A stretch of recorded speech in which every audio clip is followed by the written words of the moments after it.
Chapter 1. Vegeta. On December 1st, 732 AC, a cacophony of noise surged forth like tumultuous waves, abruptly awakening Vegeta from his slumber. As consciousness gradually returned, a profound sense of unfamiliarity flooded his mind like a relentless tide. Vegeta struggled to open his eyes, and the sight before him was nothing short of astonishing. Enormous canisters of nutrient liquid stood in orderly rows, resembling silent giants. To his bewilderment, he realized he had been transformed into a mere infant. With great effort, Vegeta turned his gaze to comprehend his surroundings. Within the canisters lay other infants, some peacefully asleep, while others stirred slightly in their tiny forms. At that moment, the voices of passers-by reached his ears. Their foreign language sounded like an enigmatic incantation, leaving Vegeta utterly perplexed. Yet, amidst the confusion, the name Vegeta flashed through his memory like a brilliant lightning bolt. In an instant, he grasped the reality of his situation had traversed realms and become Saiyan. Vegeta's heart was a tumult of shock and exhilaration. A soul from Blue Star had inexplicably arrived in the world of the Saiyan SWAT, an extraordinary turn of fate. However, the limitations of his infantile body soon took their toll just as excitement surged within him. Drowsiness swept over him like a tidal wave. Reluctantly, Vegeta closed his eyes, surrendering once more to slumber. That on December 2nd, Vegeta awoke from his dreams, his heart brimming with anticipation as he silently summoned the system. System, please reveal yourself. Yet, silence enveloped him, with no response forthcoming. Vegeta couldn't help but scoff. A Blue Star traveler without a system? How utterly unreliable. Nevertheless, he quickly regained his composure. He recalled his knowledge of the Saiyan narrative, realizing that this might serve as a significant advantage. Vegeta began to ponder his current predicament. It was imperative to ascertain the time and his identity. However, as an infant, sleep dominated his existence. In the following days, although he heard no mention of the time, perhaps due to the merging of two souls, he discovered that he was rapidly comprehending the Saiyan language. On a fateful day in December, a thunderous explosion reverberated through the AI. In that instant, Vegeta's heart clenched tightly, and horrifying images of Frieza obliterating planet Vegeta surged in his mind. With wide, terrified eyes, he surveyed his surroundings, only to realize that there were no signs of impending doom. After some speculation, he surmised that a Saiyan rebellion must have occurred, awakening him to the realization that even in the world of the Saiyans, tranquility was a fleeting illusion. While Vegeta was lost in thought, several Saiyan warriors rushed past him, their faces etched with tension and fury. He strained to catch their words, faintly hearing terms like Frieza and King Cold. It appeared that King Cold had bestowed the throne upon Frieza. In the following days, a tense atmosphere enveloped the entire region. Vegeta remained perpetually concerned for his safety, for he was but a frail infant. Yet within him, a flicker of determination ignited. He silently vowed that should the opportunity arise, he would strive to become powerful enough to safeguard himself. As time flowed inexorably onward, on December 5th of the year 733 in the Age of the Universe, Vegeta emerged from the incubation pod. Awaiting him were a man and a woman, exuding an air of authority. Through their conversation, Vegeta discerned that they were his mother and father. A closer inspection revealed that his father was King Vegeta, the third of his name. Vegeta was taken aback. He realized he was Vegeta in the depths of his heart. He murmured, "Very well, since fate has ordained me as Vegeta, I shall live fully on his behalf, navigating this world replete with challenges and opportunities to discover my purpose." However, Vegeta was acutely aware that the road ahead would be fraught with difficulties. In a world teeming with dangers and challenges, relentless effort was imperative for survival. Particularly in this realm, he pondered whether the god of destruction, Beerus, truly existed. If so, the annihilation of the Saiyans seemed a foregone conclusion. Chapter 2. The History of the Frieza Force. In June of the year 735, time flowed like a tranquil stream, quietly slipping away. After more than a year of prolonged existence, under the attentive tutelage of his mother, Vegeta had finally mastered the language of the Saiyans. At that moment, he resembled a sponge, thirsting for knowledge, voraciously absorbing everything around him. During this year, Vegeta not only acquired linguistic skills, but also embarked on a journey of practical training. His diminutive form seemed to harbor boundless potential. With each training session, he exerted himself to the utmost, his garments soaked with sweat. Yet he never once faltered. One day, curiosity about the history of the Frieza Force burned within him like an insatiable flame, driving him to seek out his father, King Vegeta. With resolute steps and eyes alight with the thirst for knowledge, He approached the king and respectfully inquired, "Father, I wish to learn about the Frieza Force. Just how formidable are they?" King Vegeta regarded his spirited son, pausing thoughtfully before responding. "Vegeta, the Frieza Force currently commands 70% of the universe, their influence deemed the most powerful in existence. The second largest power is the Galactic Patrol, led by the Galactic King. The Frieza Force comprises elite warriors, second-class fighters, lower-class fighters, the least of warriors, and non-combatants. The elite warriors possess combat power exceeding 10,000. They are the pinnacle of the Force, each endowed with awe-inspiring strength. Having endured countless battles, they boast rich combat experience and exceptional fighting skills. The combat prowess of second-level warriors ranges from 3,000 to 10,000, establishing them as the backbone of the Legion, playing a pivotal role in battles. The strength of lower-level warriors falls between 1,500 and 3,000, while the most subordinate fighters possess a power level below 1,500. There are 30,000 of the lowest-ranked combatants, 5,000 lower-level warriors, 500 second-level warriors, 50 elite fighters, and merely 5 super-elite warriors. Additionally, there are 30,000 logistical personnel, along with numerous technological and advisory staff. The Frieza Force comprises a total of 70,000 members, their might vast and intricate, deserving of utmost respect. Vegeta nodded thoughtfully, then inquired, "Father, do we Saiyans also constitute a part of the Frieza Force?" King Vegeta paused slightly, seemingly deliberating his words, a flicker of complexity passing through his gaze. "We are mercenaries of the Frieza Force, engaged in a semi-cooperative relationship. Yet this bond is tenuous, we are perpetually at risk. The second-tier warrior, Jinyu, possesses a power level of 120,000, and I believe Frieza's strength is not far behind. Sooner or later, we Saiyans will." At this point, King Vegeta abruptly halted, refraining from completing his thought. Understanding his father's ambition, but recognizing the delicacy of the matter, Vegeta shifted the conversation. "Father, please teach me the art of combat." Observing the eagerness for growth in his son's eyes, King Vegeta felt a surge of pride. He began imparting combat techniques to Vegeta, meticulously explaining each movement and strategy. "Vegeta, combat is not solely a contest of strength, it is equally a battle of wits. You must learn to identify your opponent's weaknesses and seize the moment to deliver a decisive blow. In the heat of battle, maintain your composure, do not allow your emotions to dictate your actions." King Vegeta instructed while demonstrating the techniques. Vegeta listened intently, his eyes sparkling with focus. During a break in their training, Vegeta learned from his mother of a significant event that on December 20th, 732, Frieza and King Cold arrived on planet Vegeta, informing the Saiyans that Frieza would assume control of the Cold Force. To assert his dominance, Frieza executed a Saiyan ambush as a grim warning. Emerging from his recollection, Vegeta's mind was awash with thoughts. He recognized that the situation for the Saiyans was grim, and he must continuously strengthen himself. Therefore, he resolved to seek out his father, King Vegeta. After a year of observation, Vegeta noted the dismal familial atmosphere among the Saiyans, which could be described as nearly non-existent. The societal culture leaned toward a Spartan ethos, rife with harshness and competition. Yet, Vegeta was fortunate his mother held family values, providing him a glimmer of warmth in this frigid world. Vegeta approached King Vegeta with unwavering determination, stating, "Father, I wish for your assistance in constructing a gravity chamber capable of 1 to 100 times Earth's gravity, so I may train within." Vegeta furrowed his brow slightly, contemplating his son's peculiar notion.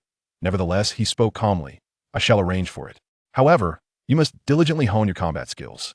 The Saiyans revere the strong. Your innate talent is among the highest battle powers recorded for a child at birth. I hope you can bear the weight of the Saiyan revival. Shortly, I will arrange for you to be shown the artificial moon, enabling you to utilize the great ape form in the future. Yet remember, the artificial moon lasts for only 30 minutes, and the transformation into the great ape form is relatively slow. It may serve well for strategic ambushes, but is best not employed in personal combat." Vegeta respectfully replied, "Understood, Father."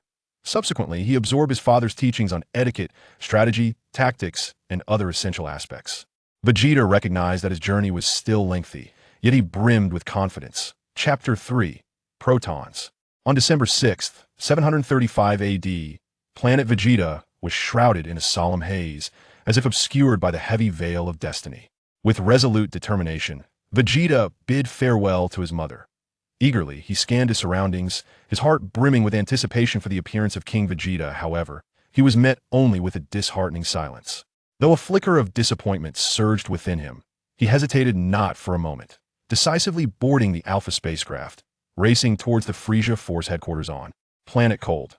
Seated in the cockpit, Vegeta's thoughts galloped like a wild stallion, drifting back to June of 735, a day that seemed sunlit yet devoid of warmth. King Vegeta, with a stern countenance, gazed intently at his son and slowly articulated, "Vegeta, your request is currently beyond the reach of Saiyan technology. Our advancements stem from the Tuffles, yet we have consistently neglected this area of development. Constructing the gravity chamber you desire is indeed beyond our present capabilities." Vegeta frowned slightly, ensnared in a whirlpool of contemplation. After a moment, he lifted his head, his eyes shimmering with unwavering resolve, and declared, "Father, perhaps we could request the Frisia Force to customize a spacecraft equipped with a gravity chamber. This way, I can train while journeying to other planets." Upon hearing this, King Vegeta nodded slightly, though a trace of concern crossed his face as he remarked, "This may indeed be a feasible approach. However, you must understand that seeking assistance from the Frisia Force will undoubtedly come at a steep price." Without hesitation, Vegeta replied, "Father, I comprehend. Yet, to grow stronger, I am willing to accept any risk." King Vegeta sighed deeply and said, "Very well, since you have made up your mind, we shall request the Frisia Force to customize the spacecraft. However, always bear in mind that your actions pertain not only to your own destiny, but are inextricably linked to the future of all Saiyans." After a prolonged and anxious wait, in November of 735, the Frisia Force finally delivered the spacecraft to the Saiyans. The vessel, ingeniously designed in a compact disc shape, was both exquisite and practical. It boasted a training room equipped with advanced training apparatus, capable of meeting the rigorous demands of Vegeta's intense regimental lounge, furnished for comfort and warmth, providing a sanctuary for Vegeta when weariness beset him, and a medical bay, outfitted with state-of-the-art medical instruments, ensuring his safety and well-being. Overjoyed, Vegeta named this ship the Alpha. However, during this period, Vegeta learned of unrest among the discontented Saiyans on planet Vegeta, opposing Frisia. Upon hearing of this, Frisia was consumed with rage, deeply dissatisfied with King Vegeta's tolerance towards the dissenting Saiyan factions. Aware of King Vegeta's ulterior motives, he resolved to ruthlessly suppress the Saiyans. On December 1st, 735, Frisia, accompanied by the Ginyu Force, Zarbin, and Dodoria, descended upon planet Vegeta like a tempest of terror. He emanated an intimidating aura, exerting both psychological and physical dominance over King Vegeta. Frisia coldly declared, "King Vegeta, how dare you allow those Saiyans to oppose me? Now, I demand that the genius warrior, Vegeta, join the Frisia Force and quell the insurrection among the Saiyans. Otherwise, your race shall face utter annihilation." Under Frisia's immense pressure, King Vegeta reluctantly acquiesced. "Yes, Lord Frisia, I will ensure Vegeta complies with your orders." A.S. Vegeta concluded his recollections, his gaze hardened with renewed resolve. He began to contemplate how to survive as a subordinate within the Frisia Force. After all, his battle power had reached 3,000, categorizing him as a level 2 warrior. He understood the perilous nature of the tasks that the Frisia Force would soon impose, yet he felt no fear. Vegeta entered the training room of the spacecraft. Adhering to the meticulously crafted training regimen he had devised, he vowed to continuously strengthen himself within the Frisia Force, believing that should planet Vegeta face destruction at Frisia's hands, he could utilize the Dragon Balls to resurrect it, thus repaying King Vegeta and his queen for their nurturing and guidance. However, the path ahead was fraught with uncertainty and challenges. Whether Vegeta could survive and grow stronger, as in the original narrative, remained an open question. Chapter 4. On Planet Able. On January 25, 736, in the vast expanse of the cosmos, Vegeta, aboard the advanced Alpha spacecraft, successfully arrived at planet Kurd after a lengthy journey, encountering no unforeseen events along the way. As soon as Vegeta disembarked, a group of well-trained, low-ranking soldiers respectfully escorted him to the formidable cosmic Emperor Frisia. Frisia's cold gaze harbored a glimmer of scrutiny as he slowly raised a scanner to assess Vegeta. The readings fluctuated dramatically before stabilizing at 3,100. Frisia nodded with satisfaction, his cold voice resonating in the air. "Vegeta, you truly are an exceptional warrior. I now have an important mission to entrust to you." Vegeta slightly inclined his head, his gaze calm as he awaited Frisia's further instructions. After a brief pause, Frisia continued, "I require you to lead a small team to conquer a certain planet. According to our intelligence, The warriors on that planet possess combat powers, ranging from 3000 to 4000. You may return to rest and prepare shortly, Mr. Dodoria will inform you of the team members and the precise location of the target planet. Vegeta maintained a stoic expression, yet a subtle glimmer flickered in his eyes as he respectfully replied, "Understood." He then turned and made his way back to his quarters. Seated alone in his chamber, Vegeta sank into deep contemplation, but he understood well that in this merciless universe, the struggle for survival was one of the crucial means to enhance his strength. However, at present, he was compelled to obey Frisia's commands, utterly devoid of the power to resist. In his heart, he silently prayed that the team members assigned to him would be fellow Saiyans after all. Sharing kinship with the Saiyans would allow them to support one another, and they possessed unique advantages and indomitable spirit in battle. On the morning of January 26th, sunlight streamed through the narrow window, casting a warm glow in Vegeta's lounge. At that moment, the imposing figure of Dodoria appeared at the doorway. With heavy steps, Dodoria entered the lounge and informed Vegeta of the specific locations of the team members and the target planet. Vegeta listened intently, quietly assessing the prowess of the squad members. Upon learning that they were all Saiyans, he felt a slight sense of relief. Before long, he swiftly donned the blue battle attire of the Frisia Force, the fabric clinging tightly to his muscular form, accentuating his formidable presence.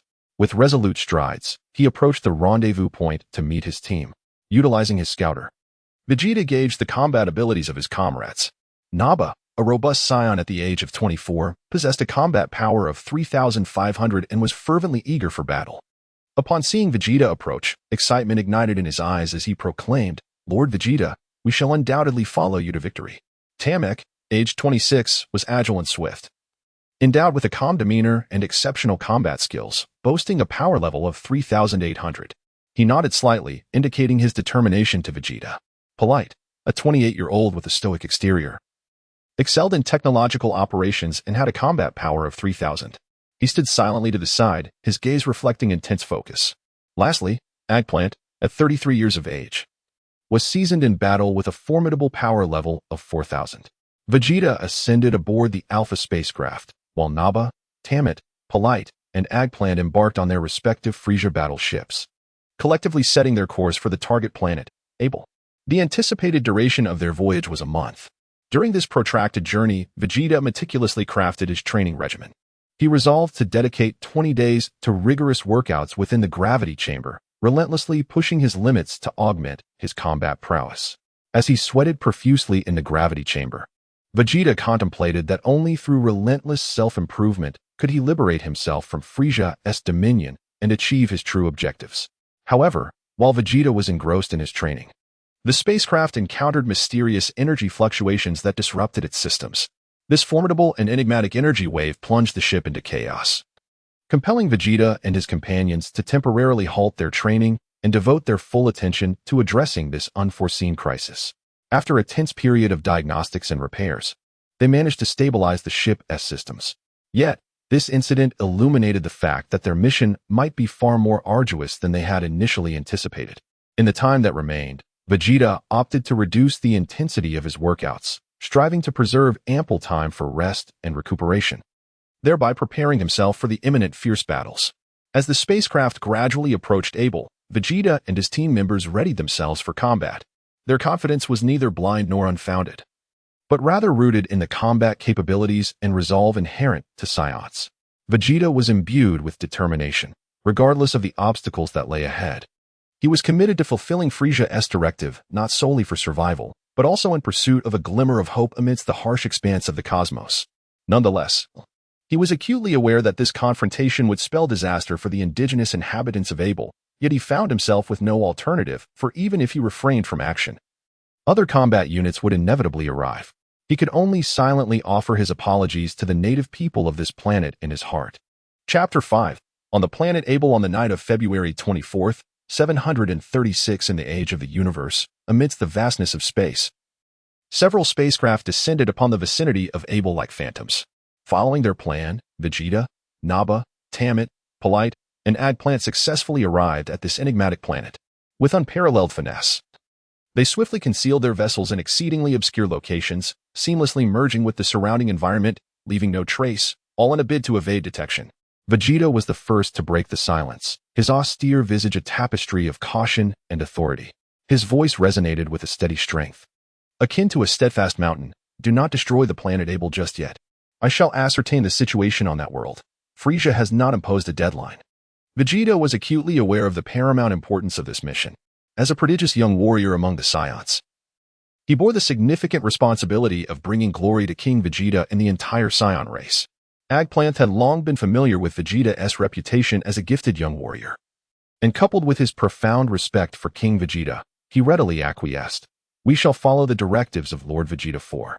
Temmet and Polite nodded in agreement as well. Although Naba found this course of action somewhat troublesome, he felt compelled to concur, seeing the unanimous support from the others. He privately mused that while Vegeta possessed undeniable talent, he could at times be excessively prudent. Vegeta observed their expressions and utterances, comprehending that their compliance with his directives stemmed largely from their reverence and loyalty towards his father, King Vegeta. He resolutely vowed to exhibit his prowess and leadership skills during this mission, ensuring that they would be thoroughly convinced. Shortly thereafter, Vegeta stealthily departed, making his way alone to the town of Planet Able. The town of Able under the cloak of night exuded an extraordinary tranquility, reminiscent of a slumbering behemoth. Vegeta navigated the streets with utmost caution, each step taken with great deliberation, pondering whether the Frieza force truly relied solely on the so-called real estate for their sustenance. Vegeta swiftly activated the detector, embarking on a quest to locate solitary individuals with diminished combat abilities, intending to abduct them for inquiries regarding the intelligence of the planet. To his astonishment, the detector possessed a language translation feature. He inwardly lamented that had it not been for the immense power of the Frieza force, which had amassed an array of technologies from numerous planets, the realization of such a linguistic capability would indeed have been a formidable challenge. Vegeta effortlessly incapacitated the first target, subsequently acquiring a wealth of information regarding the planet Able. However, just as he was poised to reunite with his companions, he was unexpectedly discovered by a formidable Abelian named Geel, whose power level soared to an impressive 3200. Geel's eyes widened with fury as he bellowed, "Who are you? What are you stealthily doing here?" His voice resonated like a thunderous bell, piercing through the stillness of the night, akin to a sudden lightning strike illuminating the darkened sky. Realizing the precariousness of the situation, Vegeta swiftly distanced himself from the city. Here, understanding that a battle within the urban confines would result in significant casualties, allowed Vegeta to retreat, yet he closely shadowed him, resolute in uncovering the motives of this enigmatic individual. Once they were sufficiently removed from the city, Kir demanded in a stern voice, "Who are you truly? What are your intentions, Able?" His gaze was rife with vigilance and fury, akin to a raging inferno. Vegeta's mind raced as he contemplated his strategy. He resolved to reveal the truth and see if the Abelians would consider fleeing this planet. Thus, he calmly responded, "I am Vegeta 4, a Saiyan, sent by the command of Lord Frieza, the Emperor of the Universe, to expel you." Upon hearing this, Chiej let out a furious roar. "What? You dare suggest that we abandon our homeland? Unforgivable." With that, he launched a fierce assault on Vegeta, his punches howling like a tempest, intent on obliterating everything in their path. Vegeta swiftly sidestepped, evading Kair's assault. He retorted, "Do not underestimate the formidable power of Frieza. It exceeds your imagination." Kair paid no heed and continued his onslaught, lunging forward with a fist imbued with tremendous force aimed at Vegeta. Vegeta swiftly blocked the blow, the clash of their powers resonating with a thunderous sound, akin to a muffled thunderstorm. "Humph, do you truly believe you can compel us to abandon our homeland?" Kair remarked amidst his relentless attacks. His strikes grew increasingly ferocious, as if he sought to utterly vanquish Vegeta and eliminate any future threat. Vegeta, refusing to yield, adeptly evaded Goku's assaults while seeking an opportunity for a counterstrike. Suddenly, with a swift pivot, Vegeta unleashed a kick directed at Goku.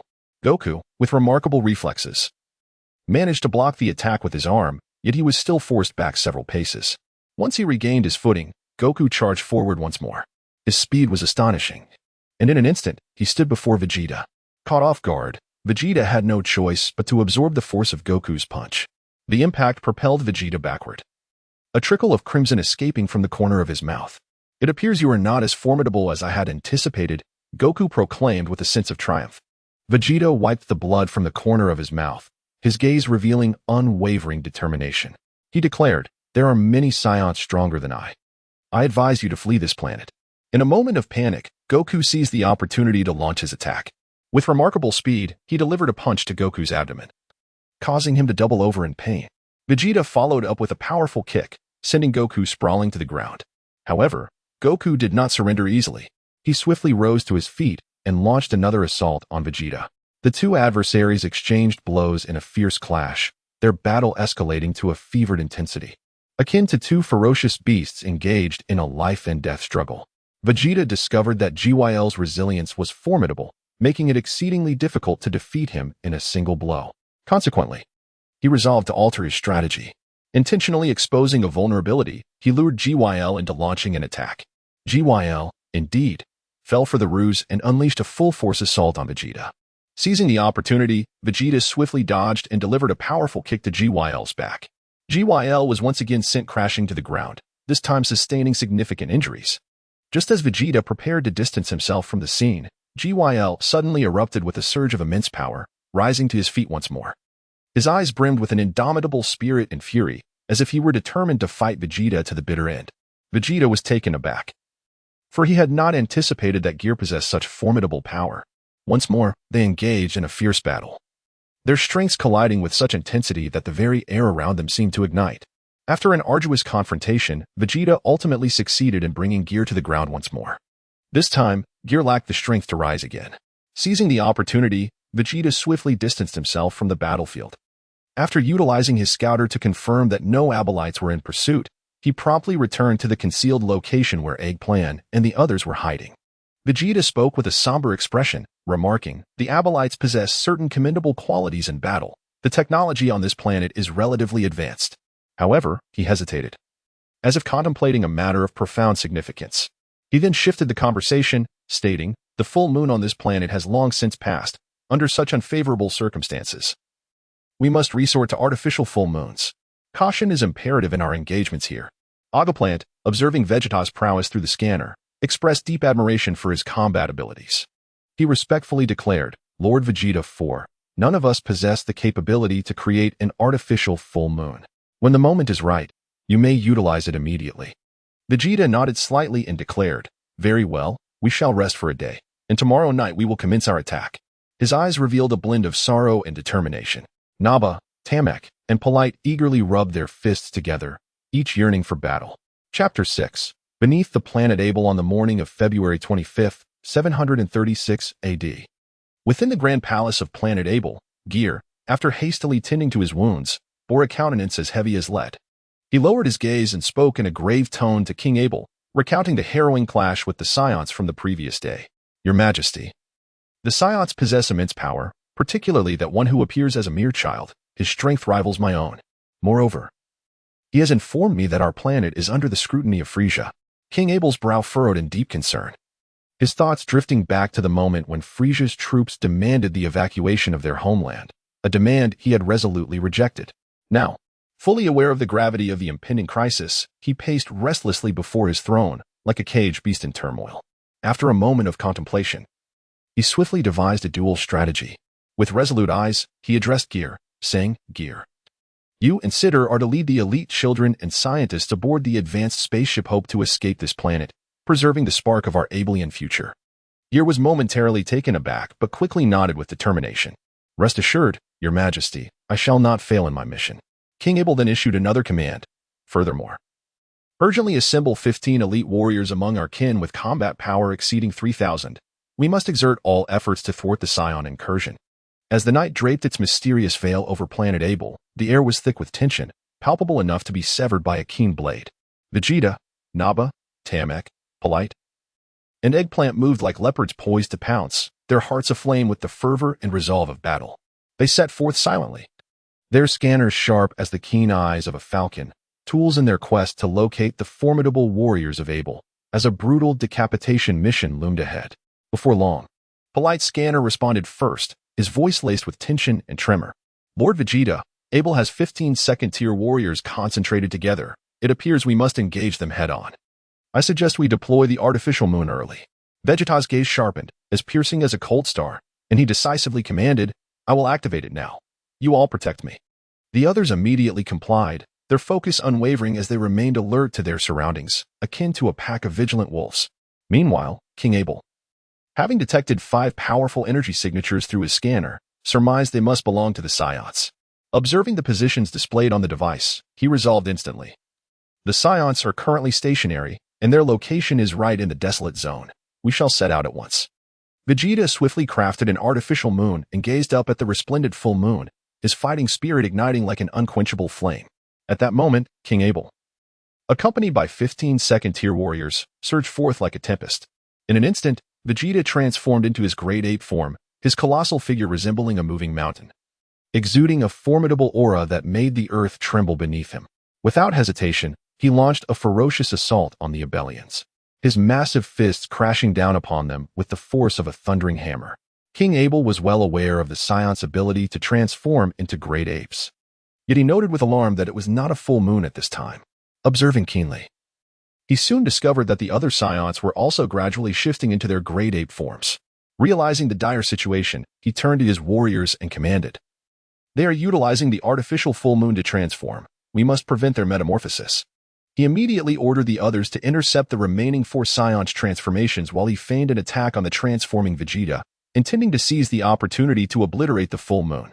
The Abelian warriors charged fiercely towards Temet, Polite, Eggplant, and Naba, engaging in a vigorous battle. Naba roared as he clashed with the approaching Abelian warriors, his strength formidable, yet, faced with the overwhelming onslaught of numerous foes, he appeared somewhat beleaguered, akin to a lion ensnared in a quagmire. Eggplant, on the other hand, adeptly evaded attacks with the grace of a nimble swallow, searching for an opportunity to counterstrike. Meanwhile, Polite exploited his speed to incessantly harass the enemy. Resembling a swift and agile leopard, Vegeta discerned King Abel's intentions and bellowed, "I shall annihilate you. You cannot impede the inevitable tide of fate." He lunged fiercely at King Abel, engaging in a ferocious duel. With an astounding battle power of 30,000, Vegeta's assaults rained down with the ferocity of a tempest, each strike seemingly capable of obliterating a mountain. King Abel could only nimbly evade Vegeta's onslaught while desperately seeking an opening, akin to a small vessel struggling to navigate through a storm. In a mere 5 minutes, Vegeta, resembling a frenzied beast, swiftly dispatched 9 of Abel's warriors. Meanwhile, seizing the opportunity when Vegeta's attention wavered, King Abel unleashed a formidable energy attack towards the artificial full moon, only to be thwarted by Vegeta, transformed into a colossal ape, who defended with all his might. Capitalizing on this moment, Vegeta inflicted a grievous wound upon King Abel, who staggered backward, blood trickling from the corner of his mouth. Much like a wilting flower, aware of his impending demise, King Abel initiated a transmission, instructing his kin to flee the planet, while simultaneously sending the battle records to Geel and Sitter. Upon receiving the transmission, Geel and Sitter led their people to escape swiftly, resembling a flock of panicked birds taking flight. As Vegeta prepared to eliminate the remaining Abelites, he discovered that they had already been slain by the colossal apes, manifestations of Eggplant and Polite. Meanwhile, Naba and Temet struggled to transform into their giant ape forms, hindered by the Abel warriors. Glancing at the time, Vegeta proclaimed loudly, "I have only 20 minutes left. Let us commence our assault. Do not destroy the planet. Our objective is to kill or drive away the Abelites." The other 4 responded, "Understood," and once again launched their mission to eradicate the Abelites. 20 minutes later, due to the notification from the dying Abel King, apart from the 100 who escaped under the leadership of Kyer and Sitter, a number of others fled the Abel planet aboard their spacecraft. Naba, somewhat begrudgingly, remarked, "These Abelites are rather cunning. They managed to escape in their ships. However, I did manage to destroy a few." Vegeta, being an interloper from another realm, did not share the same bloodlust as the other Saiyans. Although influenced by the Saiyan warrior genes, he refrained from annihilating the Abelites who were fleeing in their spacecraft. Vegeta proclaimed, "Let us rest for the night. Tomorrow morning, we shall reconvene to inspect Planet Abel for any remaining Abelians and subsequently report for evacuation." The other 4, acknowledging Vegeta's formidable prowess, readily assented. In his heart, Vegeta contemplated persuading them the following day, perhaps altering their fates. Chapter 7 Continuation and Return. In the early hours of February 26th, 736 A.D., the vast, boundless night sky resembled an unfathomable abyss of darkness. Keel and Sitter anxiously convened in a highly clandestine location. Behind them trailed a throng of over 1,000 Abelians, their expressions marked by fear and utter exhaustion. These exiles were ensconced in the oppressive void of the cosmos, seemingly ensnared in an interminable chasm of despair, their hearts laden with unutterable unease and profound terror.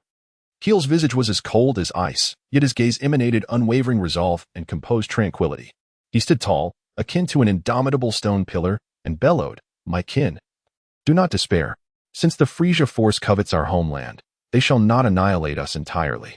We must seek refuge with the Galactic King. Hope still flickers. The burden of revitalizing our clan now rests upon your shoulders. Though I could not safeguard our homeland alongside King Abel, I shall protect you. The Frisia force looms large like a terrifying behemoth, and for now, we must lie low and patiently await our moment." Among the crowd, a young Abelian tremulously inquired, "Lord Keel, can we truly find sanctuary with the Galactic King?"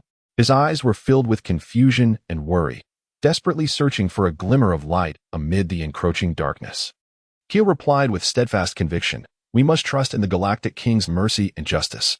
He embodies the essence of righteousness in the cosmos and will assuredly safeguard us." His voice resonated like a mighty bell, reverberating through the silent expanse of stars, bestowing upon his kin a rare semblance of comfort. Sitter observed as the emotions of their people gradually stabilized, yet his heart remained heavy with concern. Furrowing his brow, he approached Keel and whispered, "Keel, have we truly chosen the right path? The future is fraught with countless unknown perils." His gaze revealed profound apprehension, as though he foresaw myriad latent dangers. Keel slightly furrowed his brow and replied gravely, "Sitter, we have no alternative. The Frisia force is terrifyingly powerful. Our only hope lies with the Galactic King. For now, our task is to guide our kin safely to his planet, even if the road ahead is riddled with hardships." His eyes shimmered with determination, as if he had discerned a faint path forward amidst the darkness. On the morning of February 26th, Vegeta, Naba, Temet, Polite, and Eggplant meticulously examined Planet Abel once more, confirming that no Abelians remained. Subsequently, Polite relayed a message to the Frisia force. Planet Abel has been conquered. There are no Abelians left. During this time, Vegeta gazed pensively at the desolate planet before him. A hint of intricate emotion flickered in his gaze, as if he were reminiscing about the bygone days of the Saiyan's flight.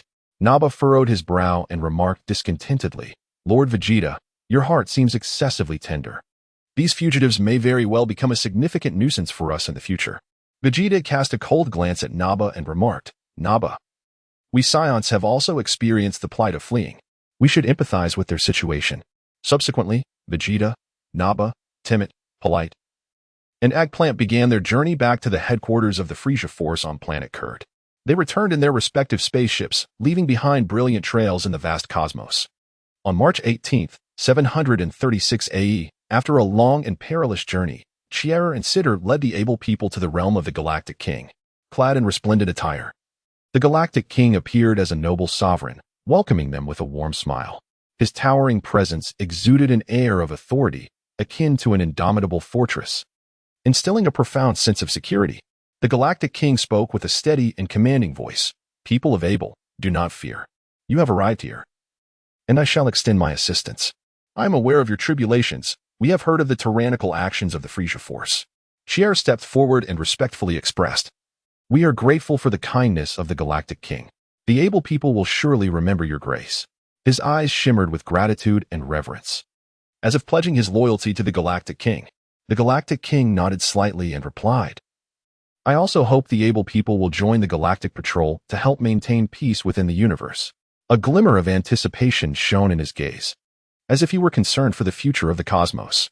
Chiera and Sitter exchanged a contemplative glance, immersed in deep thought. They understood that this was an exceedingly difficult decision, one that would dictate the future and fate of the able people. Sitter whispered, "Chiera, this is an opportunity. But we must also consider the safety of our kin." His eyes reflected worry and hesitation, as if burdened by the future of their people. After a moment of contemplation, a spark of resolve flickered in Chiera's eyes as he declared, "The Galactic King is right.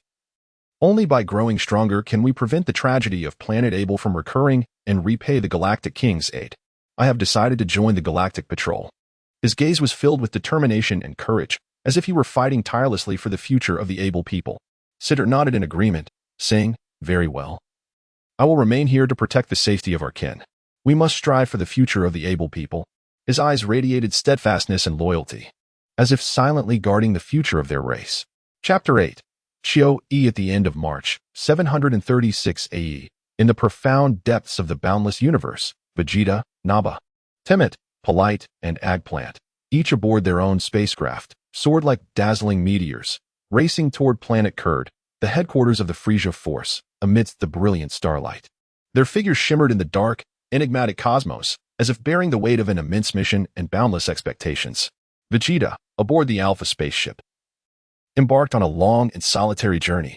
Each morning, with unwavering resolve akin to steel, he diligently trained in the training room. Sweat drenched his garments like a torrential downpour. Yet his eyes radiated a steadfast determination and tenacity, as if no force could impede his relentless advance.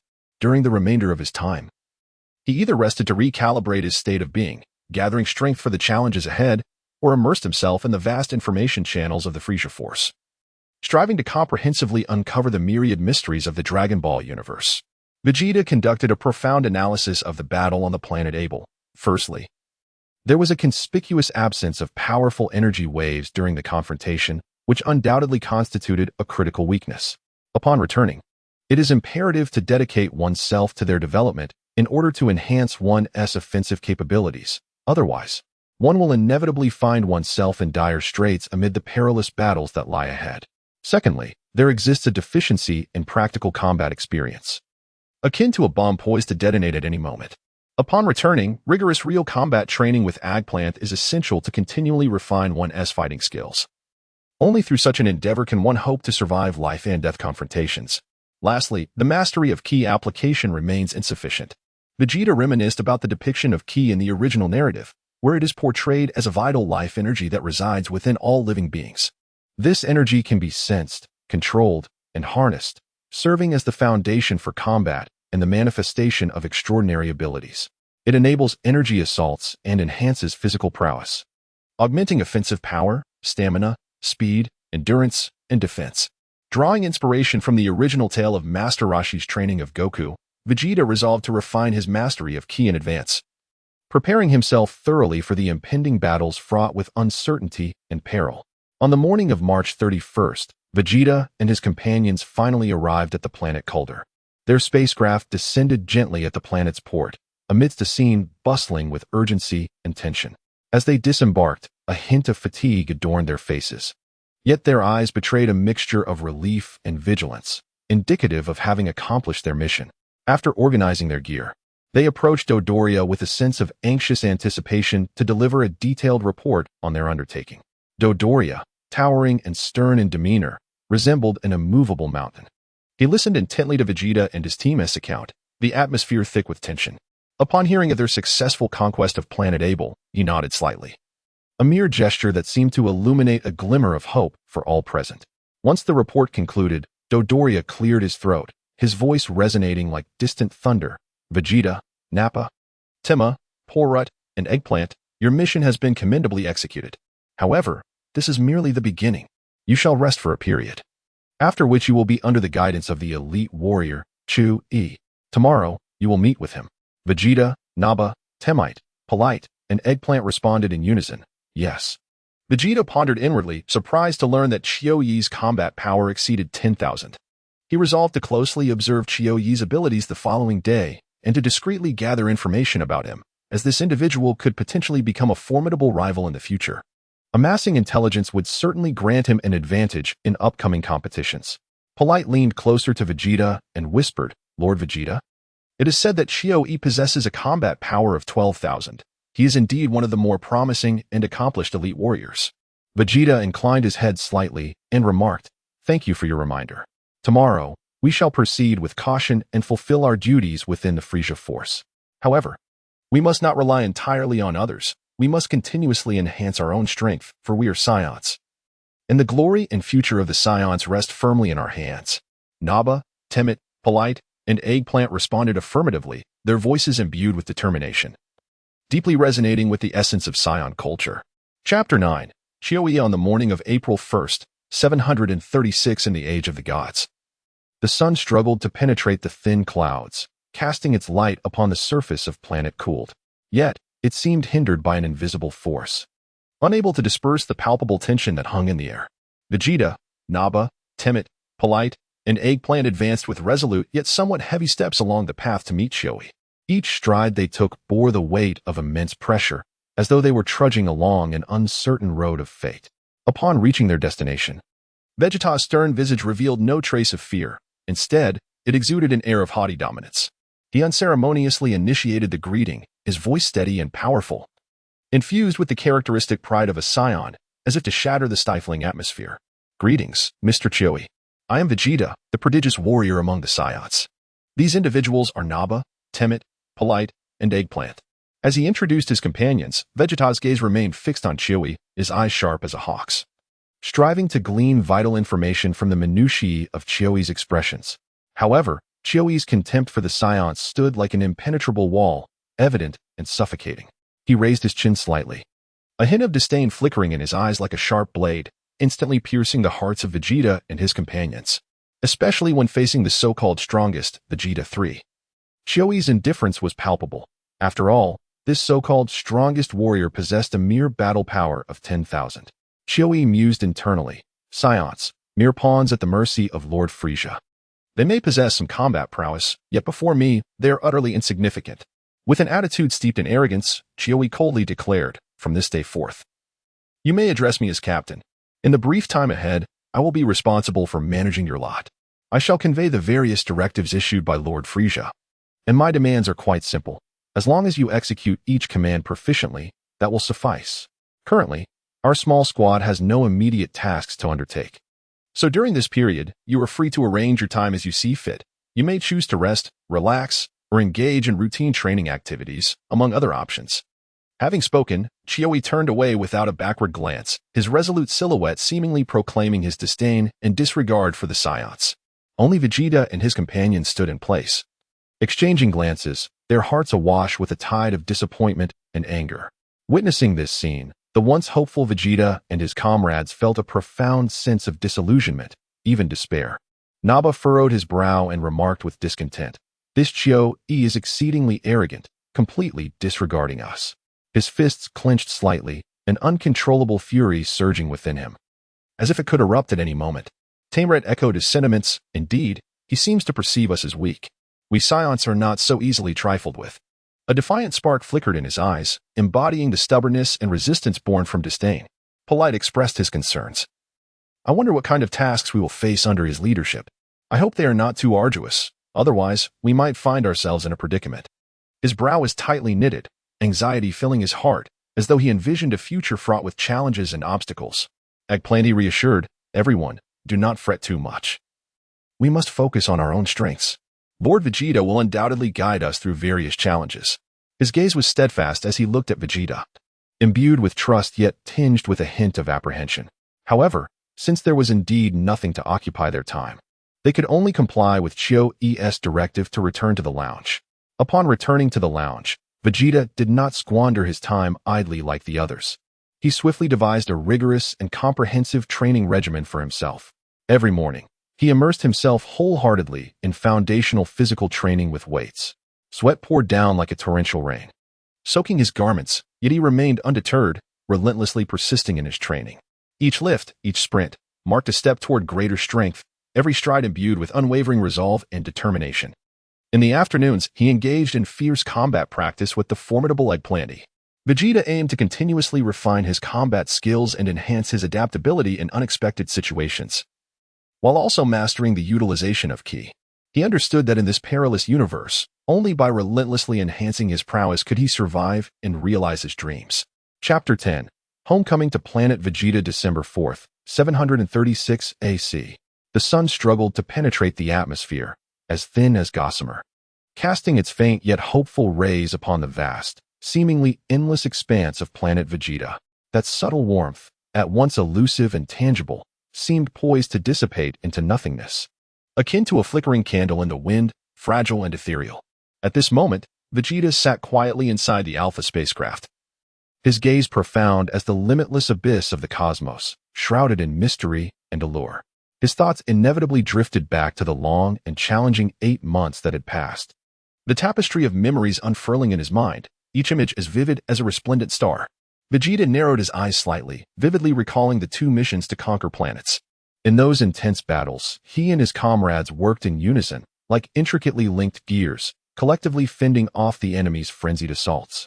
However, in stark contrast to the exhilarating Able mission, these two tasks seemed almost childish play. The enemy's peak combat power barely reached 3,000, rendering any semblance of a fair fight utterly futile and excruciatingly dull, akin to a game devoid of suspense. The days of training were indeed monotonous. Yet he was grateful for his perseverance. Vegeta murmured to himself, his voice deep and resonant, as if echoing from the distant reaches of the cosmos. He reminisced about the arduous days spent in the gravity chamber, where through sheer willpower, innate talent, and countless practical trainings, his combat prowess had skyrocketed to an impressive 5,000. Vegeta's lips curled into a subtle smile, radiating a sense of pride that illuminated the entire space like the sun's warm embrace. The principles behind the energy waves he wielded were fundamentally similar. They all adhered to the same core tenets, by meticulously adjusting the intensity of the energy, the manner of its convergence, and the velocity of its release. He could masterfully control the potency of his techniques. Drawing upon the foundational concepts of the Kamehameha, the Great Ape Cannon, and the Agra-Planet Energy Wave, he embarked on an unyielding quest for discovery and experimentation, much like a valiant explorer traversing uncharted territories. After enduring numerous failures and making necessary adjustments, he ultimately succeeded in developing formidable techniques such as the Continuous Energy Wave Prince's Strategy, the Gallic Gun, and the Big Bang Attack. In the throes of battle, these abilities unleashed a terrifying magnitude of power, akin to a ferocious tempest sweeping across the battlefield. Yet, when it comes to lethality, the final flash remained his ultimate trump card. A glint of razor-sharp determination flashed in Vegeta's eyes, a brilliance that seemed capable of piercing through all, instilling a sense of dread in those who beheld it. He was acutely aware of this technique's staggering might. Once unleashed, it could obliterate foes whose strength far surpassed his own, akin to the arrival of a deity of destruction. However, due to the necessity of prolonged charging to unleash its full potential, it often required seamless coordination with his allies, rendering it less suited for solitary confrontations. This realization deepened Vegeta's appreciation for the significance of teamwork, much like the indispensable pieces of a puzzle. Gradually reclaiming his thoughts, Vegeta took a deep breath and rose slowly to his feet. His gaze brimmed with a steadfast determination as unyielding as rock and an eager anticipation. Akin to a blazing flame, ready to step out of the spacecraft to reunite with his long-estranged parents, King Vegeta and his mother. When he finally laid eyes upon his family, joy sparkled in his eyes, a brilliance reminiscent of resplendent stars, embodying a profound emotion that transcended words, a deep longing and affection for his kin. Vegeta strode swiftly before his mother, bowing his head slightly as he respectfully declared, "Mother, I have returned." His voice was gentle and imbued with reverence, akin to the caress of a spring breeze. His mother gazed at him with tenderness, her eyes brimming with pride and joy, reminiscent of a resplendent blossom in full bloom, beautiful and captivating. "My child, you must have endured considerable hardship within the Frieza Force." She spoke, her voice a celestial melody, rich with love and concern. Vegeta succinctly recounted his myriad experiences within the Frieza Force to his mother. He vividly depicted the fierce battles, the suffocatingly arduous choices he had to confront, and his remarkable growth and advancement.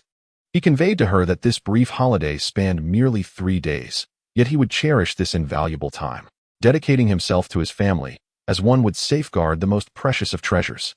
His mother gently caressed his face, her touch as tender as a spring breeze, and said, "My child, you have grown and become ever stronger. I am immensely proud of you." Her words enveloped Vegeta's heart like the warm embrace of sunlight. Subsequently, King Vegeta intentionally carved out precious time to engage in a practical training session with his son. Vegeta understood that this presented a splendid opportunity to gauge his recent prowess, akin to a formidable trial. On the training grounds, Vegeta and King Vegeta stood facing each other. In their eyes burned an indomitable spirit, akin to two fiery infernos on the verge of a fierce clash, ardent and brimming with power. King Vegeta nodded slightly, his gaze exuding an air of authority reminiscent of a sovereign's scrutiny.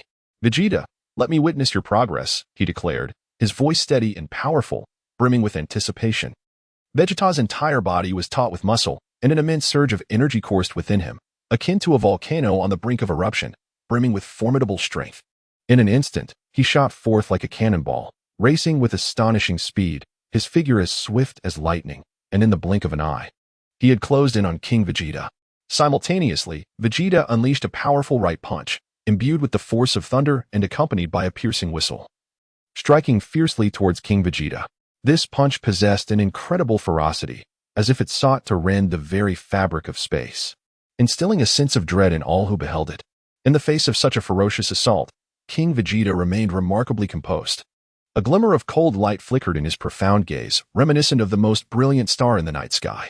With a graceful and effortless sidestep, he deftly evaded Vegeta's lethal blow. In the next moment, King Vegeta swiftly retaliated, sweeping his arm to unleash a gusting wave of energy that surged toward Vegeta. The speed of this strike was astonishing, akin to a tempest, leaving Vegeta shaken to his core. Vegeta dared not exhibit the slightest negligence, swiftly retreating to narrowly evade the forceful strike. Yet, despite his successful avoidance, he still felt a formidable pressure bearing down upon him, causing his breath to quicken. Not bad in terms of speed. A slight smirk graced King Vegeta's lips, revealing a hint of admiration. However, this fleeting appreciation was soon supplanted by indifference. His piercing gaze fixated on Vegeta, as if he were anticipating an even more formidable display of strength. Vegeta, of course, would not concede defeat so readily. He inhaled deeply and launched another assault. This time, he unleashed his ultimate technique, the continuous energy wave, a signature move of the royal lineage. In an instant, countless brilliant energy waves cascaded towards King Vegeta like a torrential downpour. Each wave was imbued with tremendous energy, capable of splitting mountains and shattering stones. They're might not to be underestimated. Yet, in the face of this overwhelming deluge of energy waves, King Vegeta remained unfazed.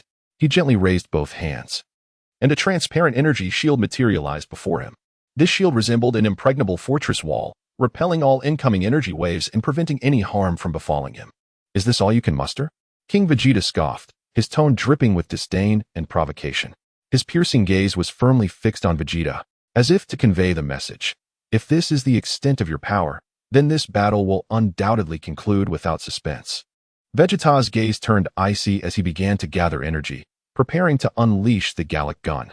Moments later, a violet beam of energy erupted from his hand, surging towards King Vegeta. The king furrowed his brow, sensing the formidable power of the attack. In an instant, he unleashed a tremendous aura, thrusting his hands forward to meet the Gallic gun with an even more potent wave of energy. The clash of these two forces resulted in a deafening explosion, distorting the surrounding air beyond recognition. Vegeta was staggered by the shockwave of the explosion, yet he exhibited no signs of retreat. His eyes blazed with an indomitable fire as he charged forward once more, engaging in close combat with King Vegeta. Vegeta's strikes were fierce and resolute, each blow imbued with the potential to annihilate worlds. In contrast, King Vegeta responded with poise. His movements were both graceful and powerful, skillfully deflecting Vegeta's relentless onslaught time and again. As Vegeta realized that close-range attacks were proving ineffective, he decisively distanced himself, preparing to unleash a devastating barrage. He began to gather and compress energy into a single orb with one hand, the surrounding atmosphere vibrating intensely, akin to an imminent volcanic eruption. King Vegeta sensed the impending danger, his expression growing grave, as though he were on the brink of facing a tremendous storm. Just as Vegeta was poised to release his explosive attack, King Vegeta abruptly vanished from sight. Startled, Vegeta quickly scanned his surroundings for his father's presence. Suddenly, a chilling sensation washed over him from behind. King Vegeta had reappeared, ready to deliver a lethal strike. Vegeta hurriedly turned to defend himself. Yet he was still struck by King Vegeta's assault, his body soaring through the air like a kite severed from its string. He crashed heavily to the ground, a trickle of blood escaping from the corner of his mouth. "You are still too inexperienced," King Vegeta remarked, his voice laced with authority. Vegeta wiped the blood from the corner of his mouth, his eyes ablaze with defiance, akin to a raging inferno. He rose once more, resolute and prepared to continue the battle. King Vegeta remarked, "Let us conclude for today." With a sense of resignation, Vegeta ceased his assault. King Vegeta nodded slightly, his eyes filled with admiration and anticipation. "Vegeta, your growth astounds me. Although your combat experience remains somewhat lacking, your innate talent and diligence have enabled you to make remarkable progress in a short span of time. If you continue to strive, you possess the potential to become the strongest Saiyan." Chapter 11. God of Destruction Beerus on the morning of December 6th, 736 in the Age of the Gods. Planet Vegeta was gently enveloped by a barely perceptible halo of light. The sun poured down upon the earth. Yet its feeble rays seemed unable to dispel the palpable tension that quietly lingered in the air. Vegeta slowly emerged from the training room, beads of sweat glistening on his forehead. Though his stern countenance bore a hint of fatigue, his eyes still blazed with a resolute fire. At that moment, Vegeta heard his mother softly utter, "Vegeta, your father is entertaining esteemed guests and has forbidden anyone from entering the reception room." This statement fell upon Vegeta's heart like a stone cast into a tranquil lake, instantly stirring waves of intense curiosity within him. Who could warrant such personal attention from King Vegeta? Was it the immensely powerful and fearsome Frieza? Or perhaps the enigmatic and profound King Kai? This question clawed at him like a restless kitten, compelling him to seek the truth. Vegeta approached the reception room with a steady yet somewhat urgent pace, silently drawing nearer. Each step seemed to resonate upon the strings of destiny, emitting a muffled sound. Upon finally arriving at the reception room, the scene before him struck like a bolt from the blue, leaving him wide-eyed in astonishment. There, a hairless cat stood imperiously upon King Vegeta, sternly reprimanding him. Vegeta felt a jolt within, as if struck by a heavy hammer. Observing this peculiar creature closely, he quickly recognized its identity. The god of destruction, Beerus. In that fleeting moment, it felt as though an invisible hand had tightened its grip around his heart. A wave of intense fear and unease surging forth like a torrential tide. Yet, simultaneously, a thought flickered through his mind like a faint glimmer of dawn in the darkness. The good news was that he might have the opportunity to train into a Super Saiyan god. But the bad news was that the countdown to the extinction of the Saiyans had already begun. It seemed their only hope lay in later finding the Dragon Balls to resurrect them. Soon, Beerus and Whis departed from the reception room. As Beerus passed by the stunned young Vegeta, he merely cast a fleeting glance, one imbued with an overwhelming sense of pressure and mystery. Subsequently, he continued on with Whis, leaving Planet Vegeta behind. On their way back to Beerus's planet, he furrowed his brow slightly, the crease appearing to bear the weight of countless thoughts and decisions. He turned to Whis and inquired, "Who was that little Saiyan?" Whis, gracefully waving his staff which seemed to possess an enigmatic power, examined the situation before responding, "Lord Beerus. He is Vegeta 4, son of Vegeta 3. A subtle smile graced Beerus's lips, revealing a hint of intrigue, as if countless secrets and expectations lay hidden within. "Interesting," he mused. "I perceive the shadow of time within that little rascal, and the divine essence appears to favor him as well. While I currently have no desire to obliterate Planet Vegeta, it seems that I am awakening, and the divine essence yearns for the annihilation of the Saiyans." He continued, "Whis, issue the command for Frieza to destroy Planet Vegeta, exterminating the majority of the Saiyans, but that little Vegeta must not perish. As an angel, Whis served both as Beerus's mentor and as one bound to obey the commands of the god of destruction, fully aware of the underlying reasons." He nodded slightly, a gesture that seemed laden with the weight of fate's choice. Before promptly notifying Frieza, Beerus pondered thoughtfully, "I hope he can endure. It has been so long since I encountered a being that piqued the interest of the divine essence." Meanwhile, back on Planet Vegeta, after Beerus's departure, Vegeta gradually emerged from his shock. He found himself in an awkward position, akin to a solitary traveler lost in the tempest of destiny. Just as he considered slipping away quietly, the authoritative voice of King Vegeta thundered like a storm, "Vegeta, from now on, you are not to return to Planet Vegeta without my command. Leave at once." Vegeta's heart tightened, as if an invisible hand had grasped his very soul. He ventured cautiously, "Father, why must I depart? Can Mother accompany me?" King Vegeta shook his head slightly, his tone as resolute as forged steel. "Vegeta, you must heed the command of your sovereign. Your mother, as the queen, bears her own responsibilities and cannot depart from Planet Vegeta." Vegeta gazed upon his father's solemn visage, a sense of doubt creeping into his mind. He suspected that King Vegeta must be aware of the impending fate that awaited the Saiyans. He pondered that perhaps the Dragon Balls, which lay in wait, could grant them resurrection. With a silent nod, he steeled himself for departure. Shortly thereafter, burdened by a heart as heavy as a colossal stone, Vegeta approached his mother, each step imbued with an overwhelming sense of affection and reluctance. Vegeta softly uttered, "Mother, I must take my leave. Please take care of yourself." His mother gazed at him tenderly, her eyes brimming with reluctance, as if that reluctance transformed into an endless river. "My child, do take good care of yourself." Vegeta embraced his mother tightly, the embrace seemingly a farewell to the past and a promise for the future. Then, with resolute determination, he turned to leave Planet Vegeta. Just as he was about to step aboard the Alpha spacecraft, King Vegeta appeared and suddenly called out to him. King Vegeta proclaimed, "Vegeta, remember, no matter the challenges you encounter in the future, persevere. You are the pride of the Saiyans." Vegeta solemnly nodded, a gesture that seemed to be a response to fate itself. He then boarded the spacecraft, setting course for the headquarters of the Frieza Force on the planet Namek. Continuation of Chapter 12. Vegeta, aboard the Alpha spacecraft, soared through the boundless cosmos, resembling a solitary yet resplendent shooting star. He sat quietly within the vessel, his thoughts surging like a tempestuous tide. Ever since he witnessed the awe-inspiring figure of the god of destruction, Beerus, he began to engage in profound and meticulous contemplation, weaving together the intelligence he had gathered thus far. Vegeta furrowed his brow, silently analyzing the situation. The Frieza Force, including its predecessor, the Kurds, averages an astounding 7 to 8 planetary conquests annually, with numerous members engaged in heinous activities such as extortion and coercion. Their power is vast, and their methods are exceedingly ruthless, allowing them to rampantly dominate the cosmos. However, the strength of the Galactic Patrol is remarkably feeble, given Frieza's formidable capabilities. One would assume that obliterating them would be a trivial task, so why has he yet to take action? Moreover, the Kaioshin possesses at least a terrifying level of power, which should enable him to confront Frieza, yet he remains inactive. From various narrative clues, it appears that the roles of the god of destruction and the Kaioshin are inherently opposed. Additionally, in the original work, it is Frieza who executes the orders of the god of destruction to annihilate planet Vegeta. Thus, one can infer that Frieza is undoubtedly a force supported by the god of destruction, while the Galactic King may be secretly backed by the Kaioshin. Hence, Frieza is reluctant to strike against the Galactic King with ease. I must delve deeper into the powers of the gods, beginning my exploration from the lower-tier deities. This shall be the direction of my future endeavors. Should the opportunity arise to learn from the angel Whis or the god of destruction Beerus, I must seize the chance to inquire thoroughly. For now, my priority is to survive tenaciously and to meticulously manage my emotions. Only in this way can I endure amidst the formidable presence of Frieza.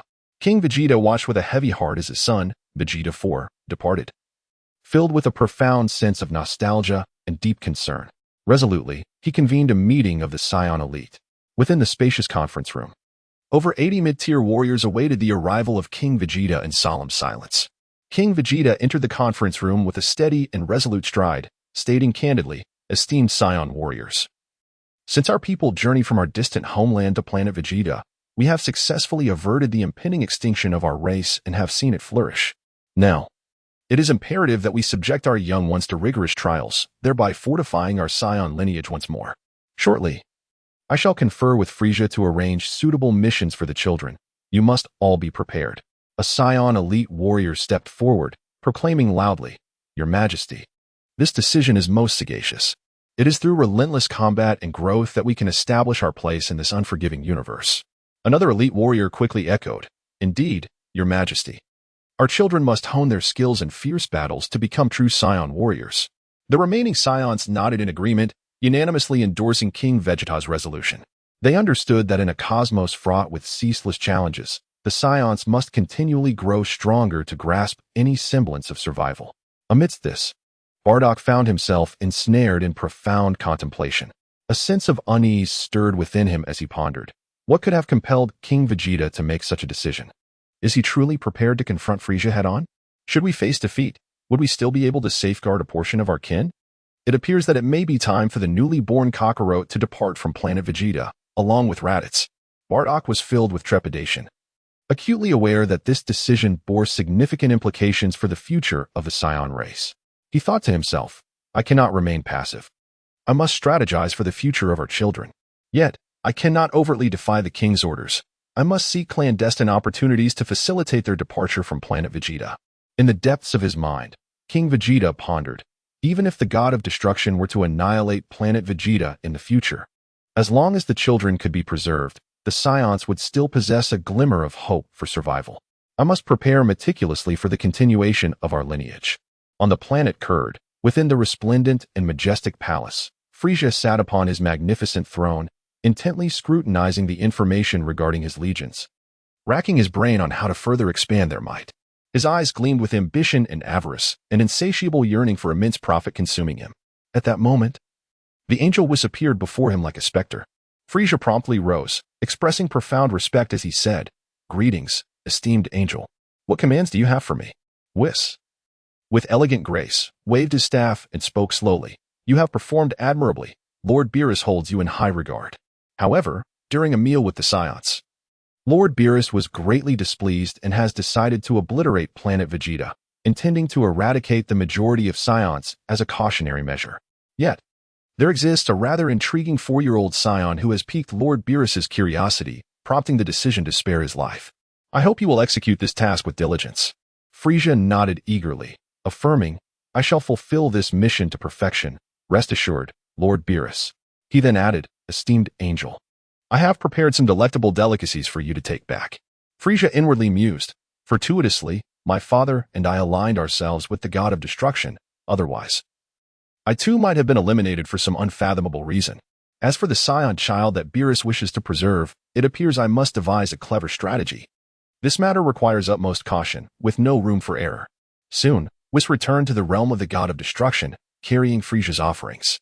Meanwhile, Frieza remained seated on his throne, engulfed in deep contemplation.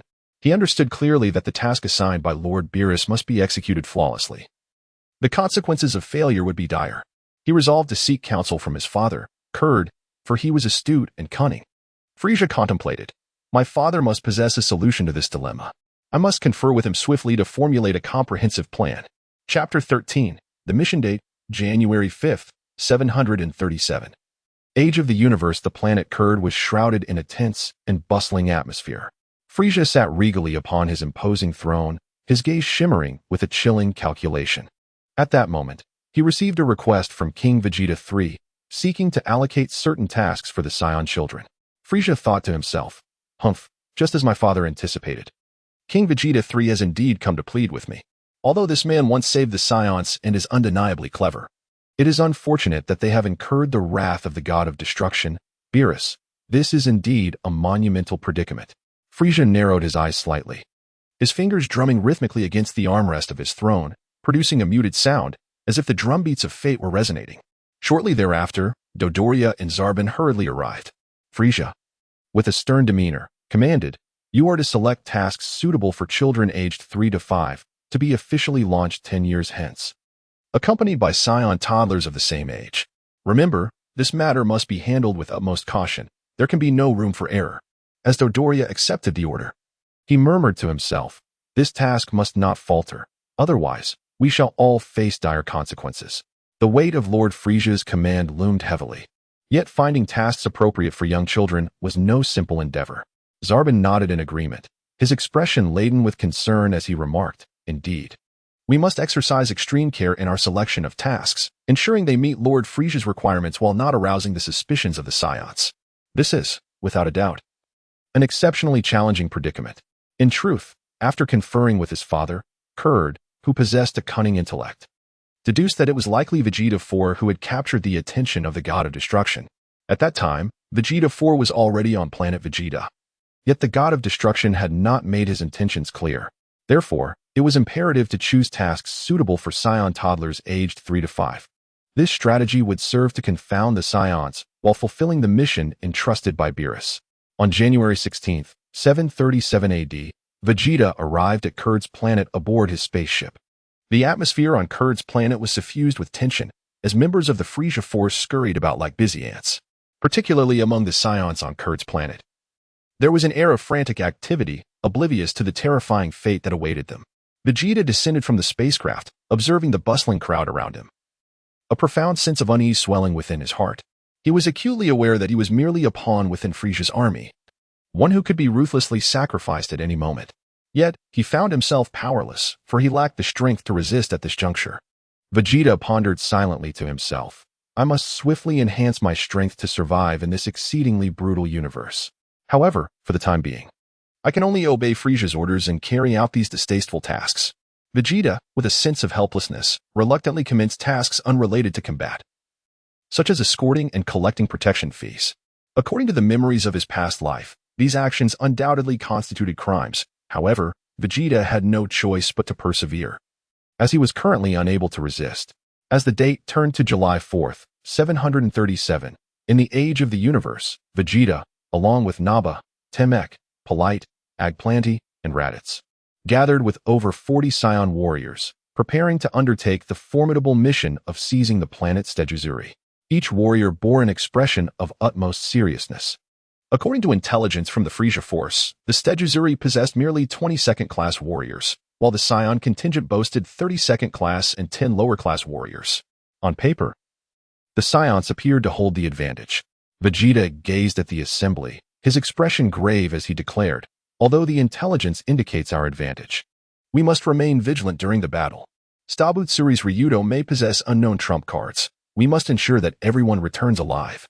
Let us depart now." The Saiyans boarded their respective battle spacecrafts, the engines roaring to life with a thunderous cacophony as they sped toward the planet of Stabutsuri. Seated within his vessel, Vegeta was engulfed in a torrent of thoughts.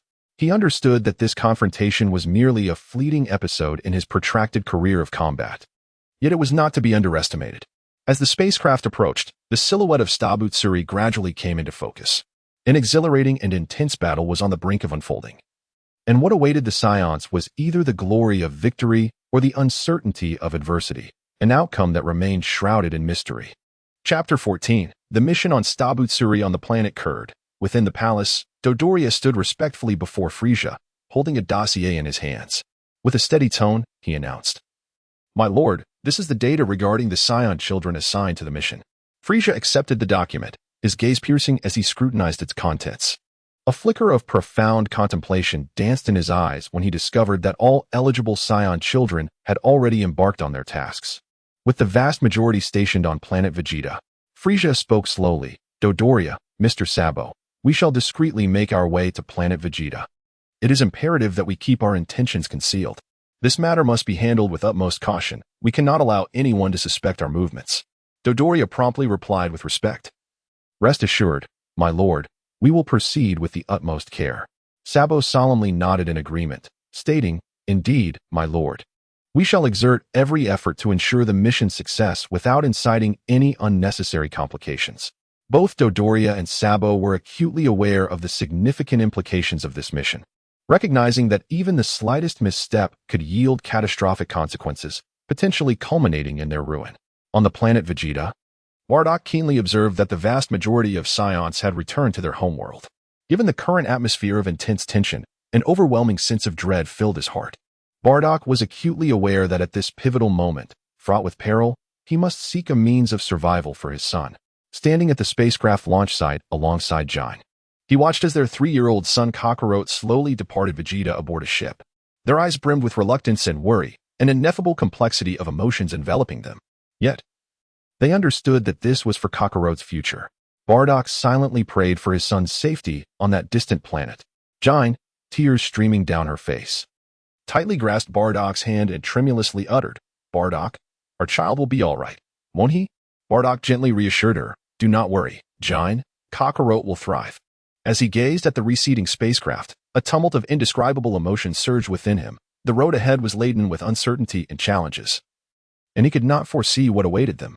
On the planet Steji, August 1st, year 737 of the age of the universe, a group of 40 Saiyans, including Vegeta, Naba, Tamek, Porit, and Agplan, concealed their spacecraft in an exceedingly secretive location. Vegeta was in the midst of assigning tasks when, suddenly, through his acute sense of ki, he detected an overwhelmingly powerful energy rapidly approaching.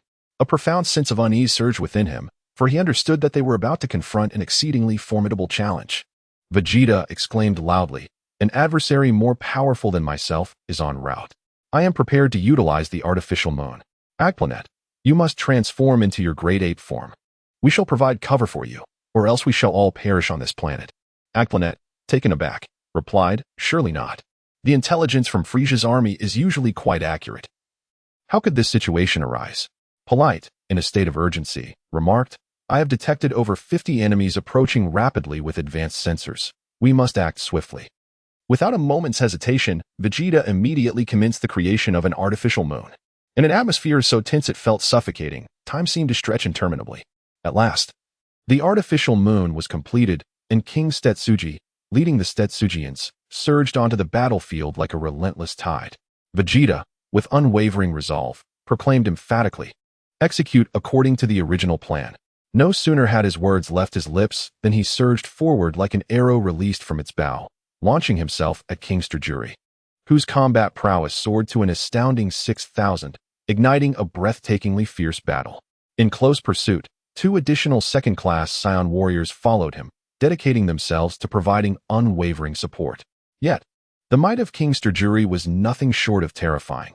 Each strike he unleashed was as swift as lightning and as ferocious as a tempest, rendering defense nearly impossible. Despite Vegeta and his fellow warriors exerting every ounce of their strength, they found themselves gradually overwhelmed, sinking deeper into the abyss of despair, devoid of any means to retaliate.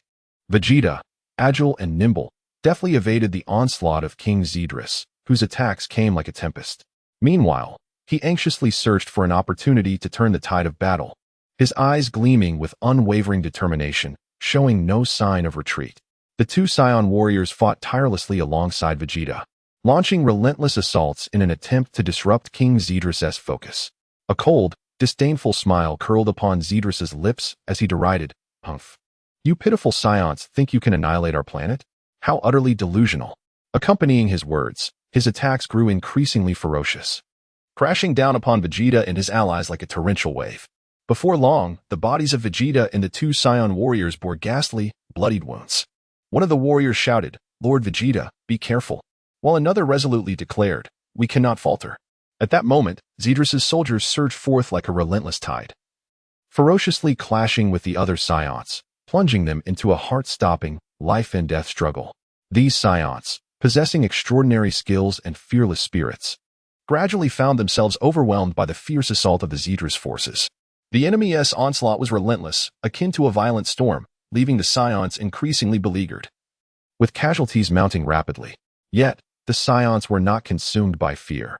Rather, the indomitable spirit within them blazed ever brighter. Each Saiyan unleashed their hidden fighting potential, plunging headlong into this harrowing struggle for survival. Simultaneously, the Zedrus soldiers refused to yield, their cooperation seamless and unyielding, expertly leveraging their numerical superiority to launch wave after wave of frenzied attacks against the Saiyans. The battlefield resounded with deafening cries of battle, an orchestra of chaos, as dazzling energy blasts intertwined and collided, erupting in brilliant sparks, painting a harrowing tableau of despair. In the brief confrontation between Vegeta and the Stygian king, a battle marked by a power level of 6,000, Vegeta discerned that the Stygian warriors employed techniques of ki that were second only to those of Earthlings. He inwardly rejoiced at having preemptively utilized an artificial moon, recognizing that a chance for redemption still lingered. Vegeta clenched his jaw tightly, his muscles taut and his forehead veins bulging. He was acutely aware that retreat was not an option. Every moment spent fighting alongside his kin was fraught with hardship, yet he was resolute in his determination to persevere. After a mere 5 minutes of fierce combat, Vegeta stood valiantly upon the battlefield, his battered and bloodied form a testament to his unwavering spirit. His breaths came in heavy gasps, as if he might collapse at any moment. Yet the steadfast light in his eyes radiated an indomitable will. At this moment, he faced the formidable king of the Sturguri alone, his 2 comrades having already succumbed to the fray. Meanwhile, the remaining Saiyans were ensnared in a desperate struggle, ensconced within the relentless grasp of their adversaries. Unable to break free, Vegeta gasped for breath, his chest heaving violently, his body marred by wounds, and his complexion as pale as parchment, devoid of any trace of color. Yet, the indomitable spirit and resolute determination emanating from the depths of his soul remained unyielded. King Sturguri, gazing upon the seemingly faltering yet steadfast Saiyan, was overtaken by a wave of astonishment. How could these beings possess such astounding power? Without delay, he resolved to swiftly eliminate this troublesome youth before rushing to aid his compatriots, aiming to eradicate all Saiyans in one fell swoop. With a cold glare fixed upon the battered and faintly breathing Vegeta, King Sturguri contemplated how to deliver the final blow to this tenacious adversary. Just as he prepared to gather energy for an attack, a thunderous roar reverberated across the battlefield. Astonished, all eyes turned to witness, under the desperate protection of countless Saiyans, the successful transformation of Eggplant into a colossal ape. His mountainous physique loomed between heaven and earth, exuding an aura of terror. The once assured King Sturguri displayed a flicker of surprise, quickly regaining his composure. Acknowledging the formidable opponent before him, He understood the gravity of the situation and decisively altered his strategy, calling out to his soldiers, "Do not fear. Let us charge together." Responding in unison to their king's command, the brave Stezhitsu warriors declared, "At your command, your majesty." They rallied closely, surging towards Eggplant like a tumultuous tide, launching a fierce assault. However, Eggplant had transformed into an invincible giant ape. Utilizing his immense size and astonishing power, he stood as an impregnable fortress, impervious to the enemy's relentless onslaught.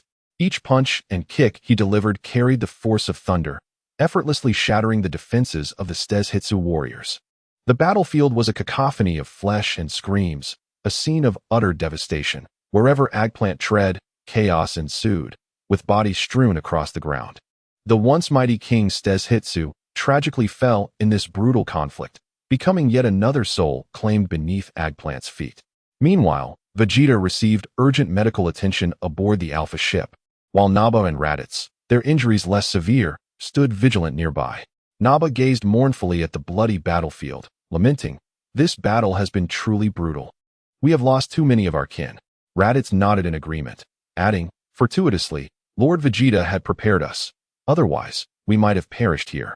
30 Saiyans confirmed dead, and 6 others gravely injured were being transported back to Planet Kurd for treatment under Nappa and Raditz's arrangements. Eggplant remarked, "I have slain the vast majority of the Stezhitsu. Yet we must ascertain if any survivors remain. Now, we must conceal ourselves. Nappa, assist me in my recovery." Nappa inquired with a hint of bewilderment. "Is it truly possible for someone to injure you in your colossal ape form?" Aegepulant sighed in resignation. "This injury was sustained prior to my transformation into the giant ape. Now, we must exercise utmost caution and conceal ourselves."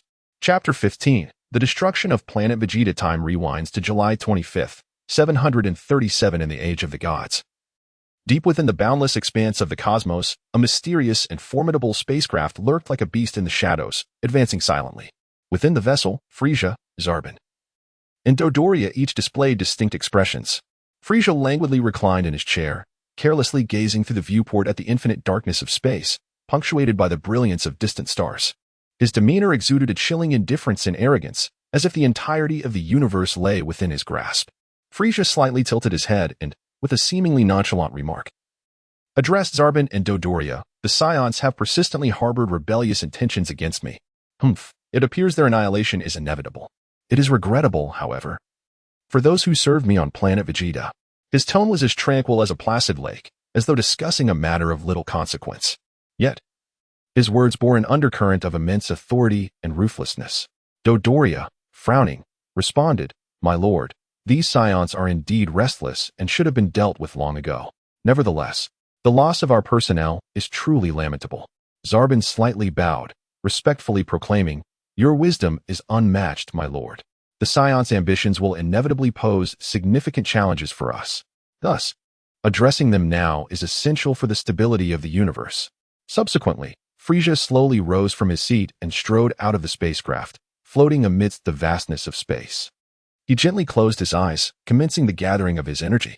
In an instant, the surrounding space seemed to tremble under the influence of his aura. Moments later, Frieza abruptly opened his eyes, and an immensely powerful energy rapidly coalesced in his hand. Without hesitation, he unleashed this energy. A planet-destroying missile, an instrument of terror capable of obliterating an entire planet in an instant. The missile sped toward Planet Vegeta like a blazing comet, and on the surface, Bardock and King Vegeta, along with the other Saiyans, immediately sensed the overwhelming threat. Vegeta's eyes widened with fury as he bellowed, "Everyone, unite. We must thwart this monstrosity." The Saiyans rallied in response, swiftly channeling their energies to unleash a Kamehameha wave, attempting to intercept the terrifying planet-destroying projectile. Yet, their might appeared minuscule in comparison to the impending doom. The clash of the Kamehameha wave and the cataclysmic missile erupted in a deafening roar. Yet it remained impotent against the relentless advance of the Annihilator. Time seemed to stand still as the Saiyans on Planet Vegeta beheld the approaching devastation, their hearts heavy with despair and rage. A young Saiyan cried out in desperation, "Are we to perish like this?" Another, gritting his teeth with determination, declared, "No, we shall fight until the very end." Bardock, gazing at the encroaching destruction, felt a surge of defiance within him. He understood that their current strength was woefully inadequate to avert this catastrophe. However, he refused to succumb to despair. He resolved to expend his last vestige of power, striving to secure a glimmer of hope for the future of the Saiyans. Bardock focused intently, elevating his energy to its zenith, and then resolutely charged towards the planet-destroying missile. He endeavored to shield his kin with his own body, yet his strength was ultimately finite. In the face of the missile's overwhelming force, he was swiftly engulfed. Ultimately, the projectile struck planet Vegeta with devastating force, unleashing a colossal surge of energy that obliterated the entire planet in an instant. Bardock and King Vegeta, along with the other Saiyans, perished in the wake of this tremendous power. Frieza surveyed the ruins of planet Vegeta, his expression devoid of emotion. He slowly returned to his spacecraft, instructing Zarbon, "Zarbon, please arrange for an announcement stating that planet Vegeta was destroyed by a colossal meteor. Handle this matter with care." Zarbon replied respectfully, "Yes, my lord, I will ensure everything is taken care of. Rest assured." As time flowed to August 3rd, year 737 of the age. On the planet Stedzuri, Vegeta gradually awoke from the medical bay, his body fully healed. He stepped out of the Alpha spacecraft, sunlight bathing him in warmth. Agrippa, Nappa, and Raditz had long since recovered from their injuries, standing quietly outside the ship, awaiting Vegeta's arrival. Vegeta gazed at them, his eyes betraying a hint of concern. He inquired, "How many have we lost? What is the current situation on the planet Stedzuri?"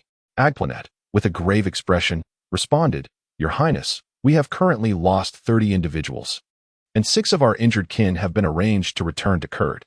Although the spacecraft possesses basic medical facilities, the prospects for their recovery are not promising. The majority of the Stedzurian inhabitants on the planet were slain by me in my Grade 8 form, while a small contingent remains unresolved." Vegeta furrowed his brow and remarked, "This loss is indeed quite severe. There must be some lapse in the intelligence within the Frieza force. I shall confront them about it.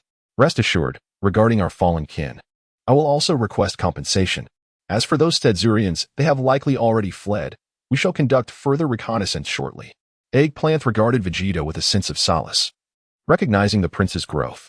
However, he felt it necessary to inform Prince Vegeta about the destruction of their home planet.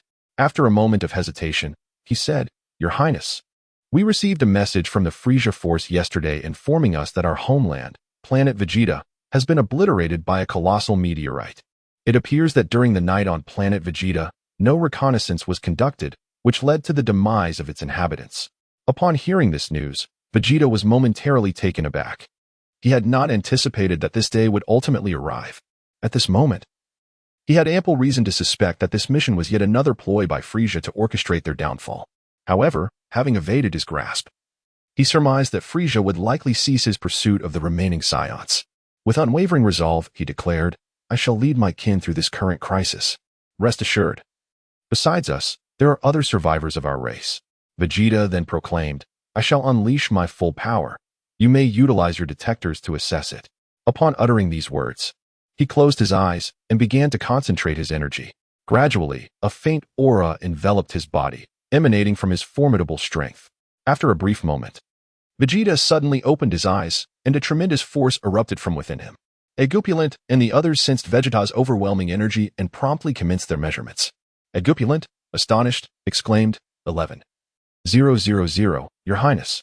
Upon hearing this figure, Vegeta felt a flicker of joy within his heart. He recognized that he had now ascended to the status of an elite warrior.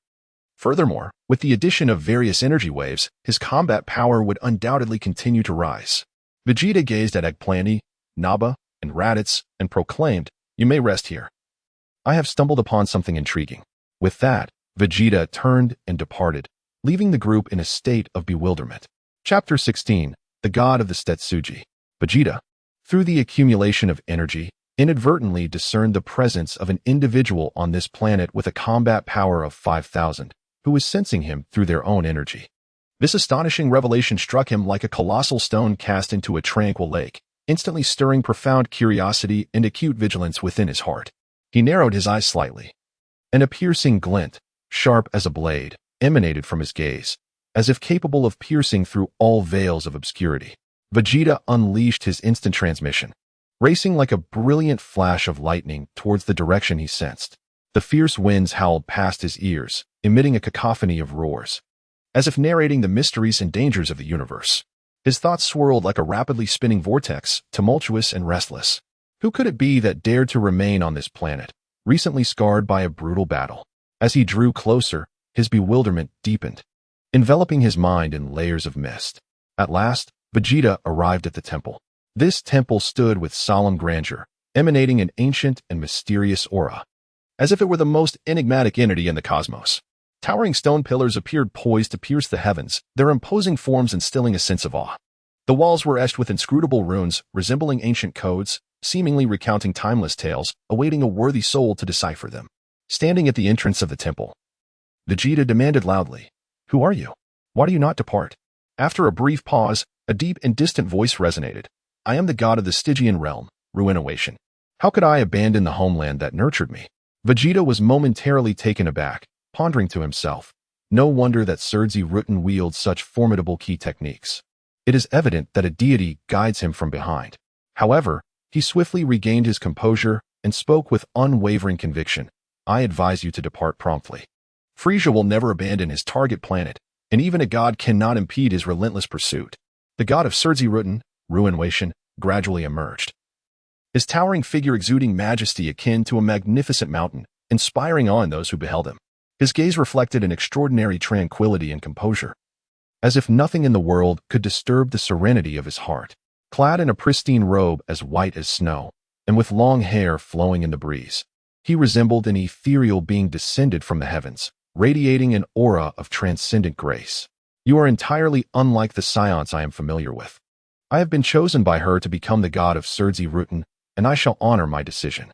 Since you claim that Frieza will come, you may as well kill me now." Vegeta furrowed his brow, his mind awash with questions. "You are the strongest warrior of the Stygian realm, and it is your duty to protect those fleeing from danger. Is the choice you speak of a directive from the deity above you?" Ruination gently shook his head and replied, "My decision does not stem from any particular god. My divinity is derived from this planet, to which I feel an immense devotion and sense of responsibility. The fate of those who have escaped is their own to bear, while I have chosen to remain here, safeguarding this land, even at the cost of my own life." Vegeta fell silent for a moment before stating, "In this harsh universe, your perseverance may be commendable, yet it is also exceedingly foolish. You should be well aware of Frieza's formidable strength. Remaining here leads only to a certain demise." Ruination responded with a tranquil smile, saying, "Death is not to be feared. What is truly terrifying is the loss of conviction. Having been entrusted with a divine mission, I cannot forsake my homeland so readily." Vegeta discerned the resolute determination of the god of destruction, Sidra. He fell once more into silence, acutely aware that in this merciless universe, each individual harbors their own beliefs and choices. Although he did not concur with the decision made by Ruination, he found himself compelled to respect his choice. Vegeta resolved to end his life, unleashing his martial prowess with a swiftness that rendered the eye powerless to perceive. His movements were agile and decisive, imbued with formidable strength, akin to a tempest sweeping through the land. Yet, Ruination offered no semblance of resistance. He stood there in serene acceptance of his fate, like a tranquil lake undisturbed by a single ripple. In that fleeting moment of assault, a flicker of hesitation crossed Vegeta's mind, but he swiftly reaffirmed his resolve. He understood that this was for the greater good of the god of Stygian. Should Ruination fall into the hands of Frieza, he would face an even more harrowing psychological torment. Soon, Vegeta succeeded in delivering the fatal blow to the god of Stygian. With a gentle sigh, he sought a fitting place to lay Ruination to rest, erecting a monument inscribed with the name of the god of Stygian. Vegeta gazed at the tablet, a surge of complex emotions welling up within him. "Your tenacity is admirable, yet it also evokes a sense of lament. I shall ultimately unravel the divine authority." At that moment, a mysterious radiance suddenly emanated from the tablet. Vegeta stared in astonishment at this spectacle, his heart brimming with confusion. As the light gradually dissipated, an ethereal figure materialized before him. It was the soul of Ruination. The soul regarded Vegeta and spoke, "Saiyan, I thank you for honoring my choice. I hope you remember that faith is a formidable force, capable of guiding one through the darkest of times." Vegeta silently gazed upon the soul of Ruination, lost in contemplation. As Ruination's essence gradually faded away, Vegeta remained rooted in place, reluctant to depart. "Let us leave. There is no longer a Stygian on this planet. Naba, please send a message to the Kurd planet shortly," Vegeta declared. Naba respectfully responded, "Yes, Your Highness." Soon after, Vegeta, Agaplant, Naba, and Raditz departed from the planet Stejuch. Their figures gradually faded into the cosmos, leaving behind a world steeped in memories and poignant emotions. Chapter 17. The Survivors of Grimpate. The scene shifts back to the night of August 1st, 737, in the Age of the Dragon, where the planet Stejuch lay shrouded in a heavy, sorrowful veil of darkness, as if wrapped in a thick shroud of despair. The land, recently ravaged by fierce battle, was permeated with an atmosphere of hopelessness and grief. Under the counsel of the wise Renwation, the formidable fighter Vegeta, combat power 4200, resolutely embarked on the arduous journey to gather the survivors. His silhouette, illuminated by the faint glow of the moon, stood as an unwavering monument. With a keen perception of energy, he swiftly located the survivors, aided by the mysterious guidance of Renwation, successfully rallying 200 individuals to journey towards the colossal spacecraft hidden beneath the Earth.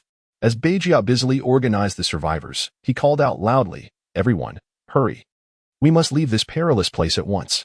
The survivors exchanged fearful and anxious glances. One trembling individual questioned, "Are we truly leaving? This is our home."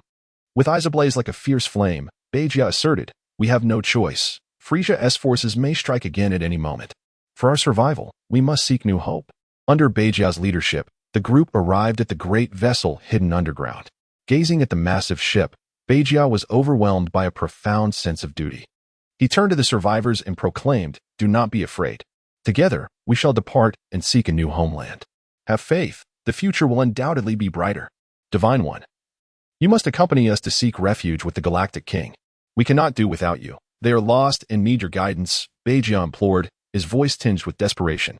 Renwation stood majestically under the moonlight, exuding an aura of strength and dignity. He regarded Vegeta and the survivors with compassion and resolve. "Child, I cannot leave. I have my mission. I must protect this land. You must go and seek a new life." Renwation's voice resonated deeply, imbued with an enigmatic power. Unwilling to relent, Vegeta pleaded, "Divine One, what shall we do without your guidance?" Renwation smiled gently and replied, "You must believe in yourselves and face the future with courage.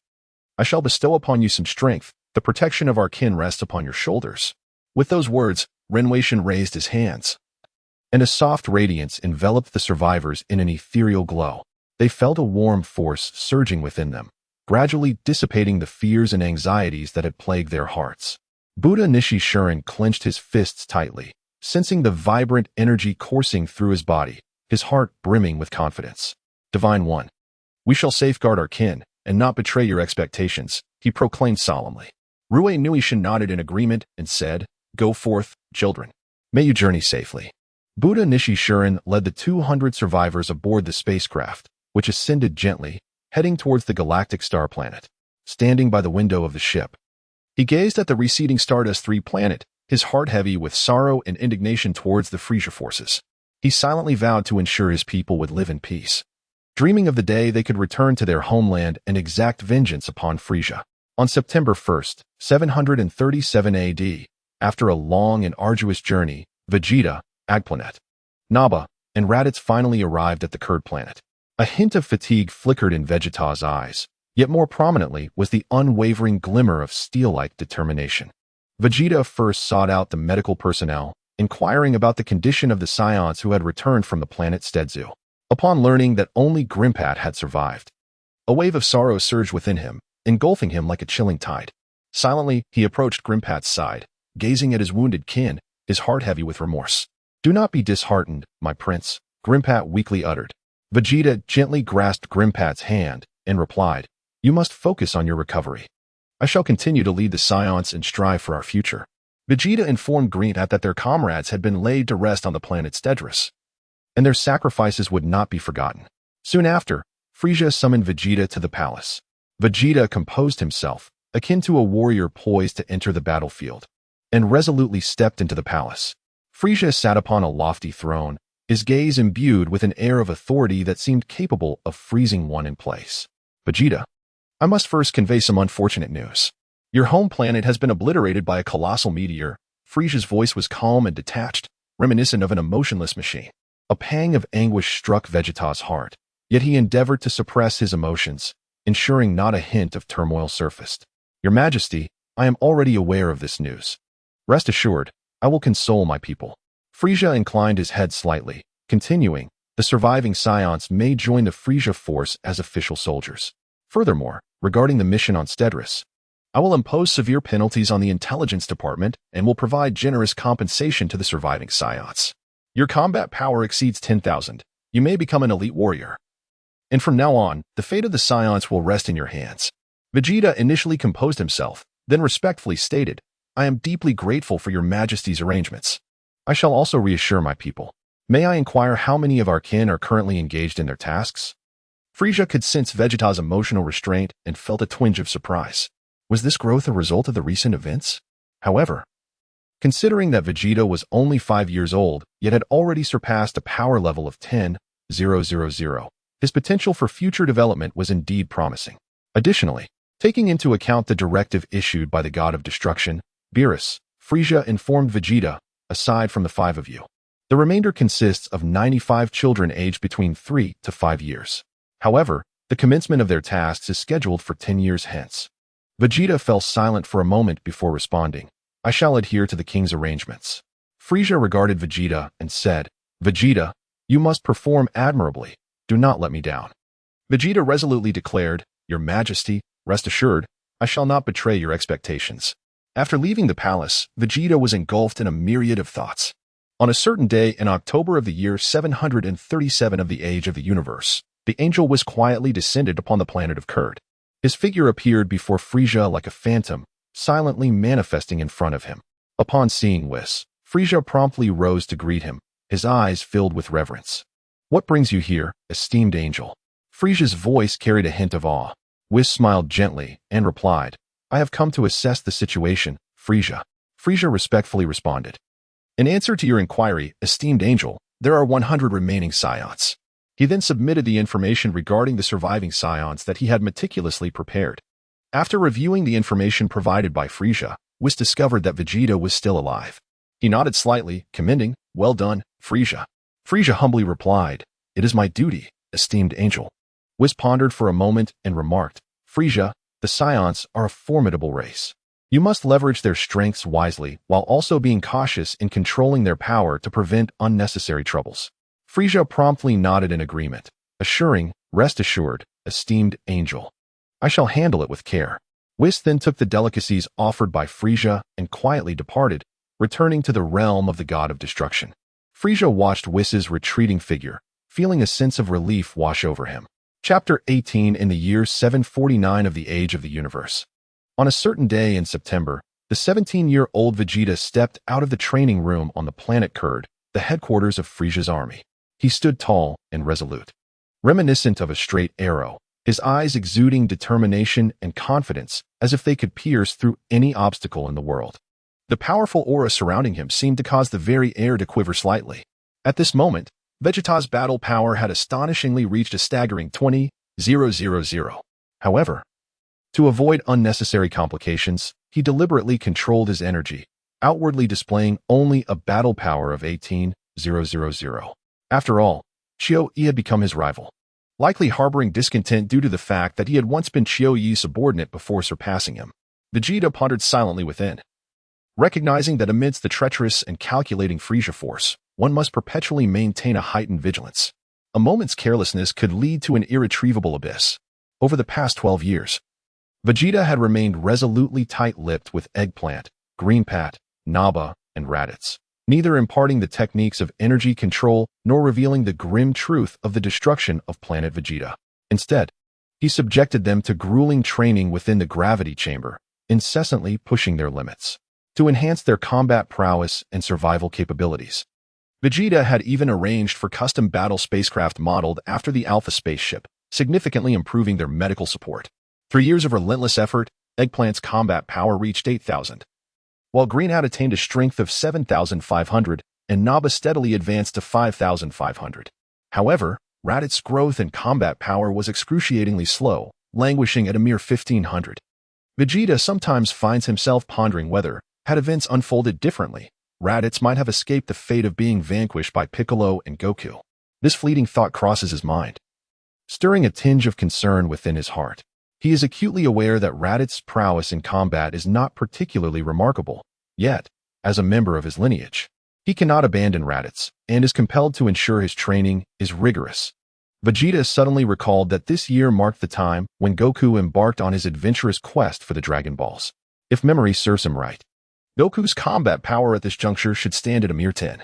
Contemplating this, a surge of complex emotions welled up within Vegeta. He concluded his musings, only to be abruptly overcome by a profound sense of envy for Goku's vibrant life. In stark contrast to Goku's carefree escapades, his own existence felt unbearably monotonous. Beyond the relentless grind of daily training, he found himself mired in the tedium of Frisia's army's unvaried missions, which left him utterly fatigued.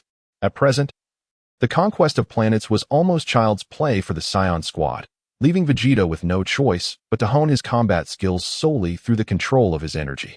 Vegeta found himself engulfed in a myriad of emotions. That rascal Goku roams freely, embarking on thrilling adventures, while he remains ensnared within the confines of the Frisia force, burdened with monotonous tasks. How delightful it would be to share in such liberating experiences. Yet, he is acutely aware of the immense responsibilities resting upon his shoulders, preventing him from relinquishing everything he currently holds. Vegeta resolved to divert his attention to other pursuits in order to alleviate the monotony. During the intervals between missions, he continued to dedicate half of each day to intense training within the gravity chamber, while intending to unwind by immersing himself in the cultures and cinematic offerings of various planets. Interestingly, upon meticulous observation, he noted that members of the Frisia force exhibited similar tendencies, including the likes of Agplanet, Greenpat, Naba, and Raditz, albeit to varying degrees. Vegeta perceived this as a manifestation of post-traumatic stress disorder, considering the multitude of brutal battles they had all endured. On a certain day in December of the year 749 of the Age of the Universe, Vegeta felt a sense of relative comfort during this period. However, a piece of news shattered this tranquility. According to intelligence from the Frisia force, the influence of the Galactic Patrol had significantly increased. It appeared that several survivors from the planets attacked over the years had sought refuge under the Galactic King, resulting in a substantial rise in the number of second-tier warriors within the Galactic Patrol. Nevertheless, in the face of the formidable Frisia force, they still appeared rather feeble.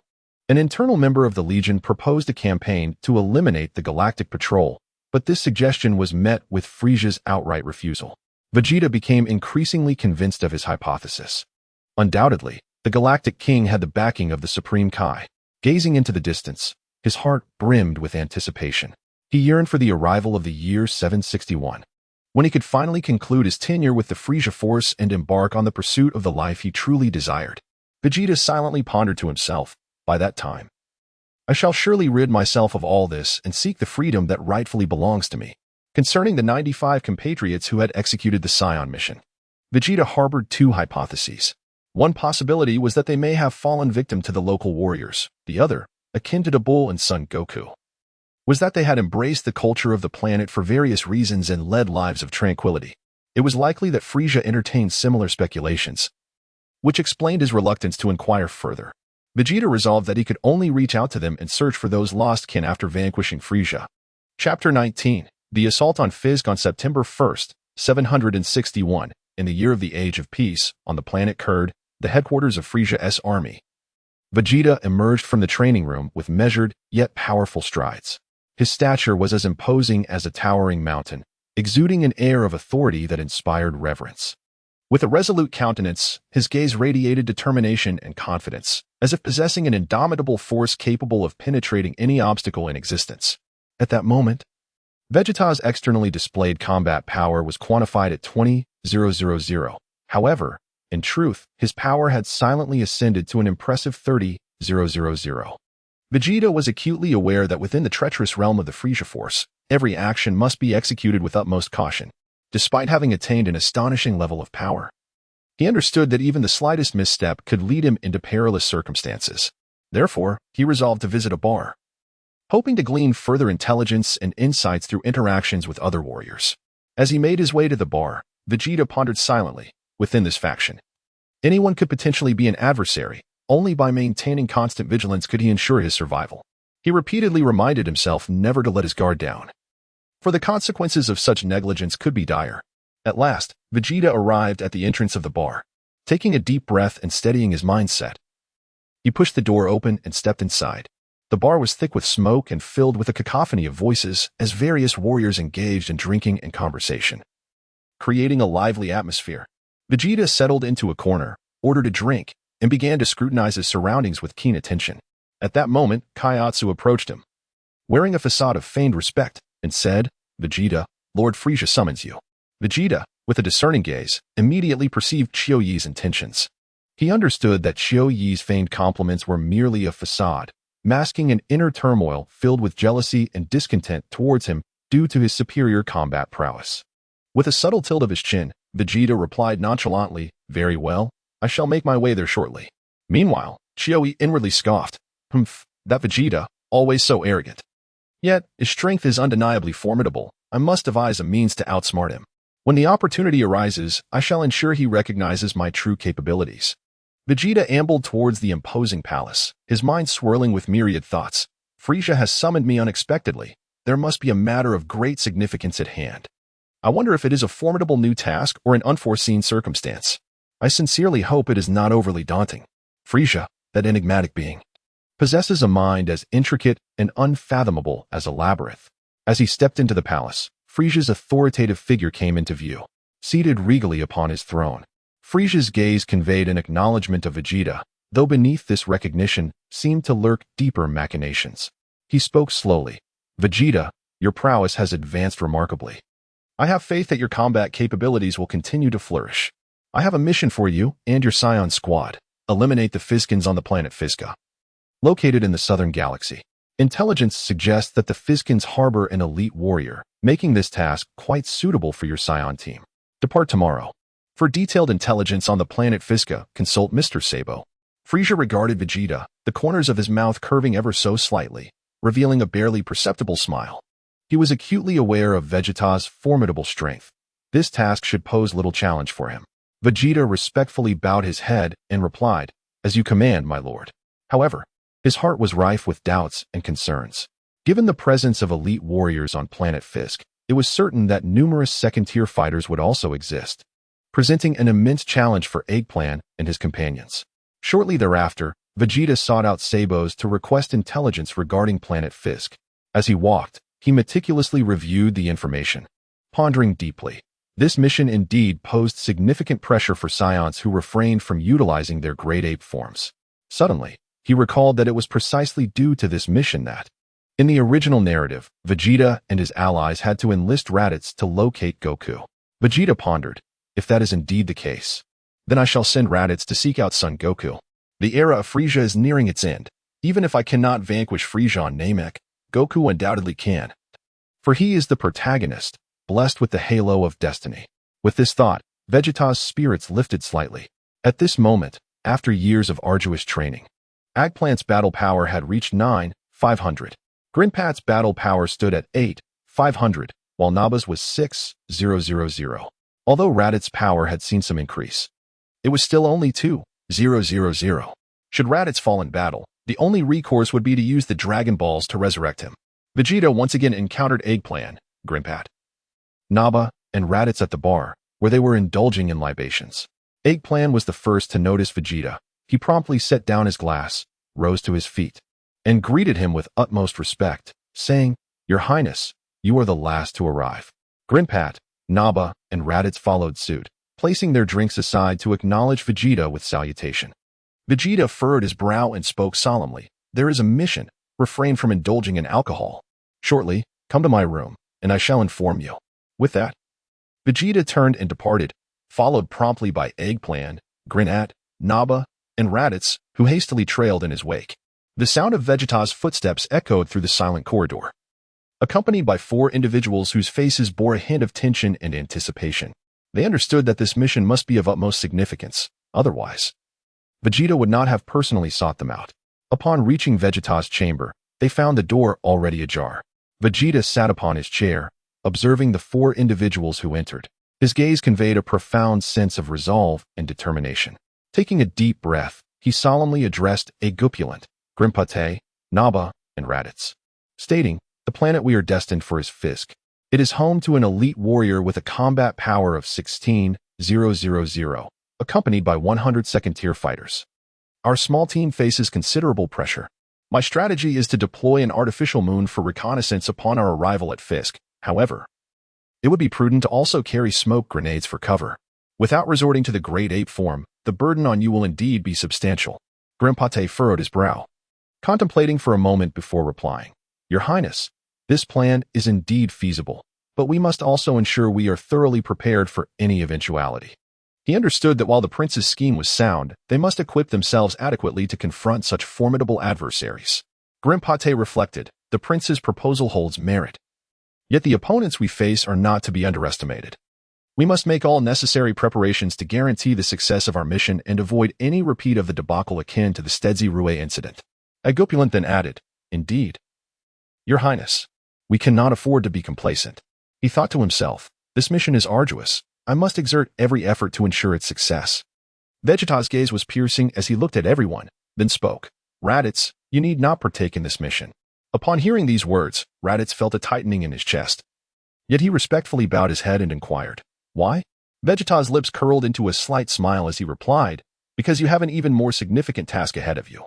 As far as I know, your brother Kakarot is in a remote region of the northern galaxy. Please summon him. Raditz hesitated for a moment, but ultimately nodded in agreement, saying, As you command, Prince Vegeta. Vegeta nodded and continued, This information was acquired a few days ago through an exchange of intelligence. I shall send you the precise coordinates once we take off. Raditz respectfully lowered his head once more and replied, Thank you, Your Highness. A sense of unease stirred within Raditz as he contemplated seeking out Kakarot, uncertain if he would return with him. Yet, the orders of the prince were not to be defied. By any means necessary, Kakarot must be persuaded to join us, for failure to do so could result in abandonment. With this thought in mind, Raditz clenched his fists, resolutely committing himself to the task ahead. Vegeta, observing Raditz's lack of dissent, declared, Very well, it is settled. Tomorrow, we shall embark. Grimpat, ensure our spacecraft is thoroughly inspected to guarantee its readiness. Additionally, utilize my authority to requisition some smoke bombs and other weaponry. Once these matters are attended to, everyone should rest well. Grimpat respectfully responded, As you command, Prince. With that, he turned and departed to arrange the necessary preparations, while the others also took their leave, readying themselves for the impending mission. Chapter 20. The Assault on Physic on the morning of September 2nd. Year 761 of the Age of the Gods, Vegeta, Agplanet, Grimpat, Naba, and Raditz each piloted their spacecraft, gradually departing from the Frisia Force headquarters on the planet Cooled. They surged into the vast expanse of outer space. Seated within his vessel, Vegeta's demeanor was as frigid as a sculpture of ice, though his eyes shimmered with unwavering determination and focus. He was confident that with his formidable strength and exceptional leadership, he would guide the team to successfully accomplish their mission. Agplanet, Grimpat, and Naba, inside their respective ships, shared a similar blend of tension and anticipation. They were acutely aware of the daunting challenges ahead. Yet their faith in Vegeta's leadership was resolute. They continually adjusted their states of mind, preparing themselves as thoroughly as possible for the forthcoming battle. The spacecraft glided through the darkness of the cosmos like brilliant meteors, steadfastly pursuing their individual objectives, akin to arrows shot towards the horizon. The vastness and mystery of the universe made them feel insignificantly small, akin to mere specks of dust, yet simultaneously ignited a fervent spirit within them. As time flowed silently, on the morning of October 11th, year 761 of the Age of the Gods, Vegeta, Agplanet, Grimpat, and Naba finally reached the planet Physic. They cautiously concealed their spacecraft, ensuring they would not be easily detected. Vegeta skillfully invoked the artificial moon technique, preparing to transform Agplanet, Grimpat, and Naba into their great ape forms, significantly enhancing their combat prowess. Agplanet, Grimpat, and Naba gazed upward at the artificial moon, feeling the power within them surge like a tumultuous tide. The gentle rays of the Bluts illuminated them, gradually inducing remarkable transformations. Their fur thickened, their physiques expanded, and in an instant, they transformed into formidable great apes. Each strand of fur radiated an intimidating aura of strength, and their gazes conveyed a wildness and boundless power, reminiscent of ancient divine beasts. Meanwhile, King Physic donned battle armor, his eyes reflecting resolve and determination as he wielded a sharp sword and led 50 second-tier warriors in rapid assembly towards Vegeta's position. The secondary warriors behind him wore solemn expressions, their strides resolute and powerful, each step imbued with an unwavering resolve to face death without flinching. Resembling a band of intrepid heroes, King Fisk thundered, "Warriors, for our homeland, for our kin, today we shall not retreat." The secondary warriors echoed in unison, "We shall not retreat." Their voices resonated through the air, brimming with an awe-inspiring courage and determination, as if a rousing drumbeat reverberated across the heavens. As King Fisk advanced bravely, he urgently signaled the remaining secondary warriors to proceed to the designated location. Preparing for a grueling battle of life and death, he fully comprehended the unimaginable challenges that lay ahead, yet to safeguard his people, he must confront it all with the valiance of a fearless monarch. Vegeta gazed at the three who had already transformed into their great ape forms. His expression solemn as he spoke. Agupulent, Grimpat, Naba, eliminate the combatants who resist, but spare the non-combatants whenever possible. Consider our Saiyan homeland. I shall confront King Fizik. You shall handle the rest. Agupulent, in his great ape form with a deep voice, replied, "As you command, my prince." Grimpat echoed similarly. "We shall act according to your orders." Naba nodded in agreement. "I too, my prince." After enduring 24 years together, Agupulent, Grimpat, and Naba had come to understand Vegeta's character intimately. In nearly every planetary invasion, they adhered strictly to his commands, striving to allow survivors to escape. Upon hearing Vegeta's words, King Fizik felt a mix of joy and sorrow. He was elated that the incoming force was a Saiyan squad from Frisia's army, which meant his kin might evade extinction. However, as the king of Fizik, he felt compelled to fulfill his royal duties, even if it meant sacrificing his life in battle. He proclaimed loudly, "Fellow kin, we must intercept these great apes and provide cover for our people to retreat." With that, King Fizik surged forward like a bolt of lightning, his sword slicing through the air with blinding brilliance, reminiscent of a resplendent rainbow arcing across the sky. Vegeta met his advance with calm resolve, channeling an energy equal to that of King Fizik, igniting a breathtaking confrontation. His gaze bore no hint of fear, only unwavering determination and focus, standing resolute like an indomitable mountain. As Vegeta engaged in a fierce battle, he proclaimed, "Esteemed King Fisk, I hold you in high regard. Regrettably, I must execute Frisia's orders. You should expedite the evacuation of your kin. During this period, I shall not impede your efforts. Eggplant, Grinpat, and Naba are my brethren. I cannot command them absolutely, for they possess their own thoughts and can only adhere to your arrangements." Through their recent discourse and the readings from his scouter, King Fisk instantly comprehended Vegeta's character. He ceased his assault and, utilizing his communicator, stated, "Do not approach any further. Arrange for your kin to retreat to the Galactic King." Meanwhile, upon receiving this notification while hastening to the scene, L promptly prepared for the evacuation of his people. "Brothers," L declared with fervor, "I need a final brave squad. Volunteers to serve as a secondary intercept force." The secondary warriors of the Fisk responded in unison, one asserting, "The king has entrusted you with organizing our retreat, which signifies his faith in you. You too must evacuate without burden. We defend our kin's lives, not for your sake."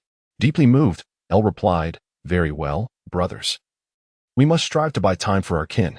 He began organizing the evacuation, prioritizing the brilliant young prodigies and scientists, followed by the promising young non-combatants, the lowest-ranking fighters, and then the secondary warriors, ultimately attending to the middle-aged Fisk warriors and non-combatants. The secondary warriors present acknowledged L's organization, swiftly mobilizing to exert their utmost for the survival of their kin. Each individual endeavored wholeheartedly to protect their families and tribes, resembling a valiant band of guardians. On another front, Vegeta and King Fisk engaged in an extraordinarily intense confrontation. Vegeta reflected that no race should be underestimated. Through 2 decades of combat experience, he had honed the ability to learn the fighting techniques and strategies of various races. He meticulously observed every movement of King Fisk, analyzing his battle tactics as if he were a sagacious scholar poring over an ancient tome. King Fisk, too, pondered inwardly, recognizing that this Saiyan sought to absorb the fighting arts and strategies of his people. It was imperative that he unleash his full potential, otherwise, he would not fulfill his duty. His swordsmanship became increasingly fierce, each strike imbued with tremendous power and unwavering resolve, as though he were an invincible swordsman showcasing his extraordinary skills. The battle raged on with fervor, Vegeta wholly focused on scrutinizing King Fisk's every action, gleaning invaluable experience. He deftly evaded Fisk's attacks while persistently searching for counterattack opportunities. His movements were as elusive as a specter, rendering him nearly impossible to apprehend, akin to a mysterious phantom weaving through the battlefield. Vegeta, while engaging in combat, remarked, "Your swordsmanship is exquisite, worthy of my admiration." King Fisk responded, "Thank you for your kind words." The king, with unreserved confidence, showcased his formidable prowess. His swordplay was astoundingly fierce, each strike imbued with immense power. His figure darted across the battlefield like a specter, relentlessly launching vigorous assaults upon Vegeta. A resolute determination shone in his eyes, for he understood that failure was not an option, embodying the spirit of an indomitable warrior fighting for honor. Vegeta occasionally employed his arms to block and his body to evade, his reflexes as swift as lightning and his movements as agile as a cheetah. He continuously analyzed King Fisk's attacking patterns, seeking out vulnerabilities. His mind raced with thoughts, strategizing his next move like a shrewd chess player contemplating the board. After a quarter of an hour of intense combat, Vegeta gleaned much from King Fisk. Through the flow of energy, he discerned that King Fisk's vitality was waning. Realizing that the king had exerted his utmost effort, Vegeta declared, "King Fisk, as a gesture of respect, I shall unleash my full power." King Fisk resolutely replied, "Very well." Vegeta immediately unleashed his formidable battle power of 20,000, launching a full-scale assault. His speed surged instantaneously, propelling him towards King Fisk with the swiftness of lightning. Each of his fists, imbued with immense strength, struck the king like cannonballs. His onslaught resembled a tempest, fierce and relentless, overwhelming any defense, as if a terrifying storm were ravaging the land. For a moment, King Fisk found himself on the back foot, struggling to withstand Vegeta's relentless barrage. Despite the overwhelming might of his opponent, he persevered, displaying the tenacity of a valiant warrior defying fate. King Fisk, laboriously defending himself, uttered, "Saiyan, you are indeed formidable." Vegeta, "Serious, this is a mark of my respect for you." In a display of respect, Vegeta swiftly dispatched King Fisk using martial prowess. His movements were crisp and precise, devoid of any superfluous hesitation. A glimmer of regret flickered in his eyes, for he recognized that King Fisk was a worthy adversary, akin to bidding farewell to yet another hero. Meanwhile, in another locale, Eggplant, Grimpath, and Naba transformed into their colossal ape forms, rapidly overcoming 50 of Fisk's second-tier warriors in a mere 10 minutes. They now engaged with the reserve second-tier warriors, lower-tier fighters, and the most basic warriors of Fisk. Although these combatants lacked strength compared to their foes, they resisted valiantly, fighting to protect their kin. Their courage and resolve were commendable, reminiscent of brave warriors safeguarding their homeland. In their giant ape forms, Eggplant, Grimpath, and Naba resembled three enormous beasts, their power astonishing. Each strike they unleashed wrought tremendous devastation. Their roars reverberated through the air, instilling fear, akin to the ominous rumble of thunder. Grimpath swept his tail, toppling a group of warriors, while Naba stomped the ground, causing violent tremors that left the surrounding fighters unsteady. Their assaults were as relentless as a tempest, overwhelming and reminiscent of an impending catastrophe. The warriors of Fisk did not falter. They pressed on with their attacks, seeking the giant's vulnerabilities. They thrust their weapons towards the massive forms. Yet the skin of the apes was as tough as iron, nearly impervious to their strikes. Their eyes reflected unwavering determination. They understood that surrender was not an option, like undaunted champions battling for their beliefs. As the battle raged on, the Fisk warriors gradually grew weary, yet they persevered. They realized that although their resistance was feeble, it might afford their people precious time, akin to selfless benefactors laboring for the sake of others. A Fisk warrior cried out, "For our kin, we fight to the end." Their voices echoed in the air, brimming with courage and resolve, reminiscent of an impassioned battle hymn inspiring the masses. On the afternoon of October 11th, 761 A.G., in a certain part of the Fisk planet, Vegeta, Eggplant, Grimpath, and Naba stood together. Vegeta interred King Fisk and erected a tombstone, inscribing his name, Boon, with his own hand. Naba, filled with emotion, remarked, "Your Highness, your kindness remains unwavering." Vegeta nodded slightly and said, "This is the attitude that one should have towards those deserving of respect and recognition. Let us stay on this planet for a couple of days as a respite." In the vastness of outer space, El gathered his kin, numbering 1,000, far exceeding his expectations. He had not anticipated such a substantial evacuation of his people. Comforting them, El led the retreat, his heart brimming with both hope and apprehension for the future. He understood that their journey ahead would be arduous. Yet for the survival of his kin, they had to bravely forge onward. El addressed his people. Do not be afraid. The Galactic King will protect us. The kin nodded in unison, their eyes reflecting unwavering determination and hope. They were aware that, although the future was rife with uncertainty, they possessed the courage and resolve to confront every challenge, akin to a band of intrepid sailors navigating towards an unknown shore. Chapter 21. Raditz vs. Piccolo. The date was October 12, 761 in the Age of the Dragon. The ship carrying Raditz descended upon the planet affectionately known to its inhabitants as Earth. Resembling a brilliant meteor, this was also the dwelling place of his brother, Kakarot. Raditz stepped out of the vessel, his gaze sharp and vigilant like that of a hawk. Swiftly scanning his surroundings with the agility of a cheetah, he concealed the ship in a secluded corner, ensuring it would not be easily detected. At that moment, through his scanner, he detected an Earthling with a power level of merely 5.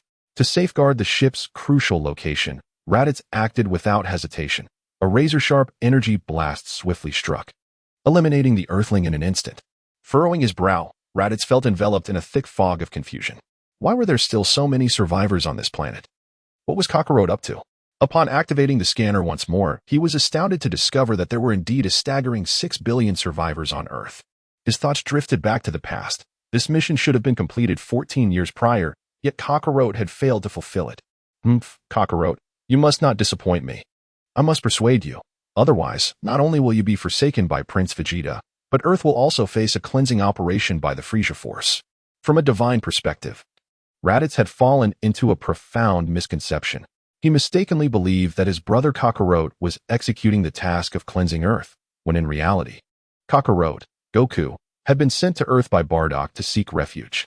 Meanwhile, on the planet Fisk, Vegeta strolled alone through the urban landscape, his heart tumultuous with conflicting emotions regarding Raditz's impending journey to Earth.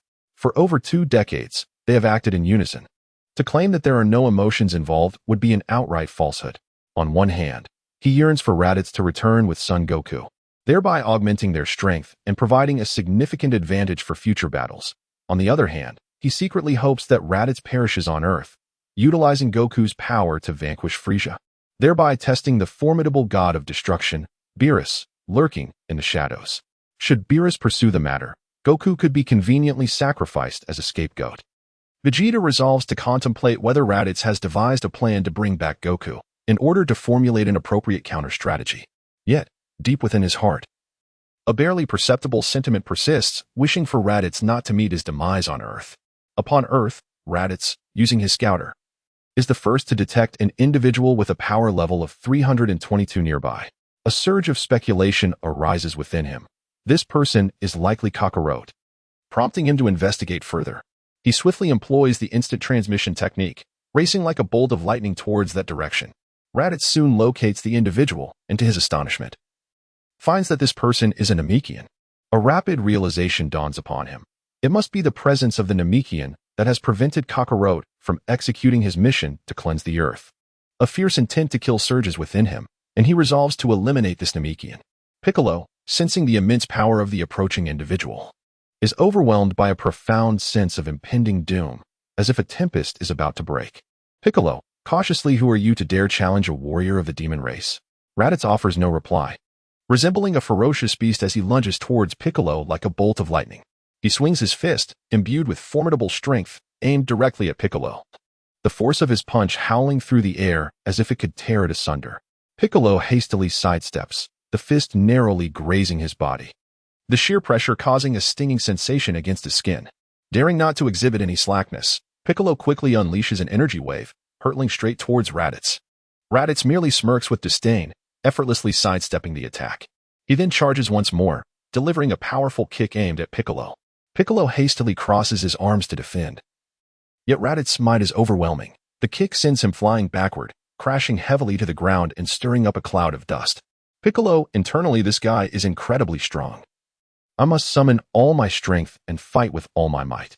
Struggling to rise, Piccolo's eyes blaze with indomitable spirit. He thrusts his hands forward, unleashing a barrage of energy blasts that rain down upon Raditz.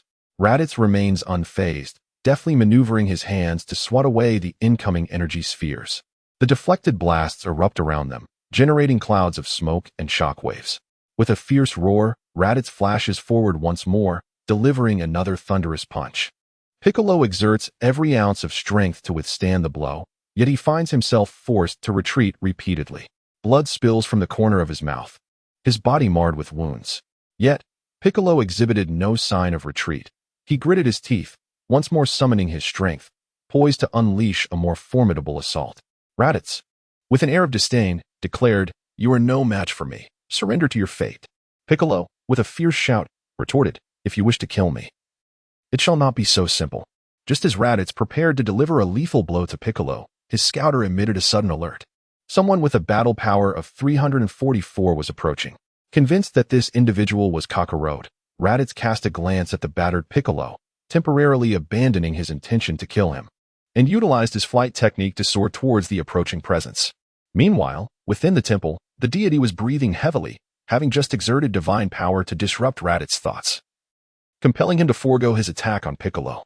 Fully aware of Raditz's formidable strength and the peril he posed, the deity recognized the necessity of taking such a risk to protect Earth. He gazed in the direction Raditz had departed, his heart laden with concern. As if dark clouds loomed over the sky, the deity mused inwardly, "The Saiyans have arrived. I must fulfill my duty to Piccolo, or Earth shall face annihilation." Chapter 22. Raditz vs. Son Goku on Earth. Within the serene confines of the Kame house, Master Roshi sat leisurely in his iconic recliner. Delicately cradling a cup of steaming tea, his eyes narrowed in contentment as he relished this moment of tranquility. Sunlight cascaded through the windows, akin to golden gossamer, casting a soft and warm hue over the cozy scene. Meanwhile, Krillin stood nearby, his face radiating a sunlit smile as he animatedly shared recent amusing tales with Bulma. Curiosity danced across Bulma's beautiful visage, her eyes sparkling with the brilliance of 1,000 stars as she posed questions that infused the dialogue with vibrancy and life. Before long, Son Goku arrived atop the flying Nimbus, resembling a divine messenger from myth, accompanied by his son Goten. The Nimbus descended gracefully into the yard of the Kame house, akin to a pristine, unblemished cloud. Goku leapt down from the Nimbus, his face adorned with an innocent and hearty smile, while Goten followed closely, his small face brimming with curiosity and wonder about the world around him. The arrival of Goku and Goten elicited expressions of joy among the others, who eagerly approached to exchange pleasantries, creating an atmosphere of warmth and harmony. However, at that moment, Goku suddenly sensed a tremendous and oppressive aura surging towards them like a relentless tide. His expression shifted to one of seriousness, his gaze filled with vigilance, akin to a keen-eyed leopard sensing imminent danger. Raditz slowly materialized before them, his figure resembling a specter of darkness, exuding a formidable and perilous energy. Raditz was the first to greet them, stating, "Kakarot, you bear a striking resemblance to our father." Goku, bewildered, replied, "What?" Raditz furrowed his brow, a wave of helplessness washing over him. Inner monologue, this brother seems to have completely forgotten the past. Has living on this planet for so long made him forget his own identity? Have you suffered a blow to the head? You are Kakarot, the son of Bardock, a warrior of the Saiyan race. Our homeland, planet Vegeta, was devastated by a colossal meteor 24 years ago, leaving only a handful of Saiyans as survivors. Now, we require your assistance in executing a cleansing mission on Earth. Should you fail to eliminate 100 humans, the Frisia Force will send reinforcements to ensure the task is completed. Upon hearing Raditz's words, Master Roshi fell into deep contemplation. He recalled the moment Gohan discovered Goku and slowly remarked, "Goku, indeed you were found by your grandfather. Gohan, it is entirely possible that you are a Saiyan." Goku gazed steadfastly at Raditz, unwavering in his resolve. "I refuse. I have grown on Earth, and I am now an Earthling." Raditz's heart swelled with a mix of helplessness and anger. Inner monologue, how stubborn can this brother be? Despite his meager fighting power, he clings to his stance. Does he not grasp the terror of the Frisia Force? Suddenly, Raditz's gaze fell upon Gohan, the child with the tail. His eyes sparkled with the thrill of discovery. As if he had stumbled upon treasure. "Kakarot, is this little brat your son? I shall take him. Should you fail to kill 100 humans by tomorrow, I will end your life to preserve the honor of the Saiyans." Goku glared at Raditz, his eyes ablaze with fury. "You shall not." In an instant, Raditz launched his attack with the swiftness of lightning. Goku hurriedly attempted to block the strike but was sent crashing to the ground as if he were nothing more than fragile parchment. Quickly regaining his footing, Goku's eyes ignited with indomitable rage. He assumed a fighting stance, preparing to charge at Raditz like a valiant lion confronting a formidable foe. Raditz regarded Goku with disdain, mocking, "With such feeble strength, do you think you can thwart me?" Goku roared, charging at Raditz like a ferocious tiger. He swung his fist, imbued with tremendous force. As if capable of shattering mountains, Raditz effortlessly dodged Goku's strike and delivered a kick to his abdomen. Goku collapsed, robbed of his strength. Like a flower battered by a tempest. Seizing the moment, Raditz abducted Gohan. Master Roshi, Krillin, and Bulma watched in shock, as though witnessing the apocalypse. Master Roshi. Inner monologue. This Saiyan possesses formidable strength. Goku is in grave danger. Krillin rushed to Goku's side, helping him up. Goku, are you alright? Goku weakly replied, I'm fine. We must rescue Gohan. Bulma, in a state of distress, exclaimed, This Saiyan is terrifying. What shall we do? As they deliberated, Goku suddenly sensed a powerful energy approaching. The ambience was both unfamiliar and oddly reminiscent, leaving those present in a state of perplexity.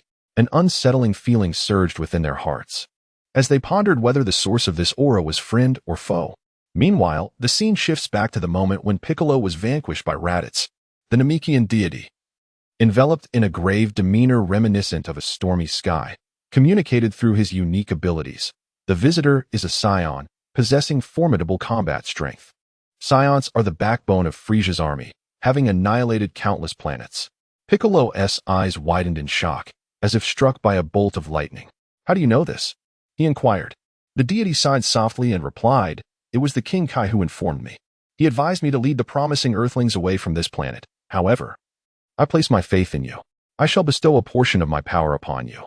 Only by uniting with Goku can you hope to defeat this Saiyan, lest the Earth's inhabitants face annihilation. After a moment of contemplation, a resolute light shone in Piccolo's eyes, akin to a razor-sharp sword. Give it to me. I will slay that Saiyan, for this Earth belongs to me. The deity regarded Piccolo's steadfast gaze and nodded slightly. He began to channel his divine abilities, transferring a fragment of his strength to Piccolo. A wave of immense power enveloped Piccolo, causing his body to tremble as he felt this formidable energy surging within him, akin to tumultuous ocean waves. With his eyes closed, he embraced the newfound strength, sensing a significant enhancement in his prowess, filling him with confidence as if he possessed the might to conquer all. Inner monologue. With this power, I might stand alongside Goku to defeat that Saiyan. Piccolo opened his eyes, which now sparkled with a keen brilliance, resembling a radiant star. He resolved to seek out Goku immediately to confront Raditz together. Chapter 23. Raditz vs. Goku and Piccolo. On Earth, in the hidden location of Raditz's spaceship, Raditz wore a grave expression, cautiously placing the young Gohan inside the vessel. Gazing at the small figure, a tempest of thought surged within him.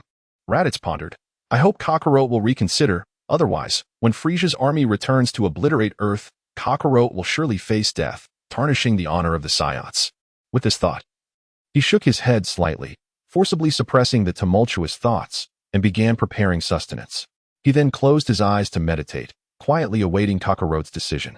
However, within the spaceship, although young, Gohan brimmed with courage and tenacity. He understood that his father, Goku, was the strongest warrior on Earth, and felt no fear, only a fervent hope for his father's swift arrival to rescue him. The scene rewinds to the moment Goku was defeated outside the Kame House on Earth. Goku, Bulma, Krillin, and Master Roshi stood together, their faces etched with profound concern and anxiety. Sun Wukong's gaze was sharp and penetrating as he meticulously observed his surroundings. Suddenly, a figure intruded upon his line of sight, none other than Piccolo. Piccolo spoke first, his tone revealing a sense of urgency. The deity has just informed me that you were defeated by that Saiyan.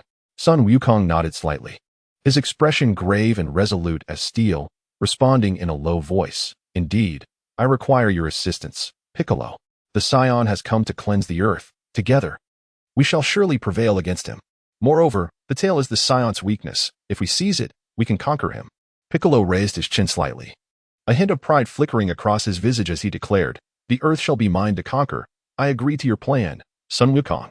However, do not hinder my progress. Sun Wukong affirmed with determination.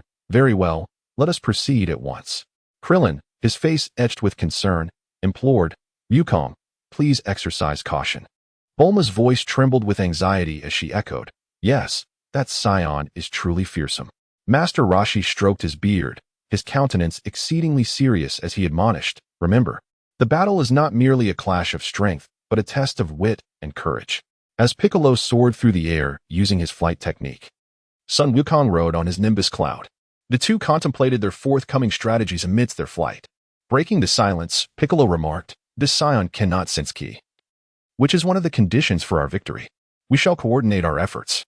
Sun Wukong, recalling Piccolo's previous encounter with Raditz, responded, "Indeed, we must seize this opportunity."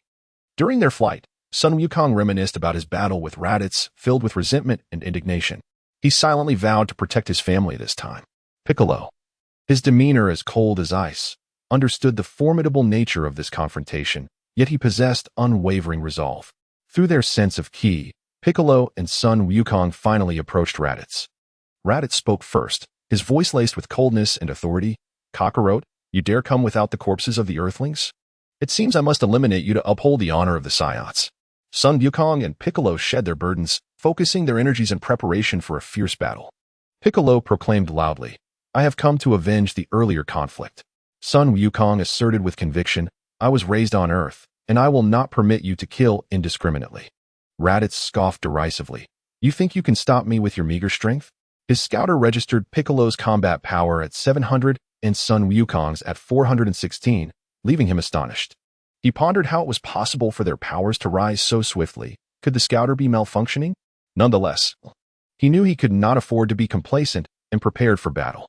Without hesitation, Raditz launched the first attack, dashing toward Piccolo and Sun Wukong like a bolt of lightning. In a fleeting moment, he appeared before the two, unleashing a punch imbued with cataclysmic force. Piccolo swiftly sidestepped, while Sun Wukong leaped high, narrowly evading the devastating blow.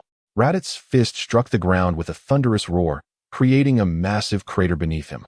Through exceptional skill, Piccolo and Wukong momentarily matched Raditz, engaging in a fierce and exhilarating battle. Sun Wukong adeptly dodged Raditz's assaults, retaliating with punches that sliced through the air with a whistling sound. "Raditz, do not let your arrogance cloud your judgment," Sun Wukong warned. Moving with the agility of a nimble monkey, constantly probing for Raditz's weaknesses. Despite the ferocity of Raditz's onslaught, Wukong managed to elude his strikes at critical moments. Meanwhile, Piccolo waited for the opportune moment to unleash his special beam cannon, seeking an opening in Raditz's defenses. "Saiyan, your demise approaches," Piccolo declared, his hands gathering energy. Poised to deliver a lethal blow, his gaze remained fixed on Raditz, searching for the ideal moment to strike. Particularly, when Kakarot unleashed a Kamehameha wave with a power level nearing 1,000, Raditz was taken aback. Could they possess such formidable techniques? Raditz resolved to hold nothing back and retaliated fiercely against Sun Wukong. His strikes descended like a torrential storm, forcing Wukong to defend himself with great difficulty. Raditz's fists landed like cannonballs, relentlessly pounding upon Wukong, who could only shield himself with his arms, each impact sending searing pain coursing through him. At that instant, Piccolo seized the opportunity, launching a wave of energy straight at Raditz.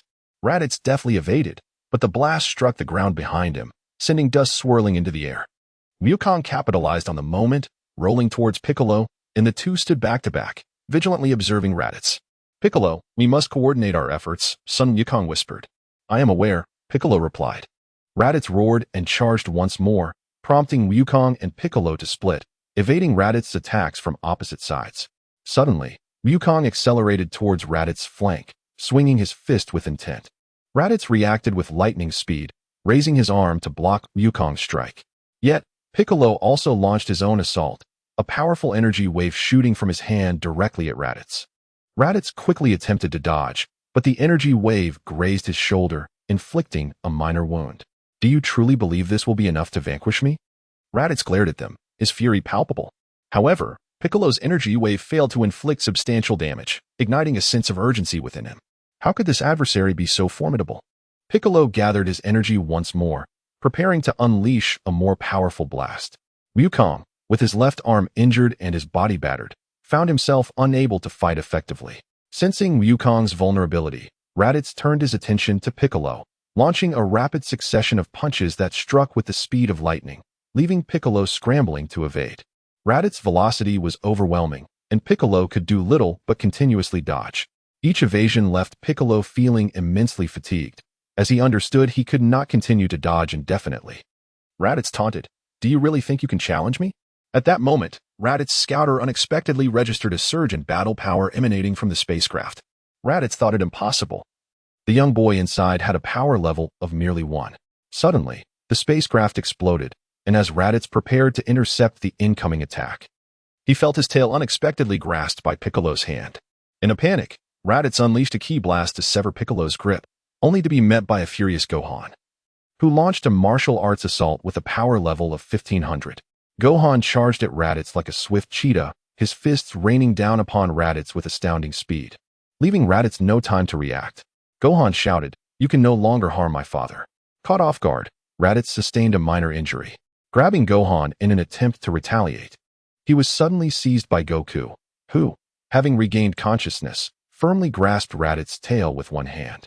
In that critical moment, Raditz was stripped of his strength, allowing Gohan to safely land and quickly heed Goku's suggestion to retreat. Meanwhile, Piccolo had seized the opportunity to gather energy for his special beam cannon. He instructed Goku, "Hold onto his tail tightly. I must charge my attack to eliminate him, or else your son and wife will perish." Raditz, through his scouter, finally realized that the ki blast's power was still escalating, indicating a life-threatening situation. In a desperate bid for survival, Raditz unleashed his full strength, breaking free from Goku's grasp, and began to charge his ki blast to strike at Piccolo. At this crucial juncture, Goku, empowered by the deity's abilities, suddenly erupted with renewed vigor. Wrapping himself around Piccolo from behind to shield him from Raditz's impending attack, Goku exclaimed, "Piccolo, launch your attack quickly, or we shall all perish." At that moment, Piccolo, having completed his energy gathering under the deity's influence, decisively unleashed his special beam cannon towards Raditz. With both hands, Piccolo propelled a formidable wave of energy, imbued with a sense of annihilation, directed at Raditz. Ultimately, Raditz met his demise at the hands of the united efforts of Piccolo, Goku, the deity, and Gohan. In his final moments, Raditz, filled with questions, asked, "How can you attack without hesitation, knowing Kakarot is behind you?" Piccolo scoffed, "Earth possesses Dragon Balls that can resurrect Goku. In the end, you will still perish on this planet." Before succumbing, Raditz utilized the Scouter's communication feature to relay the message of Earth's Dragon Balls to Vegeta, warning Piccolo, "More powerful Saiyans are on their way. They will avenge me." A wave of unease surged within Piccolo as he scoffed. Meanwhile, Goku had also perished. His body vanished, and the deity in the other world was aware of this news, deciding against retracting the powers bestowed upon Piccolo. The deity communicated to Piccolo, "I do not intend to withdraw the powers I have granted you. Stronger Saiyans will soon arrive, and I hope you can fully harness that power." Vegeta clenched his fists tightly, his gaze radiating a resolute light. "I shall prepare myself to face their challenges." He understood that a greater crisis loomed on the horizon, and he must ready himself for the impending Saiyan assault. Chapter 24, The Actions of Both Sides in the year 761 of the Age of the Earth. On the afternoon of October 28th, deep within the vast and unfathomable depths of the universe, Vegeta, Agplanet, Grimpate, and Naba each piloted their respective spacecraft, making their slow journey back to the Frisia Force. Vegeta stood tall and resolute, akin to an unwavering spear, as he strode purposefully from the training chamber of the Alpha spacecraft. His stern visage, now marred by a deep furrow of concentration, resembled an insurmountable chasm, exuding an aura of chilling authority. The information relayed by the scanner struck him like a formidable bomb, stirring tumultuous waves within the depths of his heart. Vegeta pondered to himself. Raditz's battle power had reached an astonishing 2,000, a figure vastly superior to that of his original incarnation. Yet, despite such formidable strength, he met his demise on that seemingly inconspicuous little planet where Kakarot resided. What could possibly account for this? Had the Z fighters of Earth truly undergone some form of upgrade, enabling them to ascend to such extraordinary heights of power? Regardless of the circumstances. When I journey to Earth next year, I shall uncover the full details of this perplexing situation. Vegeta's piercing gaze, as sharp as a sword, swept fiercely across the scanner.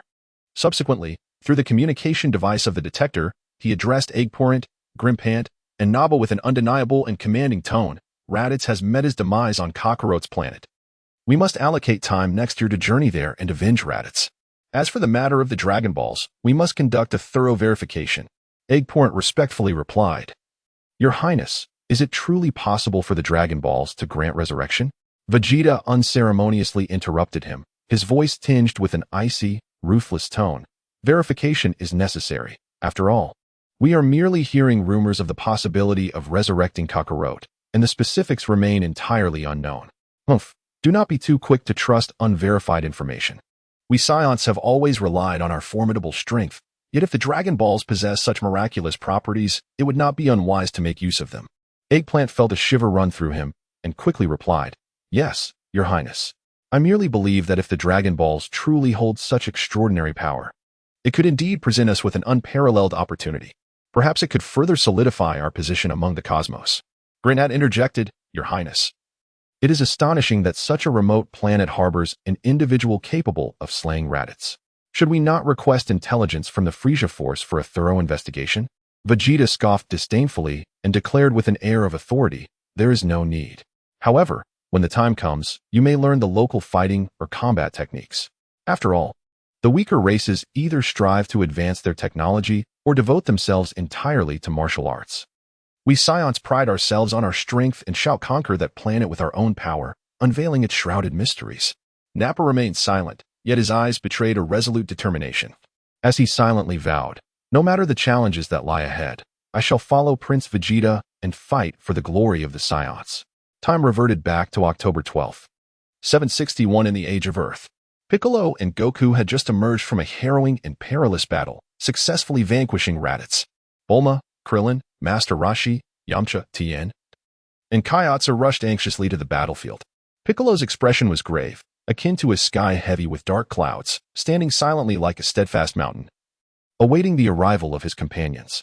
His thoughts were a tangled mess. Although he had defeated this Saiyan, even more formidable foes loomed on the horizon. Gohan, that young boy, possessed immense potential, akin to an undiscovered land rich with hidden treasures. He must be nurtured diligently. As the group gathered, Piccolo spoke in a low, thunderous voice that resonated in their ears. "The good news is that we have successfully slain the Saiyan. However, the bad news is that Goku has perished, and 4 even stronger Saiyans are set to return to Earth. We must prepare for battle without delay. Gohan has astonishing potential, and I will take him for rigorous training." With that, Piccolo resolutely turned away with Gohan, his determined silhouette silently conveying his unwavering resolve. Bulma, Master Roshi, Krillin, Yamcha, Tien, and Kaiatsu remained in deep shock, as if struck by lightning, rendered momentarily speechless. Yamcha was the first to regain his composure, his face etched with doubt. Can we truly trust Piccolo? He was once our most formidable enemy. Doubts gnawed at Yamcha's heart. Could someone who had been so wicked truly stand with them now? Yet the current situation seemed devoid of better alternatives. Should he betray them again, they would find themselves in an irretrievable abyss. Krillin, too, was filled with apprehension. Piccolo's transformation was far too abrupt. Could they genuinely place their hopes in him? But who else could they rely upon? At that moment, the Supreme Kai, within the Kai's realm, communicated telepathically to Bulma, Master Roshi, Krillin, Yamcha, Tien, and Kaiatsu, his voice echoing as if from the distant heavens. Ethereal yet commanding, "What Piccolo has revealed to you is the truth. You powerful warriors must relay this information to one another and hasten to the Kai's realm. I shall assume the responsibility of instructing you, while Sun Wukong ventures to the King of Worlds for further enlightenment. We must seize every fleeting moment to prepare for the impending arrival of the Saiyans, ready to launch a full-scale counterattack." Master Roshi, stroking his beard, bore a serious expression akin to a general poised for battle. "It appears we can only place our faith in divine providence. For the future of Earth, we must unite resolutely. Although Piccolo was once our adversary, we now face a formidable common foe, and perhaps we can momentarily set aside past grievances." After a brief deliberation, Krillin, Yamcha, Tien, and Kaiatsu resolved to journey to the sacred temple. Krillin remarked, "We have no alternative but to trust in the divine and in Piccolo. To safeguard our planet, we must bravely confront the challenges ahead." Yamcha nodded in agreement. "Very well. I hope our decision proves to be prudent." Before proceeding to the sacred temple, they must inform Chi-Chi of Goku's demise and Gohan's circumstances. Krillin felt a pang of sorrow. As though pricked by a sharp needle, Goku is gone. How heartbroken Chi-Chi must be. Yet, we must find the strength to fight for our own and our loved ones. Meanwhile, Bulma cautiously retrieved the device next to Raditz, as if handling an invaluable treasure, diligently embarking on its modification and repair. A resolute spark shone in her intelligent eyes, reminiscent of a blazing flame, as she was determined to extract more valuable information from the device. Bulma mused, "This device may very well be the key to understanding our enemies. I must repair it to provide our comrades with essential intelligence. Raditz' body was also transported to the sacred temple and sealed away. The deity gazed upon the sealed Raditz, his heart heavy with worry. Like dark clouds looming ominously, the arrival of these Saiyans is certain to bring immense calamity to Earth. Yet, we cannot remain passive. We must be thoroughly prepared. I hope Sun Wukong acquires unparalleled skills from the King of Worlds, and I trust my training will empower Earth's warriors. Simultaneously, in a distant place, Chi-Chi awaited the return of Goku and Gohan with eager anticipation, unaware that a thunderous blow of tragic news awaited her. The fate of Earth hung precariously in this tense atmosphere, rife with uncertainty and challenge. Standing in the courtyard, gazing into the distance, Chi-Chi's heart brimmed with hope and longing. Goku, Gohan, when will you return? I have been waiting for you. Her eyes reflected determination and tenderness, as she firmly believed in their safe return. However, she was unaware that an immense crisis was about to descend upon them. Chapter 25. Preparations in the year 761 of the Aiki calendar. On November 28th, upon the planet Kurd, a magnificent palace loomed like a towering peak piercing the heavens. Standing proudly and exuding an aura of chilling authority, enveloped in an air of inscrutable mystery, Sabo humbly stood before Frieza, meticulously and solemnly reporting the death of the Saiyan Raditz and the astonishing news regarding the Dragon Balls to this formidable ruler of the universe. Sabo bowed slightly, his voice imbued with respect and trepidation. My lord, the Saiyan Raditz has perished on a distant planet known as Earth, and we have received shocking news regarding the Dragon Balls. It is said that these mystical orbs possess the power to grant various incredible wishes. Upon hearing this, Frieza narrowed his elongated, piercing eyes, which seemed capable of penetrating all, and fell into deep contemplation. He pondered to himself, the Dragon Balls? The legendary artifacts of the Namekians truly exist? This is indeed a great surprise. If the Dragon Balls are real, they will undoubtedly provide me with a tremendous advantage, potentially rendering my dominion even more unassailable. After a moment, he slowly spoke. If I recall correctly, the Dragon Balls were created by the Namekians, were they not?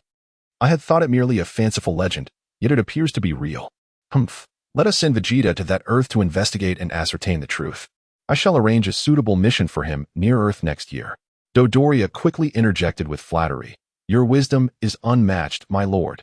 With Prince Vegeta's prowess, he will undoubtedly uncover the true state of affairs on Earth. If the Dragon Balls truly exist, it would provide you with an immensely powerful tool. Frieza's lips curled into a faint, chilling smile. You speak wisely, Mr. Dodoria.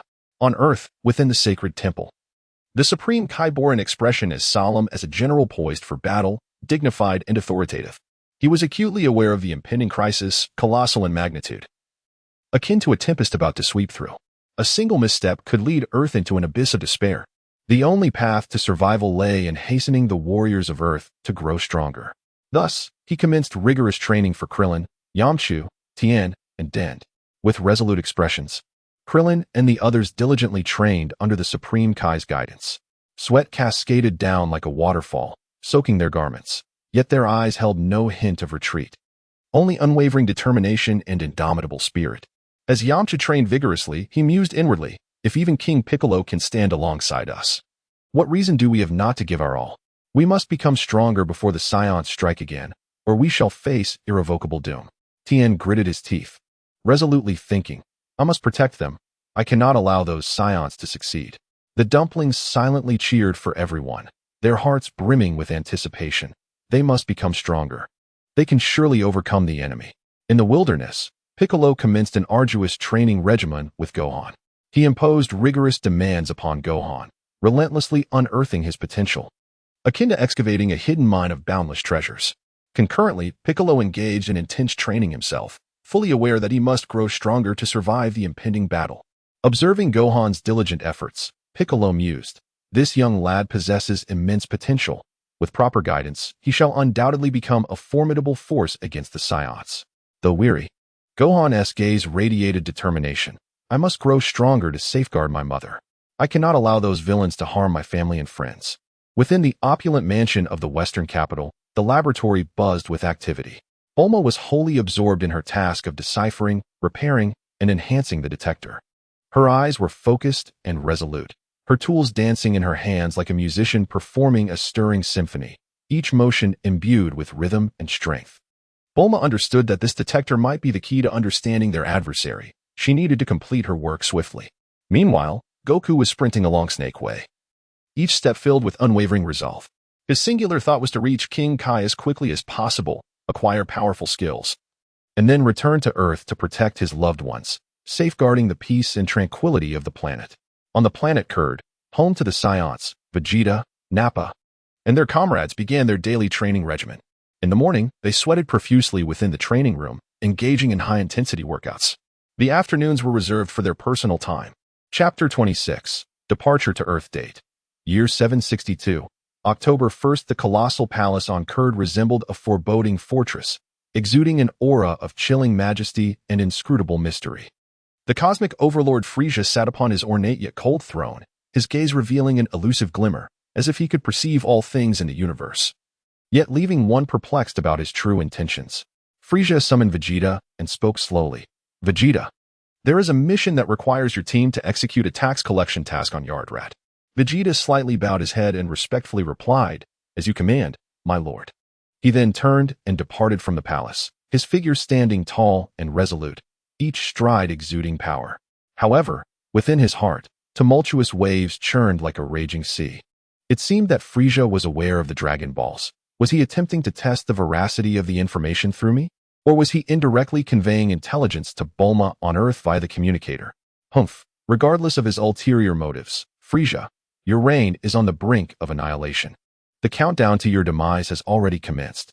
At his residence on planet Kurd, Vegeta activated the communicator and addressed Eggplant, Green Pat, and Nappa. We shall proceed to planet Yardrat tomorrow to execute our tax collection duties. Upon reviewing, I noted that the planet Kakarot resides on Earth, is conveniently close to our destination. We will first visit Earth before heading to Yardrat. I estimate our arrival on Earth to be on November 4th, so prepare yourselves. Eggplant and the others promptly responded, understood. On October 2nd, year 762 of the age, Vegeta and his companions set forth towards Earth aboard their respective spacecraft. Their vessels sliced through the dark abyss of the universe like lightning, leaving behind a trail of vibrant, yet perilous light. Seated within the Alpha spacecraft, Vegeta gazed out at the starry expanse, his eyes brimming with anticipation and defiance. Earth, I, Vegeta, am coming. Within the grand palace of planet Kurd, Dodoria stood alongside Frieza, a smirk of satisfaction gracing his features, though it concealed a subtle undercurrent of malice. Dodoria informed Frieza, my lord, the Saiyans have indeed headed to Earth first. Frieza narrowed his eyes slightly, a cold smile gracing his lips. Mr. Dodoria, ensure you monitor their movements through the communicator. I want to know their every action on Earth. Dodoria nodded eagerly. Yes, my lord. I shall keep a close watch on their activities. In his heart, Dodoria mused, those Saiyans had better bring news of the Dragon Balls for the king, or they will face dire consequences. Humph, they believe themselves clever. Yet they are entirely within the king's grasp. But what unforeseen events might transpire if they truly locate the Dragon Balls? On October 15th, year 762 of the age. Within the Capsule Corporation in the western metropolis of Earth, Bulma was diligently occupied in her laboratory, her gaze focused and unwavering, as if engaged in a fierce race against time. Suddenly, the communicator emitted a signal, revealing to Bulma that the Saiyans would arrive on Earth on November 4th. A tightness gripped her heart, and she immediately ceased her work, an overwhelming sense of urgency flooding over her. The Saiyans were coming. What should she do? No. She must quickly inform everyone. Bulma hastily seized the communicator and began relaying messages to the denizens of the heavenly temple. Upon receiving Bulma's message, the deity's expression grew grave, as if a tempest were imminent. A sense of unease gripped the divine being. The Saiyans had indeed arrived. It remained uncertain whether they were adequately prepared. Yet retreat was not an option. They must confront the impending challenge with courage. The fate of Earth rested in their hands. After receiving the foreboding news about the Saiyans' arrival, the deity promptly informed Krillin, Tien, Yamcha, and Kairatsu. Upon hearing the news, their faces reflected shock and trepidation, as if the apocalypse were nigh. Krillin furrowed his brow, anxiety swirling within him. The Saiyans had ultimately come, and they were still unprepared. However, fear could not deter them. They must fight for their families. But could they truly prevail? Tien clenched his jaw, determination gleaming in his gaze. Regardless of the circumstances, retreat was not an option. They must face the challenge head-on. They needed to convey to the Saiyans that Earth was not a territory to be trifled with. Yet, how fierce would this battle prove to be? Yamcha felt a gnawing unease, rife with dread. Their adversaries were undoubtedly formidable. Could they withstand the onslaught? Yet, they had no choice but to expend every ounce of their strength. Would they face utter defeat? Kaiatsu silently rallied his comrades, his voice soft yet imbued with conviction. Fear not, for we can succeed. We must believe in ourselves and our strength. But could they truly achieve the miraculous? Soon, however, they regained their composure, understanding that this was not a time for fear. They had to prepare for the forthcoming battle. Nevertheless, doubt and anxiety still loomed in their hearts. The deity then conveyed the news to Piccolo, who was training Gohan in the wilderness. Upon hearing the news, a flicker of resolve crossed Piccolo's eyes, though it was accompanied by a hint of concern. He mused, "The Saiyans are here. I shall defeat them." Gohan looked up, determination radiating from him. "Uncle Piccolo, I will stand with you against the Saiyans. I must become stronger to protect my family and friends." But could he truly achieve this? Finally, the deity transmitted the message to King Kai, instructing him to inform Goku. Goku, diligently training on King Kai's planet, felt a surge of fighting spirit upon hearing the news. Though a heavy weight of pressure settled upon him, clenching his fists, he declared, "Saiyans, wait for me. I will grow stronger and return to safeguard everyone. I will not allow you to succeed."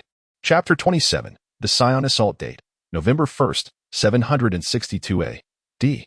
In the vast expanse of the cosmos, the Saiyans Vegeta, Eggplant, Granat, and Naba each piloted their respective spacecraft, progressing slowly. At this moment, they were still 2 long days away from Earth. Vegeta sat in the control room of the Alpha spacecraft, his gaze deep and piercing, akin to 2 swords capable of penetrating anything. He resolved to halt his training for the next 2 days, conserving his energy while meticulously strategizing each step of his impending journey to Earth. First, he intended to inquire of the deity on Earth regarding its domain, seeking to unravel the mysteries surrounding this enigmatic entity. Second, he was determined to meet Bulma, who might become his future bride.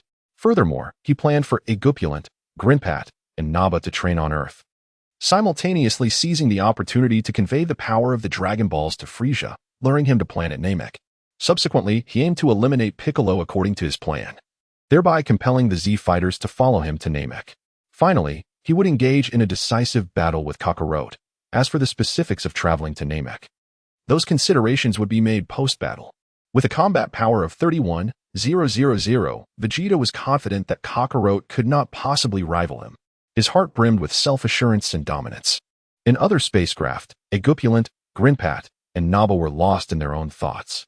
Eggplant calculated privately, "My combat power stands at 9,800, and under the prince's leadership, our advantages are indeed substantial." The prince has frequently mentioned Earth's martial arts, suggesting there is a hidden depth. I must observe closely and seize every opportunity to enhance my strength. After all, in this ruthless universe, power is the essence of survival. Granat furrowed his brow in contemplation. "My combat power is 8,800, and the prince wishes for us to learn Earth's martial techniques. Humph. What formidable fighting skills could these feeble Earthlings possess? Nevertheless, since the prince has commanded it, I shall remain vigilant. Yet, I cannot easily believe that Earthlings' martial arts could surpass our Saiyan combat prowess." Naba remained silent, his eyes reflecting an unwavering resolve. "My combat power is 6,100. Though it pales in comparison to the prince and the others, the advantage still lies with us Saiyans. I shall exact vengeance for Raditz. These Earthlings must pay a heavy price for their actions. I will unleash my full strength, demonstrating the fury and might of the Saiyans." On Earth, in the sacred land, the atmosphere was tense and foreboding. Piccolo, Gohan, Krillin, Tien, Kaiatsu, Yamcha, Bulma, and the deity gathered together. The Z fighters had just concluded a grueling training session, now recuperating and making final preparations for the upcoming battle on November 4th. Bulma utilized a scouter to assess the fighters' combat powers. Piccolo's combat power registered at 4,000. He stood resolute, his eyes exuding determination and confidence, though a flicker of unease lingered deep within. "My strength has undergone a significant transformation. I hope to triumph over the Saiyans." In a state of unwavering determination, Tien's battle power reached 2,000 as he clenched his jaw, filled with both fervor and profound concern. Having been unable to participate in the previous Saiyan invasion, he resolved to engage in this battle to safeguard his loved ones. With unwavering resolve, he vowed to protect those he cherished with his strength. Yet, a lingering doubt gnawed at him. Could he truly achieve this? Despite his youth and a battle power of merely 1400, Gohan's eyes radiated with resolve. I shall not allow the Saiyans to harm my family and friends. I must grow stronger, for my mother and for everyone. With a battle power of 1900, Krillin furrowed his brow, overshadowed by dark clouds of worry. The enemy before them was formidable. Could they truly triumph? Nevertheless, retreat was not an option. He steeled himself to fight valiantly for the Earth and his comrades. Yet, the thought of failure loomed ominously, its consequences too dreadful to contemplate. Yamcha, with a battle power of 1600, wrestled with anxiety as fear and courage intertwined within him. Can we truly succeed? But with no other recourse available, he resolved to give his all. He knew he could not let fear dominate his heart. He must confront it boldly. But was he truly brave enough? With a battle power of 800, Kaiatsu silently cheered for his friends. Though his strength was relatively feeble, hope filled his heart. Everyone must strive forward. We can do this. But doubt crept in. Could they genuinely succeed? God, with a serious demeanor, remarked, I have heard from King Kai that the Frisia Force's Saiyans have defeated many formidable foes over the past 20 years. I am uncertain whether your current battle power can overcome them. Perhaps we should prepare for multiple outcomes. He intended to consult with the king. Piccolo interjected. Our battle power has significantly increased, along with Goku's. Our priority now is to gather the Dragon Balls to prepare for his resurrection. If we cannot defeat the Saiyans, the people of Earth will perish. Tien then suggested, let us focus on our preparations for battle. If our foes are merely on par with the last Saiyan, we may have a chance of victory. However, if they are stronger than Raditz, the outcome remains uncertain. Can we truly withstand such a powerful adversary? God nodded slightly, a glimmer of hope in his eyes, though they were tinged with concern. On November 3rd, 762, at 11 a.m., Vegeta, the Agaplant, Glenpat, and Nappa arrived on Earth, coincidentally appearing above a bustling metropolis. Nappa, utilizing his scouter, detected the low battle powers of the city's inhabitants and felt an overwhelming urge to destroy. Humph. These feeble earthlings are no match for me. I shall obliterate this city. His gaze was filled with cruelty and malice. Vegeta interrupted Nappa, stating, we did not come to Earth to tidy up after its inhabitants. Our purpose is to seek vengeance and ascertain the whereabouts of the Dragon Balls. Depart now and conceal the spaceship first. Vegeta's voice carried an air of authority. Upon concluding his words, Vegeta ascended into the air, employing his flight technique, and commenced the search for a suitable location to conceal their vessel. Eggplant and Greenpat followed suit, utilizing the same technique to closely trail behind Vegeta. The citizens of the city were engulfed in astonishment, their gazes fixed upon the departing Saiyans, their hearts heavy with dread and unease. A young man, filled with terror, inquired, who are these beings? What brings them here? What shall we do? An elder, riddled with concern, replied, they are extraterrestrials. Should we alert the government? But can the government truly contend with them? A curious child gazed upward, pondering aloud, am I the only one wondering if they can fly? Another child chimed in. So am I. Yet, they appear quite fearsome. Within the divine temple, the deity was the first to sense the arrival of the Saiyans, astonished by their premature appearance. His voice resonated with surprise and worry as he hastily informed Piccolo, Gohan, Krillin, Tien, Kaiatsu, and Yamcha. Piccolo, reacting swiftly, sensed the overwhelming power of the Saiyans through his ki, tightening his heart with an intense sense of crisis. He proclaimed to the group, we must quickly resurrect Goku and relay this news. We must prepare for battle. There was a resolute tone in Piccolo's voice. With that, he unleashed his ki and soared towards the direction of the Saiyans. Krillin, Tien, Gohan, Yamcha, and Kaiatsu followed suit, employing their flight techniques in tandem with Piccolo. In his mind, Piccolo reflected, these Saiyans are immensely powerful. We must revive Goku swiftly to bolster our combat prowess. Only then do we stand a chance. Krillin felt a pang of anxiety. I wonder when Goku will return. Can we hold out until then? But I cannot allow fear to overtake me. I must fight alongside everyone. Tien gritted his teeth, resolute, regardless of the circumstances, we cannot falter. We must fight for our loved ones, protecting this land with all our might. Gohan's gaze was unwavering. I too shall grow stronger for my mother. I will safeguard my family and friends. Yamcha felt a twinge of apprehension. Can we truly succeed this time? Yet we have no other choice. I must face this with courage and not let fear conquer me. Kaiatsu silently encouraged everyone. We must all strive forward. We can do this. The deity arranged for the Dragon Balls to resurrect Goku and notified King Kai to hasten Goku's return to Earth. Meanwhile, at Kame House, Bulma. Upon detecting the early arrival of the Saiyans through her device, prepared to inform Krillin, Gohan, and the others. However, Master Roshi interjected, "Do not notify them. Let us remain here in calm anticipation. I can sense the formidable ki of the Saiyans, and so can Krillin and Tien." Though Master Roshi's voice was tranquil, a hint of worry lingered within. After careful consideration, Bulma realized the truth in his words that could only wait in this place. Bulma felt a surge of anxiety. The Saiyans had arrived, and she wondered if everyone would be able to cope. She fervently hoped for Goku's swift return. I must have faith in them. They will surely protect the Earth. But can they truly accomplish this? Master Roshi, however, remained relatively composed. We can only wait and trust that they will find a solution. These young warriors have matured significantly. They will fight for their loved ones and for the planet itself. Chapter 28, Cultivators vs. Z Warriors. Vegeta, Eggplant, Green Pat, and Nappa, having skillfully concealed their spacecraft during their journey, resolutely continued their advance towards their destination. Vegeta's demeanor was as frigid as ice, his eyes radiating an unwavering confidence and authority that seemed capable of penetrating all that exists. With his eyes gently closed, he relied on his remarkably acute sense of energy to meticulously perceive every subtle movement in his surroundings. Suddenly, an extraordinary aura surged forth like a tumultuous wave, rapidly approaching. Simultaneously, his detector emitted a crisp sound, and the combat power readings vividly illuminated the screen ahead. In his heart, Vegeta mused, "I hope these Z warriors can ignite a spark of excitement in Eggplant and the others." Vegeta slowly opened his eyes, his gaze piercing, and solemnly addressed his companions. "Prepare yourselves, for the battle is imminent." Upon hearing this, Agpurin clenched his fists, excitement gleaming in his eyes as if he were about to immerse himself in a grand celebration. "Your Highness, we are ready at any moment." Grimpat wore a serious expression, silently adjusting his state while rapidly devising strategies in his mind. Nappa fixed his gaze ahead, the flames of vengeance burning fiercely within him. "I shall avenge Raditz. These Earthlings will surely pay a heavy price for their actions." Shortly thereafter, the two sides encountered one another in an expansive, desolate wilderness. Vegeta spoke first, his voice cold and oppressive, as if it could freeze the very air. "Namekian, find us a suitable battlefield." Piccolo paused momentarily, a flicker of doubt surfacing in his mind. But he swiftly regained his composure, his eyes now laced with caution. "How do you speak the Earth language?" Vegeta gestured towards his scouter and remarked nonchalantly, "This device possesses a voice modulation feature.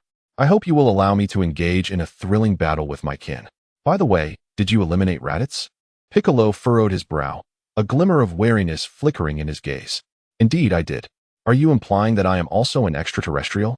Vegeta nodded slightly, acknowledging, "Indeed. The Dragon Balls were created by the Namekians.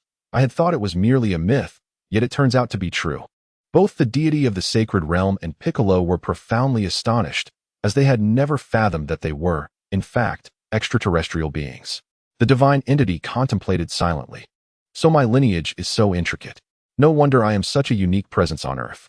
Meanwhile, Piccolo was calculating within himself, "I am indeed a Namekian. These Saiyans do not come with benevolent intentions. I must first strategize on how to survive and devise a means to confront their formidable power."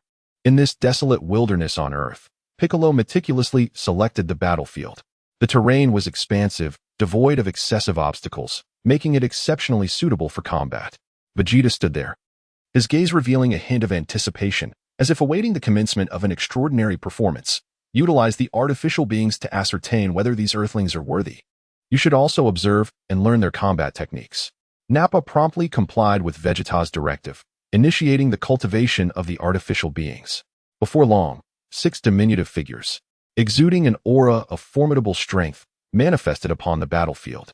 Vegeta gazed intently at the Z warriors before him and proclaimed, "I am Vegeta IV, the Saiyan Prince. To my left stands Eggplant, and to my right is Grimpat. The one who ventures forth to cultivate 6 beings is Nappa. I trust that when you report to the afterlife, you will remember who has dealt your demise." Piccolo, with an impassive expression and eyes reflecting unwavering resolve, replied, "I am Piccolo. To my left are Tien Shinhan and Kaiatsu.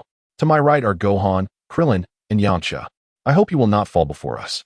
Yet, should you insist on battle, we shall not falter." Vegeta's lips curled into a slight, disdainful smile. "Ha ha. Let us see if you can first surpass the trials posed by the training androids. I shall determine if you possess the merit to be our adversaries. Tianjinhan was the first to initiate the challenge, dashing towards android number 1 with the swiftness of lightning, his eyes ablaze with determination. Akin to a raging inferno, I shall not allow you to prevail. Unfazed, android number 1 charged forward to meet him. A fierce battle ensued, a relentless exchange of blows, each strike resonating with palpable force. Tianjinhan unleashed his martial prowess, each punch imbued with tremendous strength, causing the very air to reverberate with explosive sounds. Meanwhile, android number 1, with its indomitable vitality and agile movements, deftly evaded Tianjinhan's assaults, waiting for the opportune moment to counterattack. After several rounds of intense combat, Tianjinhan, through sheer power, began to gain the upper hand. A swift sidekick struck android number 1 in the abdomen, sending it hurtling through the air. Yet, he refrained from delivering a fatal blow. Adhering to his own principles, he did not wish to extinguish a life so readily. Nappa, witnessing this scene, felt a surge of fury akin to a volcano on the verge of eruption. These earthlings are utterly weak. Battle should be fought with all one's might. In a fit of brutality, he dispatched android number 1 and issued a stark warning to the remaining androids. Should you fail to fight with full force, you shall meet the same fate. Krillin furrowed his brow, an expression of deep concern etched upon his face. These Saiyans are terrifying. We must exercise utmost caution and not allow ourselves to grow complacent. Gohan's eyes flickered with indignation. How can they treat their comrades in such a manner? Yamcha silently cursed. These Saiyans are utterly inhumane. Meanwhile, Kaiatsu murmured softly, can we truly triumph over the Saiyans? Regardless, we cannot afford to surrender. Piccolo observed the Saiyans' cruelty, his heart heavy with apprehension. These Saiyans are formidable foes. Yet, we must confront them with courage. Vegeta stood aside, observing the fierce battle of Tianjinhan. He perceived that the Earthling's mastery of Ki was far superior to his own half-formed understanding. Remarkably, Tianjinhan refrained from slaying the Cyberman. Meanwhile, Yamcha faced off against Cyberman number 2. His gaze was intensely focused, fixated upon his adversary, as if he were confronting a long-standing rival. Cyberman number 2, undeterred, exhibited a fierce glint in its eyes. In a flash, Yamcha lunged forward like a leopard, his speed astonishing. Cyberman number 2 reacted swiftly, launching a powerful punch accompanied by a fierce gust of wind. Yamcha deftly sidestepped, evading the blow, and followed up with a kick aimed at the Cyberman's leg. The creature stumbled but quickly regained its footing. With a furious roar, it charged once more at Yamcha. Remaining composed, Yamcha adeptly dodged the Cyberman's relentless assaults. Seeking an opportunity to counterattack, he unleashed his signature technique, the Spirit Ball, sending a formidable energy sphere hurtling towards Cyberman number 2. The creature was struck and fell to the ground, injured. Yet, it did not concede defeat. Instead, it became increasingly frenzied in its onslaught against Yamcha. In a moment of triumph, Yamcha let down his guard, mistakenly believing that Cyberman number 2 had lost its fighting spirit. Suddenly, the Cyberman sprang back to life, charging at Yamcha before opting for self-detonation. Yamcha had no time to react, and was engulfed by the tremendous force of the explosion. Ultimately, much like the original tale, a heart-wrenching tableau unfolded, resulting in Yamcha's tragic demise. Piccolo witnessed Yamcha's grim fate, his heart ablaze with fury. Akin to a volcano on the verge of eruption, I shall confront the 4 Cybermen. Your cruelty shall not go unpunished. With that declaration, the 4 Cybermen surged toward Piccolo. He regarded the approaching foes with a calm demeanor, his eyes radiating unwavering determination. One Cyberman was the first to reach him, throwing a punch that Piccolo effortlessly evaded. He swiftly retaliated, landing a powerful strike to the Cyberman's abdomen, sending it hurtling away. The remaining 3 Cybermen, undeterred, launched an assault from various angles. Piccolo nimbly leapt to avoid their strikes, simultaneously unleashing a potent energy wave that sent one Cyberman flying once more. The 2 remaining Cybermen, now frenzied, attacked with reckless abandon.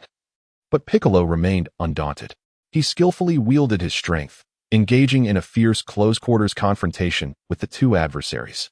Each of his moves was imbued with power, forcing the Cybermen to retreat step by step. Ultimately, with a mighty energy sphere, Piccolo obliterated all 4 Cybermen. Vegeta observed Piccolo's performance and nodded slightly. Let us proceed to the next round. Naba, it is your turn. Their combat power is akin to that of Ste Tsujiri, so be cautious not to underestimate them. Naba nodded, his eyes gleaming with fierce determination. I shall make them aware of the Saiyan might. He charged onto the battlefield, preparing for the new confrontation, while tension and unease permeated the air, heralding an impending clash of greater intensity. Chapter 29, Naba vs. Z Fighters. The battle between Naba and Piccolo unfolded like a breathtaking tempest, swiftly engulfing the entire arena. From the outset, Piccolo found himself at a distinct disadvantage, struggling to withstand Naba's ferocious onslaught, akin to a tempestuous storm. Each punch Naba threw seemed to carry the weight of 1,000 mountains, with the air crackling under the ferocity of his blows, producing sharp, piercing detonations. Despite Piccolo's relentless efforts to resist, he gradually began to falter under Naba's overwhelming assault. Beads of sweat trickled down his forehead, yet his gaze remained resolute, shimmering with an indomitable spirit. While desperately evading Naba's strikes, he anxiously sought an opportunity for counterattack. However, Naba's speed was akin to lightning, and his strength was astounding. Often, Piccolo's retaliatory strikes were effortlessly neutralized before they could even be launched. A sense of urgency gripped Piccolo's heart. This adversary was exceedingly powerful, and he needed to endure until reinforcements arrived. As he evaded Naba's relentless attacks, he remained vigilant, yearning for a glimmer of hope to turn the tide. Each time Naba's fist grazed his body, the resulting gusts of wind left his skin stinging painfully. Aware that he could not remain in a passive stance indefinitely, Piccolo began to quietly gather his energy, preparing for a potent counterattack. Meanwhile, Vegeta furrowed his brow in contemplation. Filled with perplexity, he was astonished to find that Piccolo appeared even stronger than in the original narrative, yet he was pitted against the mightier Naba from this timeline. Vegeta pondered inwardly. Why has Piccolo grown stronger than his counterpart from the original timeline? A hint of curiosity sparkled in his eyes as he focused more intently on the fierce battle unfolding before him. Tien Jinhan, witnessing Piccolo in distress, felt a surge of urgency. He understood that if he did not intervene, Piccolo might very well perish at Naba's hands. Without hesitation, he resolved to join the fray, calling out, "Piccolo, I am here to assist you." In an instant, Tien Jinhan darted towards Naba like a bolt of lightning. He unleashed a powerful energy beam, directed straight at Naba. Naba sidestepped slightly, effortlessly evading Tien Jinhan's attack. However, Tien Jinhan did not relent. Like a nimble leopard, he darted around Naba, seeking openings to strike. His energy blasts came from above and below, forcing Naba to divide his focus in order to counter him. Tien Jinhan resolutely thought to himself, "No matter what, I cannot allow Piccolo to fall here. We must hold out until Goku arrives." He was utterly engrossed in the battle, each move imbued with strength and determination. Upon witnessing Tien's engagement, Krillin, Gohan, and Kaiatsu hastily joined the fray. They understood that only through unity could they hope to confront the formidable Nappa. Krillin unleashed the Kamehameha, a blue beam of energy hurtling towards Nappa. Gohan followed suit with a dazzling flash of light, a brilliant white radiance trailing behind. Although Kaiatsu's power was relatively modest, his agility allowed him to continuously seek opportunities to trouble Nappa, employing ki blasts and nimble maneuvers to create minor disturbances. Seeing this unfold, Agaplant sought to intervene. But Vegeta waved him off, stating, "Let them engage. They are but weaklings, ripe for Nappa to teach a lesson. And it will allow us to gauge the true strength of these earthlings." Though concern gnawed at Agaplant, he dared not defy Vegeta's command. The fierce confrontation between Nappa and the quintet of Piccolo, Tien, Krillin, Gohan, and Kaiatsu reignited. Through their harmonious cooperation, they momentarily established a fragile balance against Nappa. Piccolo unleashed a barrage of ki blasts, raining energy beams upon Nappa, while Tien utilized his one-finger technique to strike from various angles. Krillin adeptly wielded the Kamehameha to disrupt Nappa's movements, and Gohan applied pressure with his ki blasts, while Kaiatsu incessantly sought openings for attack. However, Nappa's might was overwhelming. With a thunderous roar, he emanated a formidable aura, his attacks growing fiercer and swifter. Tien unfortunately sustained injuries, collapsing to the ground. Witnessing Tien's plight, Kaiatsu was consumed by fury and sorrow. Resolute, he chose to sacrifice himself to halt Nappa, initiating a self-detonation. His body swelled and radiated a blinding light.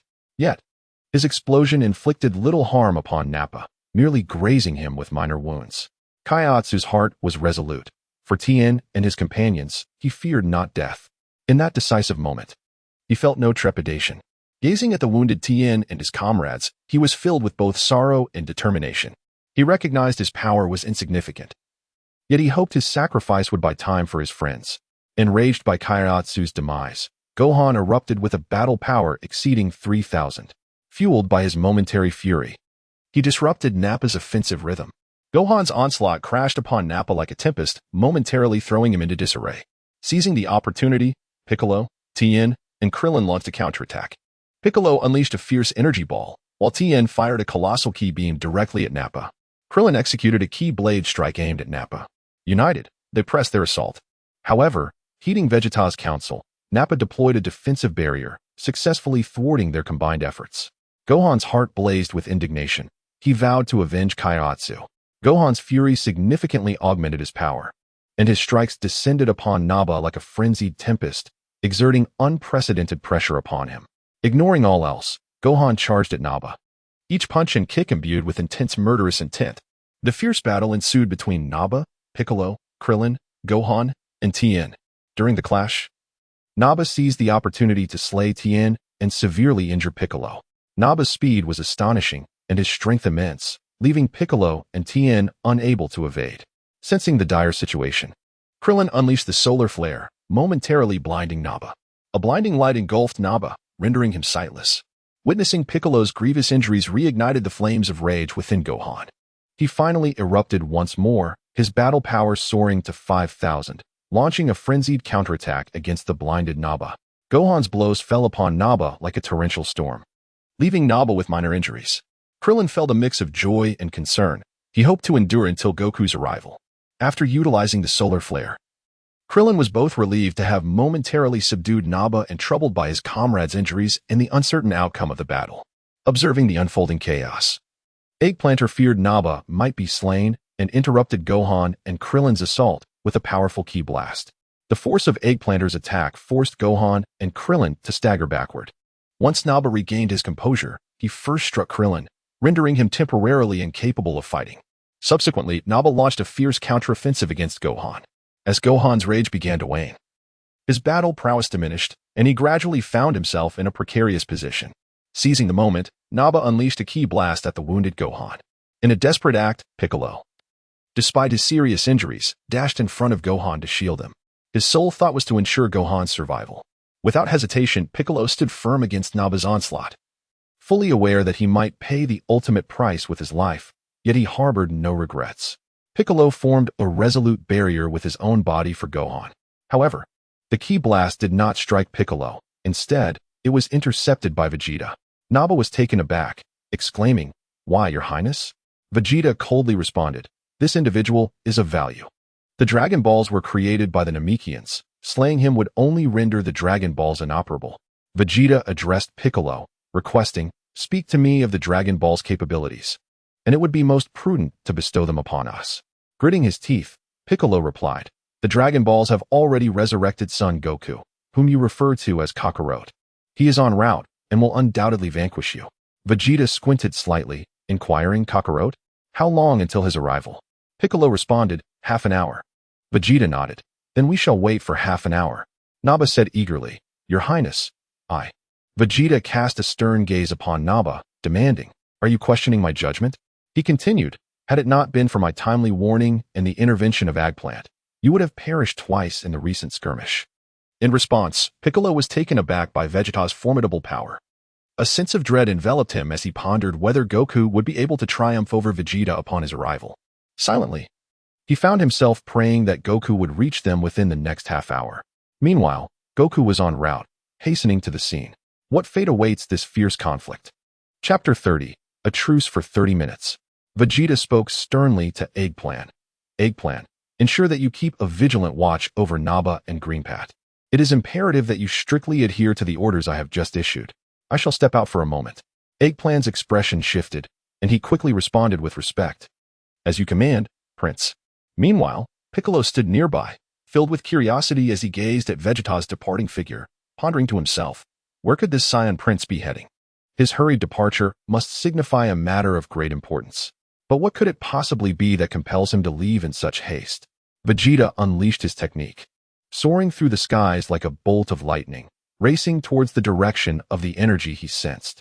The wind howled past his ears as his gaze remained resolute and piercing, seemingly capable of penetrating any obstacle in his path. Shortly thereafter, Vegeta arrived at the Divine Temple. He narrowed his eyes slightly, inwardly affirming that his sense of direction was indeed correct. Vegeta bellowed, "Come forth, deity of Earth." The god gradually appeared, a hint of surprise flickering in his eyes. "How did you come to know that Earth possesses a god?" Vegeta swiftly summoned his energy, enveloping both of them within a protective shield. "Listen," he commanded. "You must first utilize your divine abilities to secure this area. The detector possesses eavesdropping capabilities. If you fail to comply with my instructions, I shall indeed obliterate the Earth." With that, he gestured towards his device. Sensing the benevolence emanating from Vegeta, the deity decided to pacify him and employed his powers to seal off the vicinity. Observing that the deity complied, Vegeta then dissipated the energy barrier. "I am Vegeta. I trust you are already aware of this. Concerning deities, I have encountered similar beings on the planet Stedruzi. Furthermore, given your Earth's advanced proficiency in harnessing energy, I was not mistaken in my assumptions," Vegeta asserted with conviction. Vegeta continued, "I have come to comprehend the duties of your deity. Are they to govern, to guide, and to uphold?" The deity nodded slightly. "To a certain extent, your assertions hold merit. It was only upon ascension to divinity that I truly grasped the extent of a god's authority, a truth that cannot be articulated. Only by genuinely becoming a god can one truly understand." The deity pondered the intentions behind Vegeta's inquiries. Vegeta pondered to himself, realizing that the authority of the divine cannot easily be comprehended by mere mortals. A fleeting glimmer of complex emotions crossed his gaze as he inquired, "I wish to know how Raditz met his demise and the whereabouts of his remains." The deity gradually revealed to Vegeta the circumstances surrounding Raditz's death and presented the lifeless body. As Vegeta fixed his gaze upon Raditz's corpse, a tumult of intricate feelings surged within him. "Raditz, you have grown stronger, yet you encountered a foe who has also ascended in power, Piccolo. It is no wonder that Piccolo's strength has surpassed even that of the original tale." Vegeta then inquired, "Where is Raditz's scouter?" The deity responded, "It is in Bulma's possession." Vegeta continued to press for answers. "Reveal your location." The deity, utilizing divine abilities, made it abundantly clear to Vegeta that he was at the Kame House. Vegeta, bearing the lifeless form of Raditz, prepared to depart when the deity spoke. "I can sense the inherent kindness within your heart." Vegeta interrupted the deity, asserting, "Kindness? Humans possess dual natures. I am not like you gods. You have failed to confront Frieza, and indeed, you have been exploiting him." The god, taken aback, retorted, "Impossible." With a derisive smile, Vegeta replied, "Having roamed the cosmos for over 2 decades, I possess knowledge far exceeding yours. Although I harbor no affection for Frieza, his army has, to some extent, upheld the balance of the universe." With that, he departed without a backward glance, leaving the god to ponder in solitude. Vegeta, bearing the lifeless form of Raditz, soared swiftly towards the direction of the Kame House. Inside, Bulma and Master Roshi were engaged in conversation. Suddenly, the device in Bulma's hand emitted a warning signal, indicating the approach of a formidable power level of 20,000. With a hint of confusion, Bulma inquired, "Could it be Goku?" Such an astonishing power level. Master Roshi, sensing the energy, grew solemn and replied, "It is not Goku. We must make haste to escape." Before he could finish his sentence, Vegeta had already arrived outside the Kame House, gently placing Raditz's body on the ground. Vegeta entered the room, activating the energy shield of the Kame House, and said, "Bulma, hand over Raditz's scouter and craft me a shield generator." Bulma, noticing that the visitor was of similar height to herself, finally realized, "How do you know my name?" "Saiyan." Vegeta coldly stated, "The deity has informed me. Comply with my demands, or I shall obliterate the Earth." Bulma chuckled in response, "Even if you destroy the Earth, you cannot escape your fate." Vegeta's lips curled into a slight smirk. "Who said that? All we need to do is strike the Earth's core, and the explosion will occur in a matter of minutes. Sufficient for us Saiyans to make our escape." Bulma felt a jolt of alarm. This Saiyan was indeed reckless. Yet, she understood the necessity of not provoking him further, and thus reluctantly agreed to proceed with the preparations. "We need to return to the lab," she stated, before retrieving a capsule to summon the spaceship. Vegeta, however, replied, "No need for that. I shall take you." He requested a blank capsule, to which Bulma promptly obliged. Stepping outside, Vegeta placed Raditz into the capsule and tucked it into his pocket. Observing this, Bulma inquired about their departure. Vegeta succinctly responded, "Pardon my rudeness." With that, he lifted Bulma into his arms and swiftly utilized his instant transmission technique. Guided by Bulma, they soared towards the laboratory. A sense of unease enveloped Bulma as she pondered, what exactly does this Saiyan intend to do? Could he pose a threat to Earth? During their flight, Bulma attempted to engage Vegeta in conversation to ease the tension. Why are you searching for Raditz detector? What is so remarkable about that device? Vegeta remained silent. And seeing this, Bulma refrained from pressing further, finding the Saiyan before her quite intriguing. At last, they arrived at the Capsule Corporation research facility. Bulma handed the two completed devices to Vegeta. Upon activating one of the devices, Vegeta remarked, "Make two more in the future." Bulma, filled with curiosity, inquired, "Why do you need the devices?" Vegeta gestured towards the device. "There are listening devices. I presume you discovered them during your repairs. I advise you to deactivate the device, as any outdated model exceeding 20,000 units is liable to explode. Safeguard the data, for Frisia's army possesses formidable translation capabilities." Bulma exclaimed in astonishment. They even have translation functionality? A mistake. Vegeta was somewhat at a loss for words. Otherwise, you would hear the language I am speaking. Bulma continued to inquire, what is the principle behind it? Vegeta furrowed his brow and remarked, "I cannot say for certain. It hinges upon the strength wielded by the Frisia force. Within a 5-meter radius of the device, as long as one party is adorned with it, communication can be effortlessly translated." Suddenly, Bulma recalled that the Saiyan before her was a warrior, and she felt a twinge of embarrassment. She then inquired, "Will you be cleansing the population of Earth?" Vegeta paused momentarily, a hint of confusion crossing his features. "Why? It is not my mission. I merely seek vengeance along my path." Vegeta glanced at the time, realizing that their appointed hour was drawing near. He swiftly exited the Capsule Corporation, employing his instant transmission technique to soar into the sky, leaving Bulma gazing at his departing figure, her mind a tempest of thoughts. Chapter 31. The arrival of Son Goku. Time quietly passed, and half an hour after the appointed time, Vegeta returned with impeccable precision. His expression was extremely stern, his eyes like two piercing bolts of lightning. He slowly spoke, "Piccolo, it seems Son Goku has ultimately failed to arrive. The time we agreed upon has now come. Nappa, go and deal with them, avenge Raditz." Upon hearing this, Piccolo, Gohan, and Krillin felt a sudden tightening in their hearts, as if gripped by an invisible hand. Piccolo pondered silently, "Son Goku, is it truly impossible for you to return in time? Yet even so, we must not yield easily."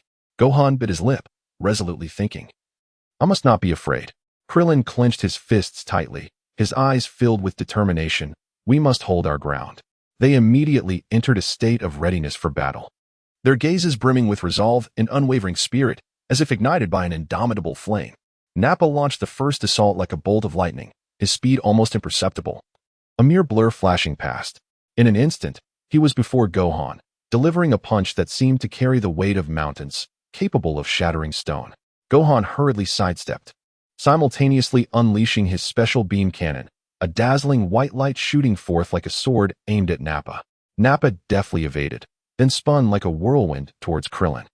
Krillin quickly unleashed the Kamehameha wave, a torrent of blue energy surging forth to confront Nappa. Nappa raised his arm, absorbing the blow, then swiftly closed in on Krillin, delivering a powerful kick. Krillin was sent flying, crashing heavily to the ground with a resounding thud. Seeing this, Piccolo unleashed a barrage of energy waves, beams of energy raining down upon Nappa like a relentless storm. Nappa nimbly dodged, his movements as graceful as a swallow, while seeking an opportunity to counterattack. Suddenly, he accelerated, darting towards Piccolo like an arrow released from its bow, striking him with a fierce punch. Piccolo hastily raised his arm to block, but Nappa's strength was overwhelming, forcing Piccolo to stagger back, struggling to maintain his footing. Nappa seized the chance to continue his onslaught, each blow packed with tremendous force, leaving Piccolo with no choice but to evade and defend, silently vowing, "I cannot fall. I must protect Gohan and myself." Gohan, witnessing Krillin's injury, felt a surge of anger within him, as if a fierce blaze were igniting. He unleashed his special beam cannon once more, charging at Nappa like a brave little lion. Sensing the attack from behind, Nappa turned to block with his arm, and then delivered a kick aimed at Gohan. Gohan was sent flying, yet he quickly rose to his feet, charging at Nappa again, his eyes filled with defiance. Krillin also scrambled to his feet, once more unleashing the Kamehameha wave, embodying the spirit of an unyielding warrior. The three of them engaged Nappa in a fierce battle, exchanging blows without yielding an inch. Nappa moved like a phantom, weaving effortlessly between the three combatants, each strike accompanied by a sharp whistle of wind that seemed capable of cleaving the very air. Piccolo relentlessly unleashed energy waves, striving to restrain Naba's movements. However, Naba's speed was astonishing, allowing him to evade with the grace of a nimble fish. Gohan, utilizing his agile physique, occasionally launched attacks from the flanks, yet Naba's responses were remarkably swift, always managing to parry with the steadfastness of an impenetrable shield. Krillin attempted to employ the Turtle School's energy wave, seeking a flaw in Naba's defenses, but Naba's guard was unyielding, akin to a fortress that was nearly impossible to breach. After several dozen intense exchanges, Naba maintained the upper hand, standing as an unmovable mountain. Throughout the skirmish, Naba, mindful of the Dragon Balls, refrained from delivering a fatal blow to Piccolo. Unfortunately, Krillin and Gohan were not as fortunate, suffering grievous injuries under Naba's formidable onslaught, resembling wilted flowers. Seizing the opportunity, Naba directed an energy wave at the severely wounded Gohan, and just as Gohan seemed destined to be struck, Piccolo intervened without hesitation, stepping in to shield him. The powerful energy wave struck Piccolo, who collapsed to the ground, lifeless. Naba was taken aback, perplexed as to why Vegeta did not intervene. In the spectator area, Agriplant and Greenpat shared the same astonishment, bewildered by the prince's reluctance to allow them to act. Agriplant pondered silently. What could the prince be thinking? Greenpat speculated inwardly. Does the prince harbor a different plan? They were rife with questions, yet bound by Vegeta's earlier command, they could do naught but comply. Vegeta, observing their shock, spoke slowly. Once the battle concludes, I shall reveal everything to you. Simultaneously, Goku arrived at the battlefield, soaring alongside Yachirobe, having just utilized the instant transmission technique. Upon witnessing the injured Krillin and Gohan, he swiftly administered the magical senzu beans. Their miraculous effects manifested immediately, restoring Krillin and Gohan to full vitality as if they had been reborn. Moments earlier, Goku had just reached the sacred realm, receiving the senzu beans from Master Roshi. Preparing to depart, Yachirobe implored, Goku, take me with you. The Earth faces annihilation, and I too must confront this challenge. Goku, moved by Yachirobe's resolute spirit, replied, very well. Let us fight together, and they departed as one. Naba, Agriplant, and Greenpat were astonished by Goku's arrival and the wondrous power of the senzu beans. Gohan informed his father, Piccolo, Tien, Kaiatsu, and Yamcha have all fallen to the Saiyans. Upon hearing this, a flicker of sorrow crossed Goku's eyes, quickly replaced by unwavering determination. Silently, he vowed, I will avenge you all. Naba launched a barrage of attacks against Goku. With lightning speed, he charged at Goku, his fists creating a tempest as they hurtled toward him. Goku leaned slightly to the side, effortlessly evading the strike, his gaze calm and composed, akin to a tranquil lake. Noticing his failed attempt, Naba quickly altered his approach, sweeping his leg toward Goku with ferocity. Sun Wukong leaped gracefully into the air, evading Naba's assault like a nimble bird in flight. Unyielding, Naba followed suit, springing high to launch another attack on Sun Wukong. He unleashed a flurry of rapid punches, their shadows descending like a torrential rain, impenetrable in density. Calmly, Sun Wukong danced his hands swiftly, deflecting each of Naba's blows. Each collision of fists echoed with a dull thud, causing the surrounding air to tremble as if on the brink of being torn asunder. Seeing this, Naba roared in fury, emanating an overwhelming aura. He executed a formidable energy wave, a dazzling beam of light hurtling towards Sun Wukong. In response, Sun Wukong immediately unleashed the Kamehameha to counter. The two powerful energy beams collided, generating a colossal shockwave that cracked the ground, spreading like a spider's web. Naba relentlessly intensified his energy wave, attempting to overpower Sun Wukong, who in turn continuously elevated his own energy. Ultimately, realizing the unfavorable turn of events, Naba hastily retreated. Seizing the opportunity, Sun Wukong appeared behind Naba, delivering a swift kick to his back. Caught off guard, Naba was propelled forward but quickly regained his composure and turned to charge at Sun Wukong once more. However, Sun Wukong adeptly countered each of Naba's moves. Then, taking advantage of the moment, Sun Wukong surged towards Naba, delivering a powerful punch. Naba hastily raised his arm to block, but the force of Sun Wukong's strike was overwhelming, causing Naba to stagger backward repeatedly. Sun Wukong pressed his advantage, launching a relentless barrage of attacks. Though Naba fought valiantly, he gradually found himself ensnared in a quagmire under Sun Wukong's formidable onslaught. In the end, Sun Wukong seized the perfect moment to unleash a decisive blow, leaving Naba severely injured. As Naba contemplated further aggression, Vegeta interjected, Naba, do not attack. retreat, and rest. Egupulent, Grimpate, you are not a match for Kakarot either. Allow me to take action while you observe. With that, Vegeta destroyed the scouter and handed the shield device to Egupulent. Vegeta gazed at Goku and slowly uttered, Kakarot. You have finally arrived. I am Vegeta, and I hope you can provoke my excitement.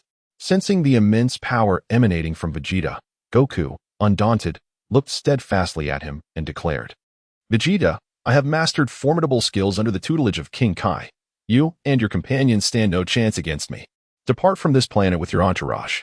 Filled with unwavering confidence, Goku resolved, I shall not allow you to harm my family or devastate the earth any longer. Vegeta's lips curled into a slight smirk as he remarked, Oh, then let us see. The reason for my arrival on Earth lies in the demise of Raditz here. As the self-proclaimed leader of the Saiyans, I must take responsibility for the surviving members of my race. His gaze was filled with fierce determination, heralding an impending clash of unparalleled intensity. At that moment, the atmosphere of the battlefield reached a zenith of tension, as if the very air had solidified. And all present awaited the outcome of this epic confrontation with bated breath. Chapter 32, Vegeta vs. Goku. At this juncture, the tension on the battlefield escalated to an unimaginable degree, as if the air itself had crystallized into an unbreakable frost. The onlookers' gazes were akin to blazing flames, fixated intently on Goku and Vegeta, each heart brimming with anticipation. What direction would the conclusion of this ultimate duel take? Goku and Vegeta stood in silent opposition, their eyes ablaze with unwavering resolve and determination. They resembled two supervolcanoes poised to erupt, ready to unleash cataclysmic power capable of reshaping the very fabric of existence. Vegeta launched the first strike, his form resembling a swift, black lightning bolt, instantly appearing before Son Goku. His fist, imbued with immense power, struck fiercely towards Goku, who hastily raised his arm in defense. In that moment, he felt the overwhelming force of Vegeta's attack, as if a colossal mountain were descending upon him, causing his arm to tingle slightly. Vegeta's onslaught came like a tempest, rapid as lightning and astonishingly powerful. Son Goku could do little but evade and defend, his body moving with the agility of a nimble monkey, striving to escape Vegeta's elusive assaults. Each punch from Vegeta sliced through the air with a fierce whoosh, as if capable of tearing the very atmosphere apart. His angles of attack were exceedingly cunning, leaving Goku struggling to anticipate his movements. Despite Goku's utmost efforts to evade, he occasionally felt the sting of Vegeta's punch winds, his clothing torn and revealing shallow wounds upon his skin. Observing the clash, Egupulent utilized a detector to assess Kakarot's battle power. His eyes widened in disbelief as he exclaimed, Kakarot possesses a battle power of 8,000. His voice resonated with astonishment and incredulity. Simultaneously, Vegeta and Goku engaged in a series of intense exchanges. Goku sensed he was outmatched, as Vegeta's assaults were both fierce and relentless, overwhelming him. In a decisive moment, Goku activated the Kaioken ×2, unleashing a formidable aura that surged around him, significantly amplifying his strength. They clashed repeatedly, each impact echoing like thunder, reverberating through the air as if to shatter it.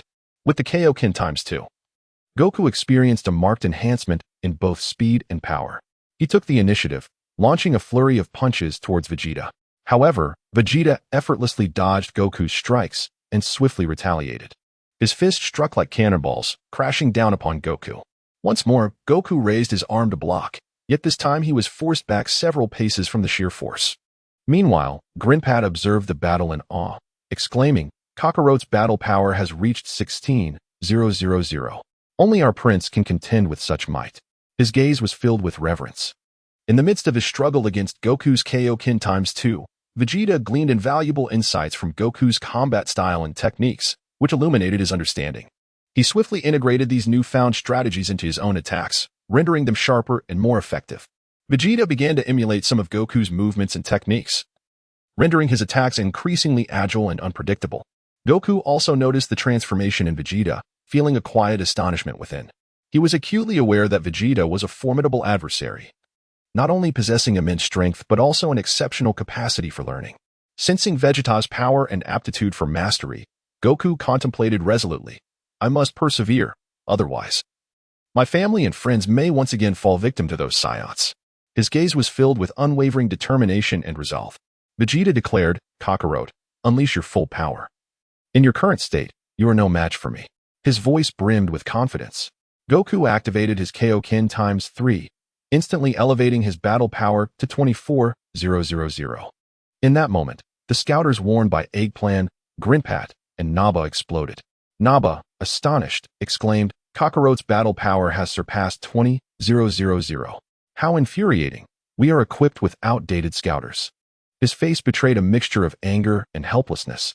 Goku's Kaioken intensified his aura, enveloping him in a potent energy field that seemed capable of annihilating everything in its vicinity. He charged at Vegeta, each step sending tremors through the ground. Vegeta sensed Goku's formidable strength, his gaze betraying a hint of seriousness. Inwardly, Goku pondered. "I must conclude this battle swiftly. The duration of Kaioken times 3 is limited, or I shall be the one to falter." His eyes reflected urgency and determination. Engaging Vegeta. Goku unleashed a flurry of attacks, but to his astonishment, he noticed that Vegeta's energy remained unwavering, and he was unable to gain the upper hand. Internally, he marveled. Vegeta's strength is astonishing. It appears I must exert myself even more in the future.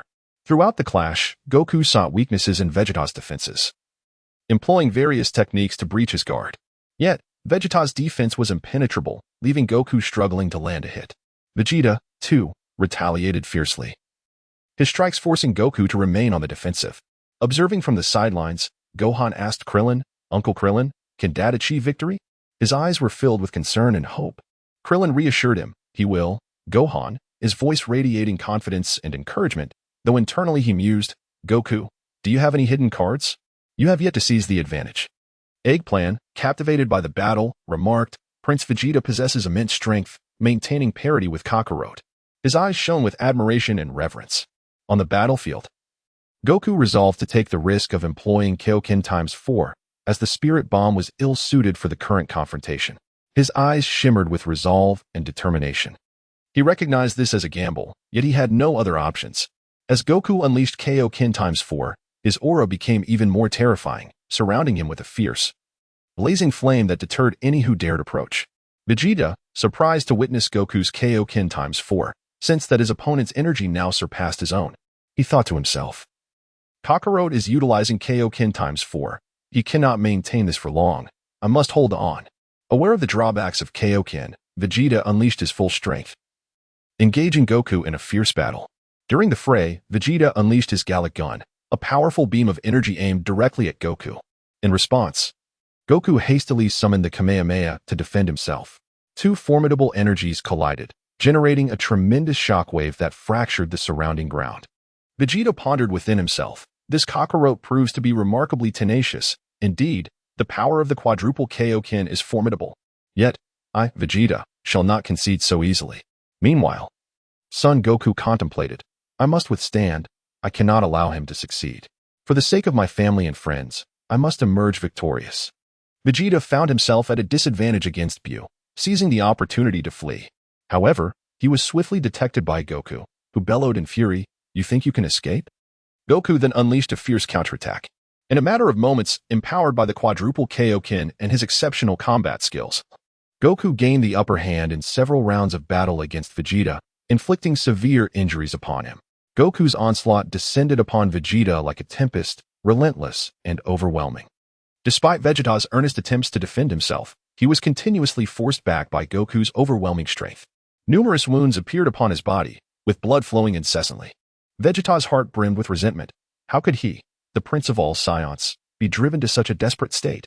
No. He refused to succumb to the narrative of the original tale. Gritting his teeth, he bore the agony, his eyes radiating an indomitable spirit. He began to recollect the arduous battles he had fought, the memories of his past skirmishes flooding his mind in vivid succession. He reminded himself of his royal lineage, declaring that he could not be vanquished in such a manner. Vegeta focused intently, summoning the last vestiges of strength within his body. His breath gradually steadied, and the bleeding from his wounds began to subside. He gazed at Goku, his eyes brimming with determination.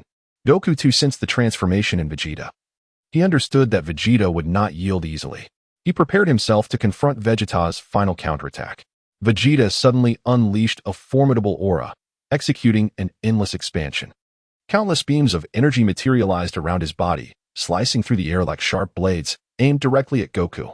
In a moment of urgency, Goku swiftly unleashed a barrage of Kamehameha waves to defend himself, yet the sheer number and immense power of the energy beams began to overwhelm him.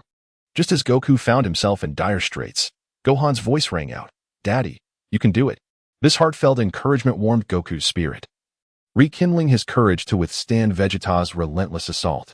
After a fierce exchange, Goku finally discerned a flaw in Vegeta's technique. He launched a powerful counterattack, successfully neutralizing Vegeta's offensive. However, Vegeta was far from yielding. He charged once more, engaging Goku in a climactic showdown. The two warriors exchanged blows with unwavering determination. Ultimately, Goku, burdened by the drawbacks of the Kaioken technique, sustained grievous injuries. Nevertheless, Vegeta too was nearing his limits. In the end, during this intense confrontation, Goku was the first to exhaust his energy. Ultimately, victory belonged to Vegeta. Chapter 33. Vegeta's expression was grave to an unparalleled degree, his eyes shimmering with a steely resolve and determination that seemed almost forged from iron, radiating a brilliance that deterred direct gaze. He proclaimed loudly, "Ejepulant, Grinpat, Naba, we must depart. Let us return to the headquarters of the Frieza Force on planet Kurd. Upon our return, I shall elucidate the circumstances to you in detail, after which we shall proceed to planet Namek." Naba, with a face full of confusion, opened his mouth to inquire, "Why not?" but was sharply interrupted by Vegeta's commanding voice before he could finish.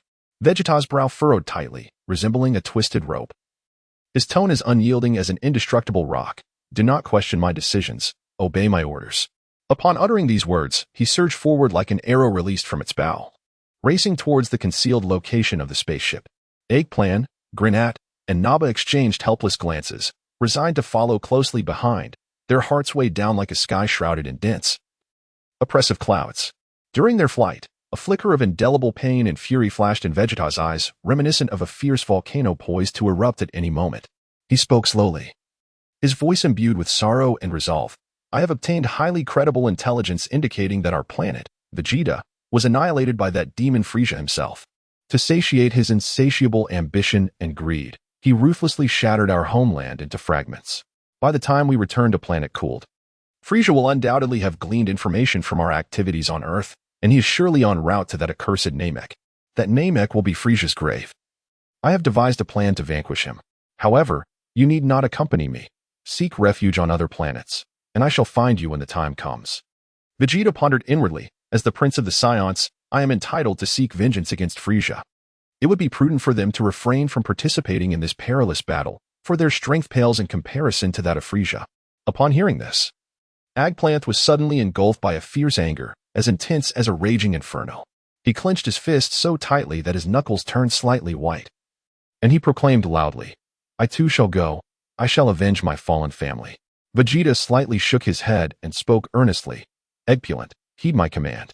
You are to lead Grandpa and Naba to my brother Tabul's planet. The location is aboard my spaceship. Remember, do not engage with Frieza's army any further. Absorb the combat experiences on Earth and train diligently in the gravity chamber. You shall continue to grow stronger. I will surely come to find you." Vegeta was acutely aware that their strength was insufficient to confront Frieza. He continued, "You have witnessed Frieza's might. If you were to confront him now, it would only lead to your demise. I require you to conserve your strength and diligently enhance your abilities. Once I have dealt with Frieza, we shall reconstruct planet Vegeta together." Although Agriplant felt a profound sense of resentment, he understood that Vegeta's orders were not to be defied and respectfully replied, "As you command." "Prince," Agriplant resignedly thought, "the prince is correct. Our involvement now would only serve as a hindrance. Nevertheless, I will train diligently, awaiting the prince's summons. I must become stronger to avenge my family and fight for our planet." Before long, they arrived at the concealed location of their spacecraft. Agriplant cautiously placed Vegeta in the medical bay of the Alpha ship, meticulously charting a course to planet Namek. As the spacecraft soared into the sky with the swiftness of lightning, Agriplant, Grinat, and Naba were filled with trepidation and anticipation, standing at the crossroads of fate. Uncertain of what the future would hold, they silently boarded their vessel, heading towards Tabor's planet. Meanwhile, Krillin, Gohan, and Yajirobe were escorting Goku to the hospital in West City. During the flight, Goku's face was etched with frustration and guilt as he murmured, "Krillin, I'm sorry. I thought I could defeat Vegeta. But he proved to be far more powerful than I anticipated. I never imagined this battle would end so abruptly, and that Piccolo, Tien, Kanto, and Yamcha could never be revived. Goku's heart was heavy with remorse, as if an immense boulder rested upon his chest. It is my fault that everyone sacrificed themselves. If only I had been stronger, perhaps the outcome would have been different. Krillin gazed at Goku, his eyes flickering with unwavering determination, akin to the brightest star in the night sky, and reassured him, Goku, we still have hope. Piccolo and the dragon from Namek may provide us a way to revive them. He continued, we cannot simply give up. Everyone is waiting for us. We must press forward. For them and for Earth. Gohan attentively listened, a spark of hope igniting in his gaze, as if heralding the dawn that would illuminate the darkness. Yajirobe, meanwhile, flew silently, his mind clouded with concerns for the battles that lay ahead. Chapter 34. Departure to Planet Namek, Part 1. Year 762, November 9th, morning, Earth, West City. The warm sunlight cascaded like a golden torrent over this vibrant metropolis, teeming with modernity. Yet, an ever-present tension lingered in the air, akin to a somber shroud that even the brightest rays of sunshine could not dispel.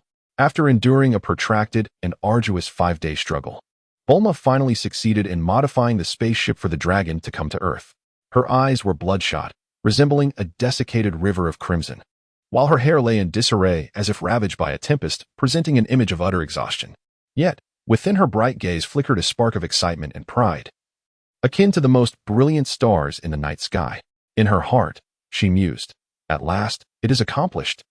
This transformation shall undoubtedly usher in new hope for our journey to Namek.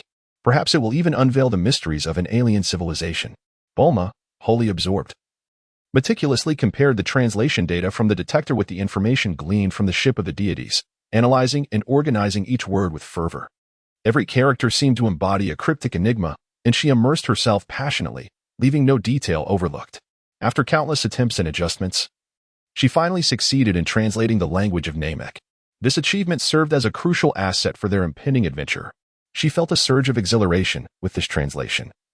Our endeavors on Namek shall undoubtedly proceed with greater ease. Perhaps we will indeed discover the Dragon Balls and negotiate with the Namekians to resurrect our companions.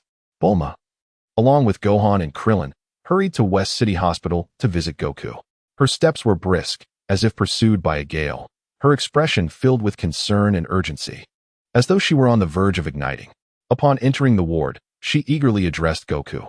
Goku, we are preparing to depart for Namek today. You must rest and recover here. I have already instructed my father to expedite the construction of the remaining spaceship. Furthermore, this vessel incorporates the technology of the Saiyan ships that came to Earth, ensuring that once you are healed, our journey to Namek will be swifter than before. Bulma's heart swelled with both worry for Goku's injuries and anticipation for the voyage to Namek. Vivid images of the wondrous phenomena that might manifest on Namek danced in her mind, igniting a fierce curiosity and longing within her. If we could truly locate the Dragon Balls and successfully negotiate with the Namekians to resurrect our friends, how splendid that would be.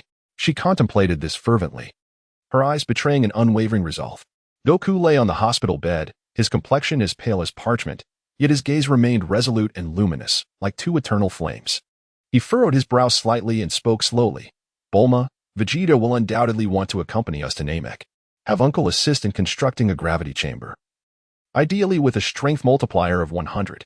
Otherwise, even if I reach Namek, I shall not be a match for Vegeta.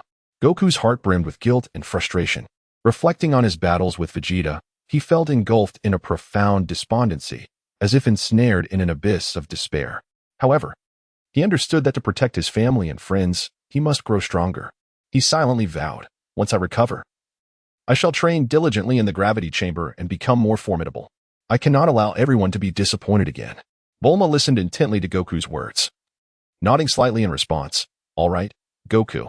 I will inform my father to arrange the gravity chamber during construction. Gohan and Krillin approached, engaging in conversation with Goku. Gohan's eyes were filled with concern for his father and anticipation for the future as he softly said, Dad, you must recover quickly. We will be waiting for you on Namek. His heart brimmed with admiration and trust for his father, gazing at his frail parent. He silently vowed, I will strive to become stronger, just like Dad, to protect everyone. When Dad arrives, we will fight together on Namek. Krillin patted Goku's shoulder, offering encouragement. Goku, do not worry. We will do our utmost to find a way to resurrect everyone on Namek. When you come, We will stand side by side in battle. Krillin was filled with nostalgia for his friends and apprehension for the future. He recalled those comrades with whom he had once fought, a powerful sense of duty swelling within him. We must find the Dragon Balls and bring everyone back. He thought resolutely, his eyes reflecting unwavering determination. In the afternoon, Bulma, Gohan, and Krillin boarded the spacecraft. The vessel gleamed brilliantly under the sunlight, resembling a resplendent gem that bore the hopes and courage of all. Bulma cast a final glance at West City, her gaze resolute, as if she were a warrior poised to enter the fray. She understood that this journey might entail countless dangers, yet she showed no signs of retreat. As the roar of the engines echoed, the spacecraft slowly ascended, embarking toward Namek. The sound resonated like the drums of fate, heralding the beginning of this thrilling adventure. On November 20th, 762, at the headquarters of the Frisia Force on Planet Cold, the Grand Palace loomed majestically, exuding an air of authority and mystery. Dodoria stood respectfully before Frisia, his expression grave as a stormy sky, revealing a hint of unease, as if a tempest were imminent. He lowered his head slightly and cautiously spoke. "My lord, according to the information received from Vegeta's probe, the Dragon Balls can indeed resurrect the dead and fulfill wishes. However, subsequent reports indicate that the Namekians on Earth have already been slain. We can only proceed to Namek in search of the Dragon Balls. Additionally, it appears that only Vegeta has returned, while Eggplant, Granat, and Naba are unaccounted for and presumed dead." Dodoria's heart was heavy with apprehension. He was acutely aware of Frisia's volatile temperament. Should things not unfold as he desired, the consequences would be dire. He cautiously observed Frisia's expression, akin to a condemned criminal awaiting judgment, anticipating his master's command. Frisia sat upon his throne, his face devoid of emotion, his cold gaze chilling enough to send shivers down one's spine, akin to two sharp blades of ice. He squinted slightly, contemplating for a moment before slowly articulating, "Mr. Dodoria, you shall organize the personnel. We will journey to Namek by the end of November. Furthermore, inform Chioi to closely monitor Vegeta's demeanor and report to me promptly." Frisia was scheming, acutely aware of the formidable wish-granting power of the Dragon Balls, which he intended to exploit for his own desires. Vegeta's unusual actions on Earth had unsettled him, necessitating vigilant observation of Vegeta's future movements. Frisia's thoughts were tinged with a sense of caution, akin to a vigilant cheetah. Dodoria acknowledged the command and departed, leaving the palace enveloped in silence, as if heralding an impending tempest. The stillness was heavy, suffocating, reminiscent of the calm before a storm. Chapter 35. Departure to Namek, revised, on the morning of December 3rd, 762, in the vast expanse of the cosmos. The Alpha spaceship carrying Vegeta streaked through the void like a resplendent shooting star, hurtling rapidly toward Planet Cold. Seated within the vessel, Vegeta's expression was as frigid as ice. Yet a tempest of thoughts churned within him. His gaze pierced through the spaceship's viewport into the endless depths of the universe, pondering the uncertain trajectory of his future. After meticulous restoration in the medical bay, Vegeta's injuries had fully healed. He gently stretched his body, acutely aware of the gradual resurgence of his strength. However, he remained unsatisfied, planning to conduct a comprehensive examination upon reaching Planet Cool to ensure he was in optimal condition. At that moment, he was preoccupied with calculations regarding his combat power, which he discovered had reached 50,000, a figure he weighed repeatedly in his mind. He was uncertain whether he could prevail against members of the Ginyu Force, such as Rikuum, Guise, and Buddha. The mere thought of facing Frisia on Namek tightened his brow, filled with trepidation and contemplation. "Frisia, you will ultimately be misled by the false information I provide, leading you to Namek. I need only to verify that even if I cannot transform into a Super Saiyan on that planet, Kakarot will defeat you. Yet, I also yearn for vengeance for my parents and my kin." At last, the Alpha spaceship reached Planet Cooled. With resolute strides, Vegeta exited the vessel, promptly commanding the arrangements for repairs, inspections, and replenishment of medical supplies. His gaze exuded undeniable authority, compelling those around him to act swiftly, not daring to delay. Vegeta mused internally, "They better hasten their pace. I have no time to squander. The situation on Namek is dire, and I must proceed without delay." Vegeta gazed at the bustling crowd, a twinge of anxiety welling up within him. He was acutely aware of Frisia's formidable strength and understood the lurking perils on the planet Namek at this very moment. Yet, he recognized that there was no retreat for him. Vegeta made his way to the medical room, preparing for a comprehensive examination. The doctor respectfully stated, "Lord Vegeta, Your health has been thoroughly restored aboard the Alpha spacecraft. Following our meticulous assessment, we find your condition to be excellent, with no further issues. Vegeta nodded slightly, offering a brief expression of gratitude before stepping out of the medical room. A sense of solace washed over him. Yet he was acutely aware that the true challenges lay ahead. As he made his way back to the repair room, he was intercepted by Chioe, who bore a hint of derision on his countenance. Vegeta, he remarked, you ventured to Earth and yet allowed the likes of Agupulent, Greenpat, and Naba to perish. The Saiyans are truly feeble. Furthermore, regarding the discovery of the Dragon Balls on Earth, you failed to report it to the king. He has already learned of this and journeyed to Namek last month. When he returns, you shall face severe repercussions, and I will be overseeing you in the interim. Vegeta cast a cold glance at Chioe, his heart swelling with joy upon learning that Frieza was heading to Namek. He understood that this was not the time to be entangled with Chioe. He had to prepare himself swiftly for the journey to Namek. Without uttering a word, he hastened towards the maintenance room. Vegeta harbored a profound disdain for Kue, fully aware that Kue was merely a lackey of Frieza, utterly unworthy of consideration. Vegeta arrived at the maintenance room, where he learned that the Alpha spaceship had been fully resupplied. Without hesitation, he swiftly grasped a scanner and boarded the Alpha. Embarking once again on his journey to Namek, he resolved to dedicate 12 of the 15 days of travel to rigorous training in the gravity chamber. He understood all too well that only through relentless self-improvement could he hope to grasp even a fleeting chance of survival on Namek. I must become stronger, for the sake of vengeance and to fulfill the aspirations of my predecessor. Vegeta sat in the cockpit of his spaceship, gazing at the stars that streaked by, his heart brimming with unwavering resolve.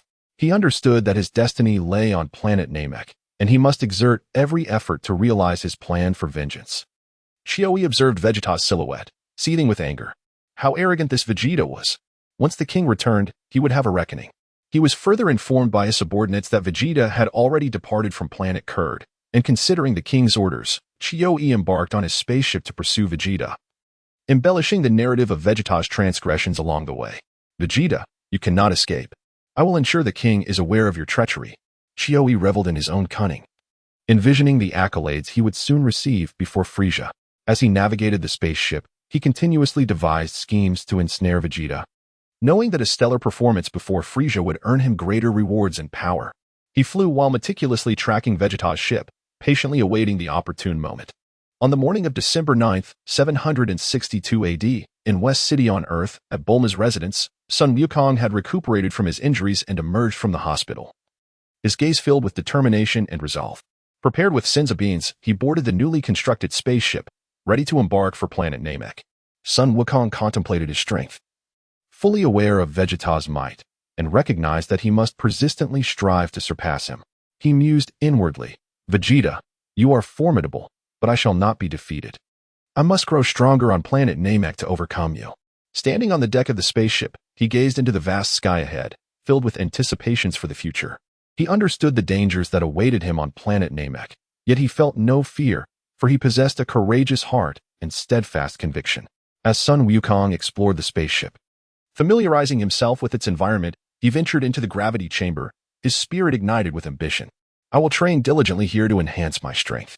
For the sake of my companions, I cannot falter. He examined the various apparatuses within the gravity chamber, curiosity swelling within him.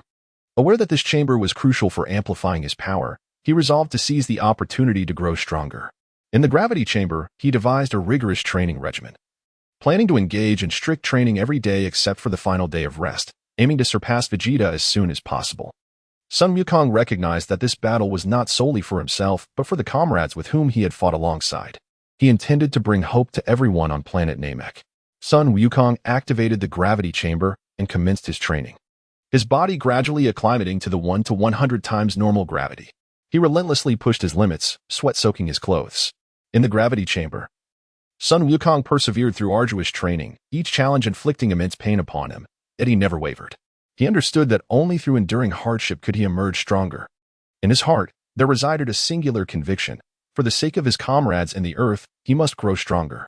As time passed, Sun Wukong's prowess continually ascended.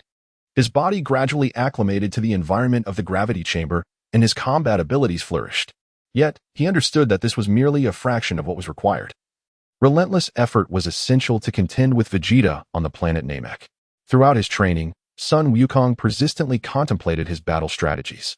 Aware that Vegeta was a formidable adversary, he knew he must uncover the opponent's weaknesses to have any chance of victory. He reflected on their previous encounters, meticulously analyzing Vegeta's techniques and fighting style in pursuit of a breakthrough. Chapter 36. Bulma arrives on Namek on December 17, 762 in the Age of the Universe. A colossal fleet of spaceships advanced toward Namek like a steel behemoth, moving with an imposing yet deliberate grace. Frieza sat silently in the command room of the flagship, his demeanor as frigid as ancient ice, and his gaze exuded an authority that seemed capable of ruling the cosmos. Zarbin and Dodoria stood attentively by his side. Behind them, 1,000 elite warriors of the Frieza force emanating an aura of dread and menace. Frieza slightly narrowed his eyes, inwardly calculating, the Dragon Balls. That immense power must belong to me. Only then can I fulfill my deepest desires. He then turned to Zarbin and Dodoria, commanding in an icy tone, Zarbin, Dodoria, lead the soldiers to seize the Dragon Balls from the Namekians. Zarbin and Dodoria promptly accepted their orders. Acutely aware of Frieza's volatile temperament and daring not to exhibit any semblance of negligence, Zarbin pondered inwardly, this mission must be accomplished flawlessly. I cannot allow the king to be disappointed, for the consequences would be dire. Dodoria, on the other hand, scoffed inwardly, humph. Let us see just how long these Namekians can endure. They surged forward with their soldiers, akin to a tumultuous tide, rapidly approaching the village of the Namekians. The Namekians gazed in terror at these uninvited guests, their eyes filled with fear, yet they did not falter. Instead, they courageously grasped their weapons, preparing for a fierce resistance.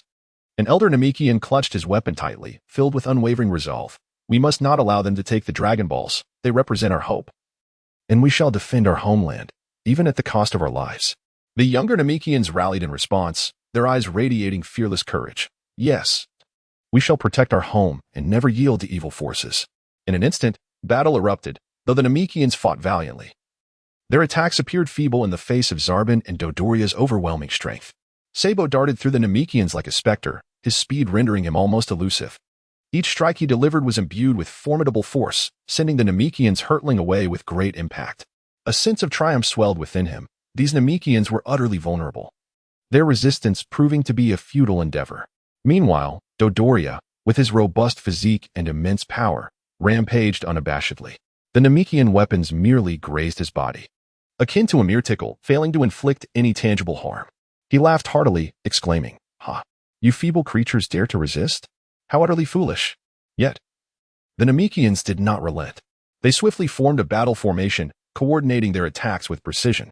Some unleashed powerful energy waves, attempting to impede the advance of Sabo and Dodoria, while others employed their unique abilities to execute stealthy ambushes. A skilled Namekian healer tended to the injuries of his comrades, enabling them to continue the fight. However, their efforts appeared trivial in the face of Sabo and Dodoria's overwhelming strength. In just a single day, Sabo and Dodoria amassed 5 Dragon Balls. Nevertheless, during the skirmishes, the Namekians inflicted considerable losses on Frieza's forces. A few valiant Namekians managed to destroy several reconnaissance devices, hindering Frieza's operations to some extent. As Frieza reviewed the battle reports, a slight furrow creased his brow, irritation bubbling within him. These Namekians possess a surprising level of combat prowess, some even reaching the strength of second-class warriors. Alas, they are ultimately no match for me. He promptly commanded Sabo to notify the approaching Jinyu force to expedite their arrival on Namek, while simultaneously halting the large-scale collection of Dragon Balls and redirecting the second-class warriors to scout the remaining Namekian strongholds. On the morning of December 18, 762, Bulma, Krillin, and Gohan's spaceship finally arrived on Namek. Bulma piloted the craft with utmost caution, akin to a vigilant rabbit, searching for a secluded spot to conceal their vessel. Fully aware of the perils that lurked on this treacherous planet, she understood the necessity of maintaining a low profile for a chance at survival. A mix of anxiety and excitement coursed through her. She hoped they would successfully locate the Dragon Balls and revive their friends. After meticulously surveying the surroundings to ensure they remained undetected, she exhaled in relief. Bulma resolved to remain at their base, providing support for Krillin and Gohan. Emerging from the cave, Krillin and Gohan closed their eyes, sensing their surroundings through their ki. Suddenly, they perceived a presence vanish, exchanging a knowing glance before promptly deciding to investigate. Worry gnawed at Krillin's heart as he pondered, "I wonder what has transpired. I hope it is nothing too dire. Gohan was imbued with a profound sense of justice, his eyes glimmering with unwavering resolve. We must investigate. We cannot allow the innocent to suffer harm. Simultaneously, a faction of Frisia's army, led by Dodoria, was mercilessly slaughtering and interrogating the inhabitants of a Namekian village, seeking information on the whereabouts of the Dragon Balls. The anguished cries of the Namekians echoed ominously through the air, sending chills down spines. Unable to bear such cruelty any longer, Gohan's eyes blazed with fury as he erupted into action.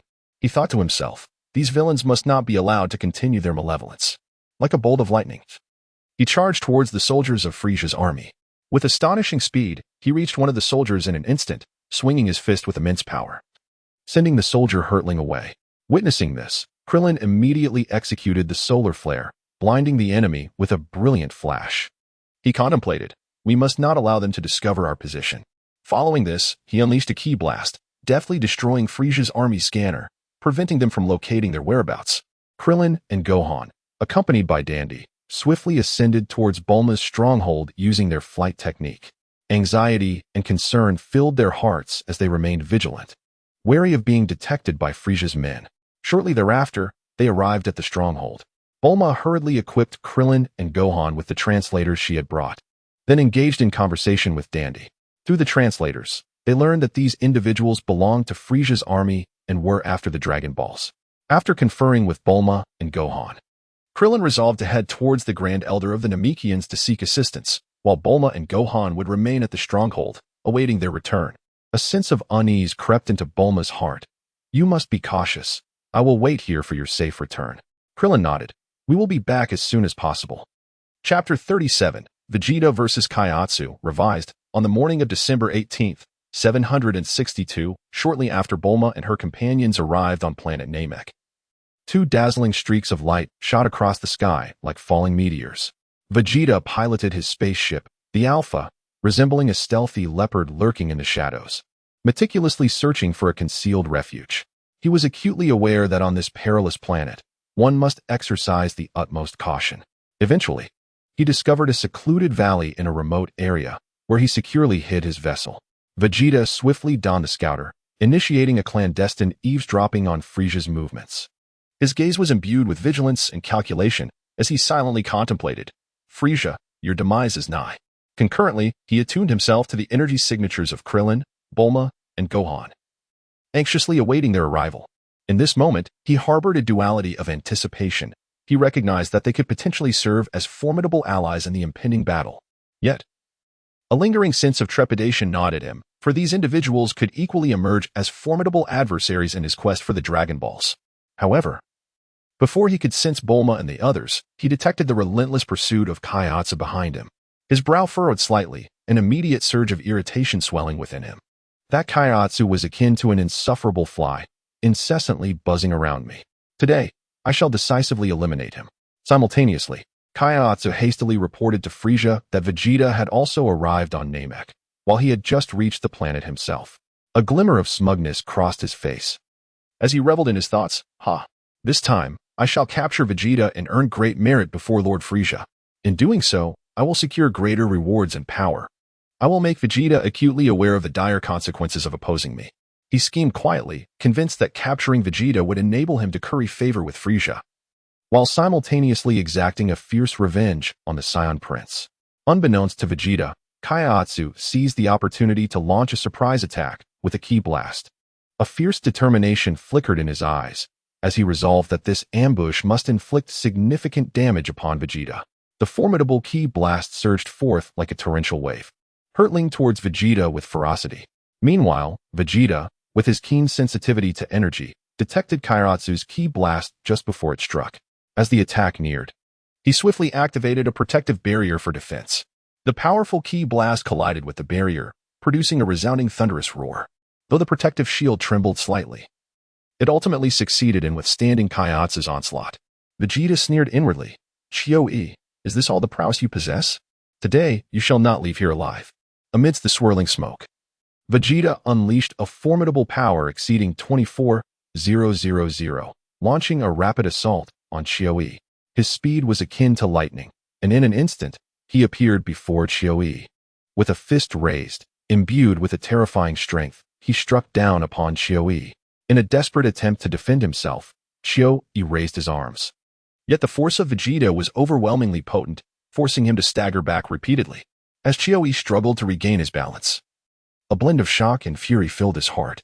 Vegeta, how have you become so immensely powerful? I refuse to accept this. He bellowed, renewing his offensive. With both hands, he unleashed a colossal energy wave, seeking to repel Vegeta. Vegeta calmly observed the approaching energy wave, sidestepping with agility to effortlessly evade the oncoming assault.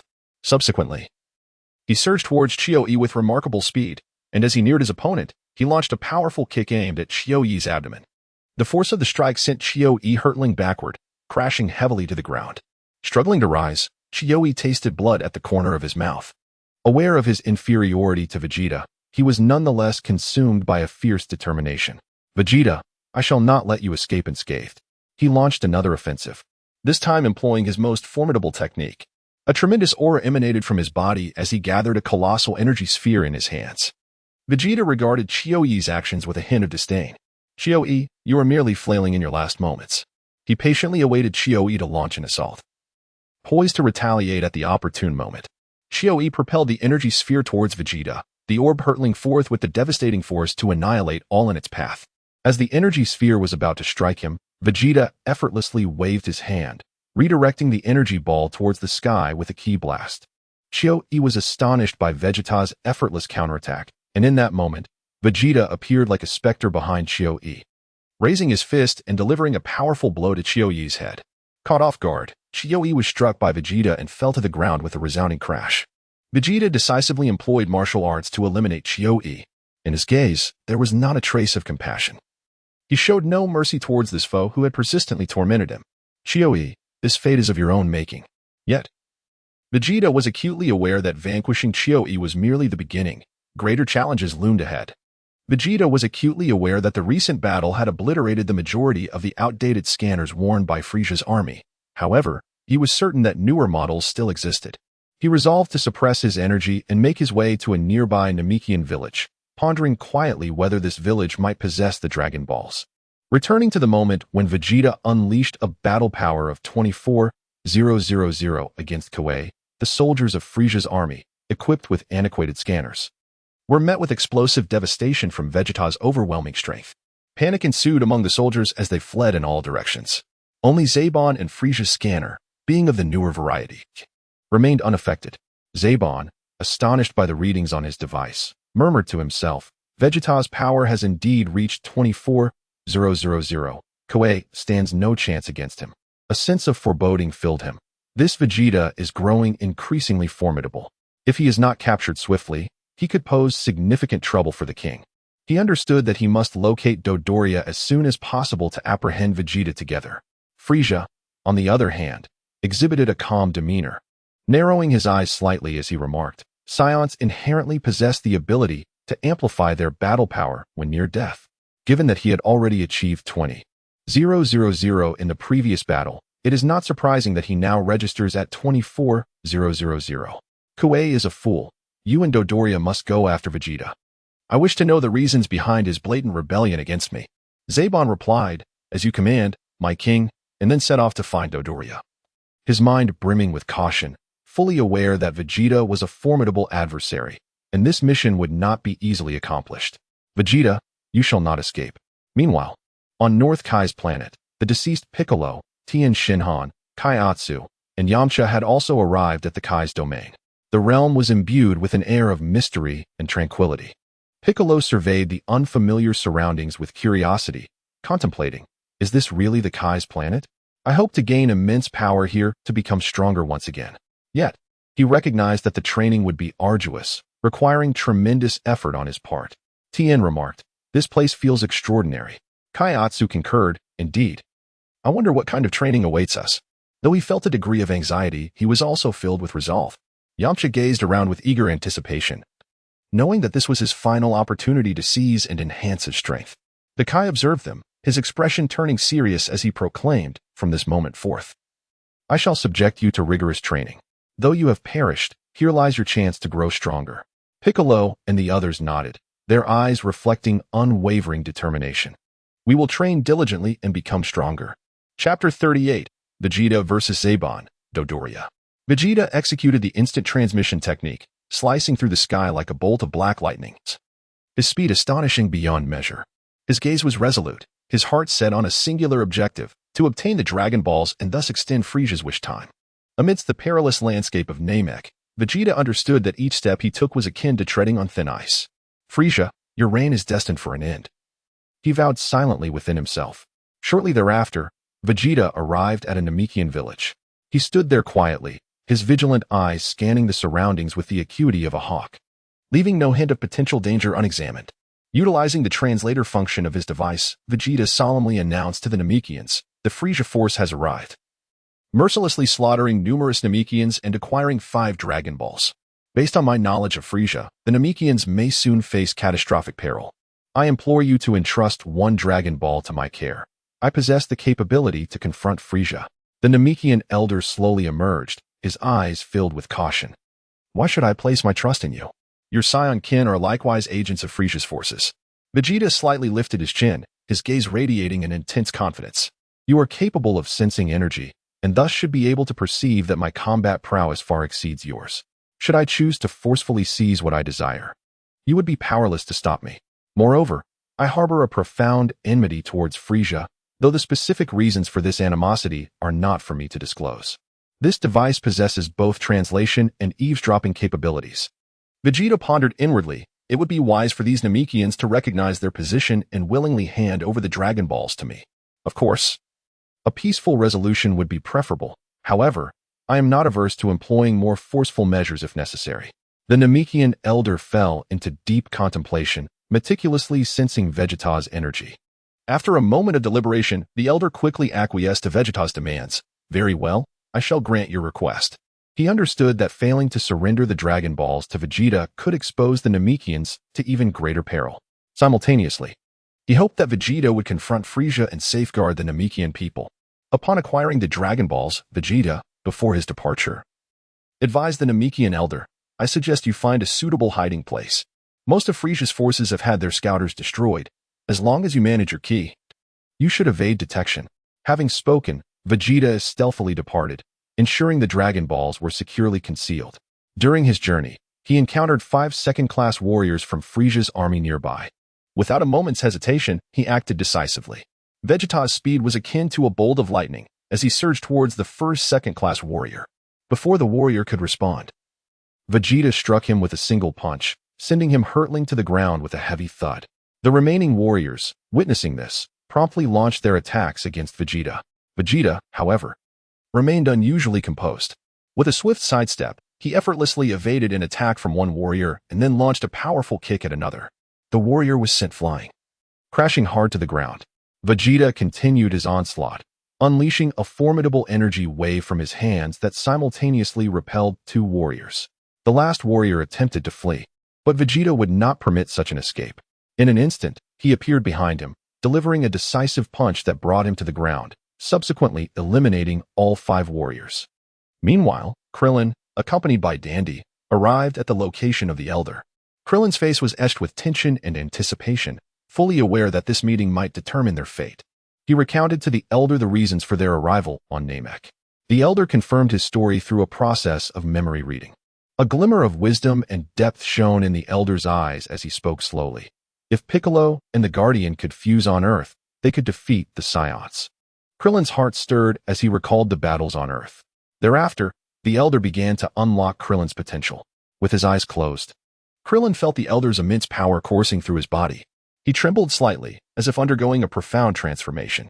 Once the unlocking was complete, Krillin sensed a significant increase in his strength. He excitedly addressed the elder, saying, "Elder, I have a companion, Gohan, whose potential is even greater. I hope he can also undergo this enhancement." The elder consented to Krillin's request. Filled with hope, Krillin understood that once Gohan's potential was realized, he would become a formidable force against Vegeta and Frieza.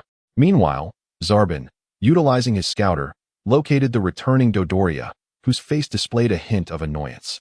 "Zarbin, you arrived just in time. I was just toyed with by some individuals. Hand me the scouter. I need to settle the score." Zarbin quickly intercepted Dodoria, urging him, "Let those trivial matters slide for now. The king has issued new orders for you and me to apprehend Vegeta. Zarbon's heart was heavy with concern. Vegeta was immensely powerful, and they needed to tread carefully. Dodoria furrowed his brow. Is Vegeta truly worth the combined effort of both of us? He felt a sense of defiance, believing that Vegeta was not formidable enough to warrant their joint endeavor. Zarbon replied sternly, Vegeta's combat power has reached 24,000. Together, we stand a chance of victory. Furthermore, he has killed Chui, effectively betraying the Frieza force. The king has commanded us to capture him alive if possible. Dodoria nodded in understanding. Very well. He instructed the remaining members of the Frieza force to return to their base and, alongside Zarbon, they used their scouters to pinpoint Vegeta's location, proceeding cautiously toward it. Both remained ever vigilant, fully aware that Vegeta was now an exceptionally powerful adversary, and they could not afford to be complacent. Zarbon and Dodoria coordinated their efforts, prepared to face any eventualities that might arise. Their eyes were filled with unwavering determination, resolute in their mission assigned by Frieza. In his heart, Zabo secretly calculated that once they captured Vegeta, the king would bestow upon them lavish rewards. Dodoria, on the other hand, contemplated how to make Vegeta aware of the dire consequences of betraying Frieza's army. They inched closer to Vegeta, the stage set for an intense confrontation. Chapter 39, Vegeta vs. Zabo and Dodoria on the planet Namek. At Bulma's stronghold, she was wholly absorbed in the Dragon Ball radar, the dots on the screen twinkling like enigmatic stars, radiating an extraordinary glow. Suddenly, she realized that one Dragon Ball was moving at an astonishing speed, while the other 5 were closely clustered together. The location of another Dragon Ball was also clearly displayed on the radar. Bulma, filled with urgency, quickly informed Gohan of this astonishing development. Gohan gazed intently at the Dragon Ball radar, his eyes reflecting unwavering resolve. Aunt Bulma, I must investigate what is happening with this Dragon Ball. With that, Gohan resolutely took up the Dragon Ball radar and embarked on a journey fraught with uncertainty. Vegeta had just securely concealed the Dragon Balls and was soaring through the sky, contemplating his route to Bulma and the other's stronghold. However, at that critical moment, he suddenly sensed the rapid approach of Zarbon and Dodoria. At that instant, the sky above planet Namek was shrouded in heavy clouds, rolling like tumultuous waves, oppressive and foreboding. The howling winds rustled the surrounding flora, as if heralding the imminent clash. Vegeta's gaze instantly hardened into icy resolve, and an overwhelming surge of lethal intent surged within him. Humph, since you have chosen to come to me, do not blame me for my lack of courtesy. Vegeta's mind raced with calculations as he resolved to eliminate Dodoria first, before seeking an opportunity to contend with the transformed Zabo. By feigning defeat against the metamorphosed Zabo, he could stealthily infiltrate Frieza's stronghold and, as per his original plans, seize the Dragon Balls from Frieza's forces, thereby facilitating his own ascendance in battle prowess. His initial task was to obliterate the scouter. Before long, Zabo and Dodoria arrived like a tempest. Without a moment's hesitation, Vegeta decisively unleashed a relentless barrage of energy waves upon Zabo and Dodoria, akin to a torrential storm. The formidable energy blasts surged forth like violent hurricanes, howling towards them. Zabo and Dodoria hastily activated their defensive barriers in an attempt to withstand the onslaught. However, they lacked the acute perception of energy that Vegeta possessed, which swiftly placed them at a disadvantage in the tumultuous conflict. The surrounding terrain was ravaged by the force of the energy blasts, creating enormous craters, with dust swirling in the air, as if the very earth trembled in the wake of this fierce battle. Seizing the opportunity, Vegeta launched a swift decapitating assault on Dodoria, who was caught completely off guard and instantly gravely wounded. He collapsed to the ground, agony etched upon his face, his eyes filled with shock and fury. Zabo reacted with remarkable speed, immediately engaging Vegeta in a breathtaking clash. The two figures intertwined in the sky, their movements a blur, as the sound of their fierce collisions reverberated like thunder. Vegeta moved with the swiftness of lightning. Contemplating inwardly, I must first destroy Sabo's detector to prevent them from discovering my true combat capabilities. Zabo, unwilling to yield, unleashed a torrent of ferocious attacks, akin to a wild beast attempting to overpower Vegeta. Vegeta, how dare you betray the king? Today marks your demise. Sabo's fist rained down upon Vegeta like a tempest, each strike infused with immense power, as if to tear the very air asunder. Vegeta adeptly evaded Sabo's onslaught, occasionally sidestepping or leaping high, akin to a nimble swallow navigating through a storm. Sabo's assaults grew increasingly ferocious, distorting the air around them with the force of his punches. Vegeta seized the opportunity. deftly evading Zebo's attack with a swift sidestep, before rapidly pivoting to unleash a formidable energy wave directed at Zebo's detector. In an instant, the device was obliterated, leaving Zebo momentarily astounded. Vegeta continued to unleash a relentless barrage of energy blasts, skillfully restraining Zebo and preventing him from approaching. With a sudden surge of immense power, he charged towards Dodoria like a bolt of lightning. Before Dodoria could react, Vegeta struck him with a powerful punch, followed by a devastating explosion that obliterated Dodoria in an instant.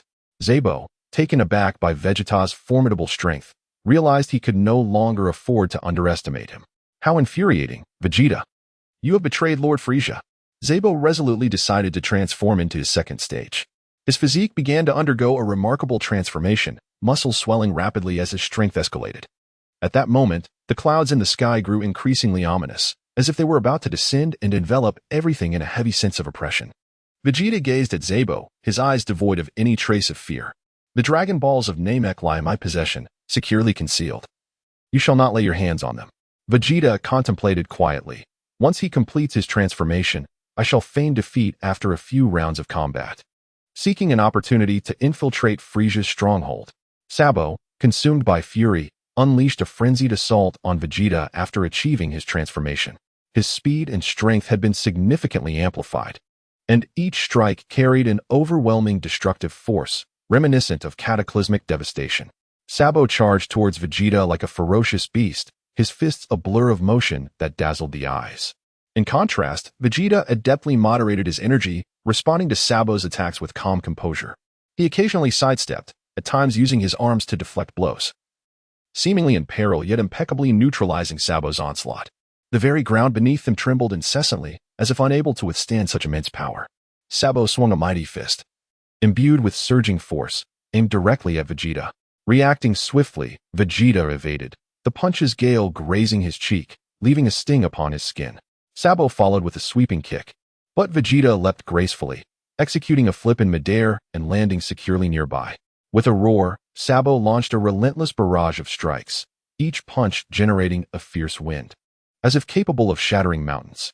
Vegeta maintained his composure, continually shifting his position to evade Sabo's ferocious attacks. Suddenly, Sabo halted, a glint of cunning in his eyes. He clasped his hands together and then thrust them outward, unleashing a colossal energy wave that hurtled towards Vegeta. Alarmed, Vegeta hastily erected a defensive barrier to shield himself. The force of the energy wave propelled him backward, his feet carving deep grooves into the earth. Surrounding flora was uprooted, tossed about chaotically by the aftermath of the energy wave, creating a scene of utter disarray. Seizing the opportunity, Vegeta launched a counterattack against Zebo, his hands moving with remarkable speed as energy waves surged toward his opponent. Zebo, unperturbed, deftly blocked these energy blasts with his arms before charging once more at Vegeta. The two warriors were soon embroiled in an intense melee. During a moment of evasion, Vegeta intentionally exposed a weakness, luring Zebo into a reckless assault. True to the bait, Zebo barreled toward him, poised to deliver a devastating blow.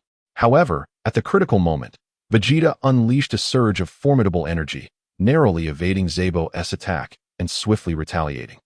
Zebo was struck by Vegeta's counter, involuntarily staggering back a few paces. Enraged, Zebo unleashed a torrential barrage of strikes once again. Vegeta continued to respond with astute agility, gradually wearing down Zebo's stamina. After several rounds of fierce combat, Zebo recognized that Vegeta was beginning to falter.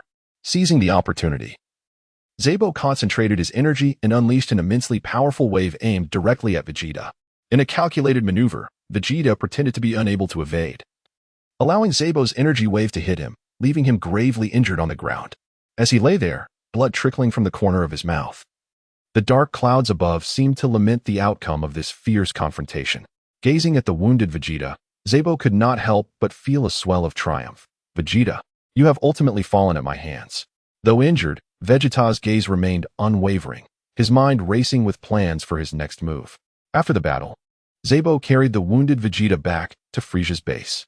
At that moment, a far more thrilling tempest was poised to erupt on planet Namek. Chapter 40, Vegeta vs. Zebo on planet Namek. Zebo, with a grave expression, brought the severely injured Vegeta aboard Frieza's spaceship. Throughout the journey, Zebo's thoughts surged like tumultuous waves. The fierce battle with Vegeta etched deeply in his mind.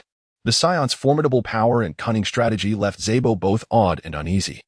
Each scene replayed vividly in his thoughts. Vegeta's ferocious assaults, his agile movements, and his cold gaze made Zabo acutely aware that he was confronting a perilous adversary. Upon arrival, Zabo quickly ordered that the gravely injured Vegeta be taken to the medical bay for urgent treatment. He then meticulously selected an elite warrior and 3 exceptionally skilled second-tier warriors to keep a vigilant watch over Vegeta. With a serious demeanor, Zabo solemnly instructed, "You must remain utterly alert and monitor Vegeta's every action. This individual is extremely dangerous. Report to me immediately should anything unusual occur." The seasoned elite warrior, with unwavering determination, assured him, "Rest assured, Lord Zabo, we will ensure that Vegeta has no opportunity to exploit." Zabo nodded slightly, yet a trace of lingering worry remained in his eyes. He was acutely aware of Vegeta's threat. Even in his current state of injury, one could not afford to be complacent. With arrangements made, Zabo hurried to the lounge to meet Frieza. Frieza, with a stern countenance, sat upon his throne, an overwhelming aura of power permeating the space like an invisible pressure. After respectfully bowing, Zabo reported, "Your Majesty, Dodoria was unfortunately killed in his battle with Vegeta. During the fight, Vegeta revealed that he possesses a Dragon Ball. I have brought the injured Vegeta back and secured him in the medical bay for treatment, while also assigning personnel to monitor him. Once he shows signs of recovery, we shall proceed to interrogate him." Inwardly, Zabo calculated that he must extract the whereabouts of the Dragon Balls from Vegeta. Only then could he satisfactorily report to the king. Frieza narrowed his eyes slightly, a fleeting look of regret crossing his face. "What a pity, Mr. Dodoria. After returning, provision must be made for his family. Thank you, Mr. Zabo, for your efforts. Regarding Vegeta, I shall ensure that he faces severe punishment once I extract information about the Dragon Balls." Frieza's fury simmered. How dare Vegeta betray him? He would pay dearly for his transgressions. Subsequently, Frieza and Zabo began discussing matters concerning the Frieza Force. As time passed slowly, a resounding explosion suddenly shattered the tranquility, causing Frieza's expression to stiffen. He immediately surmised, the sound is emanating from the medical bay. Vegeta surprisingly awakened so swiftly. We must hurry. We cannot allow him to escape. A profound sense of unease surged within Frieza. He could not permit Vegeta to evade capture, nor could he allow the Dragon Balls to fall into the hands of others. Returning to the medical chamber, Vegeta lay within, acutely aware of the rapid passage of time during his treatment. Through his heightened senses, he discerned that 4 members of Frieza's army were vigilantly observing him. In his mind, Vegeta scoffed. "Humph, these fools think they can keep an eye on me. But it will not be so simple." Vegeta quietly gathered his energy, the strength within him gradually coalescing. Suddenly, like a cannonball discharged from its barrel, he erupted with formidable power, bursting forth from the medical chamber. His figure darted with the swiftness of lightning, and before the elite warrior could react, he was sent flying by a powerful kick from Vegeta, crashing heavily against the wall with a dull thud. The elite warrior struggled to rise, but the force of Vegeta's blow rendered him temporarily incapacitated. The other 3 second-tier warriors rushed in, attempting to impede his advance. One of them let out a furious roar and charged forward, unleashing a potent energy wave with both hands. Vegeta deftly sidestepped, effortlessly evading the attack. Simultaneously, he retaliated with blinding speed, launching an even more powerful energy wave that struck the warrior, sending him hurtling into nearby medical equipment, resulting in a violent explosion. Another warrior charged in, fists swinging with the rush of wind. Vegeta effortlessly dodged, then countered with a punch, his speed akin to a flash of lightning. The blow landed squarely on the warrior's face, causing him to spit blood and propel backward. The final second-tier warrior, witnessing this devastation, recoiled in terror. However, Vegeta was not one to grant him an opportunity to flee. He instantaneously teleported behind him and delivered a crushing blow that brought him down. Before they could muster any further response, they were already dispatched. Vegeta harbored no semblance of mercy in his heart. These individuals were mere lackeys of Frieza, obstructing his path to the Dragon Balls. Vegeta employed tactics from the original narrative, employing a feint to mislead and lure the foe away. The recent explosion served to draw Frieza and Sabo towards the medical bay. Simultaneously, he remained attuned to the auras of Frieza and Sabo while seizing the opportunity to infiltrate Frieza's lounge. Upon entering the lounge, Vegeta's gaze was instantly captivated by the 5 Dragon Balls. A surge of exhilaration welled up within him. He had finally found them. An overwhelming joy flooded Vegeta's heart. Vegeta called out from outside, Frieza, I am here. Subsequently, he unleashed a powerful energy blast down the corridor, shattering the opposite ship's hull. The blast roared forth with tremendous force, instantly creating a gaping hole in the structure. In quick succession, he shattered the glass of the lounge and deftly tossed out 5 Dragon Balls, controlling their trajectory with precision. Following this, Vegeta harnessed his energy and swiftly departed beneath the water's surface. A sense of smug satisfaction filled his heart. He was confident that Frieza would be ensnared by his ruse. Frieza and Zarbon arrived at the medical chamber only to discover that Vegeta had indeed vanished. Shortly thereafter, they heard Vegeta's voice accompanied by the sound of explosions. Frieza and Zarbon hurried to the site of the chaos. It soon dawned on Frieza that he had fallen victim to Vegeta's scheme, and he seethed with anger, exclaiming, "Damn it, Vegeta's target is the Dragon Balls." His heart brimmed with fury and regret. He should never have underestimated Vegeta. Upon reaching the lounge, Frieza confirmed his suspicions. The Dragon Balls had been taken by Vegeta. Enraged, Frieza declared, "Zarbon, I entrust you with my tracker. Capture Vegeta at all costs." He silently vowed that Vegeta would pay dearly for this transgression. Zarbon solemnly responded, "At once, my lord." With that, he exited the ship and utilized the tracker to monitor Vegeta's movements, his heart heavy with tension and anxiety. He understood all too well that Vegeta was a formidable opponent. Yet he had no choice but to give his all. A more intense chase and battle loomed on the horizon of Namek. Chapter 41, Vegeta vs. Zarbon, revised. On the desolate expanse of Namek, outside Frieza's ship, fierce winds howled, and sand swirled like a violent storm. Zarbon, wearing the tracker with a grave expression, fixed his gaze intently on the device, constantly monitoring Vegeta's movements. His eyes reflected vigilance and focus. Beads of sweat formed on his brow, quickly evaporating in the tumultuous winds, leaving only faint traces of salt. The tension and pressure he felt surge within him, akin to the relentless gusts of sand swirling around him. This Vegeta is exceedingly dangerous. I must locate him swiftly and bring him in. Otherwise, I cannot face the consequences with the Lord. Zarbon pondered anxiously, the feeling of dread swelling within him like an encroaching tide. Meanwhile, beneath the waters of Namek, currents surged rapidly around Vegeta. Yet he moved with the grace of a fish, each stroke imbued with unwavering determination. The dimly lit underwater realm was shrouded in mystery, fraught with unknown dangers. Vegeta keenly sensed Zarbon's energy drifting farther away, granting him a moment of relief. He continued to propel himself through the depths, meticulously contemplating his next move, to seek out the Grand Elder, unlock his latent potential, discover Krillin, unleash his energy, lure Zarbon, and ultimately eliminate him. Vegeta's eyes gleamed with a calculating light, and a faint smirk played at the corners of his mouth, revealing a chilling smile. In the dim depths of the water, that smile took on an especially sinister quality. Suddenly, he sensed Krillin's energy. A thought flickered in his mind. Krillin possesses a battle power of 19,000. He must have unlocked his potential with the Grand Elder's assistance.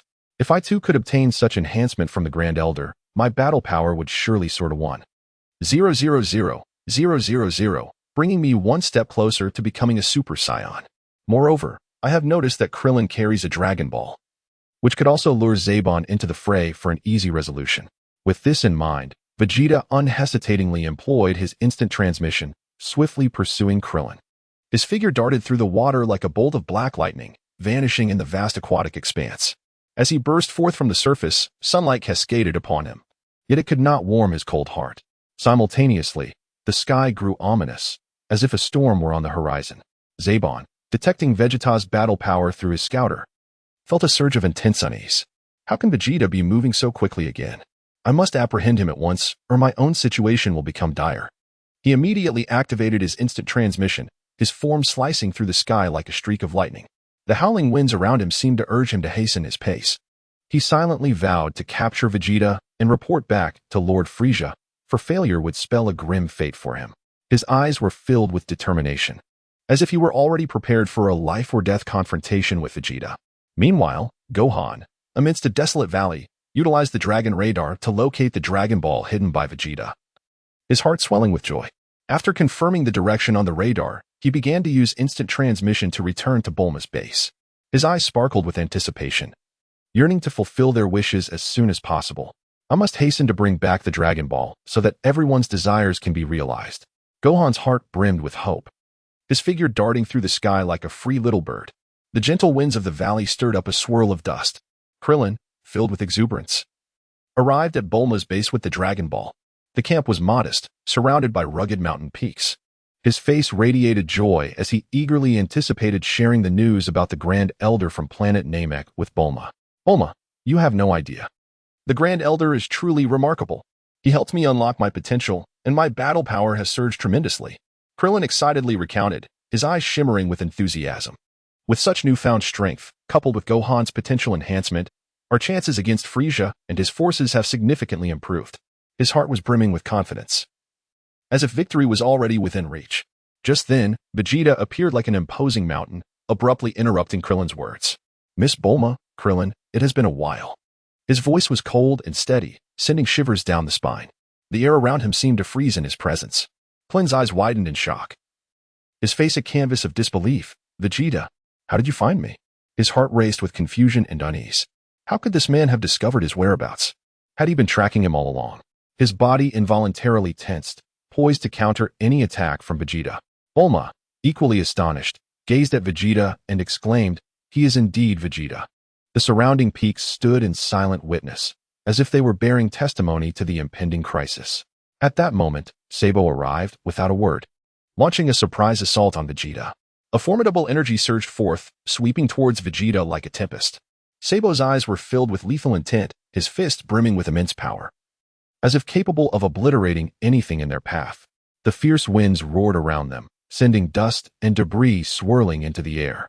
Vegeta, however, faced Sabo's assault with calm composure, deflecting the blows while stating, Miss Bulma, I trust you understand my intentions. I harbor no malice, and I do not advise you to flee. His gaze revealed a complex mixture of resolve and a subtle cunning. Sabo roared in fury, there are Dragon Balls. Vegeta, what has made you so arrogant? His attacks grew increasingly fierce, each punch imbued with cataclysmic destructive power, as he sought to swiftly vanquish Vegeta. His form resembled that of a ferocious beast, relentlessly assaulting Vegeta. Bulma observed Sabo, frowning as she remarked, that alien is quite handsome.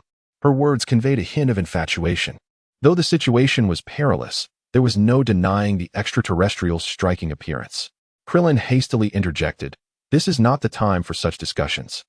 We should take the opportunity to escape. His eyes brimmed with urgency. Vegeta is engaged with this alien. We must leave quickly, or we will be in grave danger once their battle concludes. He grasped Bulma's hand, preparing to flee from the imminent peril. The surrounding chaos seemed to foreshadow the uncertainty of their fate. Suddenly, Sabo transformed, his body undergoing astonishing changes. His muscles swelled rapidly, and his strength surged. His skin became more resilient, seemingly impervious to all attacks.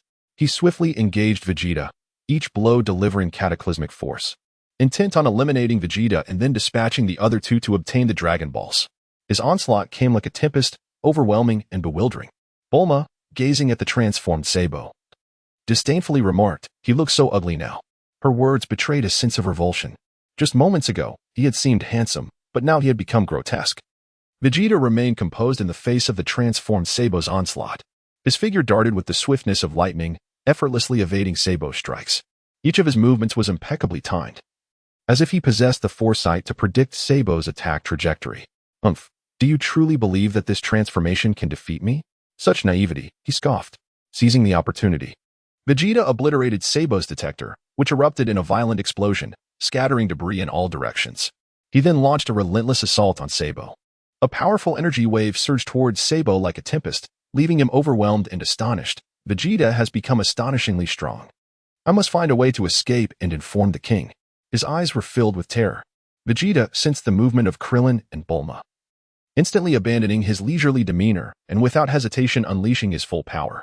His battle aura surged dramatically to 100,000, creating an intense presence that seemed to freeze the surrounding air. In a swift motion, he dispatched Saiyaman, who barely had time to utter a cry before collapsing to the ground, his body akin to a kite severed from its string, crashing heavily to the earth. With a devastating explosion, he obliterated Saiyaman entirely. Krillin, feeling the overwhelming energy emitted by Vegeta, was taken aback, pondering how such strength was possible. His eyes were filled with disbelief. Just how formidable was Vegeta? It was truly terrifying. After dealing with Saiyaman, Vegeta immediately pursued Krillin and Bulma. A new crisis was about to unfold on planet Namek. The atmosphere remained thick with tension, as if anticipating the imminent eruption of this looming threat. Chapter 42. Unleashing Potential in the evening of December 18th, 762 AD, at Bulma's base on planet Namek.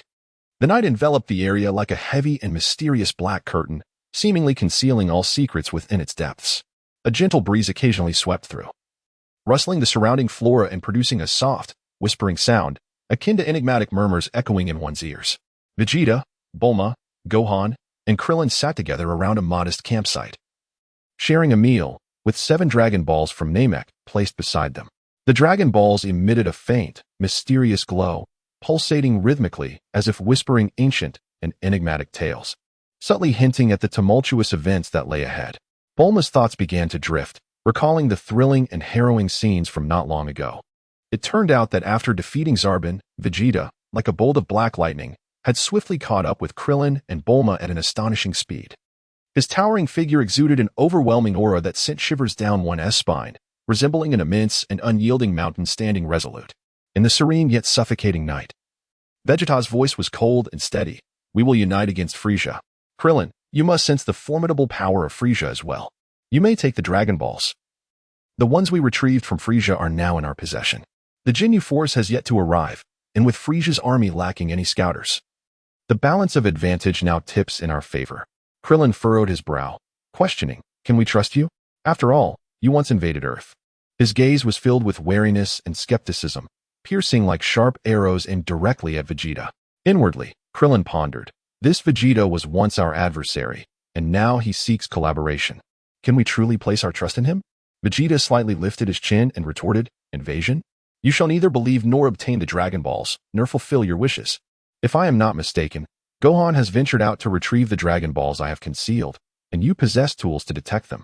A flicker of certainty gleamed in his eyes, as if everything lay within his grasp. Krillin gasped in astonishment. How do you know about the Dragon Balls? Bulma hastily interjected.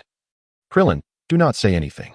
A hint of vexation crossed her face, resembling a child who has unwittingly made a mistake.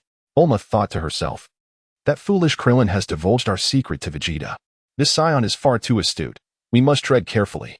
Vegeta's lips curled into a slight smile. It seems I was correct. You indeed possess the means to detect the Dragon Balls. Bulma sighed in resignation. Krillin, you've been deceived by him. Krillin marveled inwardly, astonished by Vegeta's unexpected cleverness.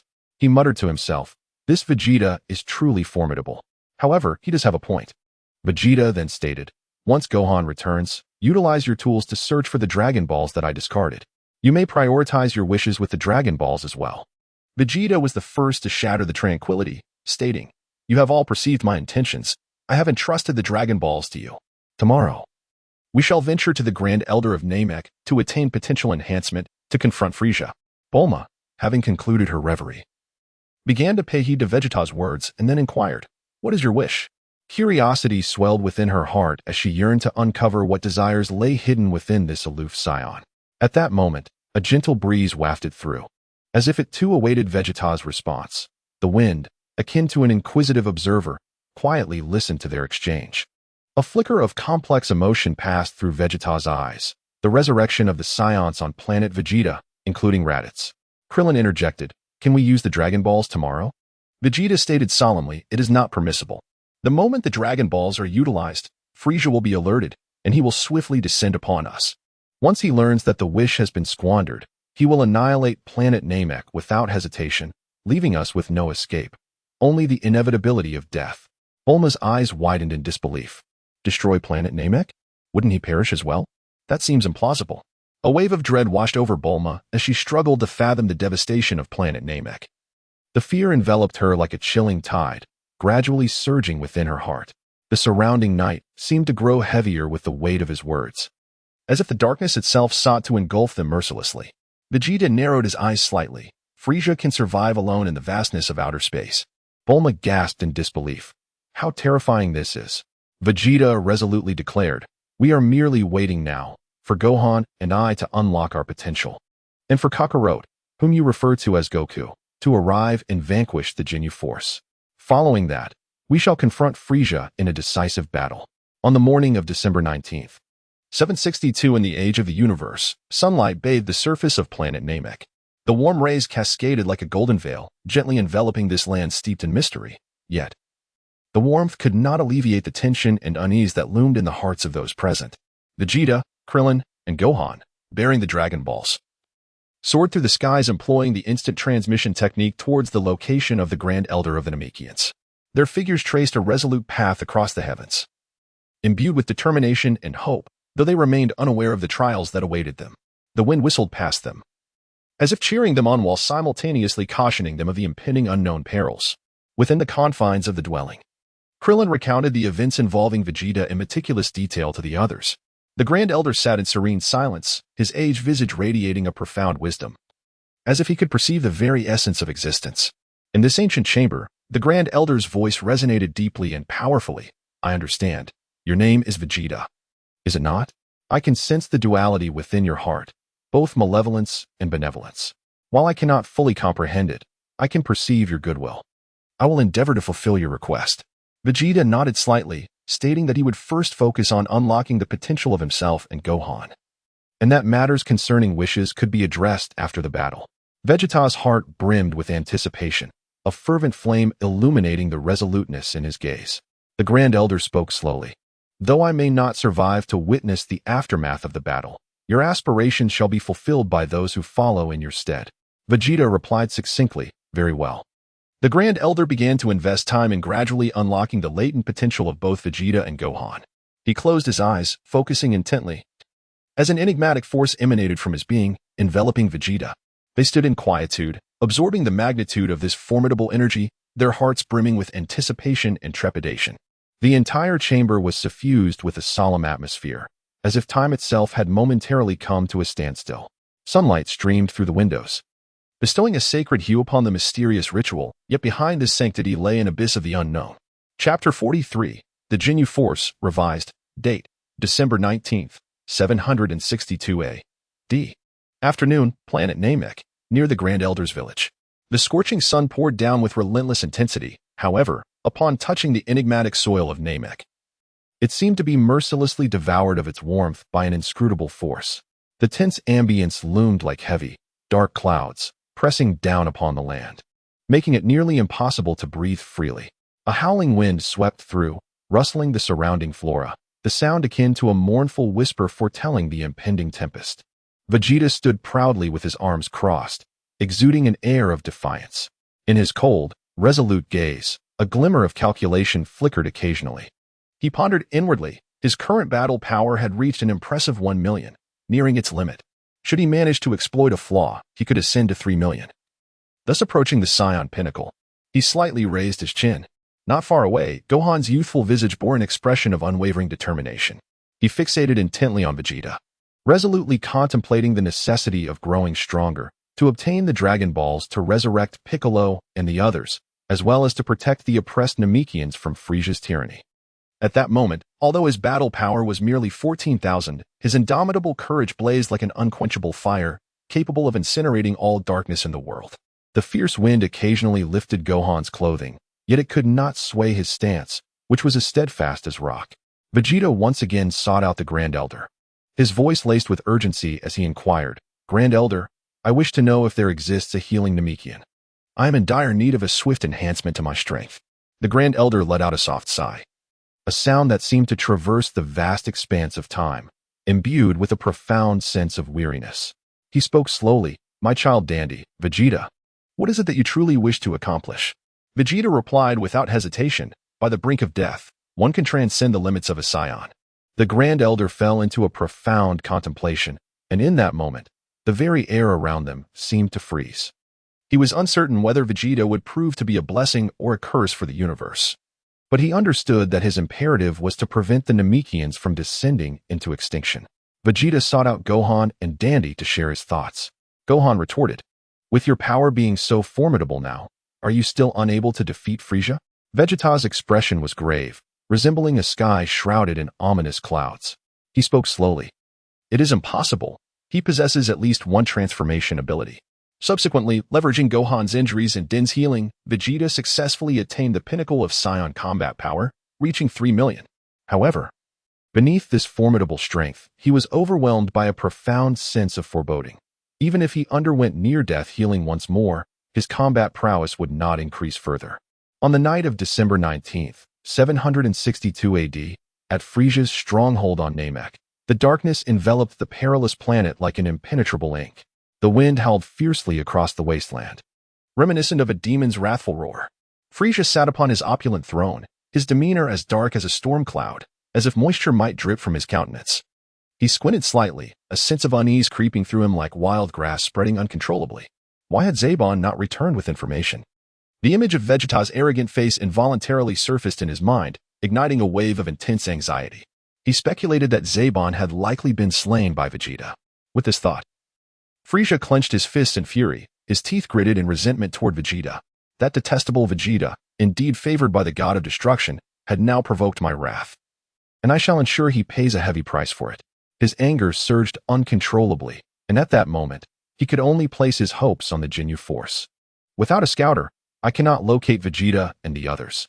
According to intelligence reports, the Dragon Ball's wishes would darken the sky and summon a colossal dragon. For now, I must have my subordinates remain vigilant. He longed for their swift arrival, fully aware that once they brought the scouter, the entire situation could turn on its head. Meanwhile, in other parts of Namek, some Namekians sensed the impending storm. The howling winds swept through their villages, threatening to topple their homes. They silently worried for their fates, as if awaiting the cruel judgment of destiny. On December 23, 762 AD, in outer space, a solitary spaceship drifted quietly amidst the vastness of the cosmos. Surrounding it was endless darkness and silence, as if the entire universe had succumbed to a profound slumber. Inside the spacecraft, Goku concluded his arduous training and gradually rose. Emanating a powerful aura, he felt the surging strength within him and mused, "My combat power has reached 90,000, yet this is still far from sufficient. The battles that lie ahead will be immensely challenging, but I shall not falter." Understanding the weight of his mission, he resolved to rest adequately over the next 2 days, replenishing his energy to prepare thoroughly for the imminent conflict. Reflecting on his journey within the spaceship, Goku recalled past companions and adversaries. His gaze was filled with determination. He understood the necessity of becoming stronger to protect his family and friends. He sat there quietly, adjusting his state of mind, awaiting the call of destiny. The surrounding silence seemed to silently testify to his resolute determination. On the morning of December 24, 762 in the Age of the Universe, dazzling beams of light appeared in the skies of Namek. The howling winds suddenly ceased, as if the entire world was quietly anticipating the arrival of this moment. The Ginyu Force had finally arrived on this planet. Ginyu slightly squinted his eyes, filled with confidence. Rikuum, Jis, Berta, and Guldo followed closely behind, clad in their uniform combat attire, exuding an air of valor. Their arrival seemed to envelop Namek in a formidable pressure, as if the very air had solidified in that instant. Each member donned a new type of detector, first striking the iconic pose of the Ginyu Force to greet Frisia. Before proceeding directly to meet him, Frisia momentarily found himself at a loss for words. He held the Ginyu Force in high regard. Ginyu presented a new type of detector with both hands, respectfully stating, "My lord, this is the new detector you requested us to bring." As Frisia accepted the detector and donned it, a glimmer of coldness flickered in his gaze. He surveyed the members of the Ginyu Force and barked, "Regardless of life or death, you must bring back Vegeta." The members of the Ginyu Force replied in unison, "Yes, my lord. We will not fail our mission." Although they were astonished to learn that Vegeta had defeated Zarbon and Dodoria, they did not let this matter weigh heavily on their minds. The Ginyu Force swiftly sprang into action, utilizing their detectors to search for Vegeta's whereabouts. Meanwhile, Vegeta, Gohan, and Krillin sensed their approach and prepared for battle.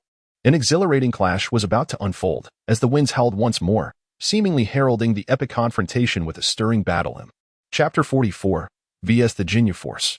After much contemplation, Vegeta, Krillin, and Gohan resolutely decided to venture into a desolate region on planet Namek.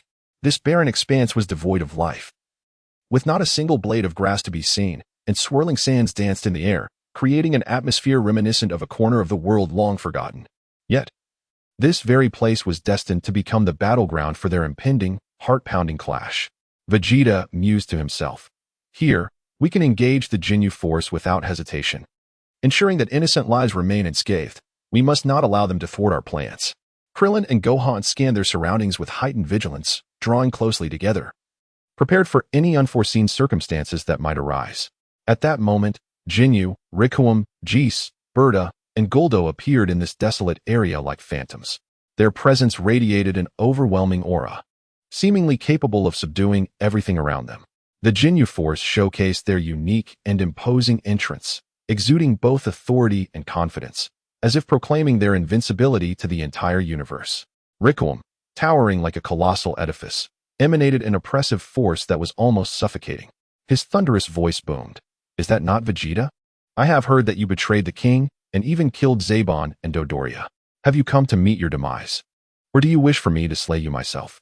His gaze was filled with arrogance and disdain, viewing Vegeta as nothing more than an insignificant insect. Requiem reveled in his thoughts. This Vegeta dared to betray the king. Today, you shall witness the might of the Jinyu Force.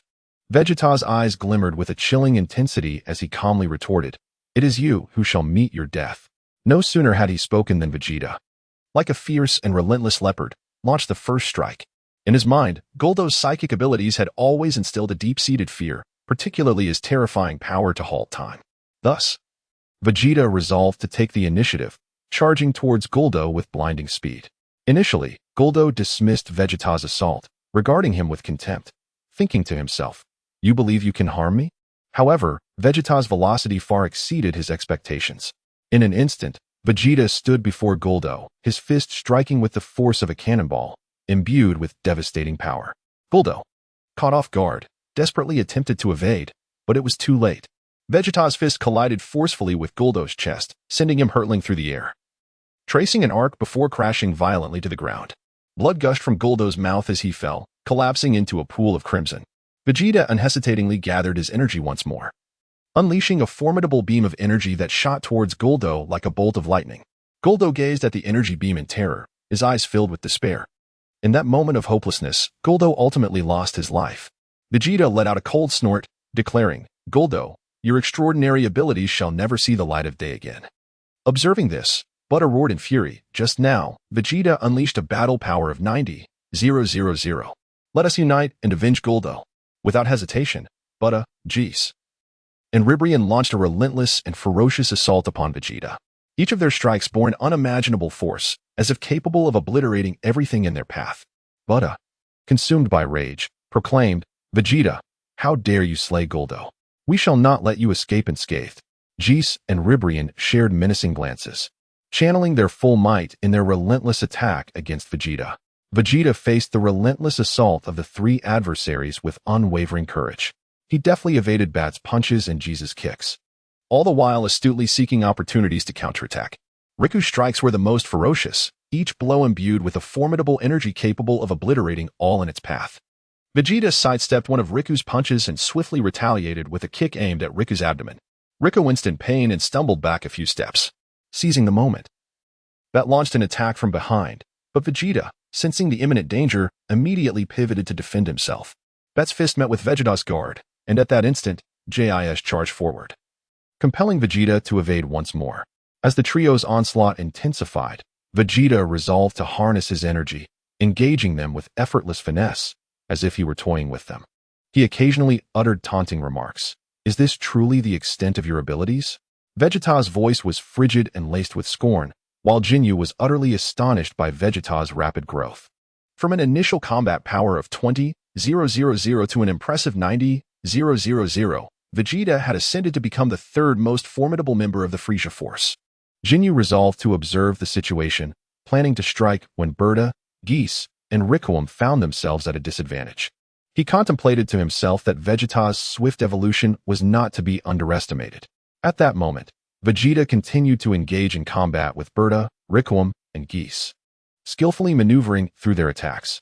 Jinyu, through his scouter, was astonished to discover that Vegeta could control his ki. Currently, Vegeta's power was comparable to that of Requiem and his allies, yet he remained unyielding. With agile movements and calm judgment, he navigated the trio's onslaught, searching for opportunities to counterattack. Jinyu relayed the news of Vegeta's ki control to Frieza via the scouter, to which Frieza replied, "Then you shall intervene personally, if necessary. Bring back Vegeta's corpse." The battlefield was extraordinarily intense, with Vegeta adeptly handling the assault from Berta, Geese, and Requiem. Each of his strikes landed with precision, leaving his opponents bewildered. Just then, Jinyu decided to join the fray. Meanwhile, Krillin and Gohan, who were also watching, were equally taken aback by the might of Ginyu Force. When they witnessed Ginyu enter the battle, a sense of trepidation gripped their hearts. Krillin immediately sprang into action, shouting, "Solar Flare!" A blinding light erupted, rendering Ginyu Force members momentarily sightless. Seizing the brief opportunity afforded by the solar flare, Vegeta unleashed his full combat power. Like an indomitable god of war, he charged at Riquelme and Berta with overwhelming force. They were caught off guard, and Vegeta's fists descended upon them like a tempest. Riquelme attempted to defend himself, but Vegeta's might shattered his defenses in an instant. Berta tried to evade, only to be struck by Vegeta's energy wave, which sent him hurtling away. Both fell to the ground, lifeless. At that moment, Ginyu reacted, rescuing Geese from Vegeta's lethal blow just in time. However, Geese was gravely injured and on the brink of death. Ginyu glared at Vegeta, proclaiming, "Vegeta, do not let your arrogance blind you." The fierce battle reached a temporary halt. Yet both sides understood that this was merely the beginning. The future confrontations would be even more brutal and intense. Chapter 45 vs. Ginyu Force, revised. In the desolate expanse of planet Namek, fierce winds howled like enraged beasts, violently swirling clouds of dust that rolled like tumultuous waves, heralding the impending ferocity of battle with a chilling overture. This barren land, with its cracked earth and devoid of life, was punctuated only by jagged stones that emerged from the sandstorm, resembling an ancient battlefield forgotten by time. Vegeta, with his eyes slightly closed, was in a state of profound concentration, fully attuned to the subtle fluctuations in the atmosphere around him. Upon confirming that Kakarot had yet to arrive, he couldn't help but ponder to himself, at this moment, it is imperative to buy time and patiently await Kakarot's arrival. Otherwise, my meticulously crafted plan will be utterly disrupted. Thus, he resolved to maintain his control over his energy and engage in combat with Ginyu. Vegeta's gaze transformed in an instant, sharp as a blade, seemingly capable of piercing through anything. He resembled a poised and wild leopard, launching a lightning-fast assault on Ginyu. With explosive power in his legs, he shot forth like an arrow released from its bow, closing the distance to Ginyu in the blink of an eye. His tightly clenched fist seemed to harbor the power to annihilate everything, striking Ginyu with an unstoppable momentum. The force of his punch whistled through the air, as if it could tear the very atmosphere apart, while the surrounding dust was whipped into a frenzy by this formidable punch. Ginyu, reacting in an instant, swiftly retaliated with a fierce counterattack. His movements were as agile as a specter, each strike infused with a terrifying magnitude of energy. Sidestepping with remarkable precision, he narrowly evaded Vegeta's devastating blow, then unleashed a punch at lightning speed, his fist enveloped in immense energy. His gaze was icy, brimming with a fierce desire for battle. Ginyu scoffed, sneering, "Vegeta, do you really think you can defeat me? How naive." The collision of their fists in the air produced a thunderous roar, powerful shockwaves radiating outward like tumultuous tides, sending clouds of dust swirling around them. This dust enveloped their figures like a shroud of yellow mist. Amidst their fierce exchange, Ginyu was astonished to discover that Vegeta had unleashed a combat power of 110,000. Internally cursing, he thought, this cunning old fox Vegeta has been hiding such formidable strength. It seems I cannot rely too heavily on the scouter. In the future, I must depend on my own experience and true strength to accurately assess my opponent's capabilities. The two engaged in a fierce battle for dozens of rounds, exchanging blows like two ferocious beasts locked in a life-and-death struggle. Neither could easily gain the upper hand, leading to a tense stalemate. Vegeta continuously varied his attack strategies, sometimes striking with fists like a torrential storm, at other times unleashing lightning-fast kicks or launching powerful energy blasts. Each attack was imbued with immense strength and astonishing precision. Vegeta adeptly evaded one of Ginyu's punches, then countered with blinding speed, delivering a powerful kick to Ginyu's abdomen. Ginyu winced in pain, involuntarily retreating a few steps, but quickly regained his footing and launched another frenzied assault on Vegeta.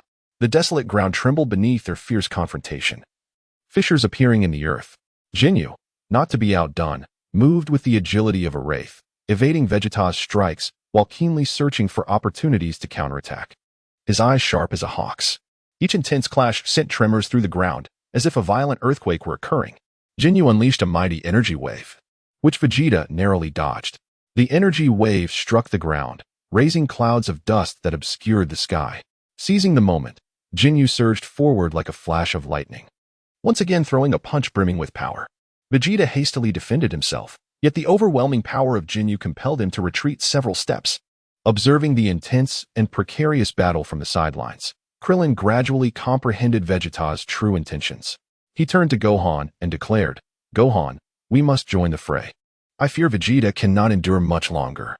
Gohan, meeting his Uncle Krillin's unwavering gaze, nodded emphatically, "Certainly, Uncle Krillin." With the arrival of Krillin and Gohan, the tide of battle shifted dramatically. Jinyu found himself compelled to abandon his deep contemplation of Vegeta's strength, redirecting his full attention to the fierce onslaught of the trio. Their attacks descended upon him like a tempest, and though Jinyu was formidable, he felt an unprecedented weight of pressure. Krillin darted towards Jinyu, unleashing a flurry of rapid punches akin to a torrential downpour.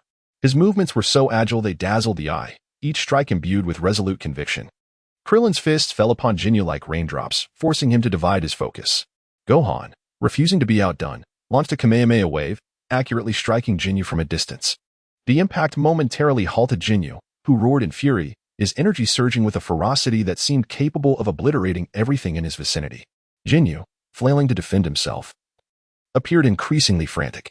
After several fierce exchanges, Vegeta suddenly sensed Kakarot's arrival. An uncontrollable joy surged within him, prompting a decisive resolution to personally eliminate Jinyu. "Krillin, Gohan, you must seek out Kakarot and assist him in enhancing his power according to my instructions." Witnessing this, Jinyu was engulfed by a profound rage, feeling gravely underestimated by Vegeta. He unleashed a barrage of energy waves, frantically targeting Vegeta, Krillin, and Gohan. These energy blasts struck like a multitude of fearsome lightning bolts, carrying devastating destructive force.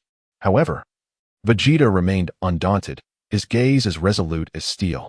Drawing upon his immense strength, he deflected each energy wave, creating an invisible, indomitable barrier around himself that neutralized the assaults one by one.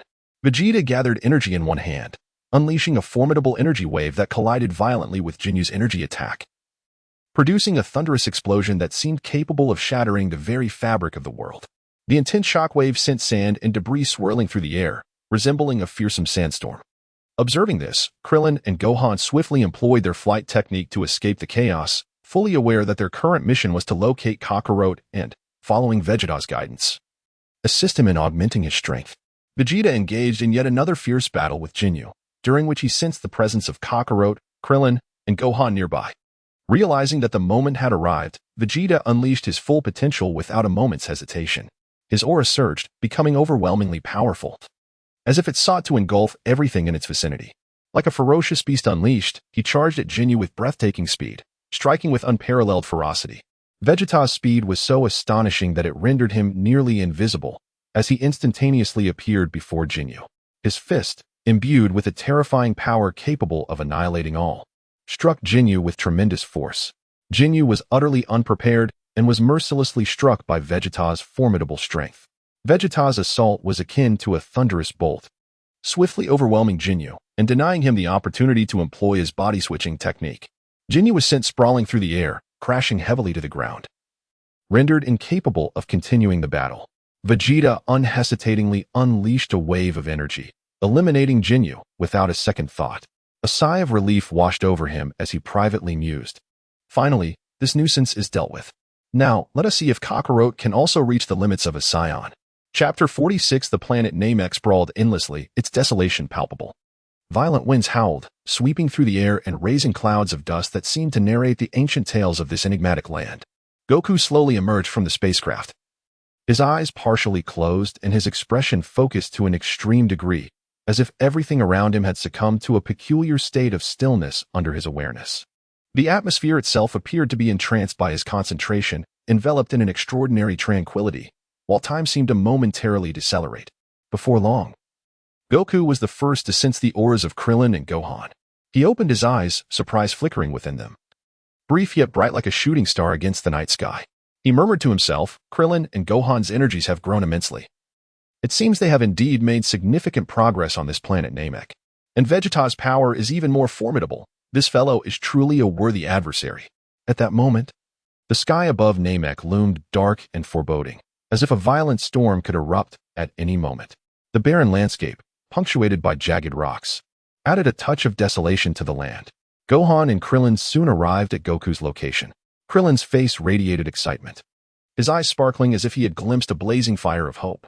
He spoke to Goku. Goku, Vegeta has now become our ally. We are standing against a more powerful foe, Frieza. Vegeta has discovered a method to enhance his strength, and he urged me to inform you to try it as well. Goku listened intently, a glimmer of contemplation illuminating his gaze. He pondered within, if Vegeta has found a way to grow stronger and wants me to utilize it as well. Just how formidable is Frieza? I must become stronger to protect everyone.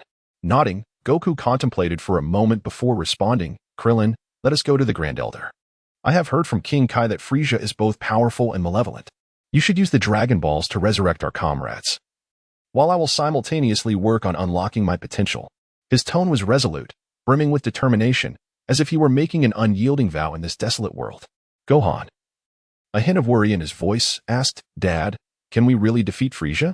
Goku gently ruffled Gohan's hair, responding with warmth, Gohan, do not fear.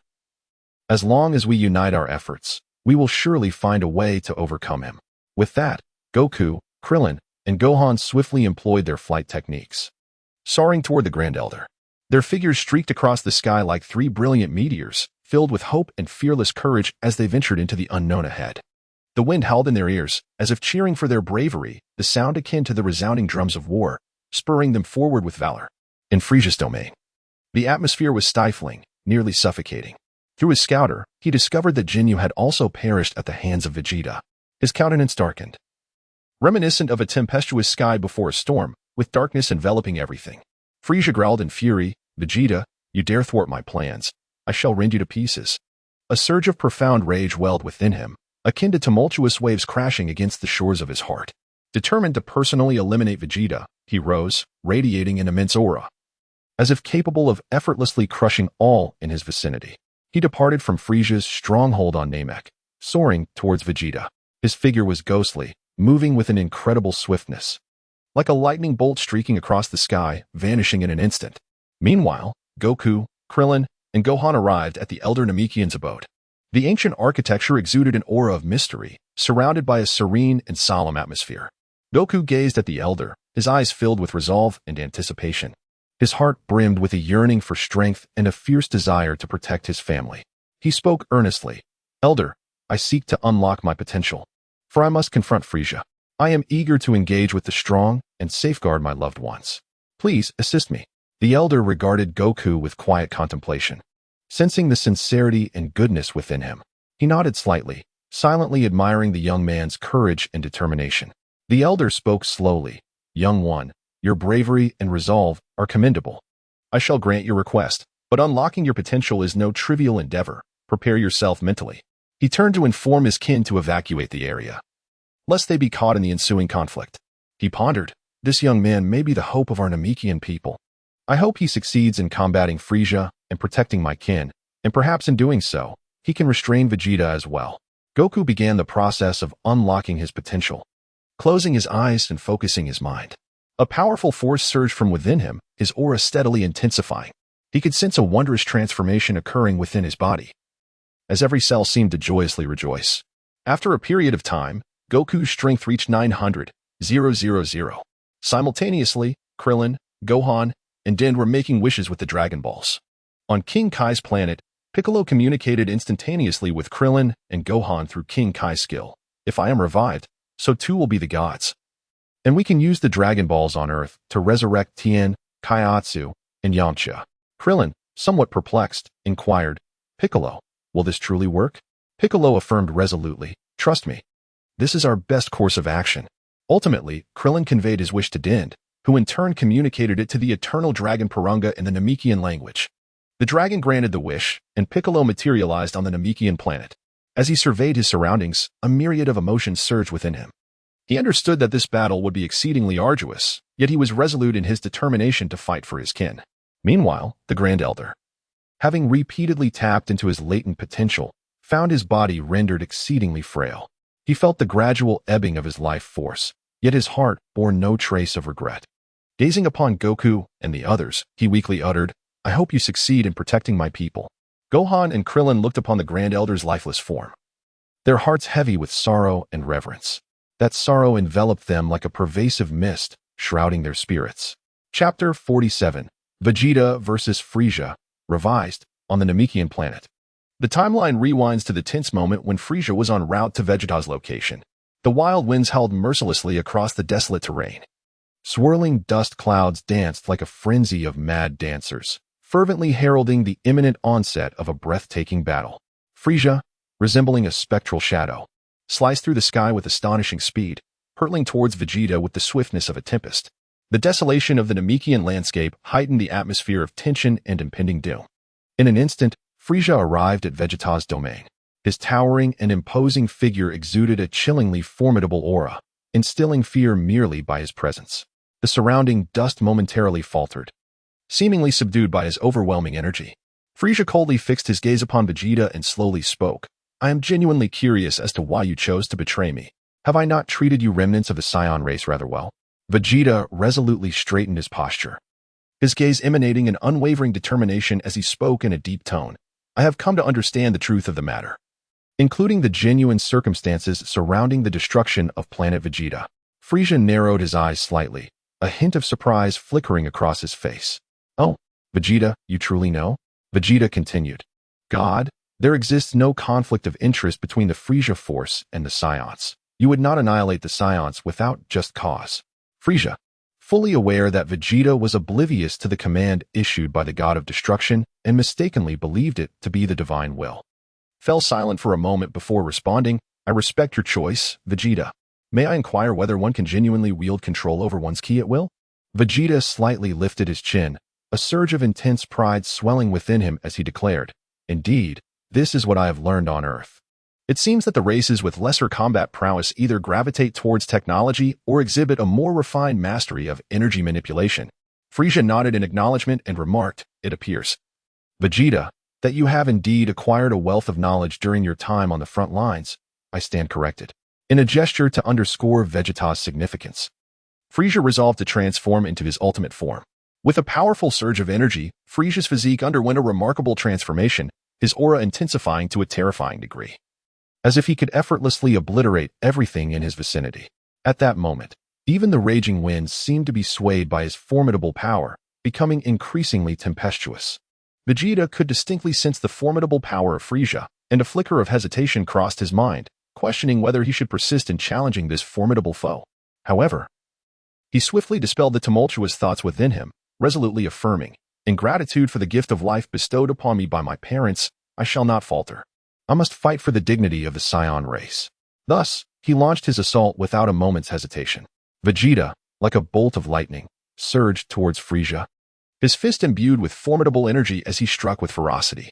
However, Frieza effortlessly sidestepped, evading this fierce assault with ease. The surrounding dust was stirred by their movements, creating a hazy veil in the air. Undeterred, Vegeta unleashed a flurry of attacks, at times delivering powerful punches, and at others, aiming swift kicks at Frieza's vulnerable spots. Frieza, in contrast, responded with a calm demeanor, his movements graceful and precise, deftly parrying each of Vegeta's assaults with impeccable timing. Vegeta once again unleashed a flurry of punches, the air slicing with an unyielding momentum. Frieza, with a subtle lift of his hand, effortlessly blocked the strike and, with a casual push, sent Vegeta staggering back several paces. Undeterred, Vegeta showcased his acquired skills, launching a relentless assault on Frieza, employing a combination of ki blasts and martial arts. His figure darted like a bolt of lightning, weaving swiftly around Frieza, each blow imbued with formidable power. Dust swirled around them, as if rallying in fervor for this fierce confrontation. Meanwhile, Frieza contemplated mastering ki control techniques, engaging Vegeta with merely 1/20th of his full might. Through their numerous exchanges, Frieza discerned that, upon a rough perception of ki, his energy was comparable to Vegeta's. Yet he remained at a disadvantage. Frieza, astonished within, mused, This Vegeta possesses such strength. It seems I must take this more seriously. Vegeta unleashed another powerful energy wave. Yet Frieza effortlessly dispelled it with a mere flick of his hand. Seizing the opportunity, Vegeta lunged forward and delivered a swift kick to Frieza's abdomen. Frieza furrowed his brow slightly, raising his arm to block the strike, yet he was still forced to retreat a few steps from the sheer force of Vegeta's attack.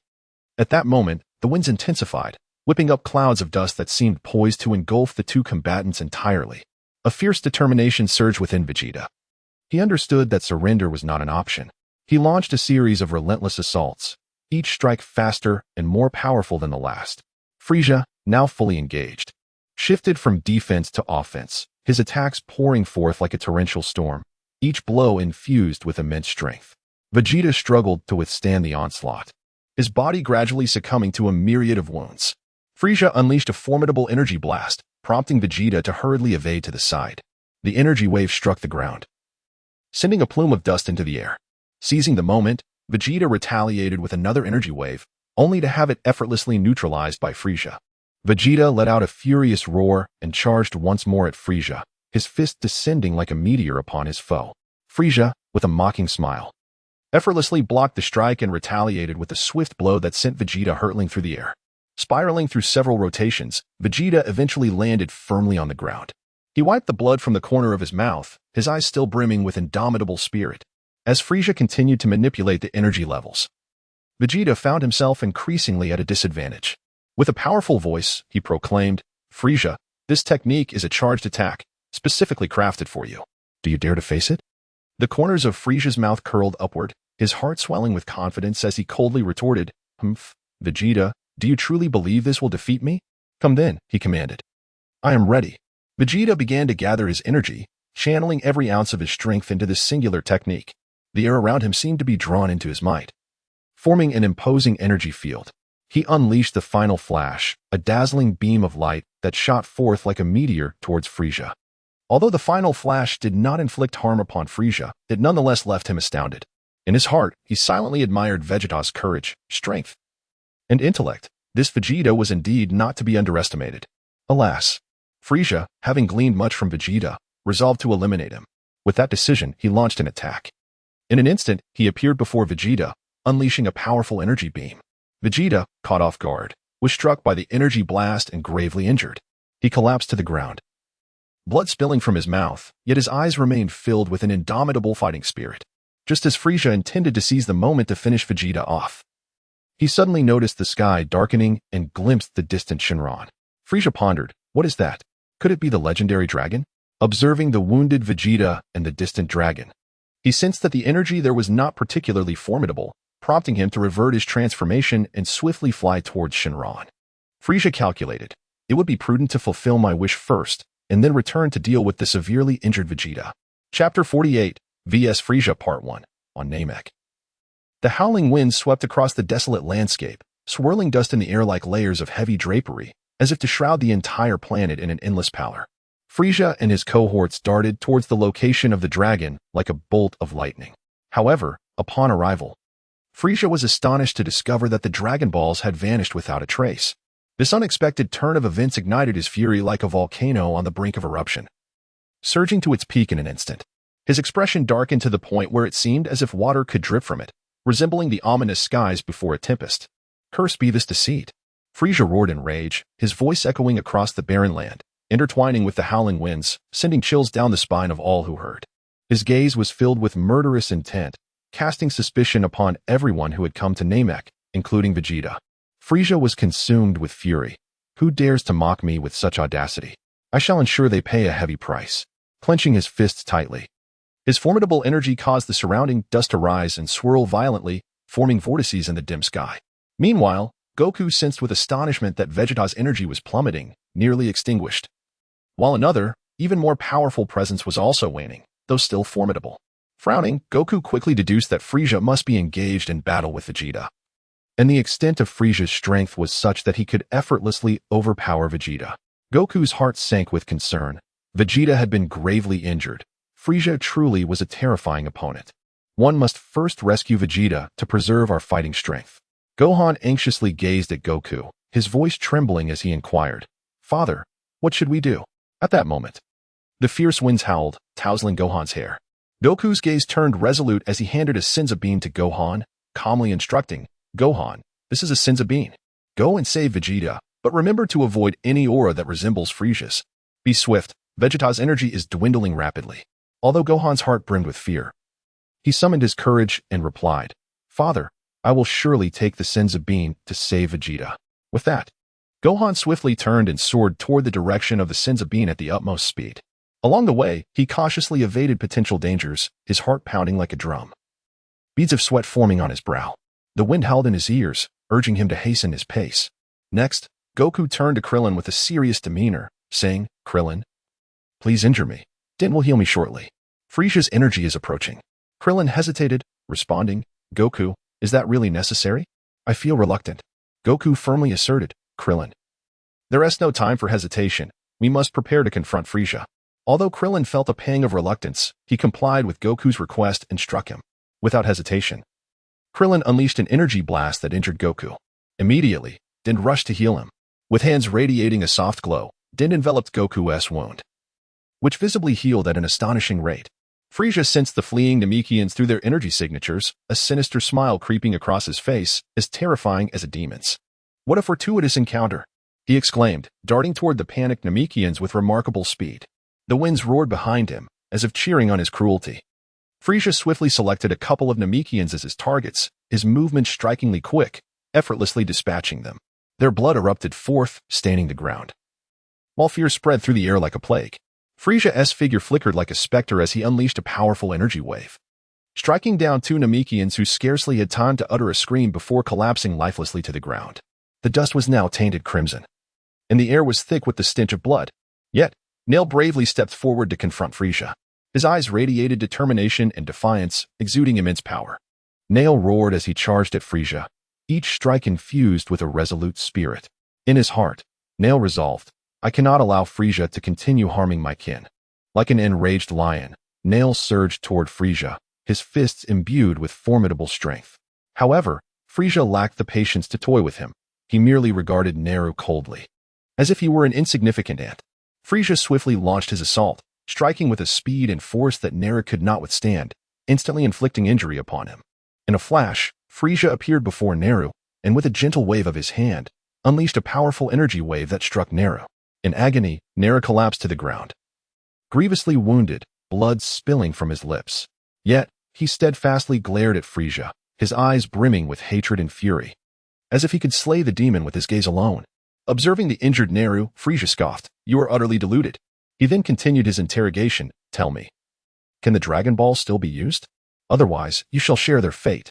An elder Namekian, witnessing the plight of his kin, was overwhelmed with sorrow and helplessness. He could only hope that his answer might save his people. Trembling as he spoke, "The Grand Elder is dead. The Dragon Balls can no longer be utilized. Will you now allow us to leave?" Frisia snorted in anger. "Very well. I have been played for a fool. You shall all pay dearly." With that, Frisia commenced his slaughter, demonstrating his formidable power, wreaking havoc indiscriminately. His figure moved like a specter among the Namekians, each strike accompanied by death and screams.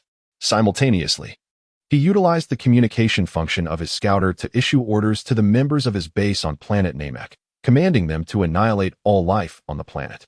Frisia was like a merciless harbinger of death, weaving through the Namekians, unleashing powerful energy waves wherever he went, leaving devastation in his wake. The howling winds and swirling dust seemed to tremble in response to his atrocities. Meanwhile, Goku had completed his healing and keenly sensed that the energy signatures of the nearby Namekians were gradually fading. A surge of intense anger and urgency welled within him as he realized that Frisia was engaged in murder. Goku felt a fierce rage. "Frisia, you are utterly ruthless. I must stop you." Clenching his fists tightly, his aura began to rise steadily. He turned to Krillin and Dend, his gaze resolute, no longer preoccupied with trivial matters. Goku resolved to act alongside Krillin. They decided to employ the instant transmission technique to hasten their arrival at the scene. Just then, Dend unexpectedly interjected. "I want to go too, Mr. Goku and Mr. Krillin. I can heal the injured members of my people." Dend was resolute in his heart. "I cannot allow my kin to perish like this. I must do everything in my power to assist them."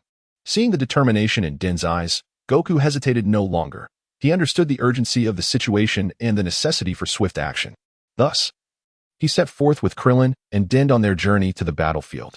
Their figures streaked across the sky like three beams of hope, racing towards the blood-soaked battlefield filled with death.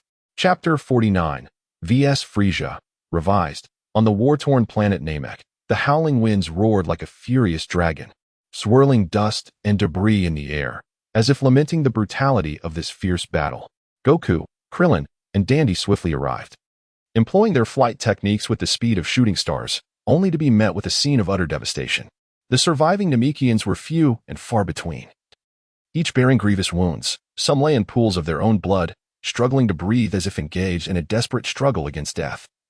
Others leaned against the remnants of crumbled walls, their eyes filled with fear and despair, resembling lost lambs in the darkness, helpless and forlorn. Witnessing this sight, Goku felt his heart ignite with fury, his gaze burning with the intensity of a raging flame, as if it could incinerate all evil. Frieza, how could you be so cruel? These innocent lives should not be targets for your wrath. He turned to glare at Frieza, who stood amidst the ruins, and shouted, You are Frieza, aren't you? I am Goku from Earth. Though you may be powerful, I shall not allow you to commit such heinous acts in my presence. Frieza's lips curled into a slight smirk, a look of disdain in his cold, arrogant eyes. Your energy is impressive, but it was you fools who led me in circles, thwarting my plans. And you actually used the Dragon Balls to grant your wishes, did you not? Goku clenched his fists, his knuckles whitening with the effort, and resolutely replied, We came here to save my comrades. I absolutely condemn your brutal methods. No sooner had he spoken than he unleashed the Kaioken X3, a powerful aura erupting around him. The raging winds were swept aside by this force, as if faced with an unstoppable storm. He charged at Frieza like a bolt of lightning, propelling himself with a powerful kick, tracing a fierce trajectory through the air, accompanied by a sharp gust of wind. Frieza, caught off guard, had no time to transform and could only hastily respond, bracing himself against Goku's assault. Their fists collided with a thunderous roar, the immense impact sending shockwaves through the surrounding air, as if the very fabric of space trembled. The battle soon reached a fever pitch. Frieza found himself on the defensive against Goku's relentless attacks, absorbing the blows without revealing any weakness. Suddenly, Frieza erupted in rage, unleashing a surge of power that swept through the air like a tempest, creating a brief moment of separation from Goku, during which he transformed into his final form. His body underwent a dramatic transformation, his aura becoming even more terrifying, as if he could effortlessly crush everything in his path, instilling fear in all who beheld him. Goku gazed upon Frieza's ultimate form, his heart growing heavy with trepidation. He was acutely aware that this battle would prove to be more arduous. Yet there was not a trace of retreat in his gaze, only unwavering resolve. The two combatants surged towards each other once more, engaging in a fierce clash. Sun Wukong's fists descended upon Frieza with the relentless force of a torrential downpour, his arms swirling like a tempest, each blow accompanied by a howling wind and formidable power, as if capable of splitting mountains and shattering stones. However, Frieza's body was as unyielding as steel, and Sun Wukong's strikes scarcely inflicted any substantial harm. Frieza effortlessly parried Sun Wukong's assaults, occasionally launching counterattacks. His speed was astonishing. With a swift motion of his arm, a powerful energy wave erupted forth, slicing through the air like a bolt of lightning. Sun Wukong had to respond with caution, deftly sidestepping the onslaught, his form akin to a nimble leopard, narrowly evading the strike at the last possible moment. Throughout the battle, Sun Wukong sought to uncover Frieza's vulnerabilities. His gaze was as sharp as that of a hawk, scrutinizing Frieza's every movement.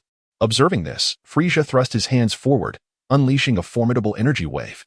Sun Wukong hastily dodged, yet the wave grazed his body, inflicting a searing pain akin to being scorched by fierce flames.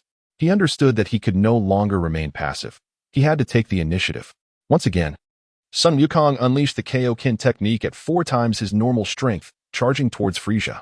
His body shot forth like a cannonball, his fist propelled by an indomitable momentum, as if it could pierce through anything. Frieza, refusing to yield, raised both hands to block the impending strike and then forcefully pushed Sun Wukong away. Sun Wukong flipped in midair, landing steadily on the ground. He wiped the blood from the corner of his mouth, his eyes still radiating determination. He knew that the battle was far from over. He must persist in the fight. At that moment, the winds on the battlefield intensified, swirling dust clouds as if to engulf the entire arena. The figures of Sun Wukong and Frieza flickered amidst the swirling debris, yet the combat showed no signs of abating. Sun Wukong continuously varied his approach, at times unleashing his fists like sledgehammers upon Frieza, at others executing swift kicks that swept toward him like a cyclone, or emitting energy waves that shot forth like arrows. His movements flowed seamlessly, each assault imbued with potency. Frieza countered with even greater strength and speed, each of his retaliations striking with the ferocity of a tempest. Sun Wukong gradually found himself at a disadvantage, yet he refused to surrender, valiantly continuing the confrontation. Just then, Frieza unleashed a powerful energy wave. Sun Wukong hurriedly dodged, but was still struck by the residual force, sending his body flying backward. He adjusted his posture in midair and charged once more at Frieza. Summoning all his might, he aimed to punch at Frieza's chest, but Frieza merely shifted slightly, effortlessly blocking the attack. With a cold smirk, Frieza remarked, "Sun Wukong, you are far too weak." Meanwhile, Dandy and Krillin had already evacuated the severely injured Namekian from the battlefield. Dandy appeared tense and focused, carefully assisting each wounded individual while employing his healing techniques. His hands emitted a gentle glow, enveloping the wounded, and the grievous injuries began to heal at a visibly rapid pace. Dandy felt an overwhelming urgency within. He must heal them swiftly, lest they suffer further harm. From a distance, Krillin anxiously surveyed the battlefield, ready to provide support with his energy blasts at any moment. He was taken aback by Frieza's formidable presence, his heart filled with trepidation. Krillin thought to himself, "Goku, you must be cautious. This Frieza is utterly terrifying." At that moment, Piccolo arrived at the scene. Upon seeing him, Nail's eyes sparkled with a glimmer of hope. "You are the Namekian from Earth, aren't you? I am a warrior-type Namekian. Merge with me. With your current strength, you stand no chance against Frieza." Piccolo hesitated, a myriad of complex emotions filling his gaze. After all, merging was a grave matter, signifying the potential loss of part of his identity. Piccolo wrestled with his thoughts. Is merging truly the right choice? Yet, if they did not proceed, they might all fall to Frieza. Nail continued to explain, "After merging, our consciousness will blend, but your personality will prevail." Upon hearing this, Piccolo resolved to agree. He understood that hesitation was not an option. To triumph over Frieza and protect everyone, he had to make this decision. At that moment, two other severely injured warrior-type Namekians expressed their willingness to join the merging. Without hesitation, Piccolo began to absorb their powers, initiating the process of merging. As the merging progressed, Piccolo's form gradually transformed, his aura growing ever more potent. The surrounding air seemed drawn into his burgeoning power, forming an imposing energy field. Ultimately, Piccolo completed the merging, experiencing a tremendous surge in strength. The process concluded swiftly, and Piccolo was astonished to find his power had skyrocketed to 3 million. However, when he compared his energy to that of Frieza, engaged in battle, he realized a significant disparity remained. Doubt crept into Piccolo's mind, accompanied by a flicker of anxiety. He silently worried. Even after merging, he still lagged behind Frieza. Could they truly win this fight? Yet, he recognized that retreat was not an option. Taking a deep breath, he resolutely joined the fray.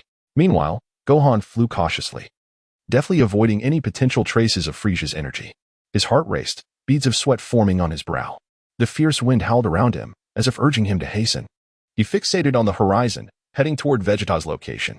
Gohan felt a surge of anxiety. He must not encounter Frieza. When Gohan reached Vegeta's side, he found him in a state of unconsciousness, lying still on the ground, his complexion pale, and his wounds grievous. Gohan quickly retrieved a senzu bean from his pocket and gently placed it in Vegeta's mouth, as miraculous energy began to spread throughout Vegeta's body. After a while, Vegeta's complexion gradually improved, and his breath began to stabilize. Gohan breathed a sigh of relief, as the heavy burden in his heart finally lifted. He remained by Vegeta's side, awaiting his awakening while remaining vigilant to the sounds around them. At the same time, Gohan keenly sensed the distant presence of his father battling Frieza, alongside Piccolo. His heart was filled with anxiety, uncertain whether his father could overcome the formidable Frieza. Yet, he understood that his current task was to protect Vegeta and wait for him to regain consciousness. Gohan silently prayed, "Father, please stay safe." Chapter 50, vs Frieza Part 3, on the planet Namek, Vegeta slowly awakened. His brows were furrowed, and his eyes reflected a mixture of confusion and contemplation. During the recovery process after consuming the senzu bean at the brink of death, he distinctly sensed certain changes within his body. Although he had not yet transcended the limits of a Saiyan, there was indeed a noticeable enhancement. However, this improvement was exceedingly vague, making it difficult to grasp accurately. Vegeta lay quietly on the ground, attuning himself to the surging power within, and he could not help but speculate. Could this all be due to his emotional detachment? If that were indeed the case, he might be unable to transform into a Super Saiyan during his confrontation with Frieza. With this thought, Vegeta's gaze grew resolute. He silently vowed that once this battle concluded, he would seek the Dragon Balls to restore his emotions and achieve a breakthrough, ultimately becoming a Super Saiyan. Vegeta ceased his contemplation, gradually rising to his feet. He turned to glance at Gohan, who was gazing at him with a countenance filled with concern, his eyes brimming with unease regarding the impending battle. Vegeta slightly raised his chin and proclaimed with an undeniable tone, "Return and inform your father, Kakarot. That anger is the key to becoming stronger." Having said this, Vegeta executed his instant transmission technique, his figure darting towards Frieza's stronghold like a bolt of lightning. Gohan, observing Vegeta's receding silhouette, pondered silently, is anger truly the essence of strength? He recalled his father, Goku, steadfast and courageous in battle, alongside the hidden tenacity beneath Vegeta's cold exterior. Perhaps, anger can indeed awaken one's potential at times, but is it the only path? Shaking his head, Gohan resolved to set this question aside for now. He too performed the instant transmission, soaring in the direction where his father, Goku, awaited. Vegeta's form flickered like a bolt of lightning, instantaneously arriving at Frieza's stronghold. His gaze was as cold and unyielding as ancient ice, emanating a formidable aura that seemed capable of freezing the very air around him. In an instant, several soldiers of the Frieza force stationed within the stronghold became aware of this unexpected visitor. They stared at Vegeta in astonishment, their eyes filled with dread and confusion. Yet, before they could fully comprehend the situation, Vegeta struck with the swiftness of a phantom. Vegeta's silhouette darted through the enemy ranks like a specter, his movements as swift as lightning, each strike precise and lethal. With a sudden, forceful punch, he unleashed an overwhelming might upon a Frieza force soldier's chest. The soldier was instantly propelled backward, crashing violently against the wall, blood gushing from his mouth, as the impact left spiderweb-like cracks in the surface. Following this, Vegeta executed a graceful spin, launching a kick akin to a whirlwind toward another soldier's head. In an instant, the soldier's skull was obliterated, blood and brain matter splattering in a gruesome display that sent chills down the spine. The remaining Frieza soldiers barely had time to comprehend his movements before they too fell lifeless to the ground. Vegeta surveyed the fallen bodies with an unyielding heart, devoid of any emotion. Subsequently, he located the logistical personnel of the Frieza force in the vicinity, fixing them with a cold, penetrating gaze. It was as if his eyes could pierce through their very souls, instilling a profound sense of dread within them. Vegeta threatened, "I demand that you replicate a portion of Frieza's technology, or you shall all perish here." The logistics technicians turned pale with fear, their bodies trembling uncontrollably. One of them stammered, Please, do not kill us. We will replicate it at once." In the face of Vegeta's menace, the technicians dared not show any resistance, obediently completing the replication of Frieza's technological storage devices and handing them over to Vegeta. Vegeta meticulously safeguarded those invaluable storage devices, fully aware that this advanced technology could prove immensely beneficial to him in the future. Subsequently, he soared out of the spaceship, suspended in the air. As the image of Majin Buu materialized in his mind, he recalled the formidable and ruthless techniques that the original Majin Buu had employed to annihilate the inhabitants of Earth. The sheer strength and cruelty of those moves left a lasting impression on him, prompting him to adopt similar tactics to confront the Frieza Force warriors on planet Namek. Vegeta contemplated internally, this technique has the potential to eradicate the vast majority of Frieza's army. He closed his eyes, channeling his focus, attuning himself to the surrounding energies. His aura radiated outward like ripples, enveloping the entirety of planet Namek. After a brief moment, he opened his eyes, a glint of cunning illuminating his gaze. He discerned the positions of Frieza soldiers, accurately distinguishing between the energies of the Namekians, Earthlings, and the warriors of Frieza's legion.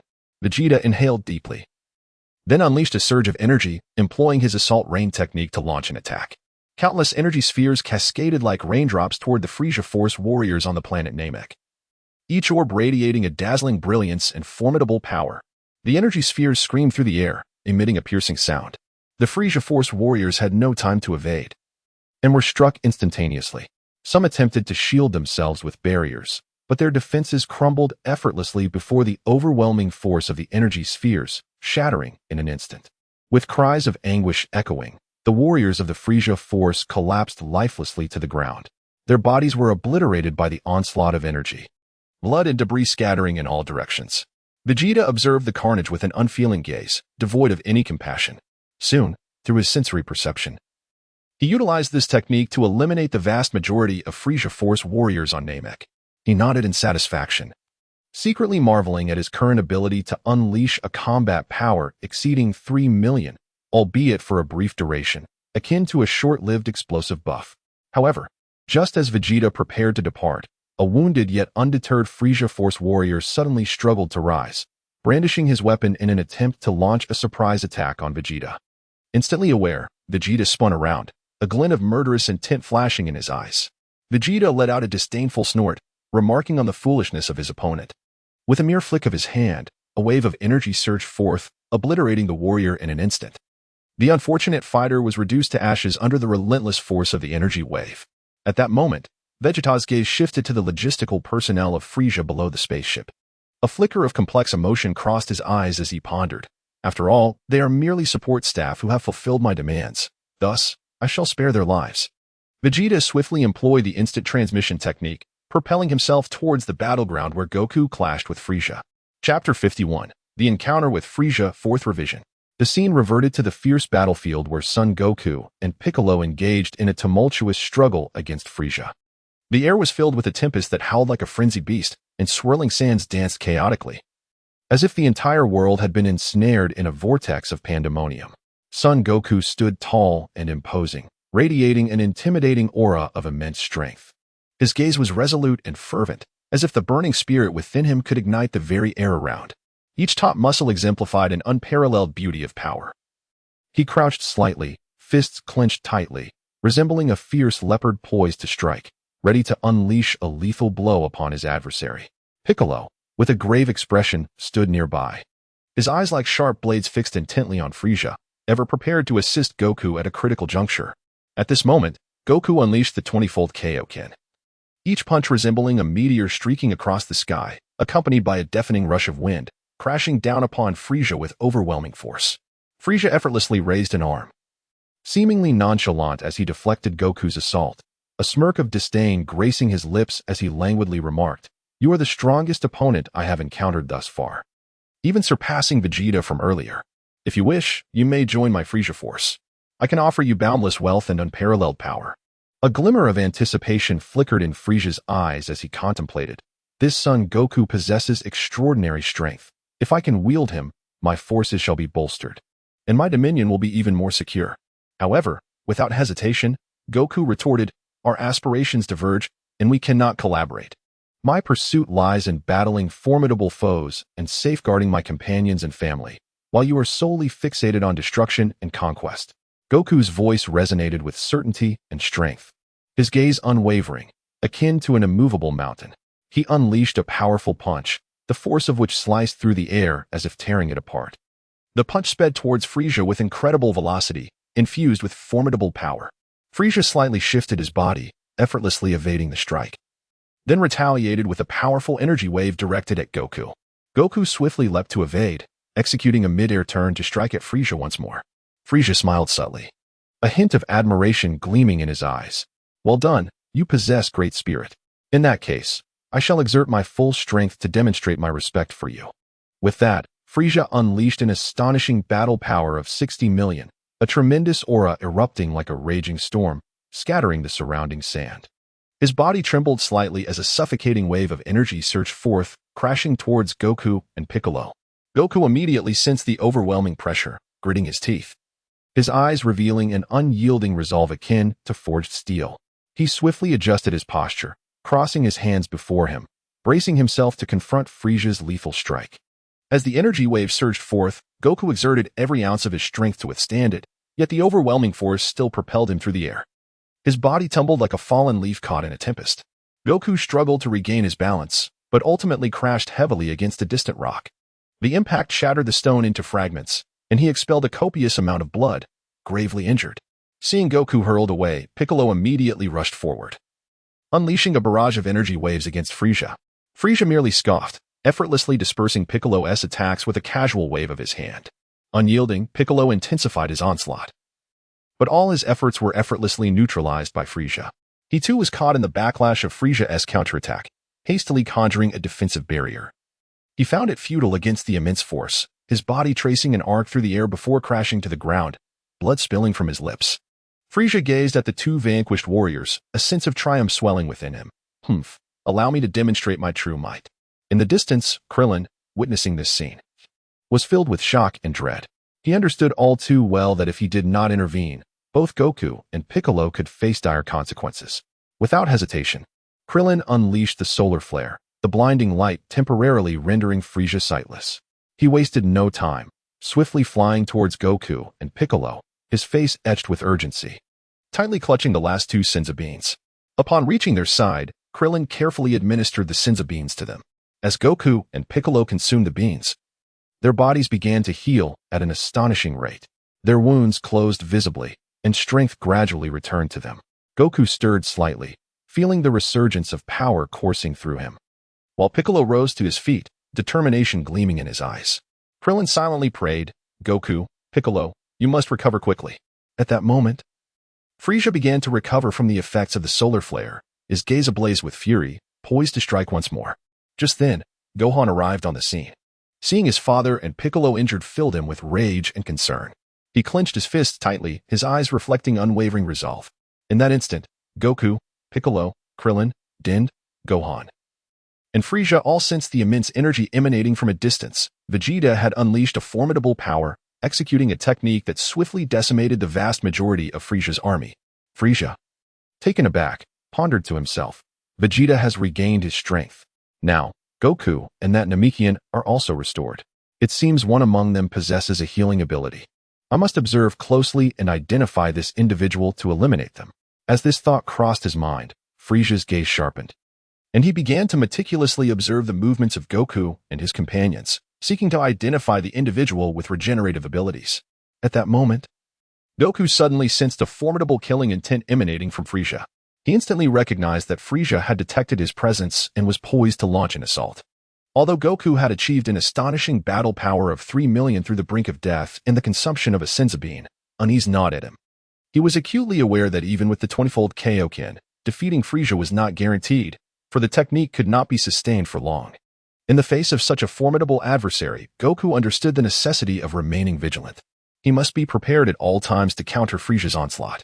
Goku resolved to adapt dynamically in battle, seeking the opportune moment to unleash the spirit bomb against Frieza. Nevertheless, he recognized that this would be an exceedingly arduous confrontation, where a single misstep could lead to utter defeat. Yet, for the sake of protecting his comrades and family, he had no choice but to move forward with unwavering determination. Chapter 52, vs. Frieza Part 5. On the planet Namek, Vegeta arrived at the battlefield with the swiftness of lightning, racing to join Goku in his fierce clash with Frieza. At this juncture, Goku had activated the 20-fold Kaioken, and each of his movements resonated with thunderous might, captivating all who beheld him. He appeared before Frieza in an instant, his fist imbued with unparalleled power, striking forth as the air around him erupted with explosive sounds, as if it were on the verge of being torn asunder by this overwhelming force. Frieza, refusing to be outdone, swiftly sidestepped, retaliating with a powerful energy wave that surged toward Goku like a wild stallion. Goku swiftly leaped into the air, executing a dazzling spin, narrowly evading the energy wave before diving back down like a shooting star, delivering a fierce blow to Frieza. The figures of both combatants flickered across the battlefield, resembling intertwined bolts of lightning, their speed rendering them almost indistinguishable. Meanwhile, Piccolo, Krillin, and Gohan were fully focused on aiding Goku, collectively confronting the terrifying might of Frieza. Piccolo intermittently unleashed energy waves to disrupt Frieza, thrusting his hands forward as a blue energy wave howled forth, hurtling toward Frieza. With a disdainful glance, Frieza effortlessly dispersed the energy wave with a casual flick of his wrist. Krillin executed the key blade technique, his hands moving rapidly to form an exceptionally sharp key blade that sliced toward Frieza with great speed. Frieza, exhibiting remarkable agility, dodged the attack while simultaneously retaliating with an energy wave aimed at Krillin. Krillin quickly sidestepped, narrowly avoiding the strike. Gohan unleashed a barrage of ki blasts at Frieza, his hands continuously projecting waves of energy that descended upon Frieza like raindrops. Although Frieza evaded these attacks with ease, he found himself increasingly irked by the persistent onslaught. Vegeta, upon sensing the aura, was astonished to discover that Piccolo possessed an astounding battle power of 3 million. His brows furrowed in disbelief as he contemplated the implications. Surely, this fellow must have assimilated several Namekians to attain such remarkable strength. However, he recognized that this was not the moment for such reflections. With this realization, Vegeta plunged into the fray, his gaze imbued with a chilling determination. Yet, Frieza quickly detected Vegeta's arrival and retaliated with ferocity. In an instant, Frieza vanished from sight. only to reappear like a specter behind Vegeta, delivering a swift and ruthless kick aimed at him. Vegeta reacted with remarkable swiftness, immediately turning to defend himself. Yet he was still propelled away by a formidable force. He tumbled through the air several times before barely regaining his composure. Subsequently, Frieza unleashed a series of energy blasts, forcing Vegeta to dodge left and right, his attire torn to shreds, revealing ghastly wounds from which blood flowed incessantly. Deep within, Vegeta seethed with resentment, that detestable Frieza. Meanwhile, Goku relinquished the Kaioken, concentrating intently on gathering energy from his surroundings, preparing to unleash a spirit bomb to deliver a decisive blow to Frieza. His gaze was focused and resolute, as if the entire world had condensed into just him and the spirit bomb he was about to form. Goku silently implored, "O flora and fauna of Namek, and all beings throughout the universe, I beseech you, just a fragment of your life force, lend it to me. Stars of the cosmos, quickly, share your energy with me." At the same time, Krillin, Piccolo, and Gohan exerted themselves to support Vegeta, engaging in a desperate battle against Frieza. They disregarded their own safety, solely to buy precious time for Vegeta. In the midst of the fierce conflict, Vegeta endured Frieza's brutal onslaught, suffering grave injuries. His body wavered precariously, yet he gritted his teeth, refusing to succumb. Krillin attempted to use the solar flare to assist Vegeta, but Frieza saw through his intentions. With a mocking chuckle, Frieza effortlessly evaded Krillin's attack. In a critical moment, Piccolo unleashed the solar flare once more, its blinding brilliance temporarily rendering Frieza sightless. This successful blinding afforded Vegeta a moment to breathe. Gohan swiftly carried the injured Vegeta to Dend, pleading for him to heal Vegeta's wounds once again. Although Frieza could no longer see, his powerful sensing abilities alerted him to the gradual restoration of Vegeta's energy. He deduced that the small Namekian was the source of their rejuvenation. A surge of murderous intent swelling within him as he resolved to eliminate Dend the moment his vision returned. Frieza contemplated, "I must not allow them another chance to recover. They must be dealt with swiftly." However, Vegeta and Frieza nearly regained their faculties simultaneously. Frieza was the first to launch an energy beam attack toward Dend, the beam streaking towards him like a bolt of lightning. Vegeta reacted swiftly, unleashing his energy to counter the assault. He propelled himself forward with great force, like a cannonball, extending his hands to create a powerful barrier of energy. Despite this, Vegeta's arm was still struck by the energy beam, blood gushing from the wound. Yet he remained steadfastly focused on Frieza. Vegeta hastily addressed Dandy. "You must assist Goku from a distance in restoring a portion of his vitality. Frieza's current objective is to eliminate you. Our sole opportunity for a turnaround lies in the technique Goku has prepared. Hurry." Without a moment's hesitation, Dandy commenced utilizing his abilities to rejuvenate a small measure of Goku's strength from afar. Vegeta turned to Frieza and coldly declared, "Frieza, a legend has long been whispered among the Saiyans regarding the Super Saiyan. Today, that legend shall manifest into reality. The Super Saiyan will triumph over you." It was evident that the two who could transform into Super Saiyans were now present. His gaze exuded confidence and pride. Frieza pondered inwardly, just moments ago, Vegeta's aura surged beyond 8 million. It appears that he may indeed become a Super Saiyan. Any Saiyan acknowledged by Vegeta also holds a potential chance. It seems imperative to eliminate both Vegeta and that other Saiyan today. His expression grew increasingly menacing, and the intensity of his aura intensified further. Vegeta gazed at Frieza, a sardonic smile curling his lips. "Let me enlighten you," he said.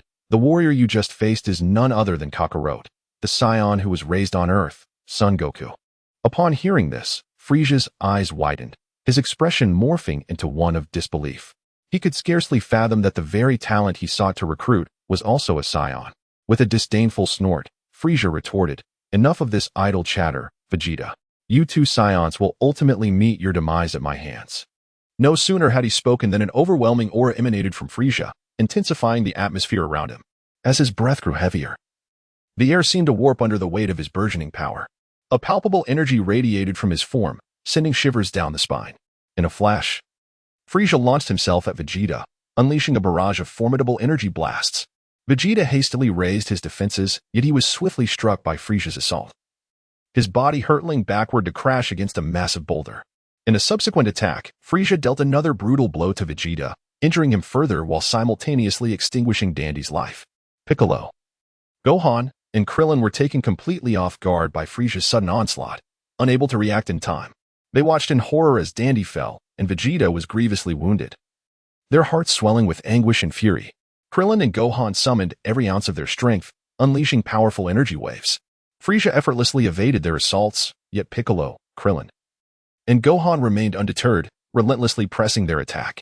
Piccolo orchestrated a flurry of energy spheres with deft movements, while Krillin executed his signature Kaizen technique, and Gohan concentrated his might to unleash a colossal energy wave. At that moment, Vegeta struggled to rise once more, though his wounds continued to bleed. The determination in his gaze had only intensified. "I refuse to fall here." Vegeta charged towards Frieza, unleashing a formidable wave of energy. Frieza, with a disdainful smirk, effortlessly dispersed the energy wave with a mere flick of his hand. Yet, Vegeta refused to concede, relentlessly attacking in search of Frieza's vulnerabilities. Meanwhile, Goku's spirit bomb continued to swell in size, fueled by the unwavering efforts and determination of his comrades, filling him with profound emotion. With intensified focus, he concentrated on the spirit bomb, preparing to deliver a decisive blow to Frieza. The atmosphere on the battlefield grew increasingly tense, as a climactic confrontation that would determine the fate of planet Namek loomed on the horizon. Chapter 53, Super Saiyan, Revised. On planet Namek, Frieza's patience had worn thin, his elongated eyes ablaze with fury.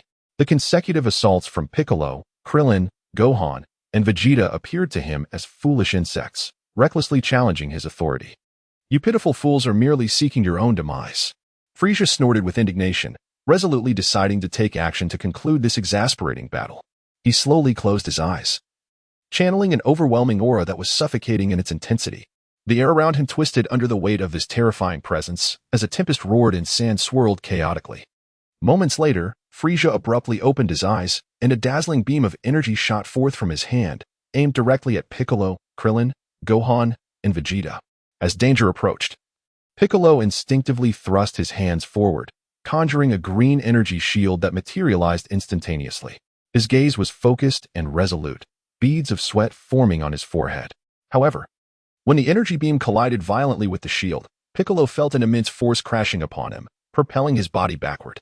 In midair, Piccolo struggled to regain control, and upon landing, he slid back a considerable distance, blood escaping his lips.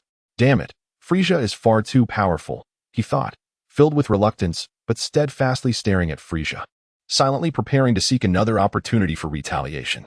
Quickly regaining his composure, Piccolo once again gathered energy, unleashing a flurry of green energy waves that shot towards Frieza like arrows. Frieza casually sidestepped, evading these attacks with ease, before countering with an even more potent energy wave aimed at Piccolo. Piccolo leaped into the air, executing a flip to narrowly dodge this assault.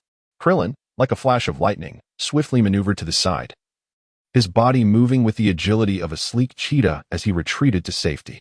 Anxiety coursed through him. "I must survive." Although he avoided the direct attack, he was still caught by the residual shockwave, which struck him with considerable force. Pain radiated throughout his body as if he had been struck by a heavy hammer. Gritting his teeth, he fought to stabilize himself, fist clenched, preparing to seek another opportunity to strike at Frieza. Krillin darted around Frieza, constantly shifting in search of an opening. Suddenly, he spotted a gap and unleashed his key blade, the sharp energy slicing through the air towards Frieza. Frieza's gaze sharpened, and with a casual flick of his hand, he dispersed the energy wave. Gohan, resolute, thrust both hands forward, attempting to counteract a portion of the energy beam's might. His diminutive frame leaned slightly forward as he exerted himself, determination radiating from his eyes. Yet, the instant his energy wave met the energy beam, it was obliterated, and the tremendous backlash sent Gohan crashing to the ground. Swiftly regaining his footing, his eyes remained steadfast, gathering his strength once more. Gohan unleashed a barrage of small energy waves, akin to raindrops pelting Frieza. Although Frieza effortlessly evaded these assaults, he was incensed by Gohan's tenacity. Meanwhile, Vegeta, unable to evade the previous blow due to his injuries, suffered another devastating hit. His body soared like a marionette with severed strings, colliding heavily with a massive boulder, which shattered upon impact. Lying on the ground, blood oozed from his mouth, and his eyes brimmed with defiance. Vegeta struggled to rise, but the excruciating pain hindered his efforts. Frieza, reveling in his cruelty, did not relent in his assault. A sinister smile crept across his face as he prepared to amass energy, intent on annihilating Piccolo, Vegeta, Krillin, and Gohan in one fell swoop.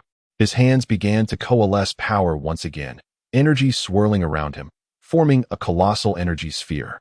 Frieza's gaze turned icy. as if surveying a swarm of ants destined for destruction.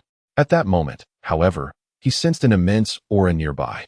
In astonishment, Frieza turned to see Goku standing at a distance, grasping a fully charged spirit bomb.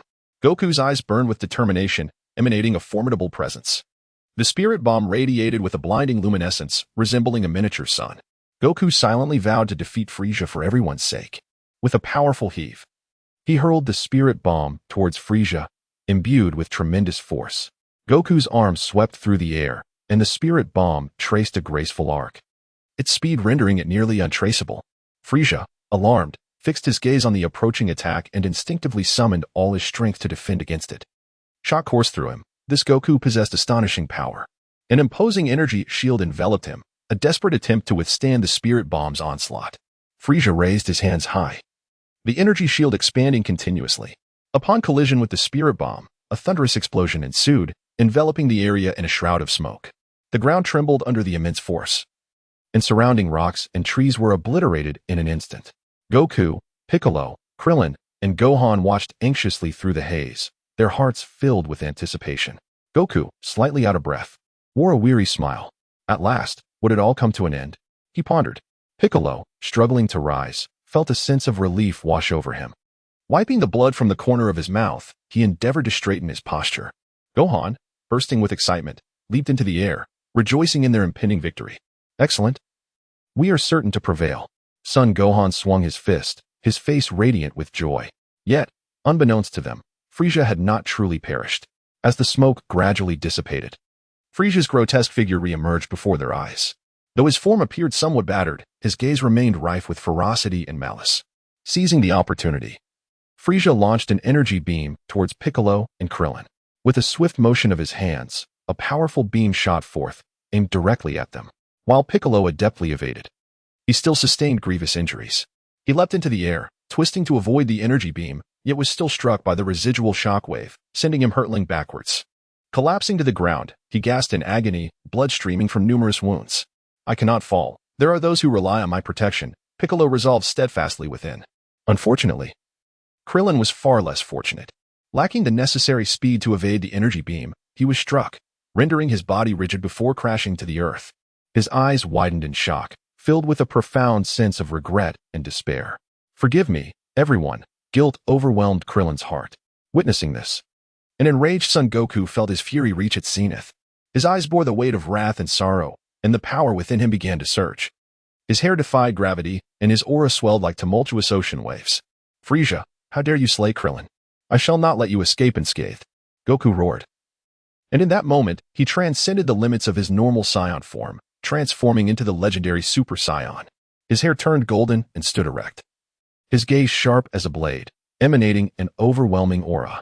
Goku's power surged to 50 times its normal state as he charged at Frieza, driven by boundless rage and a thirst for vengeance, igniting a heart-stopping battle.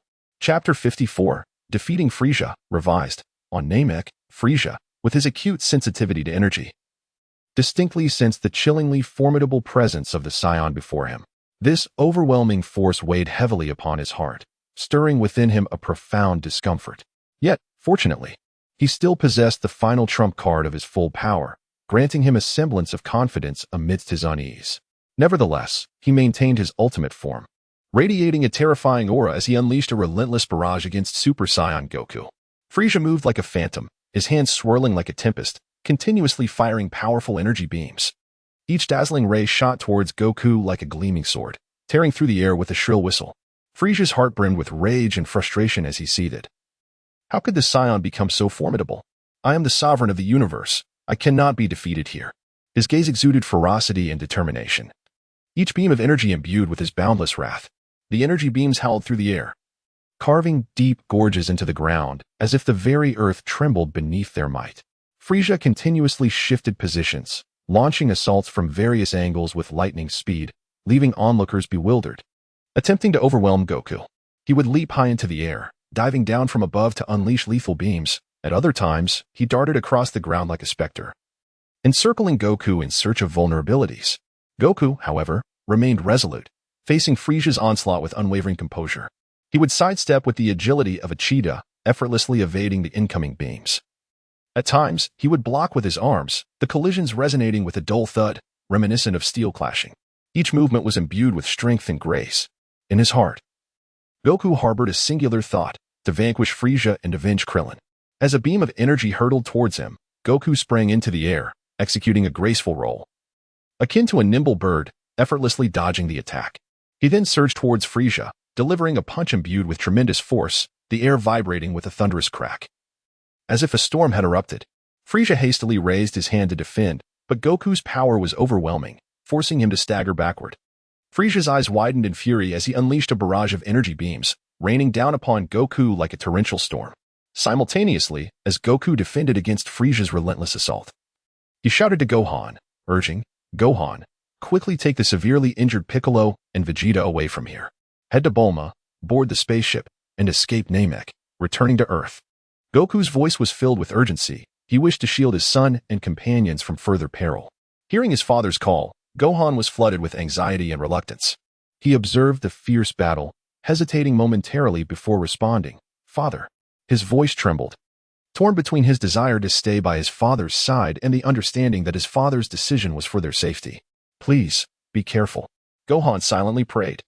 Goku discerned Gohan's hesitation and, with a resolute and menacing tone, insisted, "Do not worry. I can no longer suppress my thirst for battle. You must leave at once." His eyes mirrored his determination. Understanding his father's nature, Gohan gritted his teeth, resolved to assist the gravely injured Piccolo and Vegeta away from the battlefield. With great care, Gohan helped them to their feet, their bodies weak and each movement a laborious struggle. However, upon witnessing this, Frieza was consumed by rage. The audacity of Goku to underestimate him and allow others to flee ignited an inferno of fury within him. His gaze brimmed with malice and cruelty, as if he sought to annihilate Goku and his companions entirely. Thus, he directed a deadly beam at Gohan, Vegeta, and Piccolo. A barrage of beams pierced through the air like venomous serpents, moving with such velocity that evasion was futile. "None of you shall escape," Frieza roared, his heart aflame with fury. Yet, each luminous assault was deftly intercepted by Goku, who unleashed a series of energy waves with resolute determination. His gaze was aflame with indignation as he retaliated against Frieza with even fiercer assaults. With both hands, he propelled powerful energy blasts, crashing down upon Frieza like a tempest. The waves, infused with immense strength, howled towards Frieza, warping the very air they traversed. "Frieza, your malevolence ends here," Goku bellowed. The energy blasts cascaded towards Frieza like shooting stars. He hastily attempted to evade, yet was struck by several waves, leaving him with an array of wounds from which crimson blood flowed relentlessly.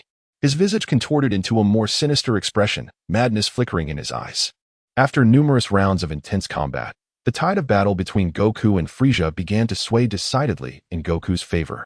With every assault, Frieza found himself increasingly beleaguered, his body marred by deep lacerations, blood seeping forth incessantly. Frieza's heart brimmed with dread and despair. "How could I be bested by a Saiyan? This is impossible." Refusing to succumb to defeat, he desperately sought an opportunity to counterattack. At that moment, Gohan had successfully aided Vegeta and Piccolo to their feet, preparing to employ the instant transmission technique to escape together. Weakly, Vegeta addressed Goku, "Kakarot, our homeland, planet Vegeta, was annihilated by the very Frieza before us." His voice resonated with calmness, yet his eyes glistened with unshed tears. He gasped for breath and continued, "And you did not fulfill the mission to destroy Earth. I found no records of such within Frieza's forces. In truth, your father Bardock sent you to Earth for sanctuary." Upon hearing these words, a tumult of complex emotions surged within Goku. He had never fathomed that his lineage bore such tumultuous circumstances. However, Frieza, seizing upon Goku's fleeting moment of vulnerability, resolved to alter the course of battle. Recognizing that he had not even had the opportunity to transform into his 100 energy form, he swiftly amassed his strength, initiating his transformation. A formidable aura enveloped Frieza, his muscles swelling, eyes ablaze with madness and cruelty. "I shall not be defeated," Frieza roared, intent on vanquishing Goku with his utmost power to reclaim his dominion. Simultaneously, Frieza unleashed a devastating energy blast towards the core of Namek. He snarled, "Think you can escape? Not so easily." The potency of this energy blast was sufficient to obliterate the entirety of Namek. As the blast launched, the countdown to the planet's destruction commenced, marking 5 minutes until annihilation. Vegeta's complexion was pale, his lips trembling. King Kai, I know you can hear me and that you have been watching over this place. Please, grant the wish through the Dragon of Earth to revive those Namekians who were slain by Frisia's army, including the Grand Elder. Vegeta's voice was imbued with frailty and despair. He recognized that the fate of Namek was hanging by a thread, and only the Eternal Dragon could deliver them. He took a breath and continued. Then let the Eternal Dragon of Namek swiftly transport everyone back to Earth, except for Frisia. Piccolo cannot endure much longer. The King Kai concurred with Vegeta's proposal, fully aware that the crisis on Namek had reached a critical juncture. Considering Goku's unique circumstances, he promptly utilized divine powers to notify the deity, requesting the Eternal Dragon to resurrect all Namekians slain by Frisia's forces, including the Grand Elder. Upon receiving the summons, the Earth's deity had already prepared the Dragon Balls and made the wish. Soon, all Namekians on Namek were revived, including the Grand Elder. The Eternal Dragon Purunga emerged in the sky, radiating an enigmatic luminescence as if heralding the arrival of hope. King Kai anxiously observed the battlefield, his heart racing. He swiftly reached out to the Grand Elder through telepathy, urging him to make the wish for everyone to return to Earth as soon as possible. Meanwhile, Goku was engaged in an intense battle with Frisia, maintaining the upper hand as he relentlessly pressed the attack. He resolutely declared, "Do not send me back. I must finish this fight with Frisia before I leave." Goku's voice resonated with determination. King Kai sensed Goku's unwavering resolve but also understood the urgency of the situation. The safety of others must be prioritized. Thus, he conveyed Goku's wishes to the Grand Elder, hoping to accommodate his request. The Grand Elder comprehended Goku's decision, recognizing that Goku needed to conclude this battle to depart with peace of mind. Consequently, he dispatched someone to make the wish to Purunga, requesting the transport of all Namekians on Namek back to Earth, save for Goku and Frisia. Vegeta, in a state of weakness, struggled to speak, conveying to Kakarot that his spaceship was stationed at Point A on Namek, hoping for assistance. Yet, before he could finish his sentence, a brilliant light engulfed them, and Vegeta, along with the Namekians and other warriors, vanished in an instant, transported to Earth.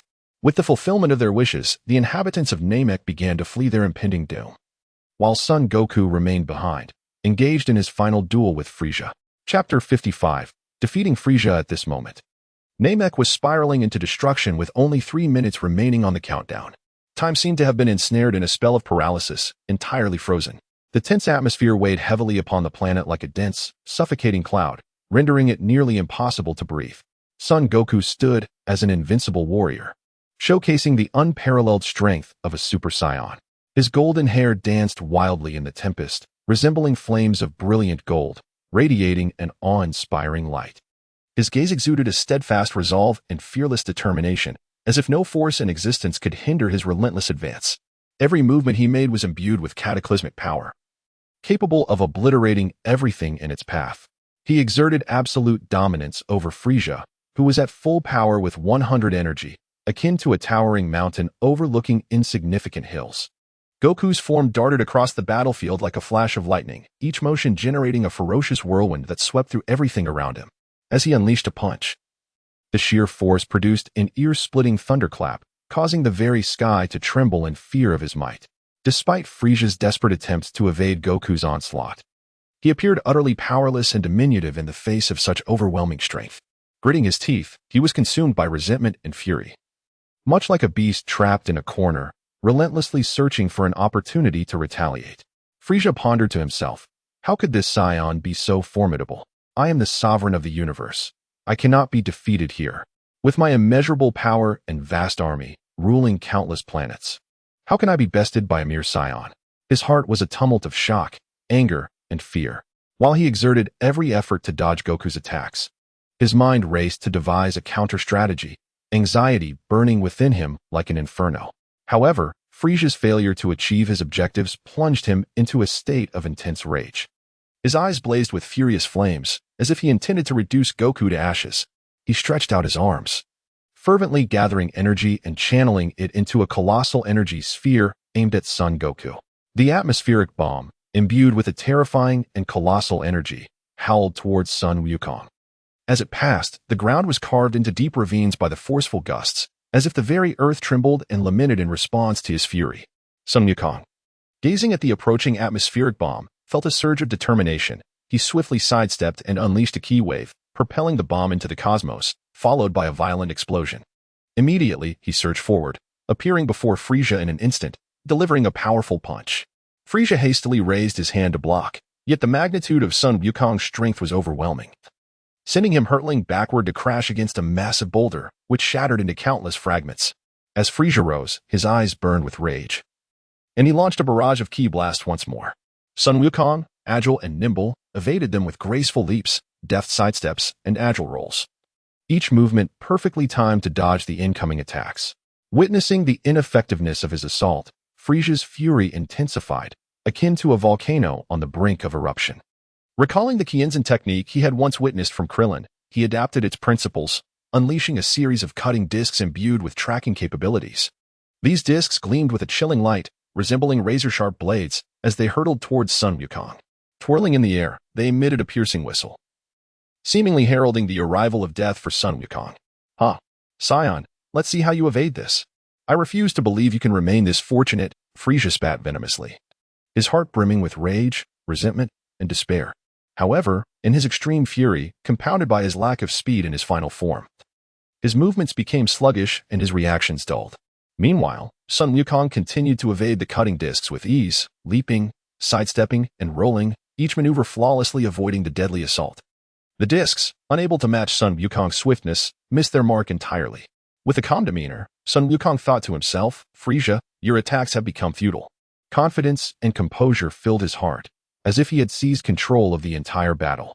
To make matters worse, in his frantic state, Frieza was struck by one of his own cutting discs, which sliced through his waist with tremendous force, cleaving him in two as blood gushed forth. He groaned in agony. A look of despair etched upon his face. "How could I possibly be defeated? I am Frieza, the most powerful being in the universe." Frieza's heart was heavy with regret and bitterness, enveloped in despair and helplessness. "I should not have underestimated this Saiyan. I should have unleashed my full power from the outset to obliterate him. Now it is all too late." Upon witnessing this turn of events, Sun Wukong confirmed his victory, exhaling with relief as the urgency within him began to ease. He prepared to use his instant transmission to reach the location indicated by Vegeta. Aware that time was of the essence, he knew he must swiftly locate Vegeta's spaceship and escape the impending destruction of this planet. Yet, Frieza, unwilling to accept defeat, was consumed by an insatiable fury. He summoned the last vestiges of his strength, unleashing a final wave of energy. This energy wave, imbued with his last flicker of hope, soared towards Sun Wukong. Although this attack lacked the potency of his previous strikes, it encapsulated Frieza's ultimate madness. "Saiyan, I shall not let you prevail. Even if I perish, I shall take you down with me." Frieza bellowed, his heart brimming with rage, despair, and insanity. Yet, once more, Sun Wukong dissipated the energy wave with a formidable counter. His energy wave was immensely powerful, instantly rendering Frieza's attack null and void. Faced with the specter of death, Frieza could only lament in resignation. He had never anticipated that his journey to planet Namek would culminate in his own grave. His gaze gradually dulled, shifting from initial reluctance and fury to a serene acceptance of his fate. "Perhaps this is my conclusion. I once believed that with the backing of the god of destruction and my own might, I could reign over the universe indefinitely. Now, it is evident that I was excessively arrogant." Frieza's heart was heavy with helplessness and regret, yet there lingered a thread of acceptance. In the final minute, Sun Wukong ultimately located Vegeta's spaceship. The vessel lay quietly, as if patiently awaiting his arrival. Guided by the techniques of the King of Worlds, Sun Wukong boarded the ship and set a course for departure, hoping to escape planet Namek. He silently vowed, "My friends, I shall return alive." The spaceship ignited, soaring towards the predetermined destination, planet Yardrat. As Sun Wukong gazed out at the receding planet Namek, a torrent of emotion surged within him. This planet, once rife with conflict and peril, now faced imminent destruction. Chapter 56, Actions on All Fronts revised. In a secluded area of Earth, Vegeta, the Namekians, Piccolo, Gohan, and Bulma had just teleported from planet Namek. The air was thick with the lingering tension of the battle, as if an invisible storm had just passed, leaving all with a sense of fatigue and relief. The Namekians stood quietly to the side, their battle-worn faces etched with the marks of hardship. Yet their eyes sparkled with anticipation for a new beginning. Clad in their distinctive attire, the edges of their garments fluttered gently in the breeze. Some clutched remnants of weapons from the conflict, symbols of their bravery. At that moment, Din swiftly employed his miraculous healing abilities, tending to Vegeta and Piccolo. As time ebbed away, Din gently closed his eyes, fully concentrating on channeling his inner power as beads of sweat began to form on his brow. His hands emanated a soft glow, akin to a warm stream, continuously infusing energy into the injured bodies of the two warriors. Before long, the once battered forms of Vegeta and Piccolo gradually healed, their breath steadying until they were restored to their former selves. Vegeta stretched his limbs, feeling the invigorating surge of renewed strength as a torrent of complex emotions welled up within him. He narrowed his eyes slightly, a glimmer of determination evident in his gaze. Straightening his spine, he strode purposefully towards Bulma, each step resonating with a steady and powerful rhythm. His battle attire shimmered under the sunlight, seemingly narrating tales of his glory and pride. With every footfall, a subtle sound echoed, his eyes sharp and resolute, as if capable of piercing through any facade. Bulma, observing Vegeta's approach, was engulfed by curiosity. Tilting her head slightly, her cerulean eyes fixed intently on the proud Saiyan prince, as if seeking to unveil the secrets hidden within him. Her long hair danced gently in the breeze, the bow at the ends playfully accentuating her charm. Vegeta, with unwavering determination in his gaze, spoke slowly. "Miss Bulma, I have a proposal I wish to discuss with you." His voice resonated with a steady strength, imbued with an undeniable authority. Bulma, intrigued, gazed at Vegeta and inquired, "What proposal?" Her voice was melodious and clear, laced with a hint of curiosity. Vegeta inhaled deeply and said, "I possess a portion of advanced technology from the Frieza Force. Should you be interested, I am willing to transfer this technology to you. However, as a condition of this exchange, I seek to acquire a share in the Capsule Corporation." Upon hearing the mention of Frieza Force technology, Bulma's heart stirred. Her eyes widened slightly as a myriad of possibilities raced through her mind. Nevertheless, she did not immediately acquiesce to Vegeta's request. With a slight furrow of her brow, she contemplated for a moment before responding, "The technology from the Frieza Force certainly sounds enticing. But how can I be assured that it is indeed as formidable as you claim? Furthermore, what has prompted you to propose such a trade so suddenly?" Her voice conveyed a sense of caution.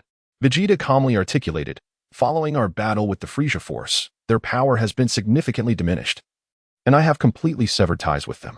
Now, I need to establish a foothold on Earth, and the strength and resources of the Capsule Corporation present an appealing option." As he spoke, he slightly raised his chin, his hands resting naturally at his sides. Bulma listened intently to Vegeta's words, her beautiful and intelligent eyes still reflecting a hint of uncertainty. Although her inner doubts had not entirely dissipated, she keenly sensed that an extraordinary opportunity might be unfolding before her. Meanwhile, Piccolo absorbed every word Vegeta had uttered, his green eyes fixed upon both Vegeta and Bulma as he swiftly weighed the various pros and cons in his mind. He folded his arms slightly, a contemplative look gracing his features. Ultimately, after a thorough assessment of the current circumstances and a clear understanding of his own abilities, he resolved to trust Vegeta's words and urged, "Bulma, I believe it would be wise for you to heed Vegeta's advice. It is undeniable that, at present, no one on Earth can rival Vegeta, not even myself." His voice was deep and resonant. Within, Piccolo mused, "While Vegeta may be proud, his strength is formidable. It is prudent to maintain his support." Upon hearing Piccolo's candid counsel, Bulma turned her gaze towards Vegeta, curiosity flickering in her eyes as she inquired, "Vegeta, have you heard of the Galactic Patrol?" Her tone carried a note of intrigue. Upon hearing this, Vegeta's lips curled into a subtle smirk as he responded with a hint of disdain, "Indeed, I am well aware of their existence. However, to speak frankly, those so-called Galactic Patrolmen are merely an ineffectual rabble. Although they boast of being the second greatest force in the universe, in reality, they pale in comparison to the Frieza Force. To put it in perspective, if I were to liken myself to the immensely formidable Frieza Force, then the Galactic Patrolmen would merely be akin to feeble Earthlings, utterly powerless." He crossed his arms, slightly raised his chin, and his eyes sparkled with arrogance. However, Bulma was not so easily swayed by Vegeta's dismissive appraisal. Furrowing her brow, she pondered for a moment before retorting, "Even so, I believe the Galactic Patrol can't possibly be as weak as you describe. After all, being dubbed the second greatest force in the universe must indicate a certain level of strength. Furthermore, the disparity cannot be as vast as you suggest." In her heart, Bulma held her own considerations. She had heard from Gak that the Galactic Patrol was indeed quite powerful, and she surmised that their influence would not be negligible. Vegeta crossed his arms, a proud expression gracing his features as he declared, "In this vast and boundless universe, Earthlings inhabit a planet of low combat power. Though your technology possesses merit in certain aspects, it remains fundamentally weak overall. As a scientist, you must be acutely aware of this reality." He narrowed his eyes slightly and continued, "To put it differently, Earth is akin to a desolate wasteland in the cosmos, utterly unremarkable. While Kakarot is a Saiyan and Piccolo hails from Namek, even Gohan carries Saiyan blood within him. If we exclude these few, do you still believe the gap between Earthlings and myself is not substantial?" His voice brimmed with confidence. Bulma furrowed her brows, contemplating before responding. "Allow me to first examine the technological achievements of the Frieza Force, then we may discuss the matter of shares." Her tone remained cautious, despite finding the proposition enticing. Bulma resolved that she must witness the technological results firsthand before making any decisions. At that moment, Vegeta seemed to recall something of great significance, pondering in this current time. "It is possible that a faction of androids has dispatched miniature spies to surveil our group. These android entities have long been scheming. What could their true intentions be? I must proceed with utmost caution." He then turned to Bulma and requested, "Once we return to your company, might you take me on a tour of Earth?" Though reluctant, Bulma ultimately acquiesced to Vegeta's request with a resigned nod. On December 25, 762 AD, this day appeared unremarkable for the universe. Yet a tremendous storm was brewing on the God of Destruction's planet. Deep within this mysterious and solemn world, Lord Beerus slumbered in his opulent palace. An air of mystique enveloped the palace, its lavish decor and formidable aura evoking a sense of reverence. Suddenly, a slight tremor resonated throughout the chamber, rousing Beerus from his sweet dreams. As he slowly opened his eyes, a trace of drowsiness lingered in his gaze, and he furrowed his brow, seemingly displeased by the interruption. At that moment, Whis gracefully floated before him, respectfully stating, "Lord Beerus, I have an important message to convey." Whis's voice was soft and respectful, his elegant form causing his robe to gently sway in the air. Beerus sat up, yawning lazily as he inquired, "What is it, Whis?" His tone bore a hint of lethargy, his robe casually draped over him, revealing his muscular chest. Taking a deep breath, Whis solemnly announced, "Frieza has been defeated." The revelation caused Beerus's eyes to widen in astonishment. His gaze was filled with curiosity and perplexity, as if he were contemplating the implications behind the news. Who was responsible for this? His voice betrayed a sense of astonishment. Whis smiled gently and replied, "The Saiyan, Kakarot, known on Earth as Son Goku." A hint of mirth accompanied his words. Beerus furrowed his brow, lost in thought. After a moment, he inquired with confusion, "Saiyan? Isn't that race nearly extinct? And what of Vegeta's involvement?" His tone was laden with uncertainty. Whis nodded affirmatively, saying, "Indeed, Lord Beerus. However, it was ultimately Son Goku who vanquished Frieza." His voice was calm and clear. A slight smile tugged at the corners of Beerus's mouth as he chuckled. "Oh? If memory serves me right, Vegeta is the prince of the Saiyans. How amusing that his combat prowess could be surpassed by a fellow Saiyan." There was a touch of mockery in his tone. Whis interjected, "Lord Beerus, Son Goku bears the influence of the Supreme Kai." A note of mystery laced his voice. Beerus narrowed his eyes slightly, contemplating the Supreme Kai's intentions. "Come, Whis, let us journey to the planet where Vegeta resides." His voice resonated with authority. Rising to his feet, Beerus's robe billowed slightly, his demeanor exuding a commanding presence. He stood tall and imposing, akin to an unyielding mountain. Whis responded with deference, "Very well, Lord Beerus." No sooner had he spoken than Whis conjured a spell. A brilliant light flashing as the two vanished from sight, hurtling toward the distant Earth. During their flight, Beerus pondered whether the Supreme Kai's provocation of Frieza was also a test of his own resolve. In the bustling metropolis of West City on Earth, throngs of people navigated the spacious, pristine streets. Sunlight bathed the ground, casting reflections of hurried figures. Amidst this cacophony, a striking figure strolled deliberately, Vegeta, clad in Earth attire. His expression was grave, his eyes deep and contemplative, as though lost in profound thought. With his hands tucked in his pockets, he tilted his head slightly downward, moving forward with steady steps. Each footfall produced a soft thud, his gaze unwavering and sharp, as if capable of piercing through all barriers. Vegeta was meticulously plotting his next course of action. First, he would await the success of Trunks from the future in vanquishing the formidable Frieza. Once Frieza was defeated, he would harness the power of the Dragon Balls to resurrect the long-obliterated planet Vegeta and bring back all the Saiyan brethren who perished in the calamity, including Raditz.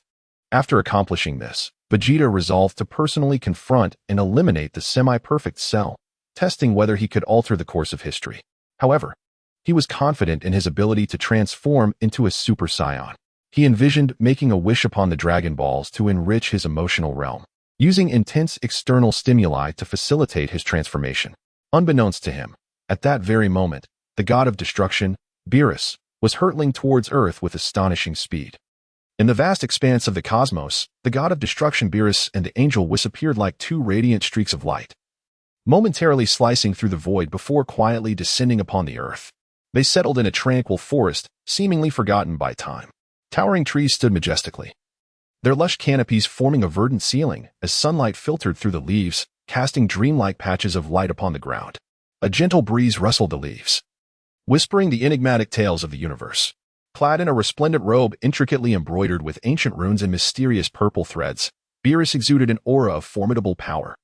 His towering figure resembled a majestic mountain, emanating an intimidating presence. As he narrowed his eyes, the purple depths gleamed with a mixture of authority and curiosity, seemingly capable of penetrating all veils of obscurity. He strode forward, his robe billowing slightly in the breeze, each step resonating with a steady rhythm. He spoke softly, "Whis. This Earth appears rather intriguing." A hint of subtle interest laced his tone, and the slight elevation of his chin betrayed his innate arrogance.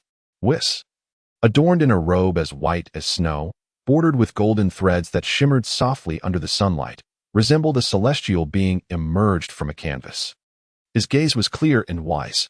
With a gentle tilt of his head, he replied, "Indeed, Lord Beerus, Earth possesses many unique qualities." As he spoke, he delicately raised his hand, his long fingers, akin to those carved from white jade, savoring the distinct atmosphere surrounding them. At that moment, Vegeta was walking alone along a nearby path. Dressed in a simple yet stylish Earth outfit, his expression was grave, and his gaze was as profound as the infinite night sky, as if he were ensnared in deep contemplation. Vegeta clasped his hands across his chest, advancing with a steady gait that underscored his decisiveness and competence. With remarkable agility, Whis invoked an enigmatic spell, and in an instant, a radiant light diffused like an ethereal mist, completely shrouding both himself and Beerus, allowing them to seamlessly blend into their surroundings, rendering them nearly imperceptible. Vegeta seemed to sense an unusual presence. He abruptly halted, his hawk-like eyes swiftly darting back. His gaze was filled with vigilance, as if he were on guard against any imminent danger. How strange, just a moment ago, I distinctly felt an extraordinary aura. Doubt clouded Vegeta's mind as he attentively surveyed his surroundings once more. He slightly furrowed his brow, his ears twitching gently as he sought to capture any subtle sounds. However, even with his ability to sense energy, he detected no anomalies, likely due to Whis' enchantment. After a brief moment of uncertainty, Vegeta shook his head lightly and continued to stride forward steadily. Unexpectedly alert, this one, Beerus remarked in a lowered voice, tinged with unexpected admiration. He slightly raised his chin, his purple eyes glinting with intrigue. From my observations, he now grasped the essence of divine authority surpassing my own understanding when I was not yet a deity, Beerus mused. Gaining a renewed recognition of Vegeta's potential, Whis nodded subtly, affirming Beerus' perspective. His gaze was calm and profound, as if contemplating deeper questions. Then, Whis swiftly cast another remarkable spell, probing into whether Vegeta had any involvement with Frieza. The brilliance of the spell twinkled like stars, swirling around Whis' form. He concentrated intently on the information relayed by the spell, his expression one of deep focus. With gentle gestures, Whis guided the flow of light, as if orchestrating a mysterious cosmic symphony. Before long, Whis concluded his investigation and reported to Beerus, "Lord Beerus, my inquiries reveal that Vegeta is aware of the destruction of planet Vegeta, suspecting divine involvement, and that Frieza was instructed to carry out this command. Moreover, he has cunningly manipulated Goku into defeating Frieza, testing your stance in the process. Furthermore, he has even mastered the transformation into a Super Saiyan." Whis' tone remained steady as he conveyed his findings to Beerus. Upon hearing this, Beerus furrowed his brow, inquiring with curiosity, "Super Saiyan? What is that?" His voice was deep and commanding, imbued with authority. Beerus was intrigued by this unfamiliar concept, narrowing his eyes as contemplation flickered within them. Whis patiently explained, "It is the powerful transformation that Goku displayed when he defeated Frieza. However, what Vegeta does not realize is that Goku's success in this transformation was not solely due to his anger pushing beyond limits. He also received covert assistance from the Kaishin." Whis elaborated on the nature of the Super Saiyan, deepening Beerus's understanding of this power. With a dismissive snort, Beerus replied, "Humph. Merely a display of cleverness." His purple eyes flickered with a hint of displeasure. He slightly raised his hand. "Whis, tonight, release Vegeta's restrictions, and I shall grant him a fraction of the God of Destruction's power. We shall pay a visit to Son Goku." Beerus felt a tinge of dissatisfaction regarding his calculations concerning Vegeta. Whis stood respectfully to the side, bowing slightly as he replied, "As you command, Lord Beerus." "Son Goku is currently on planet Yardrat," he continued. However, bestowing even a small portion of the power of rules upon Vegeta did not sit well with Whis, who furrowed his brow, a hint of hesitation flickering in his eyes. Beerus interrupted Whis, stating, "Whis, has Vegeta been chosen by the God of Destruction? Has he begun to grasp the authority of divinity? Is he plotting against me? Should I not punish him? If he cannot fully comprehend this power, I shall personally eliminate him." His voice was cold and resolute, laced with menace. With his arms crossed over his chest, an air of authority emanated from Beerus. Whis, recognizing the gravity of the situation, did not contest, saying, "Lord Beerus, Vegeta mentioned that Earth has many delicacies, and he wishes to apologize to you when next he meets." Whis attempted to ease Beerus's mood. Upon hearing of the culinary delights, Beerus decided against visiting Son Goku. "Whis, then we shall not see Son Goku. Vegeta will keep him occupied. I trust the Supreme Kai lacks the audacity to provoke me. It is likely his subordinates have orchestrated this. We shall investigate thoroughly upon our return." Beerus's tone softened somewhat, the allure of food momentarily diverting his attention from Son Goku. A slight smile graced his lips, as if anticipating a feast. "Very well, Lord Beerus." The two set off in search of delectable treats. Their figures glided through the forest like specters. Whis moved gracefully, each motion reminiscent of a dancing butterfly, while Beerus strode forward with an undeniable force. Later that night, Whis and Beerus appeared before Vegeta's bedside. Vegeta lay in slumber, his breathing steady, a trace of fatigue etched upon his face. The room was enveloped in tranquility, moonlight streaming through the window, draping the space in a silvery veil.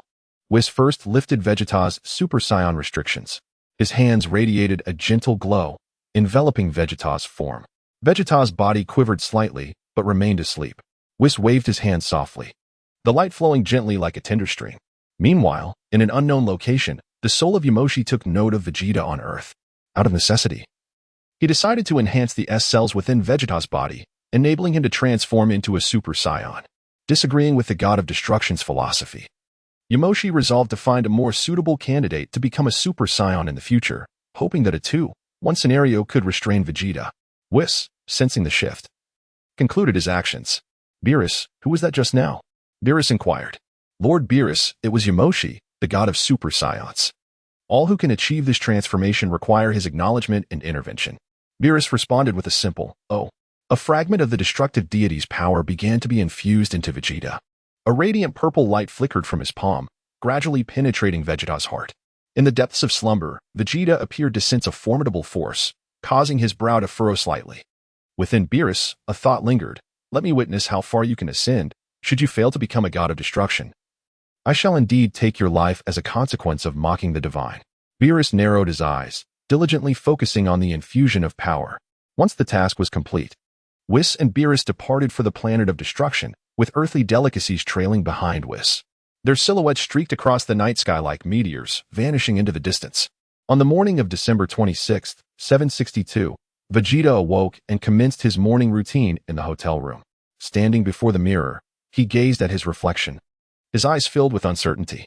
Vegeta now firmly believed that neither Earth, Namek, nor the Eternal Dragon could fulfill his desires. Moreover, he perceptively recognized that the Dragon Balls harbored flaws, capable of disrupting the balance. Immersed in contemplation, he pondered whether he should seek alternative methods for experimentation. His brow slightly furrowed as he absent-mindedly stroked his chin. Vegeta concluded his contemplations, feeling as though he had undergone a profound transformation upon becoming a Super Saiyan in his dreams, as if he had suddenly matured. With merely a slight focus of his energy, he sensed an innate potential to assume the Super Saiyan form. To his astonishment, Vegeta indeed transformed into a Super Saiyan. His hair shimmered in a golden hue, radiating an overwhelming aura around him. His eyes gleamed with a mixture of surprise and exhilaration. How could this be? Did someone influence me last night?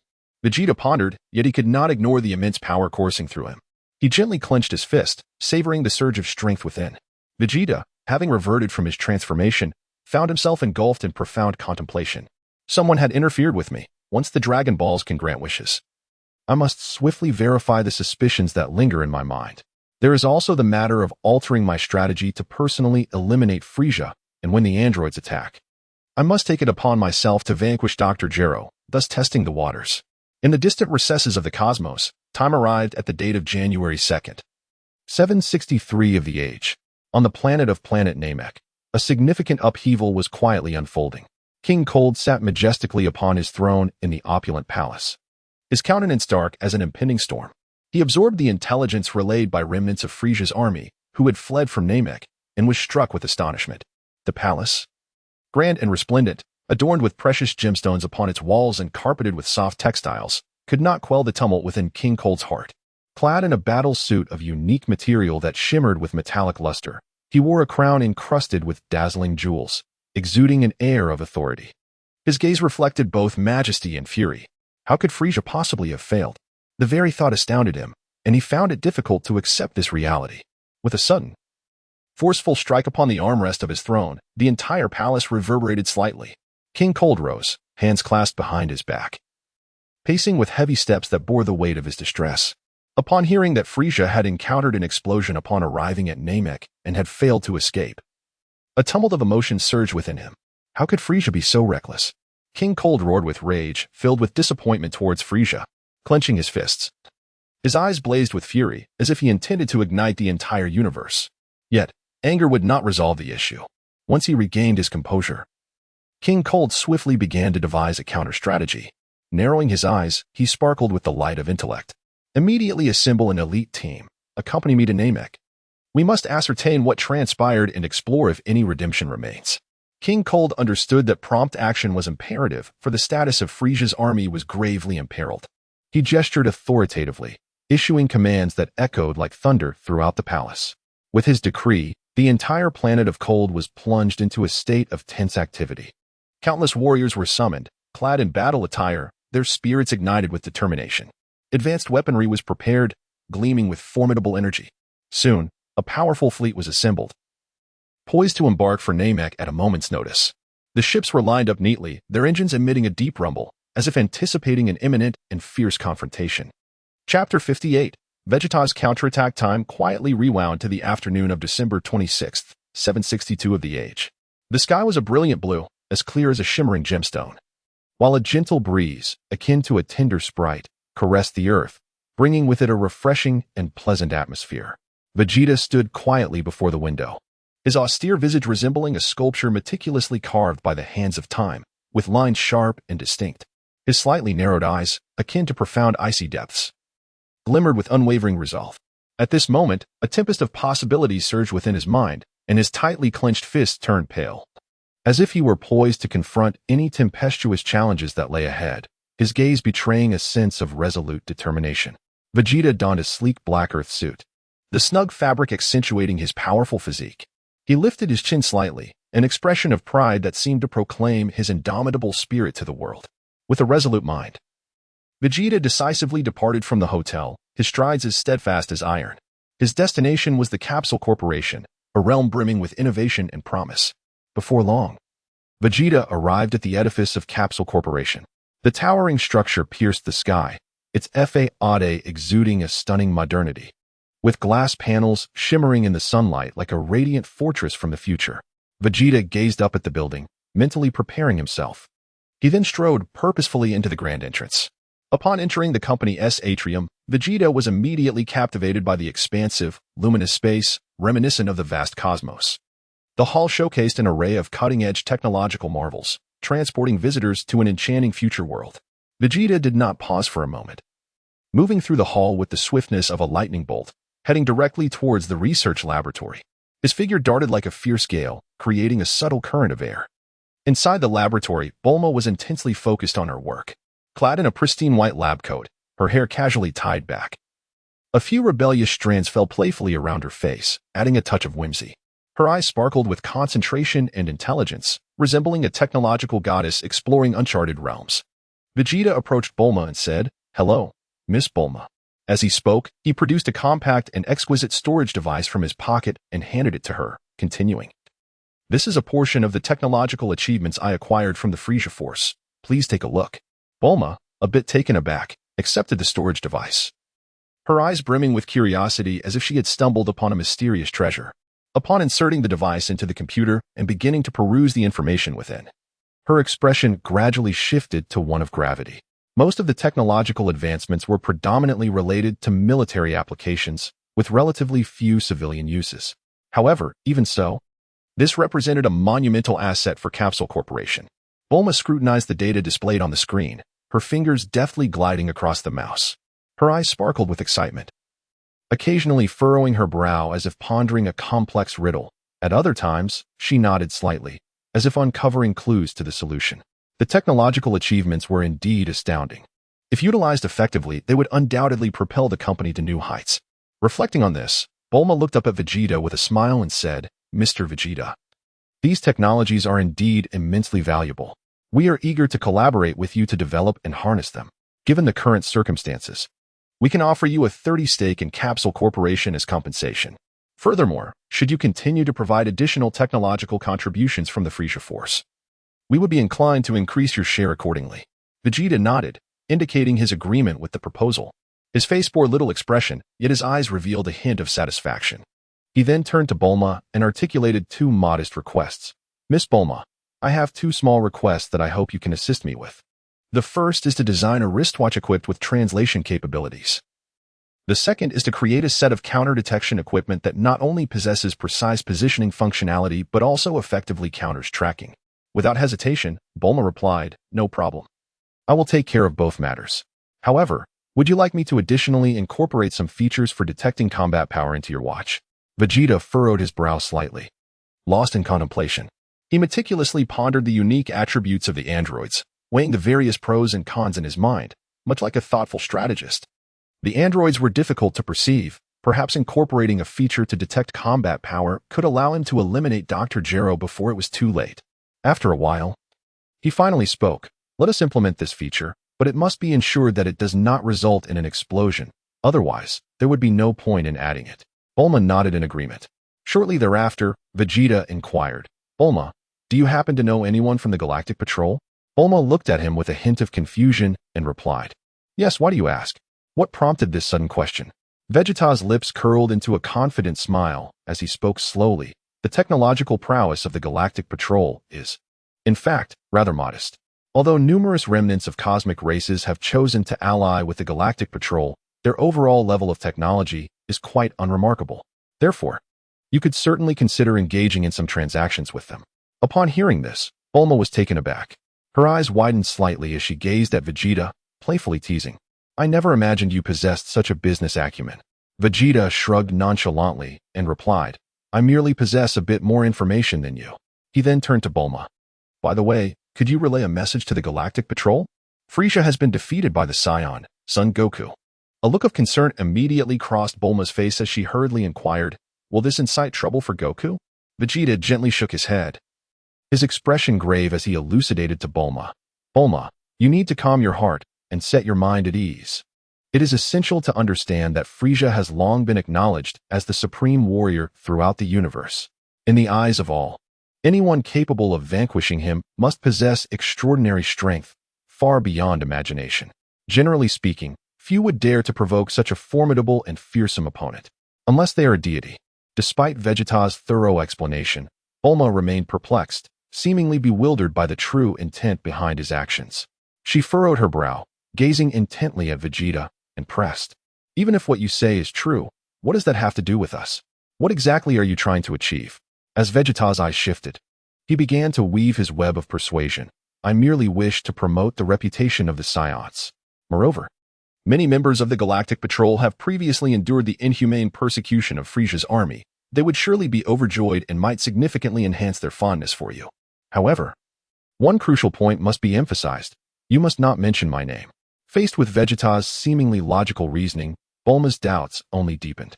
She regarded him with skepticism, questioning, "Why must we avoid mentioning you?" Seeing Bulma's relentless pursuit of the truth, Vegeta reluctantly confessed, "Very well, since you insist on digging deeper, I shall reveal this. Some of the cosmic races that allied with the Galactic Patrol were driven out by me. Bulma was momentarily speechless, internally scoffing at his roundabout way of speaking. On January 18th, 763 of the age of the universe, King Cold, at the helm of Friesia's army, embarked on a long and arduous interstellar journey, finally arriving at the location of the once-exploded planet Namek. Clad in resplendent battle attire, the golden threads sparkled under the sunlight, narrating tales of his nobility and authority. Adorned with a crown that radiated brilliance, the jewels upon it shone like the brightest stars in the night sky. His gaze exuded both majesty and coldness, reminiscent of a merciless monarch descending upon his realm. Standing in the flagship's command room, he surveyed the desolate and silent expanse of the starry void before him. The sky resembled a canvas shrouded in darkness, devoid of any vitality, instilling a sense of despair and oppression. Friesia, where on earth are you? King Cold pondered with growing anxiety, his fists clenched tightly, the veins on his muscular arms bulging as his eyes filled with concern, as if awaiting an unknown answer. Without hesitation, he issued a command. All fleet members, heed my orders. Initiate a comprehensive search immediately. We must ascertain Friesia's whereabouts. His voice resonated like thunder within the command room, imbued with authority and decisiveness, akin to an irrefutable decree. In an instant, countless warships activated their advanced detection apparatus, meticulously scouring the vast expanse of the starry abyss. The engines of the ships emitted a deep rumble, echoing the strength and resolve of Friesia's army, as if heralding a tense and exhilarating symphony. Before long, a soldier responsible for monitoring life signs suddenly exclaimed with fervor, "Report to His Majesty King Cold. We have detected Lord Friesia's presence, albeit exceedingly faint." Upon hearing this news, a glimmer of astonishment flickered in King Cold's eyes. His gaze brightened, as if beholding the dawn of hope. "Excellent. We have finally located him," he thought excitedly. And without delay declared, "Lock onto the position at once. I shall personally retrieve Friesia." Before his words had faded, he transformed into a streak of light, racing toward his objective with the urgency of a desperate father seeking his injured child. When King Cold found Friesia at last, he beheld the once mighty overlord, who had instilled fear across the universe, now lying in a desolate ruin, battered and broken. Friesia's body was marred with wounds, the dried blood forming dark crimson stains upon his skin. His eyes were filled with agony and exhaustion, as if he had endured an unimaginable catastrophe. Witnessing this scene, King Cold could not help but furrow his brow, a tempest of complex emotions swirling within him, compassion for Friesia intertwined with rage towards his adversaries. How could such a wretched being inflict such suffering upon Friesia? King Cold cursed silently, swiftly cradling Friesia in his arms with tender yet resolute care, and hurried back to the flagship, delivering him directly to the medical bay. Within the confines of the medical chamber, King Cold anxiously observed as the doctors worked tirelessly to save Friesia's life. Clad in white medical attire, their expressions were filled with intensity and urgency, as if they were engaged in a life-or-death battle. They deftly navigated an array of advanced medical apparatus, striving to preserve Friesia's existence. After considerable effort, the doctors managed to stabilize Friesia's condition momentarily. However, they informed King Cold that due to the severity of Friesia's injuries, it would be nearly impossible for him to walk without mechanical enhancements. King Cold nodded slightly, acquiescing to the doctor's counsel. He understood that Friesia, now rendered incapacitated, would require the aid of technology to reclaim his former glory and rise anew. "Friesia, you must pull through. We shall ensure you rise once more," he thought resolutely. Clenching his fists, his gaze imbued with determination, as if challenging fate itself. At that moment, a subordinate cautiously approached, stating, "Great King Cold, it is nothing short of divine favor that Lord Friesia survived such a brutal confrontation." Yet King Cold was acutely aware that the reality was far more complex than his subordinate suggested. He mused silently. "Friesia's survival is not merely a matter of luck or resilience. I suspect it is highly likely that the lofty destroyer intervened discreetly to preserve Friesia's life, perhaps an acknowledgement of his unwavering loyalty over the years." However, King Cold had little inclination to dwell on this matter. He silently plotted in his mind. Once Friesia awakens and undergoes the necessary mechanical enhancements, an opportunity must arise to exact revenge upon those who dared to challenge the might of Friesia's legion, thereby restoring the glory of the army. In the distant year of 763 A.E., time quietly advanced to the end of February. During this period, a piece of news that shook the entire universe spread rapidly like a storm. Frieza, the so-called supreme force of the cosmos, had been defeated by the Saiyan son Goku on planet Namek. This astonishing rumor detonated across various galaxies like a bomb, inciting a tumultuous reaction. Numerous mysterious factions, concealed in the shadows, could no longer suppress their curiosity and desire upon hearing this news. They dispatched envoys or elite forces to planet Namek, striving to personally investigate and verify the truth of this earth-shattering revelation. These factions hailed from distant, unknown galaxies, while others lurked in the shadows behind bustling planets. Each harbored different ambitions and motives, eager to uncover the truth of this battle and the potential ramifications that might ensue. Some factions, upon learning of Frieza's defeat, could not help but entertain the provocative notion of challenging Frieza's army. After all, the Frieza force had long ruled vast expanses of the universe with its formidable might, instilling fear in many other factions. Now, with Frieza facing a setback, these factions perceived it as a prime opportunity to overthrow his hegemony and rise to power themselves.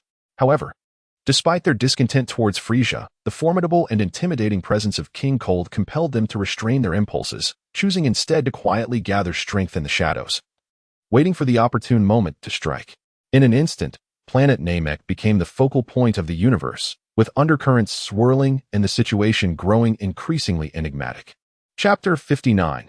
Resurrection on May 3rd, 763 in the Age of Earth. Sunlight cascaded down like a golden veil, gently enveloping the planet in a warm and resplendent glow. Vegeta, clad in Earth attire, stood tall and proud like a steadfast pine, his stern visage adorned with eyes that shimmered with complex and profound light. He pressed his lips together, arms crossed over his chest, harboring a premonition regarding the outcome of his wish, yet a subtle flicker of anticipation lingered within. As he proceeded, his thoughts surged like tumultuous waves. Though I am well aware that neither the Namekian dragon nor the Earth dragon can grant my wish, I must still seek confirmation. Vegeta's lips remained tightly sealed. Piccolo's expression was grave, his green skin radiating a mysterious sheen in the sunlight, with his hands clasped behind his back. Bulma, dressed in fashionable attire, wore a joyful expression upon her beautiful face, her blue hair glistening in the sunlight. She gently played with her hair, though a hint of worry flickered in her eyes. Gohan exhibited a maturity and resolve beyond his years, his fists clenched as he walked steadily forward. Along the way, Bulma appeared somewhat anxious. She turned to the serious-faced Vegeta and said, "Vegeta, just now, the Galactic Patrol transmitted some unsettling news. It is said that King Cold of the Frieza Force has summoned various forces across the universe to gather on planet Cold. Who exactly is this King Cold?" Vegeta gazed calmly ahead, his voice steady as he replied, "King Cold is the father of Frieza.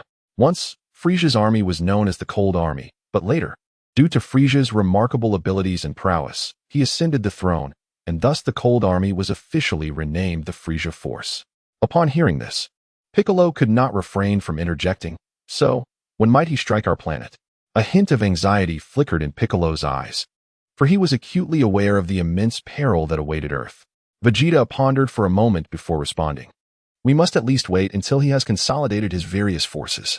After all, Frieza's defeat has already attracted the attention and scrutiny of the major powers within the universe. I estimate it will take approximately a year." Piccolo's expression tightened, his tone heavy as he remarked, "This means that a year from now, Earth will face an unprecedented and formidable crisis." Clenching his fists, Piccolo silently devised strategies to counter this impending threat. "It seems we must hasten our efforts to enhance our strength."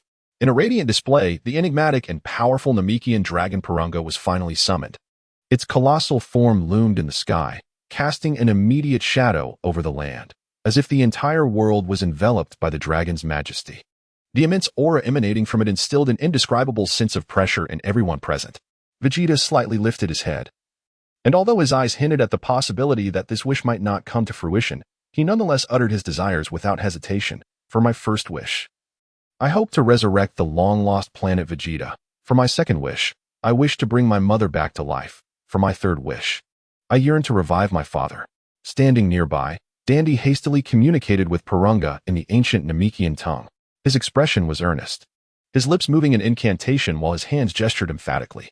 However, after a brief moment, Porunga delivered a negative response, which caused Dandy to furrow his brows and regretfully explain to Vegeta, "I am truly sorry, Vegeta, but Porunga has indicated that he cannot fulfill these wishes."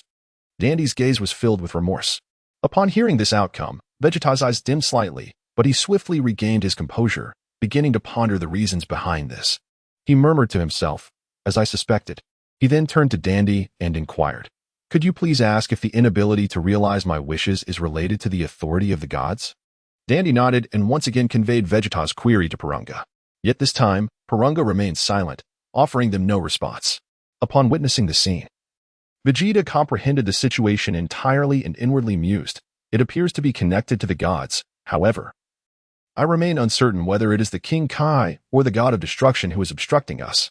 He then addressed Dandy, saying, "Very well, since this is the case. I harbor no further wishes." A trace of helplessness appeared on Vegeta's countenance, yet his eyes still glimmered with unwavering resolve. Meanwhile, on the other side, Gohan and his companions found their desires unfolding with greater ease. They sequentially voiced their wishes, first to summon Krillin's soul back to Earth, then to resurrect Krillin, and finally to grant Yamcha the gift of rebirth. Dandy communicated with the dragon Purunga, who consented to their wishes. As the power of Purunga was unleashed, a brilliant light flashed, and both Krillin and Yamcha were brought back to life. The group departed, having arranged their next meeting. Krillin, filled with emotion, remarked, "I never imagined we could live again. I am profoundly grateful to all of you." His eyes brimmed with appreciation as he clasped his hands together and bowed slightly. On September 10th, 763 in the age of the universe, the sun bathed the earth in radiance, as if cloaking the world in a golden garment. Krillin, Gohan, and Yamcha found themselves at the Namekian settlement. Krillin spoke first. "Dandy, please assist us in resurrecting Tien and Chaozu." His eyes sparkled with anticipation, recalling the days spent battling alongside Tien and Chaozu. Though those times were fraught with challenges, they were also filled with warmth and courage. Krillin clenched his fists tightly, his gaze imbued with hope. Gohan promptly echoed, "Please." His eyes reflected sincerity and longing. At that moment, Dandy stepped forward, employing the ancient Namekian language to convey their collective wish to Purunga. He appeared focused, murmuring incantations. A serious expression adorned Dandy's face as he dedicated himself to transmitting their desires. With hands raised, he seemed to communicate with a mysterious force. After a while, Dandy turned to the group, smiling as he announced, "Purunga has agreed." At that instant, a peculiar light descended from above, enveloping them all. Within the luminosity lay a mysterious power, as if narrating the miracle of life. As the light dissipated, the lifeless Chaozu and Tien were restored to life.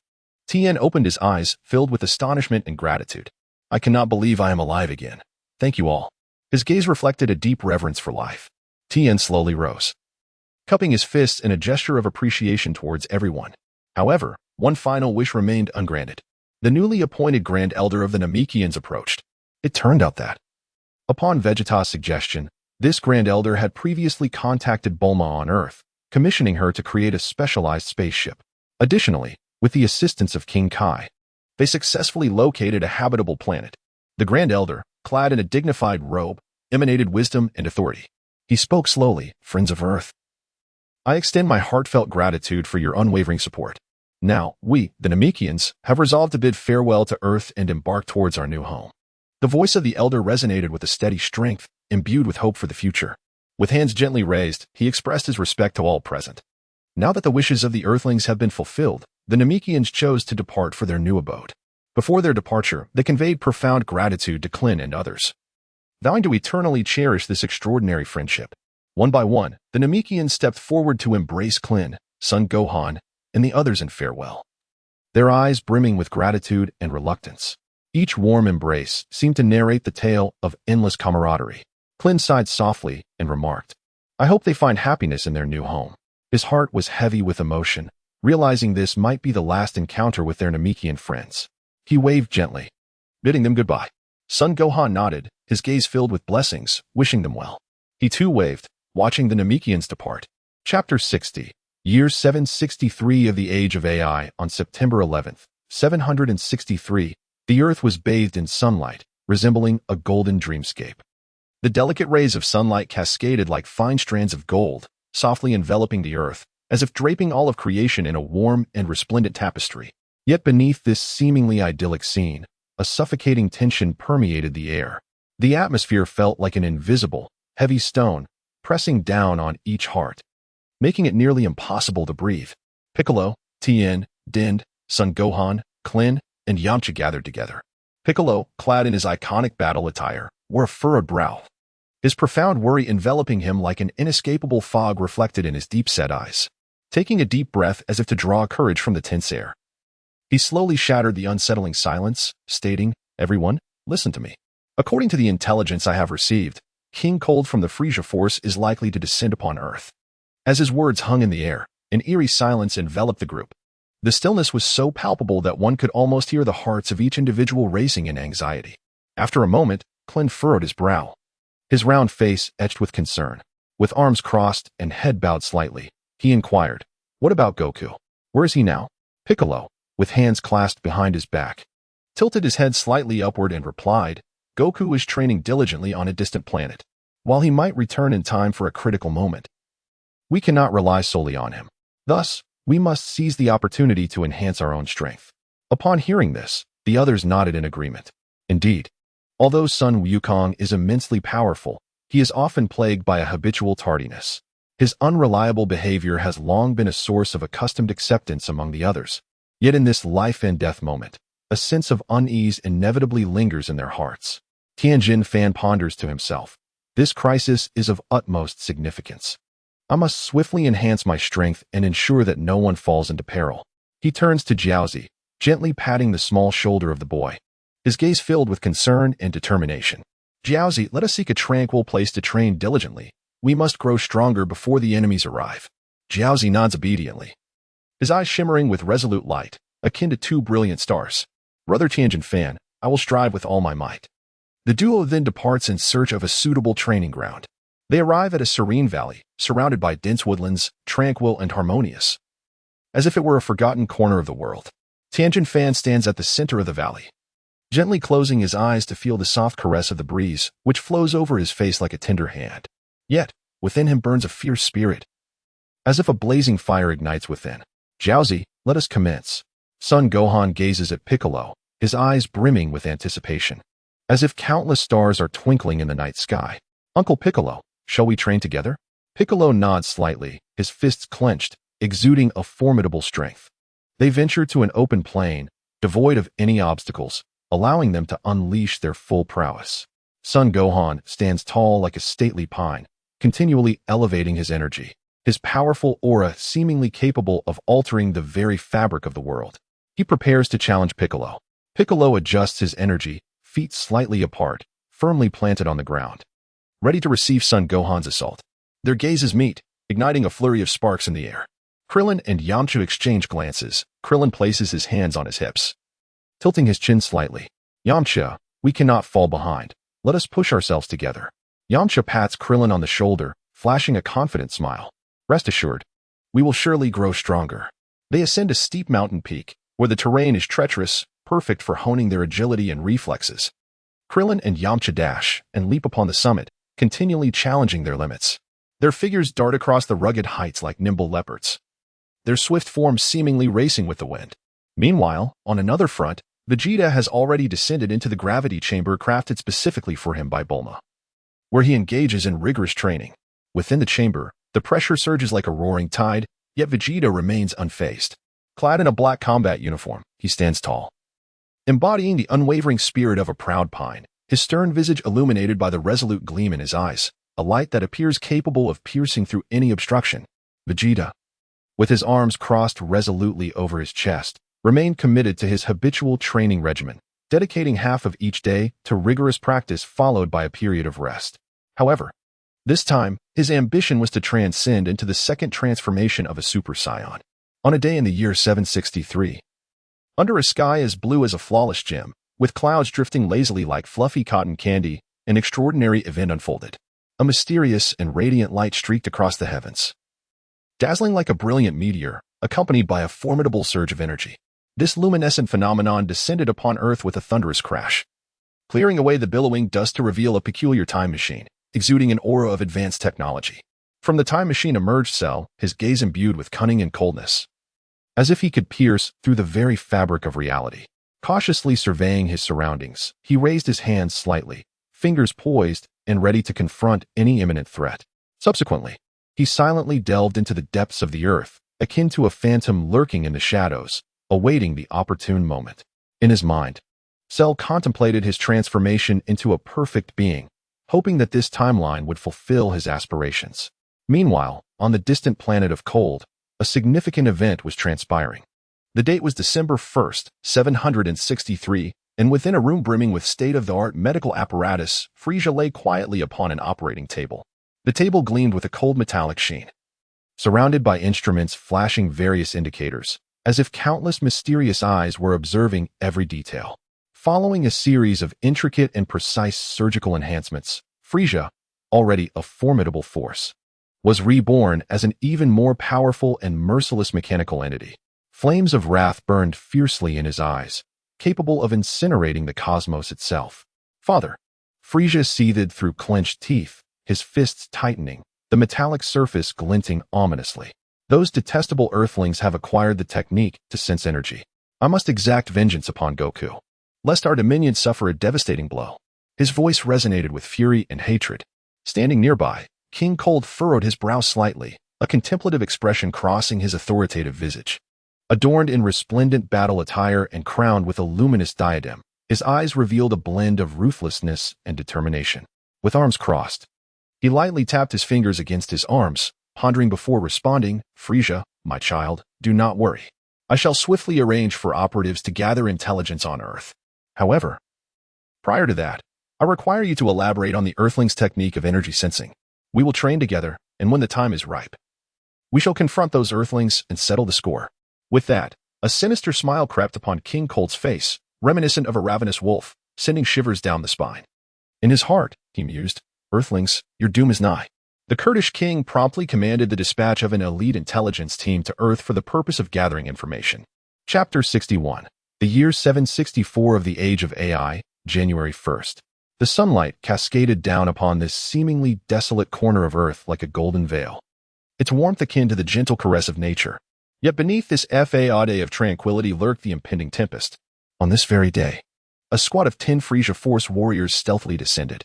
Clad in uniform battle attire, they exuded an aura of coldness and arrogance, as if the very world ought to tremble beneath their feet. Their gazes were laden with disdain, and their slightly raised chins seemed to proclaim their superiority over all that inhabited this land, rendering everything here trivial and insignificant. Unbeknownst to them, Vegeta, like a bolt of black lightning, pierced the quiet sky with blinding speed, appearing on the scene in an instant.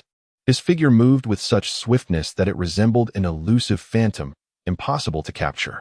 In a flash, he unleashed a formidable force, akin to a dazzling lightning bolt streaking across the night sky, launching a fierce assault. Vegeta's legs were slightly bent, poised like an arrow ready to be released. His gaze sharpened as he surged forward towards one of the Frisia Force soldiers.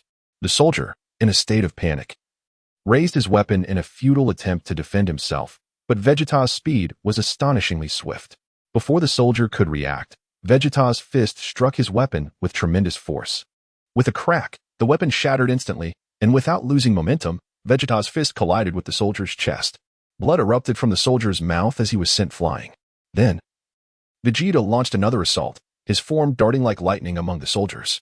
Each strike bore immense power, rendering the soldiers utterly defenseless. His relentless attacks fell like a torrential storm, leaving the Frisia Force soldiers in a state of utter disarray as they attempted to withstand his fury, akin to ants attempting to shake a tree. In mere moments, 9 of the soldiers had met their demise, their lifeless bodies sprawled on the ground, blood staining the earth, a silent testament to their unwillingness and despair. The remaining soldier gazed at Vegeta in terror, his eyes filled with dread, his body trembling involuntarily, shrouded in an overwhelming sense of hopelessness. He raised his hand slightly, as if to shield himself from Vegeta's terrifying aura. Vegeta fixed his gaze upon the warrior and coldly inquired, "Has Frisia been resurrected?" The warrior trembled as he replied, "Why, yes. He has received treatment and has fully regained his strength." A glimmer of cunning flashed in Vegeta's eyes as he secretly contemplated, history remains unchanged. Then let you return to deliver a message to Frisia. He resolved to release this warrior and commanded him to return to planet Namek. Without hesitation, Vegeta obliterated 8 spacecraft, leaving only 1 intact. He knew that Bulma would surely be intrigued by the technology aboard the ship. Before long, Piccolo, Gohan, Krillin, Yamcha, Tien, and Kaiatsa hurriedly arrived. Their faces were etched with anxiety and concern, as if a monumental disaster were poised to descend upon them like a tempest. Piccolo furrowed his brow, urgently inquiring, "Are these uninvited guests truly members of Frisia's army?" With arms crossed over his chest, he regarded them with a gaze full of vigilance. Vegeta nodded slightly and replied in a calm tone, "Indeed." Krillin, with a worried expression, could not help but voice his concerns. "Are you truly going to let him go? Are you not afraid that Frisia will send more forces in retaliation?" Krillin's voice was imbued with anxiety, as he feared that the vengeance of Frisia's army would bring even greater calamity to the earth. With his hands clenched tightly, he lowered his head slightly. Vegeta's lips curled into a confident smile as he responded, "Even if I do not send him back, Frisia will undoubtedly dispatch someone. Moreover, the next time, it will be a formidable army from the Frisia force." With his hands clasped behind his back, a resolute gleam shone in his eyes. Upon hearing this news, Piccolo's eyes widened in disbelief as he exclaimed, "What? Goku was unable to eliminate Frisia?" His voice was laden with astonishment and disappointment, for he had believed that Goku had definitively resolved the immense threat posed by Frisia. The expressions of those present immediately grew grave, fully aware of the daunting challenges that lay ahead. On the 25th of July in the year 764 of the age, the sun shone brilliantly, casting its radiant light upon the bustling city of West City on Earth. This vibrant metropolis thrived with life as people hurried through its streets, relishing the peace of their existence. However, within an upscale restaurant, Vegeta and Bulma sat across from each other, savoring the delightful moments brought by exquisite cuisine. At this juncture, Vegeta had already achieved the second stage of Super Saiyan 1, exuding an air of confidence and pride. He slightly raised his chin, his eyes shimmering with determination. In his mind, he was plotting his next moves. First, to decisively eliminate the Frisia force that had come to Earth. Then to venture to planet Kurd to seize their advanced technological advancements, while also abducting a select group of top-tier scientists. Ultimately, he intended to journey to the planet where Tabul resided, aiming to reorganize the remaining Saiyans, albeit on a voluntary basis. At that moment, Vegeta emerged from his reverie, turning his gaze towards Bulma and inquiring, "Bulma, I have a question I would like to pose to you. Do you believe there exists a form of biotechnology in the future that could utilize the cells of Saiyans, Frisia, and Namekians to create a new organism capable of survival? What is your perspective on this possibility?" Vegeta leaned slightly forward, his hands resting on the dining table. Bulma furrowed her brow as she looked at Vegeta and replied, "Vegeta, while biology is not my area of expertise, from what I understand, the survival rate of an organism composed of several different types of cells, such as you described, is inherently quite low." She crossed her arms, her expression filled with curiosity and puzzlement as she continued, "By the way, what prompted you to suddenly inquire about this?" Bulma's eyes sparkled with intrigue and confusion as she pondered why Vegeta had taken an interest in such a question. Vegeta tilted his head slightly, a hint of a mysterious smile gracing his lips as he softly replied, "It's nothing. In due time, you shall come to know." The corners of Vegeta's mouth lifted ever so slightly, and his gaze held an enigmatic glimmer. Upon hearing this, Bulma felt an inexplicable surge of frustration welling up within her. Yet she restrained herself from unleashing it, merely murmuring in discontent, "Humph, very well then. If that is the case, do you still intend to train?" Her tone was laden with dissatisfaction and provocation, as she sought to ascertain whether Vegeta truly possessed the confidence he professed. Vegeta's lips curled into a confident smile as he replied, "No need. I have successfully achieved a breakthrough. With my current strength, confronting Frisia's army is a trivial matter." His voice exuded an aura of formidable confidence and composure. Bulma rolled her eyes and retorted without restraint, "Pfft, what a boast." With her hands on her hips, she displayed a demeanor of defiance. Vegeta refrained from retaliating against Bulma, yet an instinct stirred within him. He suspected that Cell might not have been a creation of Dr. Gero, or perhaps Dr. Gero was merely a collector of cells. What remained was to validate this information. Chapter 62. The annihilation of Frisia's army on the morning of August 1st, 764 A.D. The universe was shrouded in a heavy gloom. The vast and terrifying fleet of Frisia's army resembled a horde of monstrous beasts lurking in the darkness, traversing the boundless cosmos with alarming speed, aggressively advancing towards Earth. Massive warships exuded an aura of dread, causing the very stars to tremble in their wake, shattering the tranquility of the universe. Meanwhile, Son Goku was aboard the Alpha spaceship. En route home, sitting cross-legged with his eyes closed, he radiated a formidable energy. A slight furrow creased his brow as beads of sweat began to form on his forehead. He strained to expand his sensory range, his heart racing with anxiety. He had yet to sense the presence of his friends on Earth. Once he did, he could utilize instant transmission to return. On the other hand, Vegeta's expression was grave as he held Bulma tightly, speeding like a flash towards the location where Frieza was about to descend. Though Bulma was engulfed in tension, she understood the importance of remaining calm. Gripping Vegeta's clothing, her eyes were filled with concern. How fierce would this battle be? She could only hope for everyone's safety.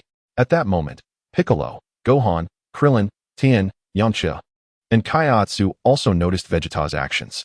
Without hesitation, they unleashed their respective flying techniques, pursuing him closely. "Hey, why is Vegeta holding Bulma?" Krillin panted, filled with confusion as he flew, glancing ahead. "Don't ask me," Yamcha replied with a hint of resignation and bitterness, lowering his head slightly, a flicker of loneliness crossing his gaze. Upon hearing this, everyone paused momentarily, but with the imminent threat, none could afford to dwell on matters of romance. They could only hasten their pace forward. Gohan clenched his fists, his eyes resolutely fixed ahead, anxiously contemplating Earth's safety. He wondered just how arduous this battle would be, and he vowed to protect everyone. His gaze was imbued with determination, as if ignited by an unyielding flame. Meanwhile, a brilliant light streaked across the distant sky as a colossal and enigmatic spaceship plummeted towards Earth like a meteor. With a violent tremor, the vessel settled firmly upon a vast, open plain. The hatch gradually opened, revealing the daunting figures of King Cold and Frieza before the onlookers. King Cold, adorned in resplendent battle attire and a radiant crown, bore an expression of coldness and greed. He surveyed his surroundings with keen interest, slightly raising his chin, as a deep and authoritative voice resonated. "The environment of this planet appears rather splendid." In the heart of King Cold, a calculation was brewing. This celestial body might serve as a new stronghold for our Frieza force. Ambition flickered in his eyes. Meanwhile, Frieza had his eyes tightly shut, employing his acute perception to sense the energies around him. His body glimmered under the sunlight, akin to a sharp blade. After a moment, he furrowed his brow and remarked, "There is no trace of Son Goku here, yet I can sense Vegeta's energy approaching." He scoffed, "You lot. Hurry and eliminate the other Earthlings. I shall personally deal with Vegeta and his companions." With a disdainful wave of his hand, he signaled his subordinates to act immediately. At that moment, a young figure with blue hair, clad in a white battle suit, materialized before the Frieza force. This individual was none other than Trunks from the future. His gaze was icy, a sword slung across his back, emanating an aura that seemed ordinary yet concealed a deadly edge. Trunks pondered, is there a discrepancy in the timeline? By rights, Goku should have arrived by now. Despite his doubts, he knew he could not afford to wait and must act without delay. Before the soldiers of the Frieza force could react, Trunks surged forward like a bolt of lightning. His sword was unsheathed in an instant, its blade gleaming with a chilling light. Trunks moved like a specter, weaving effortlessly among the Frieza soldiers. Each swing of his sword carried a fierce momentum, the wind from the blade howling past, instilling dread. The Frieza soldiers, in a state of panic, raised their weapons in defense, but their movements appeared agonizingly slow before Trunks. His sword, like the scythe of death, mercilessly reaped their lives. In a heartbeat, flashes of the blade illuminated the scene, as dozens of Frieza soldiers fell in an instant, barely able to utter a cry. The scene was gruesome and harrowing, sending chills down the spine. Trunks moved with lightning speed, his swordsmanship unparalleled, as if he were a reaper from the depths of hell. In no time, the once formidable Frieza force was reduced to Frieza and King Cold alone. Frieza felt a jolt of alarm. Though Trunks' energy was formidable, it still paled in comparison to his own. However, witnessing his numerous subordinates fall so easily, Frieza's expression darkened. A wave of sorrow rising within him, he still needed to recruit more subordinates. After all, this was a significant expenditure. Who is this wretch daring to thwart my plans? Frieza seethed through clenched teeth, his fists tightening, his eyes ablaze with fury, and his aura growing more menacing. Just then, a sound of slicing air echoed from afar. It was Vegeta, arriving at the battlefield, cradling Bulma in his arms. Vegeta gently set Bulma down, his gaze revealing a complex array of emotions as he narrowed his eyes slightly. King Cold, Frieza, it has been quite a while. Frieza glared at Vegeta with contempt, sneering. Vegeta, can this defeated foe truly stand in my way? Vegeta responded fearlessly, give it a try. He straightened his back, emanating an overwhelming aura. Bulma anxiously tugged at the hem of Vegeta's attire, her eyes brimming with concern. Be careful. Vegeta nodded slightly, offering Bulma a reassuring glance.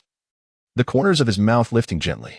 Following closely were Piccolo, Gohan, Krillin, Tien, Kaiatsu, and Yamcha.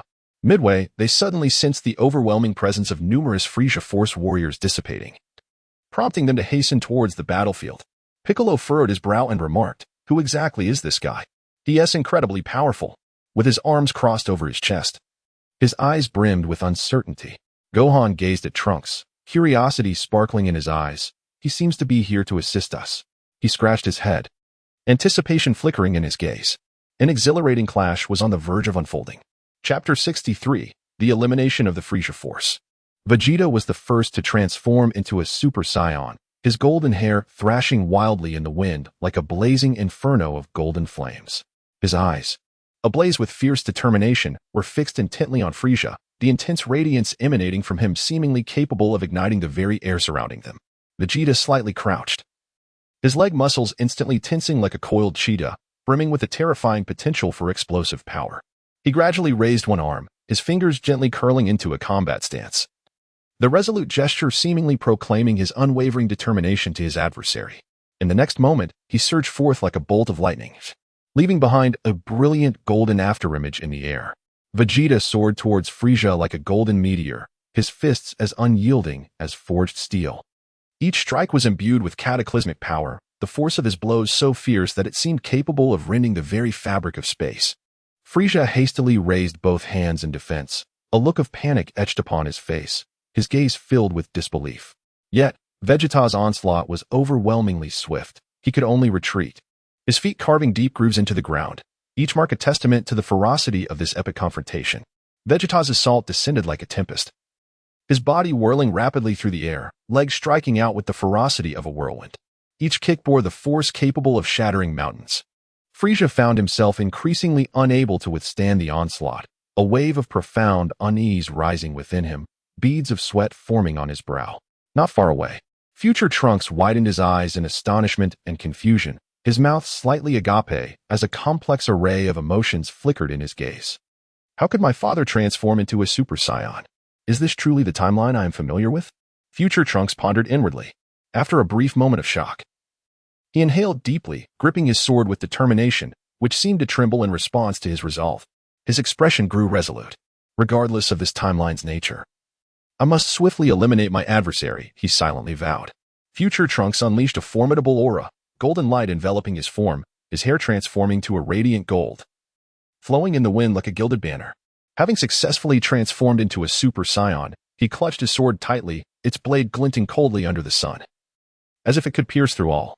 Without hesitation, he launched an attack on King Cold, moving with an ethereal grace, darting around him with uncanny speed. His figure was as elusive as lightning, akin to a specter from another realm. The sword's shadow flickered, each strike infused with a piercing momentum. The wind from his blade howling past, instilling dread, as if it could freeze the very souls of his foes. Future Trunks' sword lunged towards King Cold like a bolt of lightning, prompting the latter to hastily evade, his body retreating with urgency, terror filling his eyes. Yet, he was still grazed on the arm by the blade, roaring in rage, his face contorted in pain, a bellow that seemed capable of shattering the heavens. He retaliated against Future Trunks, arms flailing, unleashing waves of energy blasts. However, Future Trunks, swift as a wraith, effortlessly dodged King Cold's attacks. He spun and flipped through the air with the agility of a delicate swallow, his graceful form eliciting awe. Without hesitation, Future Trunks launched a relentless barrage of counterattacks against King Cold. His sword danced through the air, the blades appearing like falling snowflakes, dazzling and mesmerizing, akin to a beautiful yet lethal ballet. Meanwhile, at the edge of the battlefield, spectators such as Piccolo, Gohan, Tien, Krillin, Dent, and Yamcha stood transfixed by the scene before them. Krillin, in disbelief, murmured, "Isn't the legendary Super Saiyan reserved for those with pure hearts?" His eyes brimmed with confusion and astonishment as he gazed upon the two golden figures on the battlefield, a deep sense of shock surging within him. His body trembled involuntarily, overwhelmed by the ferocity of the clash. On the other side, Bulma swiftly activated the capsule in accordance with Vegeta's earlier instructions. Her fingers deftly pressed the button, and the capsule instantaneously opened, revealing a compact and exquisite computer. Her gaze was focused and composed as she skillfully maneuvered the keyboard, her fingers dancing across the keys with the grace of a maestro conducting a stirring symphony of battle. She utilized the satellite system to scour the battlefield for any signs of surveillance from diminutive mechanical entities. Simultaneously, she transmitted the gathered data in real time to the watch adorning Vegeta's wrist.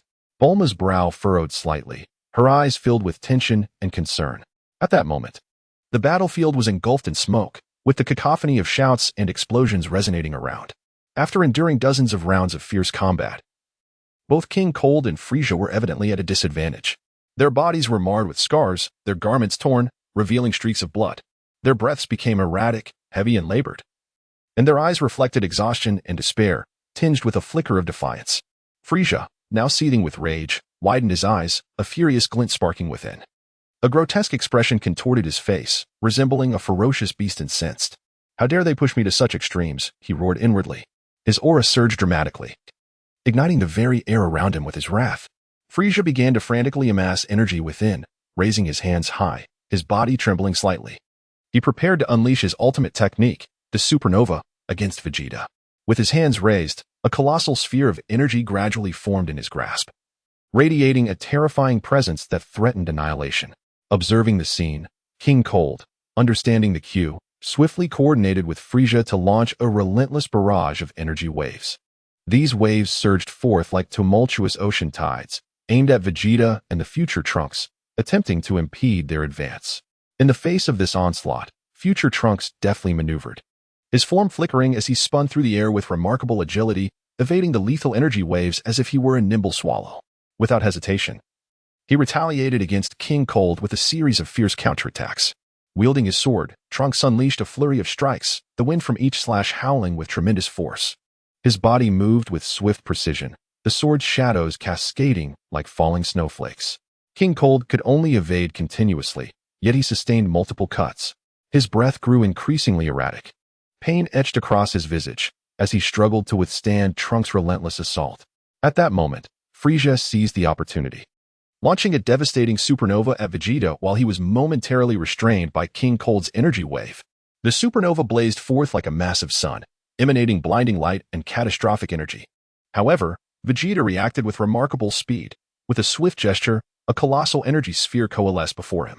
His eyes brimmed with confidence as he slightly raised his chin, declaring, "Umph. Frisia, your tricks are futile against me." He unleashed a wave of energy, propelling the supernova sent by Frisia into the vastness of outer space. With a resounding blast, the supernova erupted in a dazzling display of light before vanishing without a trace. Having successfully neutralized Frisia's assault, Vegeta immediately launched a counterattack. Like a ferocious tiger descending the mountain, he pounced upon Frisia, his fists slicing through the air, his kicks heavy and forceful, each strike imbued with boundless power. His body moved swiftly through the sky, his fist raining down like a torrential downpour. Vegeta's assault was akin to a tempest, rendering Frisia utterly defenseless. Despite Frisia's utmost efforts to withstand the onslaught, he found it increasingly arduous to endure such formidable strikes, soon succumbing to grievous injuries. Ultimately, Vegeta unleashed his ultimate technique, the Big Bang attack. Vegeta summoned a formidable energy sphere with a single hand to assail Frisia, the orb detonating like a colossal bomb, ultimately obliterating Frisia completely. Meanwhile, the future Trunks also wielded an energy sphere to vanquish Queen Cold without a moment's hesitation. His gaze was intensely fixed on the nearby spaceship of Frisia's army, brimming with vigilance.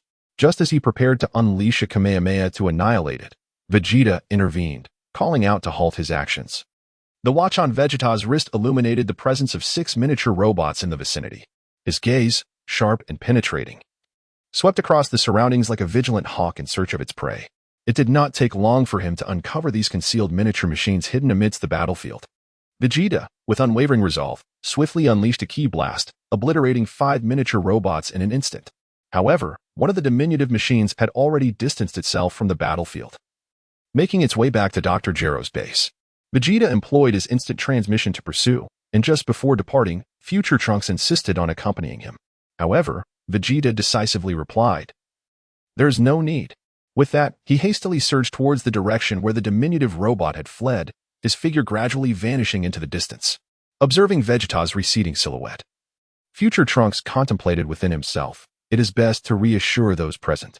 Chapter 64, News from the Future, Revised. Vegeta unleashed his instant transmission technique, his form resembling a dazzling bolt of lightning, racing through the air with astonishing speed.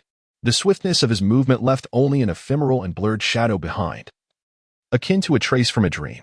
Moments later, Vegeta slightly lowered his gaze to the watch on his wrist, utilizing its formidable tracking capabilities to keenly sense that a miniature robot was likely descending onto the ground below. Narrowing his eyes, his gaze, sharp as that of a hawk, pierced through the surroundings with caution. Before him stood a colossal, towering mountain, resembling a silent yet imposing giant, exuding an overwhelming sense of oppression. The mountain's surface was adorned with rugged rocks, each uniquely shaped as if sculpted by the hands of time. Some resilient wild grasses swayed gently in the mountain breeze, their slender blades dancing lightly, as if narrating the tales of the ages. However, with his extraordinarily keen sense of energy, Vegeta distinctly detected a faint but unmistakable presence of Earthlings concealed beneath him. Although the essence was exceedingly weak, it could not escape his radar-like perception. "Humph, Dr. Gero. I'll give you a taste of your own medicine," Vegeta mused coldly to himself. He slowly raised his hands, palms upward, fingers slightly bent, and began to concentrate his energy. A powerful force surged between his hands, causing the surrounding air to tremble and emit a subtle buzzing sound. Soon, an immensely powerful energy wave coalesced within his grasp, radiating a blinding brilliance as it surged toward the base of the mountain. With a thunderous roar, the mountain was obliterated by this terrifying force. Dust and debris billowed into the air, forming a massive mushroom cloud that enveloped the entire area. Rocks of various sizes were sent flying, some the size of fists, tumbling through the air with a whistling sound, while others, as large as millstones, crashed to the ground, producing a dull thud. Resembling a multitude of meteors streaking across the sky, a truly spectacular scene. Vegeta hovered quietly in midair, his black battle suit fluttering in the wind, the edges lightly lifting. His expression was austere and resolute, akin to stars in a cold night sky. He contemplated silently, "Humph, if you survive this, Dr. Gero, it will surely indicate the presence of other forces behind you." Just then, he sensed the previously strong presence below abruptly diminish, clearly indicating that his recent attack had inflicted severe damage. Confirming that the individual below was indeed Dr. Gero, his eyes sharpened instantly, gleaming like two razor-sharp blades. He pressed his lips together, fully aware that time could not be squandered. He must swiftly return to Bulma and the others. Thus, Vegeta turned and sped away towards the direction of Bulma's energy signature. His silhouette streaked across the sky like a shooting star, leaving behind a stunning and resplendent arc that shimmered with an enigmatic glow under the sunlight. Just 3 minutes prior, deep within the mountainside, Dr. Gero had successfully preserved the essence of Frieza's blood contained within the micromechanical body, and he was intently reviewing the data from the recent battle. A glimmer of excitement illuminated the wrinkles etched on Dr. Gero's face. His lips curled into a faint smile, and fervor sparkled in his murky eyes. His bony fingers glided gently across the data screen, trembling slightly as if caressing the hopes of the future. "With these cells, I shall undoubtedly defeat Son Goku, Dr. Gero mused with fervent anticipation flickering in his gaze. However, none could have foreseen that a sudden explosion would obliterate everything in an instant. The force of the blast surged forth like tumultuous waves, sweeping through the underground chamber with relentless fury.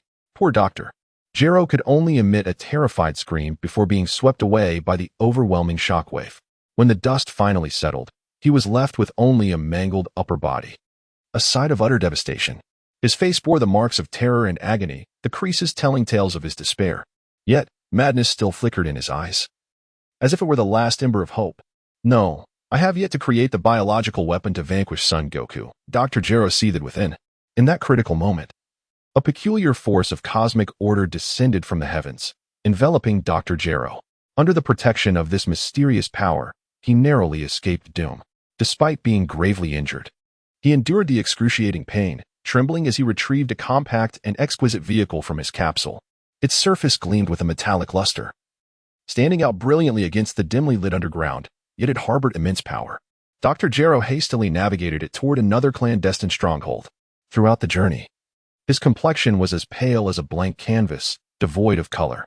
Gritting his teeth, he silently calculated how he would dispatch more micromechanical beings to the battleground upon returning to the new base, continuing his quest to collect those invaluable blood samples, while also resolving to transform himself into an artificial being entirely. Vegeta employed his instant transmission technique, his figure slicing through the sky like a bolt of lightning. At last, he arrived at the location where Bulma currently stood. However, Their position was now oriented in a different direction. There stood Bulma, her beautiful visage adorned with a hint of perplexity. The gleam of curiosity sparkled in her azure eyes, reminiscent of two resplendent sapphires. Her long, violet hair danced gently in the breeze, each strand fluttering delicately. "Vegeta!" Bulma exclaimed upon spotting him, her voice ringing clear and vibrant, echoing through the air like a silver bell. She took a small step forward, her hands gesturing gently. "The young man who fought alongside you just informed us that Goku will arrive this afternoon." She paused briefly before inquiring, "Is he also one of your kin? I noticed he was still wearing our company-S attire." Vegeta furrowed his brow and replied coolly, "No, that fellow is not one of my kin." With that, he ceased further conversation. His expression was as frigid and unyielding as an iceberg, deterring anyone from approaching him lightly. He slightly turned to the side, arms crossed over his chest. The atmosphere had grown tense, the previous discussions falling silent as all eyes turned to Future Trunks and Vegeta. Future Trunks scrutinized Vegeta intently, his heart awash with complex emotions. Bulma sensed a resemblance between Future Trunks and Vegeta, yet her heart was filled with intricate feelings. As time passed slowly in the charged environment, afternoon arrived. Suddenly, a tremendous roar echoed from the sky as a sleek, stylish Alpha spaceship tore through the air, diving straight towards the ground. The vessel moved with astonishing speed, akin to a falling star. Its surface gleamed with a metallic sheen, dazzling under the sunlight, as if it were a mysterious craft from the future. Ultimately, it settled steadily above the gathered crowd. The hatch opened slowly, emanating a familiar and powerful aura. It was Goku. Chapter 65. News from the Future on Earth.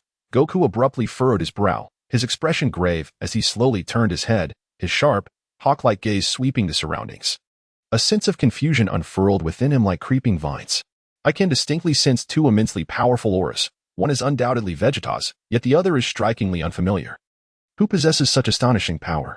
He narrowed his eyes, his brow furrowed, as he endeavored to unravel the source of this mysterious energy. At that moment, a fog of uncertainty enveloped his mind, fervently yearning to uncover this enigma. Just as everyone was engulfed in bewilderment, a figure emerged from the crowd. Future Trunks advanced with measured yet powerful strides, each step laden with a heavy sense of purpose. His gaze was resolutely fixed on Goku, revealing urgency and anticipation as he solemnly declared, "Mr. Goku, it is I. I have matters of utmost importance that require a private discussion with you." Trunks straightened his back slightly, his hands unconsciously clenched into fists, fully aware of the significance of the news he bore, his eyes shimmering with unwavering conviction, as if he were a harbinger of hope for this world. Goku nodded gently, his voice calm and warm, yet imbued with strength. "Very well." He tilted his head slightly, curiosity for this unfamiliar young man glimmering in his eyes, silently pondering the astonishing news this youth might bring. Subsequently, the two soared into the distance, their figures vanishing like lightning from the crowd's view. Left behind, Piccolo, Gohan, Krillin, Tien, Yamcha, Kaiatsu, and Bulma displayed expressions of confusion, their gazes fixated on the departing figures, their curiosity burning like a flame.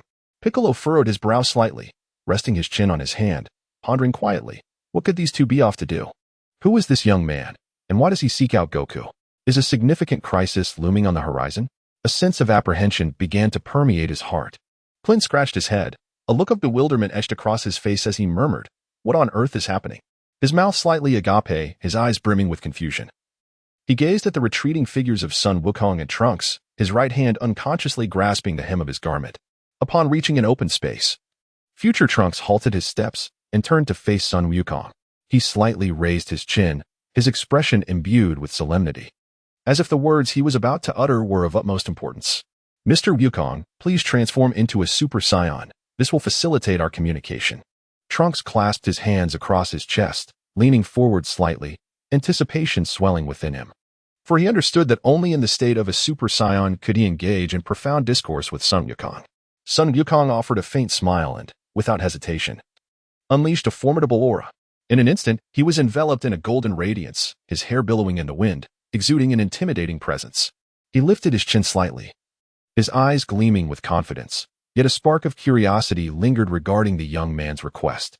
Witnessing Sun Wukong's successful transformation, Future Trunks immediately followed suit, becoming a Super Saiyan as well. In that moment, two brilliant beams of light intertwined and collided in the air, resembling two resplendent comets streaking across the sky. The golden luminescence illuminated the entire firmament, evoking an unparalleled sense of power. Soon thereafter, the two engaged in an intense sparring match. Sun Wukong flickered like a phantom, appearing before future Trunks in an instant, launching a fierce punch.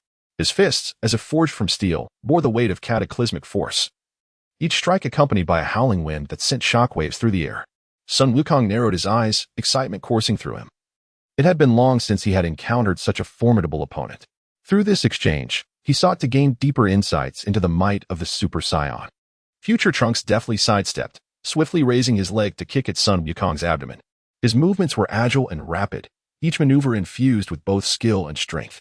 The force of his kick sliced through the air like a razor. Clenching his teeth, Trunks was filled with tension.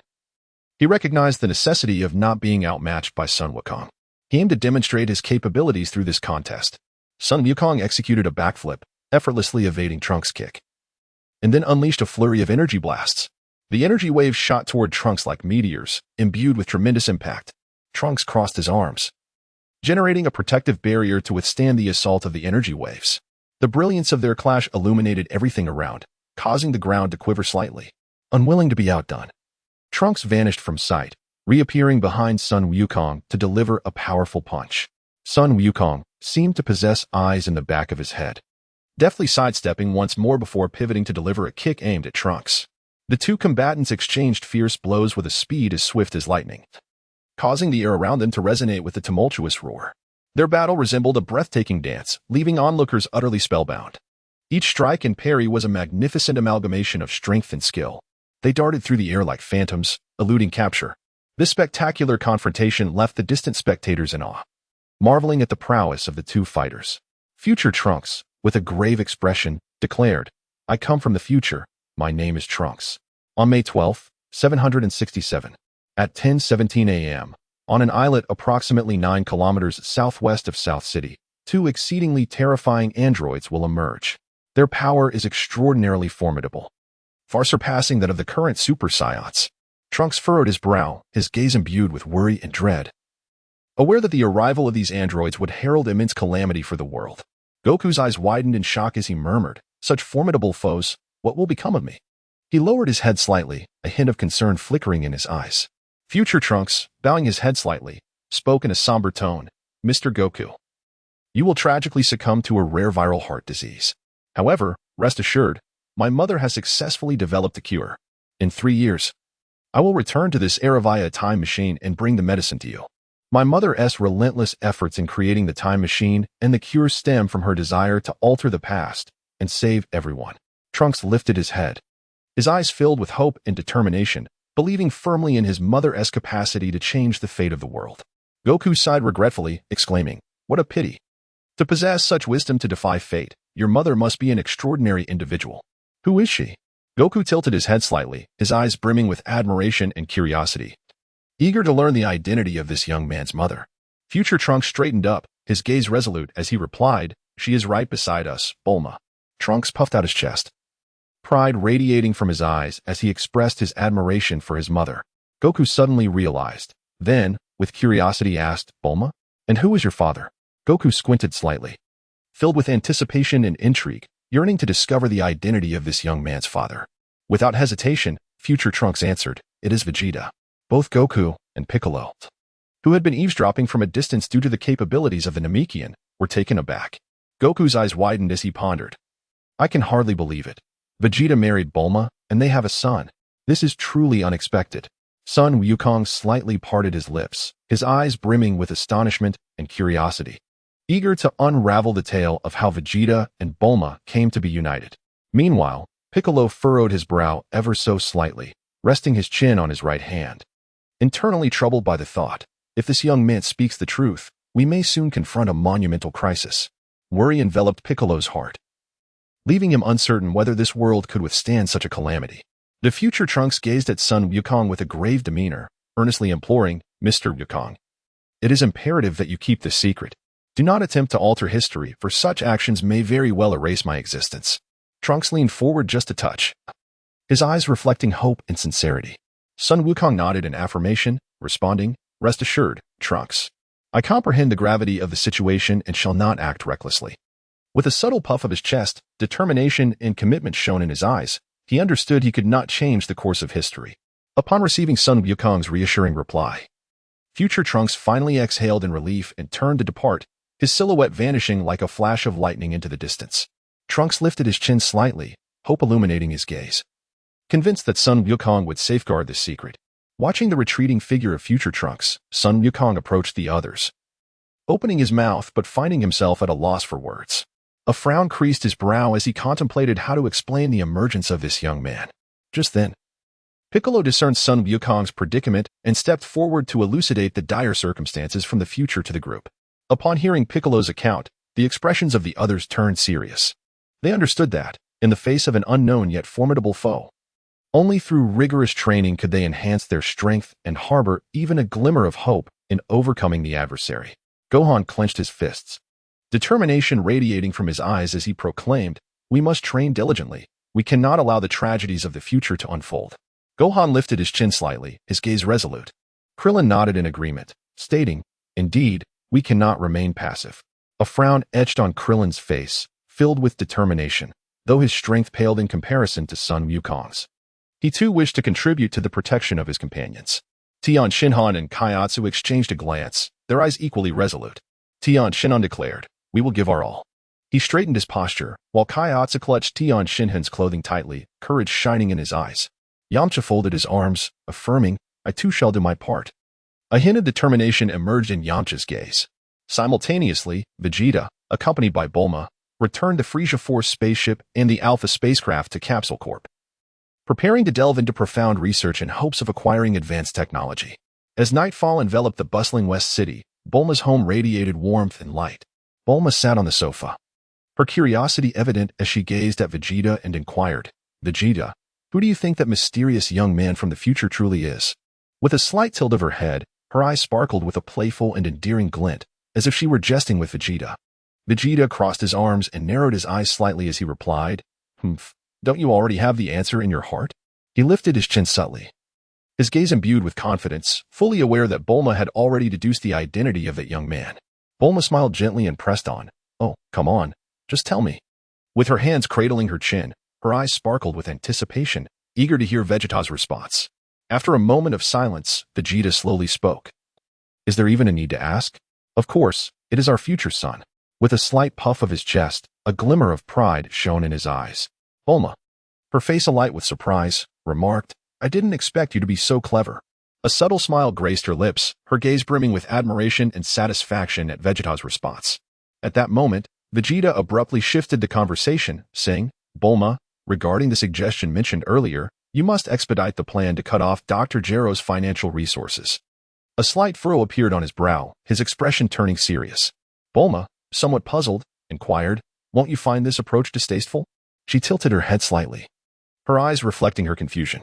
Vegeta let out a cold laugh, responding with unwavering conviction, "Why should I feel disdain? To utterly vanquish an adversary, one must diminish their power to the greatest extent possible. Any means employed are justified. Moreover, it is only Goku who is perpetually preoccupied with the notion of battle. The rest of us can merely do our utmost to support him. After all, in everyone's mind, the one most likely to conquer our foes and salvage the world has always been Goku." Vegeta slightly raised his chin, his eyes reflecting steadfast determination. Bulma nodded in agreement, affirming, "Indeed, you are correct." She lowered her gaze slightly, feeling the weight of Vegeta's support in her heart, and she concurred with his perspective. Vegeta rose to his feet, casting his gaze out the window before declaring, "Tomorrow, I shall embark on the Alpha spacecraft to the planet Kurd, in search of eminent scientists to further verify the pertinent intelligence and information. Rest assured, I shall return swiftly." A slight narrowing of his eyes betrayed a profound confidence. With those words, he turned and strode towards the room, leaving Bulma seated alone in the living room. As she observed Vegeta's departing silhouette, her heart swelled with concern, her brow furrowing slightly as unease flickered in her eyes. Chapter 66 on the morning of August 2nd, 764 in the Age of the Universe. A strikingly designed spacecraft shot forth like a brilliant flash of lightning, racing towards the boundless cosmos with Kurd as its destination. Inside the vessel sat a man with a countenance as cold as ice and a gaze as resolute as iron, Vegeta.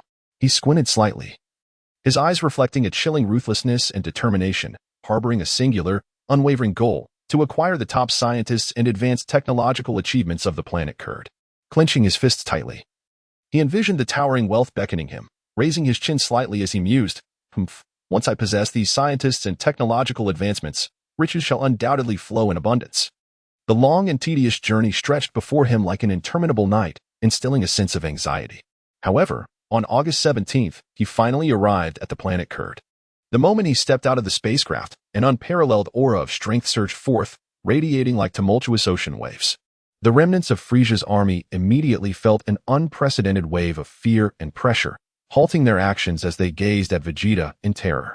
In an instant, he transformed into a dazzling golden light, becoming a Super Saiyan. His hair, aglow with resplendent gold, danced wildly in the wind, resembling a god of war descending upon the earthly realm. The golden radiance illuminated the entire area, emanating an aura of intimidation.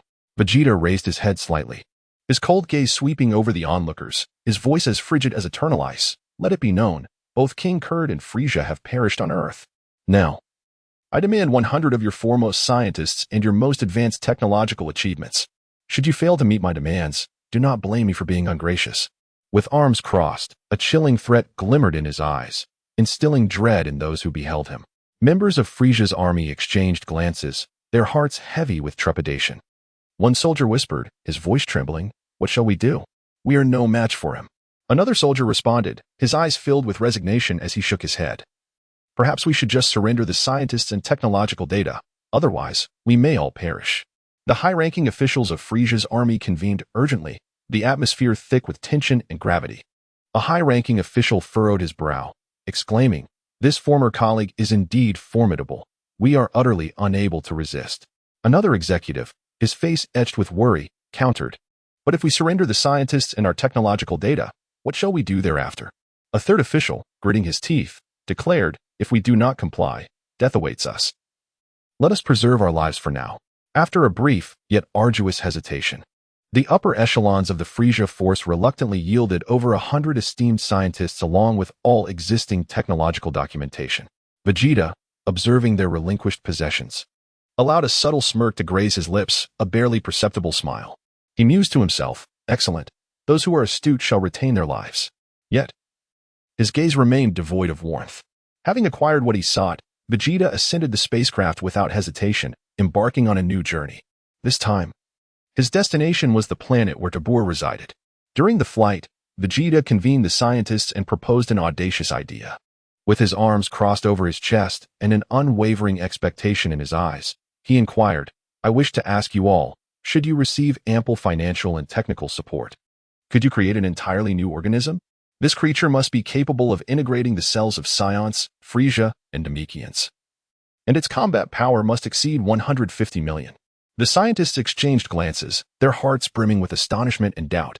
One scientist hesitantly replied, furrowing his brow while cradling his chin, "This may prove exceedingly difficult." Another scientist responded, his eyes flickering with uncertainty, "Yet, it is not entirely impossible. We could attempt it." A group of elite scientists from the former Frisia force sat together, their expressions grave as they deliberated this significant undertaking. Some rested their chins in contemplation, while others exchanged opinions, the atmosphere thick with tension and unease. One scientist murmured, "This task is indeed daunting, yet if we succeed, it would be a monumental achievement." Another scientist, with concern etched on his face, remarked, "However, the probability of success is alarmingly low. Are we truly willing to take such a risk?" After an extended and heated discussion, they resolved to send a representative, Albert, to report the findings to Vegeta. Albert approached Vegeta respectfully, bowing slightly as he spoke. "Esteemed Lord Vegeta, after our thorough research and analysis, we can indeed create the organism you described. However, achieving the combat power of 150 million is exceedingly improbable. To be precise, given our current scientific and technological capabilities, reaching that target is incredibly challenging. Attaining even 100,000 combat power remains theoretical." Albert paused, then cautiously inquired, "Lord Vegeta, may I ask if your summoning of us is to assist you in the creation of a formidable weapon?" Vegeta crossed his arms, his gaze unwavering and profound. He shook his head, and in a solemn tone, declared, "No, I do not require weapons. My aim is to direct your focus and fully immerse you in the development of technology that benefits the populace. Rest assured, I shall never bring harm to you." Vegeta's gaze conveyed a sincerity that momentarily eased the tension among the scientists.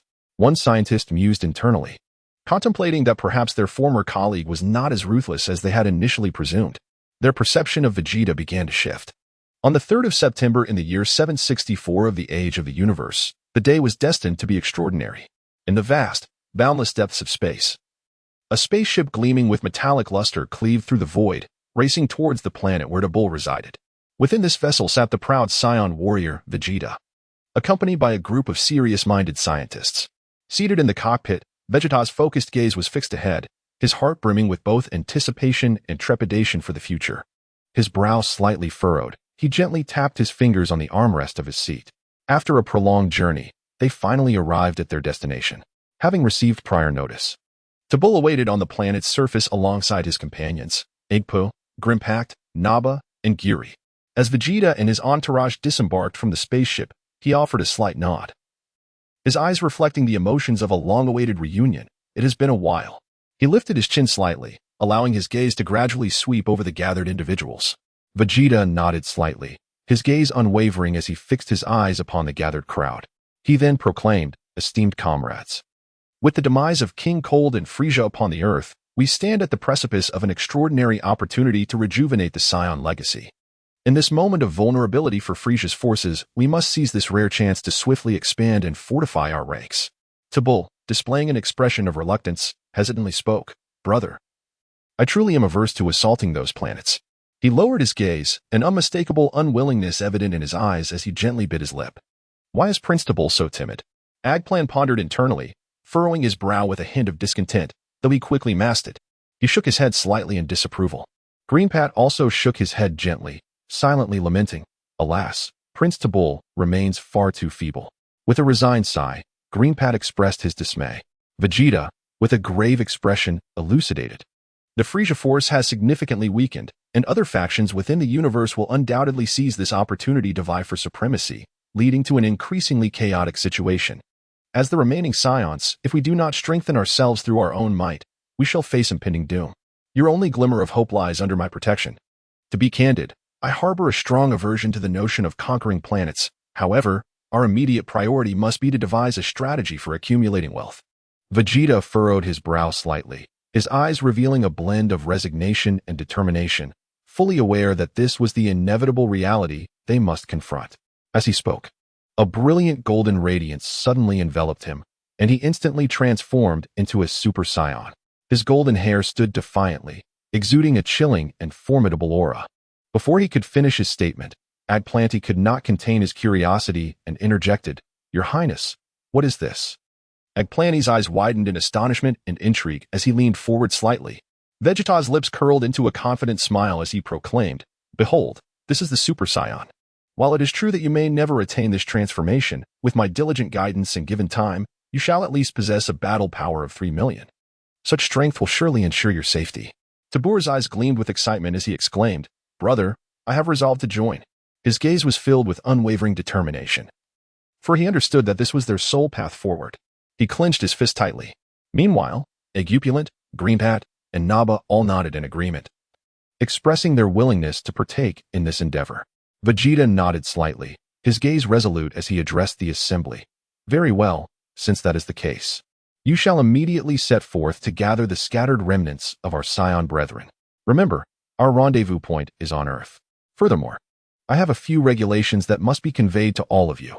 Firstly, unless it is in self-defense, the indiscriminate taking of life is strictly prohibited. Secondly, regarding the Dragon Balls, none of you are permitted to utilize them without proper authorization. Although the Dragon Balls can grant certain wishes, invoking them for grand aspirations will inevitably lead to catastrophic consequences. Thus, I implore you to refrain from making even minor wishes, let alone significant ones.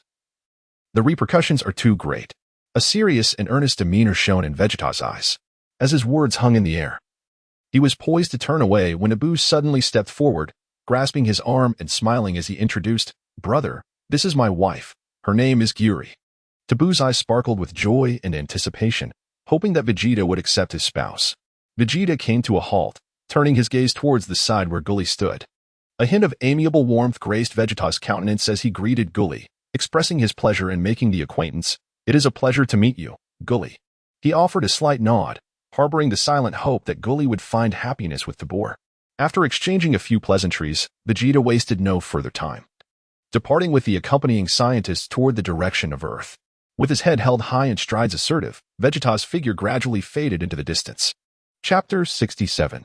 The emergence of androids. On the 5th day of October in the year 764 of the Age of the Universe, Vegeta embarked on the journey back to Earth, leading the esteemed scientists of the former Frisia Force. The vessel, a harbinger of collective hopes, traversed the vast cosmos as Vegeta stood silently before the ship's window, arms crossed, his gaze profound and resolute, contemplating the plans for the future. The scientists busily attended to their respective tasks, occasionally furrowing their brows or allowing flickers of anticipation to dance in their eyes, filled with both eagerness for the new journey and trepidation for the uncertainties that lay ahead. Time flowed swiftly, and soon it was the end of October 764.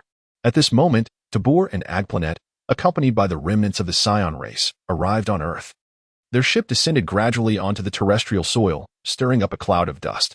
Tabor stepped out of the vessel with a weighted gait, his eyes reflecting weariness and reflection as he gazed upon this land, both familiar and alien, a whirlwind of emotions surging within him. He let out a gentle sigh. Enveloped in confusion, Agplanet and the others followed closely, their faces etched with the marks of time. Some bowed their heads slightly, while others shook their heads in quiet lament. Regrettably, the number of Saiyans had dwindled to a mere 70, as some had perished on distant worlds while fulfilling their missions. Vegeta gazed upon the surviving Saiyans, a subtle furrow forming on his brow as he resolutely resolved to establish an organization named Shao. His ambition was to carve out a place for his people amidst the myriad cosmic powers, seeking to secure advantageous benefits. After careful consideration, Vegeta selected a life-bearing planet, situated a mere 7 days' journey from Earth, to serve as their pivotal stronghold, christening it Beta Planet. This celestial body boasted abundant resources and a conducive environment, offering an excellent foundation for the development of both Saiyans and scientists alike. Standing upon the soil of Beta Planet, Vegeta squinted slightly, surveying his surroundings with keen interest. Vegeta personally instructed the surviving Saiyans on how to harness their ki and master the techniques of the gravity training chamber. He even imparted the legendary near-death power-up technique to them. Sometimes, he would demonstrate each movement with agility. At other times, he patiently elucidated every skill, enabling the Saiyans to gradually acquire a more formidable strength. Throughout this teaching process, Vegeta continually contemplated the forthcoming developments. On one hand, he aimed to further unlock the full potential of the Super Saiyan transformation, enhancing the combat prowess of the Saiyans. On the other, he needed to collaborate with Bulma to embark on the journey of parenthood. On December 6, 766 AD, a piercing and resounding cry shattered the silence of the heavens. Trunks was born. Vegeta gazed upon the child swaddled in blankets, his eyes brimming with tenderness. He gently extended his hand to caress the baby's cheek, his touch impossibly soft. In that moment, he vowed to become a responsible father, subtly straightening his back with determination. Meanwhile, in an underground research facility on Earth, Dr. Gero was wholly engrossed in his studies. He alternated between scrutinizing instruments and pacing restlessly, his eyes shimmering with fervor as if propelled by an enigmatic force. Through his research into the power of rules, he was profoundly awed by this mysterious and potent energy. Its might was overwhelming. If he could harness it for weapon development, he would surely create extraordinary armaments. Dr. Gero paced the laboratory, clutching various instruments and data, occasionally halting to furrow his brow in contemplation. Thus, he resolved to apply this remarkable power to the creation of weaponry. After countless trials and failures, androids 16, 17, and 18 gradually took shape. These androids, tall and formidable, stood silently, exuding an overwhelming aura. Astonishingly, they possessed extraordinary strength, having even reached the level of Super Saiyans. However, as the research progressed, Dr. Gero discovered a grave issue.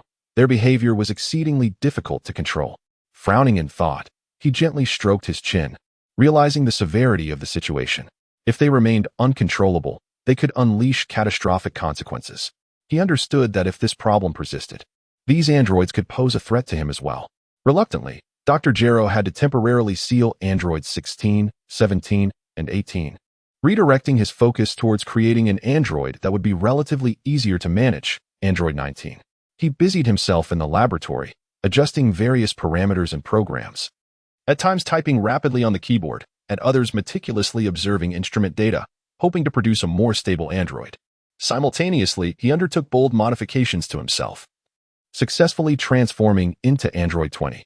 Dr. Gero gazed upon his newly acquired physique, a subtle lift of his chin betraying the confidence brimming within him. Now endowed with formidable power, he believed he could execute his plans with greater efficacy. In that moment, influenced by the forces of the rules, a more astonishing thought emerged in his mind. He would create an unprecedented being, Cell. This ambitious endeavor necessitated the amalgamation of cells from various powerful races, including the Saiyans, Frisia, King Cold, and the Namekians. With fervor, Dr. Gero gestured animatedly in his laboratory, his eyes alight with madness and obsession, as if envisioning the resplendent emergence of Cell. To fully unleash Cell's potential, he unhesitatingly infused the majority of his own rule power into Cell's form. His gaze radiated madness and fervor, as though he beheld the magnificent spectacle of Cell's birth. Moreover, he meticulously crafted an imperative directive to eliminate Goku. A deep-seated animosity towards Goku had become his fixation. Goku, you are the greatest obstacle to my plans, and I shall remove you. With preparations complete, Dr. Gero methodically began to gather various experimental data and to procure the substantial materials required to fabricate Cell. On May 7, 767, the 24th World Martial Arts Tournament commenced. Mr. Satan stood triumphantly on the arena stage, arms raised high, filled with pride and self-satisfaction. I am the world champion. I am invincible. He waved his hands, showcasing his victory to the audience. Meanwhile, Videl appeared more composed and self-assured, a slight smile gracing her lips, her gaze resolute. She understood that her triumph stemmed from hard work and capability. I must continue to strive, to become a hero like my father. The audience erupted in cheers, celebrating their victories. Chapter 68, The Arrival of the Androids. On the morning of May 12, 767, sunlight poured down like golden silk, gently and warmly illuminating every corner of the bustling metropolis of South City. A soft breeze rustled the leaves, whispering of the impending storm. Goku, Piccolo, Gohan, Krillin, Tien, Yamcha, and Kaiatsu had gathered. They stood silently under the sun, their figures seemingly imbued with an invisible weight, as though the oppressive atmosphere heralded an imminent and thrilling challenge. Piccolo furrowed his brow, his expression grave, his green skin shimmering with a mysterious luminescence under the sunlight. Crossing his arms, he spoke solemnly. Though I am merged with the gods and possess power equivalent to that of a Super Saiyan, we must not allow ourselves to become complacent. Besides the enigmatic androids, there exists a peculiar and mysterious creature, which continues to assault humanity on Earth. Everyone must exercise utmost caution. A profound concern glimmered in Piccolo's eyes, akin to heavy clouds that suffocate one's breath. He pondered silently, reflecting on the unprecedented crisis enveloping Earth, with both the enigmatic creature and the androids emerging simultaneously, placing us in an exceedingly precarious situation. I must exert every effort, he resolved, his fists clenched subtly as if to bolster his own resolve. Krillin's eyes widened with urgency and anxiety, his gaze laden with confusion and trepidation as he fixed his stare on Piccolo, seemingly searching for answers etched upon his face. What could this mysterious being be? Was it perhaps even more terrifying than the androids? An unsettling cloud of apprehension loomed over Krillin, quickening his heartbeat uncontrollably. He unconsciously bit his lip, the weight of his concerns intensifying. Drawing a deep breath, Piccolo spoke slowly. A year ago, the deity became aware of the increasing occurrences of unnatural deaths among humans. Driven by profound anxiety for Earth's safety, he began to monitor the situation closely. His voice was low and grave, as if narrating a harrowing tale, each word imbued with a heavy burden. His gaze drifted into the distance, as if recalling those unsettling scenes. At that moment, Vegeta arrived like a flash of lightning, his presence shattering the tense atmosphere with uncanny swiftness. Folding his arms across his chest, he interjected, "So you have assimilated in response to this unknown entity." Vegeta mused inwardly, astounded that Cell had been discovered so early. It seemed the original narrative's deity had long recognized the anomaly, but hesitated due to uncertainty. Now, spurred by my provocation, Piccolo had assimilated prematurely. Vegeta narrowed his eyes slightly, a complex glimmer dancing within them. Upon seeing Vegeta, Goku's face lit up with a warm smile as he exclaimed, "Vegeta." His eyes sparkled with joy and anticipation, acutely aware of Vegeta's newfound strength. "This fellow has grown stronger. It appears our chances of victory in this battle have significantly increased," Goku thought. a wave of confidence surging within him, though he recognized the arduous nature of the impending conflict. He stretched his body slightly, bracing himself for the challenges ahead. Tien, with a grave expression, suggested, given the current circumstances, should we not set out immediately to the location where the incident is predicted to occur? His words fell like stones cast into a tranquil lake, provoking contemplation among the group. After a brief moment of reflection, Piccolo responded, according to the individual from the future. We cannot sense the android's presence, making it impossible to ascertain where these beings might manifest. In my view, it would be prudent for us to disperse, with each taking responsibility for monitoring different areas.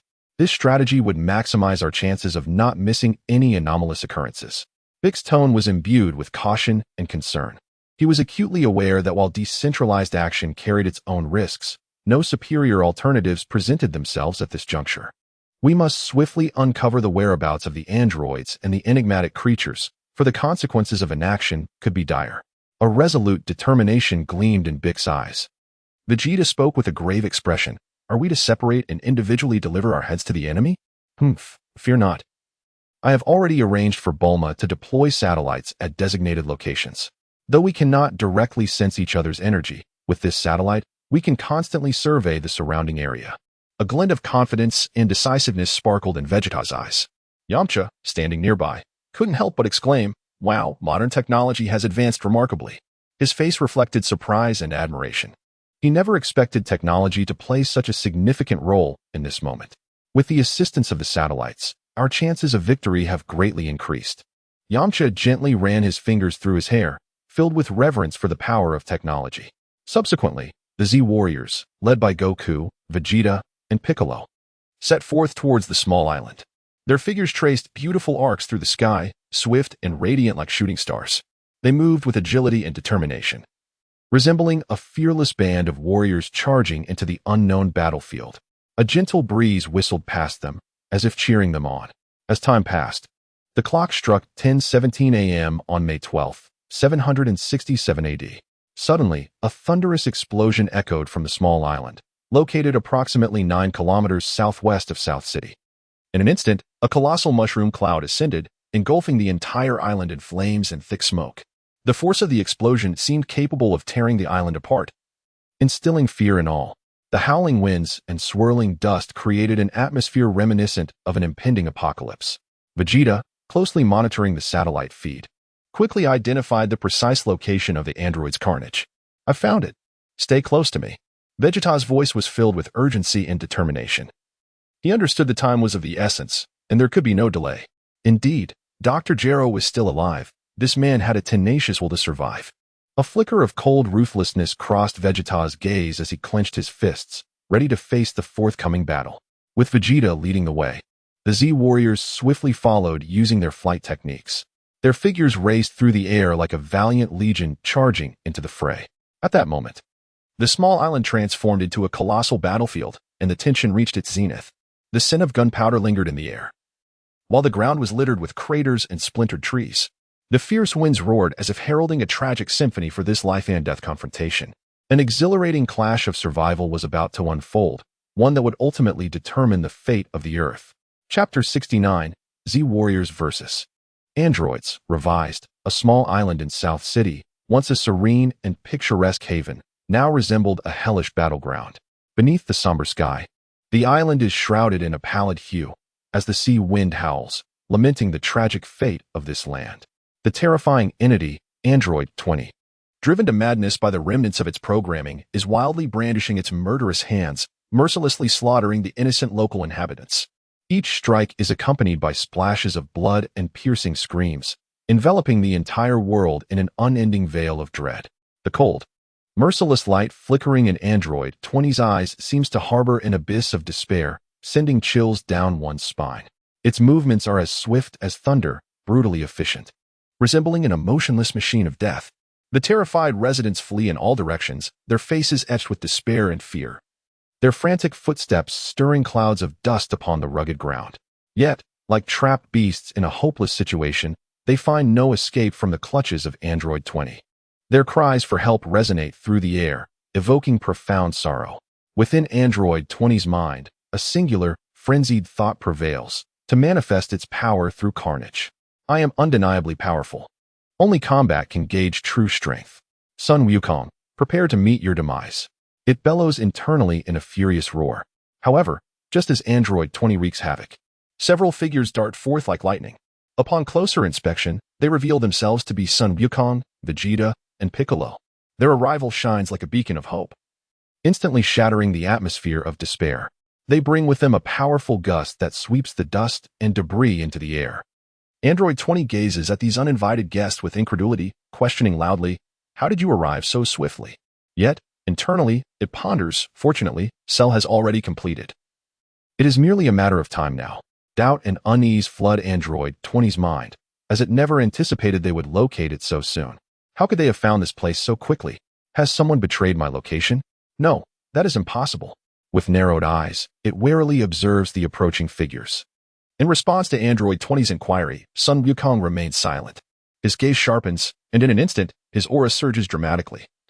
Golden light radiating brilliantly as he transforms into a Super Saiyan. Filled with determination and fury, Sun Wukong vows not to tolerate Android 20's merciless killings. Swift as lightning, he launches a fierce assault on Android 20. Crouching slightly, he propels himself off the ground like a golden tempest, charging towards Android 20, his fists emanating a searing energy.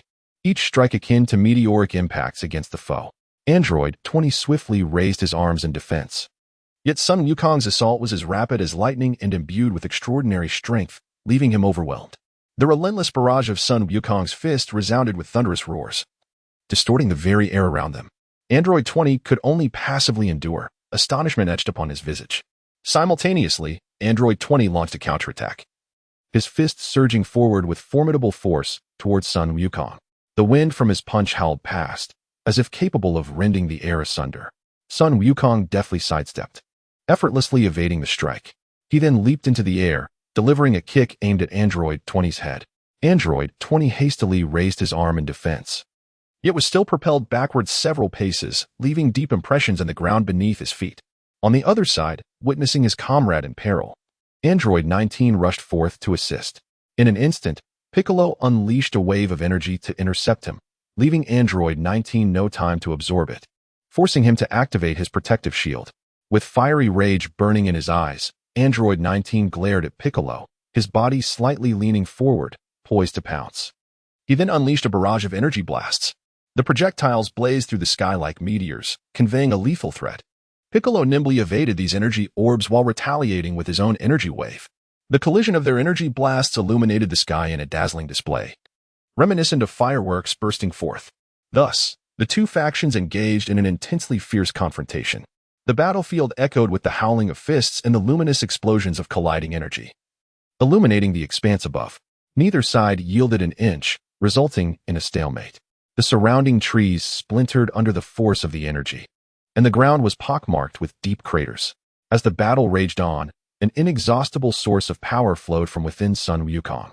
However, an unexpected turn of events unfolded. Sun Wukong suddenly felt a searing pain coursing through him, and the once surging power began to wane rapidly. It was then that his viral heart condition unexpectedly flared up, causing his combat prowess to plummet. Sun Wukong's complexion turned pale as a sheet, his body trembling slightly, beads of sweat dotting his forehead. Clenching his teeth, he struggled to persevere. Android 20, keenly perceptive of Sun Wukong's distress, was momentarily illuminated by a cunning glint in his eyes. He struck Sun Wukong with a devastating blow, then swiftly extended his hand, seeking to absorb the energy emanating from him.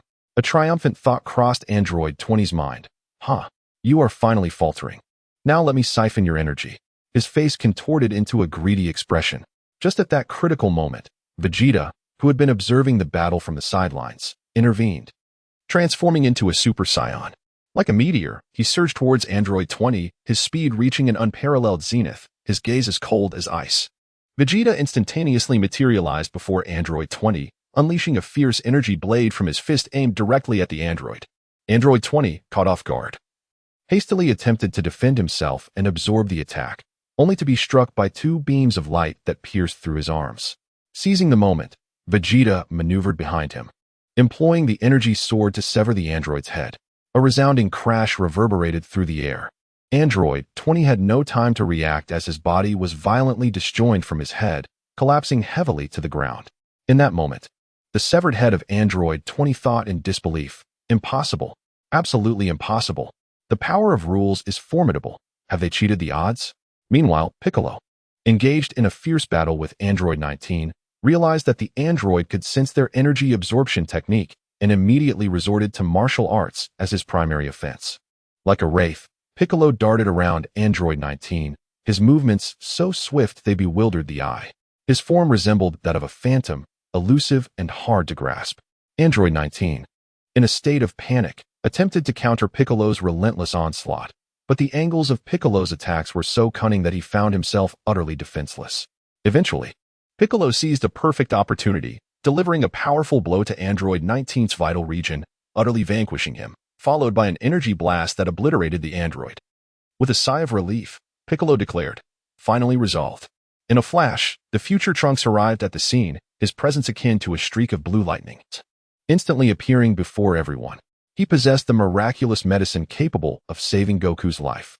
Trunks' face was etched with anxiety and concern as he clutched the medicine tightly, as if it were the hope for the world's salvation. His gaze swept the surroundings, searching for Goku's form. Yamcha, witnessing the urgency, unhesitatingly accepted the medicine from Trunks, carefully preparing to administer it to the gravely injured and unconscious Goku. Yamcha's movements were gentle, filled with worry for Goku, hoping for his swift recovery.